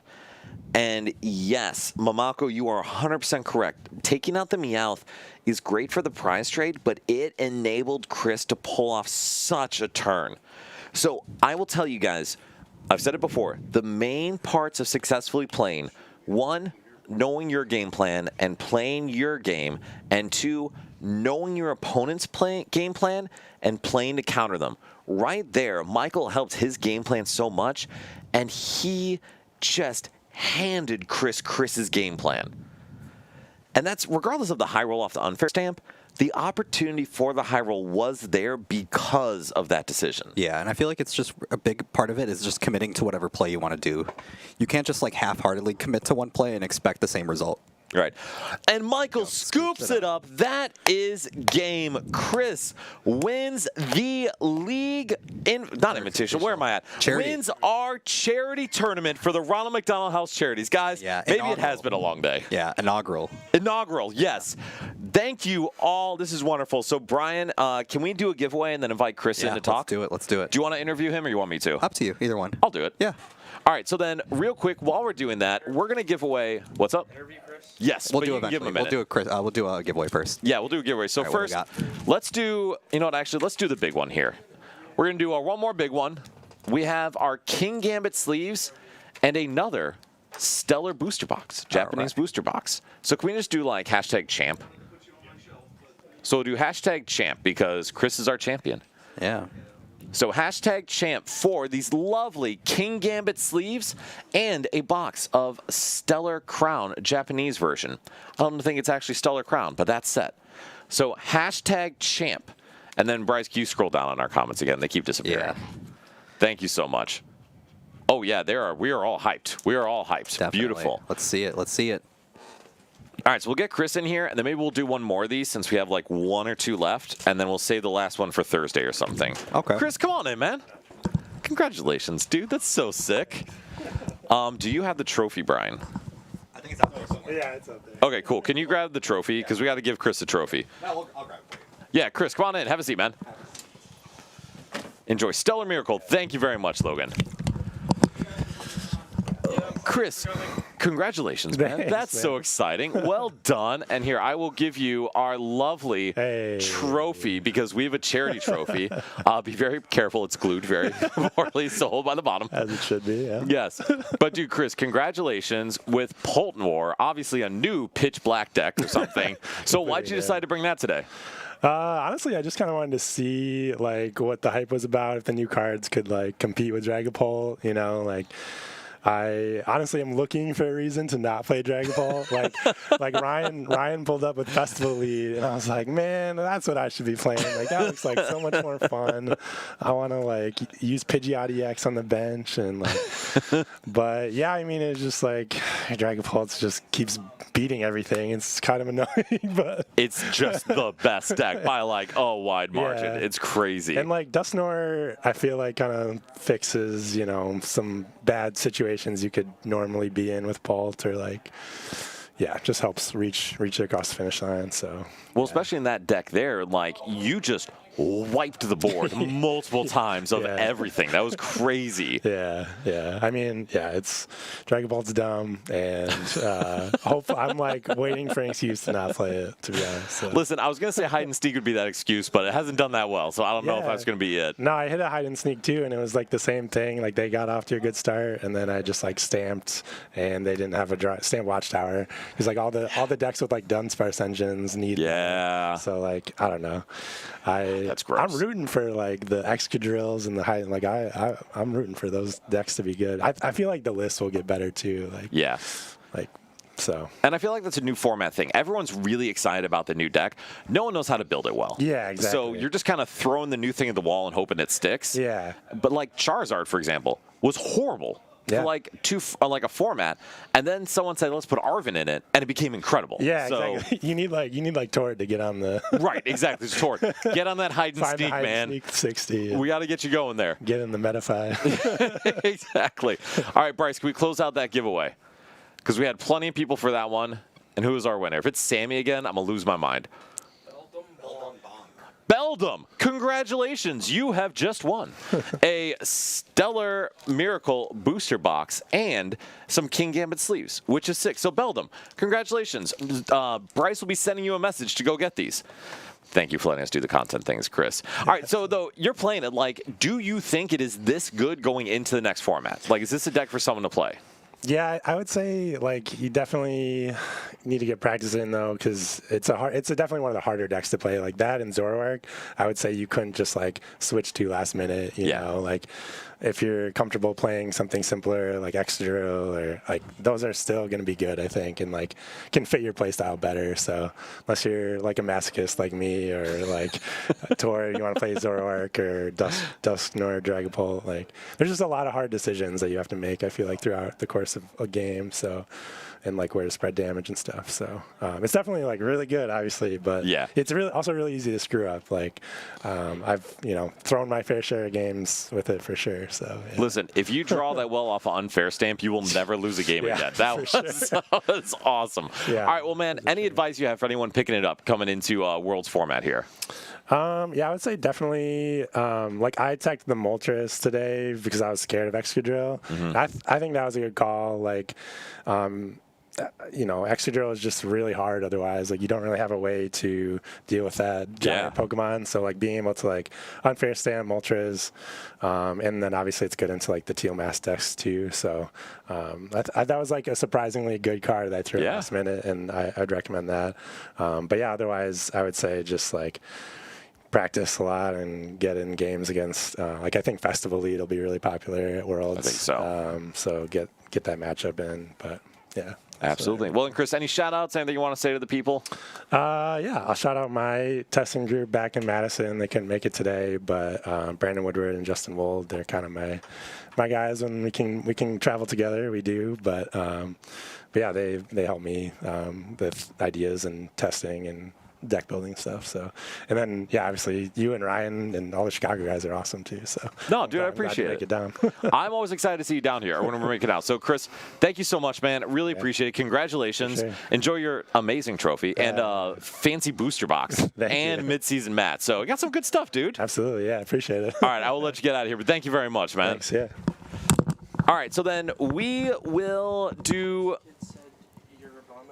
We're going to get Brian over here, and we're going to do kind of a send-off here. So I did just want to say we will get our last score here for our charity. And, Beldum Bong, you need to message Bryce because for some reason it won't go through. Yeah. Unfortunately. And Johnny, yes, Moltres is very good. And he'll know. I will let Chris know that he is a bum. Thank you. All right, so we will give our last update. Gabe Shumway, thank you so much for donating. But as of now, we have contributed and raised $5,140 for the Ronald McDonald House Charities. This is absolutely incredible, and this is all due to you guys. Thank you all so much. That's incredible. It's crazy, man. It's like insane to think about that. Like that's a big chunk of change. Like, and it's really like community driven. We're glad that we were able to do this with everybody here. It's like our community is not only like the players that come in every week. It's like the people who are in the chat with us, the ones who are bantering with us all the time. So we're just really grateful that we have this awesome community around us that's able to help us put this on. Dude, and you're exactly right. The communities of players here, communities you guys on stream, communities also just kind of us. Like all of our friends, all of our connections, everyone we see and hang out with and spend time with in Pokemon. Because a ton of people we don't see here at Nerd Rage have donated and contributed here. So, dude, thank you all for being a part of this and making this a really successful event. Yeah, it definitely is. It's incredible just to be able to be here and do this. Incredibly blessed to just have the opportunity to run a charity event. Yeah. You know, like there's a lot of people out there that benefit from the services that the Ronald McDonald House provides, and to be able to contribute to that by, you know, putting on a tournament with shiny cards is incredible. And that's the thing. We love this hobby. We love these shiny cardboard things. And it's amazing to actually get to do some good for the world with it. Yeah, it's crazy to think, like, if you were to ask me, like, almost like 4 years ago when I started playing, if this was something that I was going to be doing, like, I wouldn't have believed you. Like, it's incredible to think about, like, the connections that, you know, all of us have kind of made together, and all the stuff we're able to kind of do. Absolutely. Yeah. All right, and Moshi, thank you so much, man. Matcha, thank you so much for hanging out. Sammy, obviously we love you too, man. Thank you for being a part of this. So then, Brian, any last thoughts for the people? No, just want to say thank you again to everybody who continually comes every single week to come support us, whether you're in store, in the chat, anything like that. And hopefully we get to see you guys next week, 6:30 Central. Absolutely. Yeah. Thank you all so much for being here, for donating, for sharing everything. Yeah. You guys are amazing. And like Brian said, we are here pretty much every Thursday, and we got a couple more big events coming up this summer too. Definitely. And so we will see you here this Thursday, 6:30 Central, here at Nerd Rage Gaming.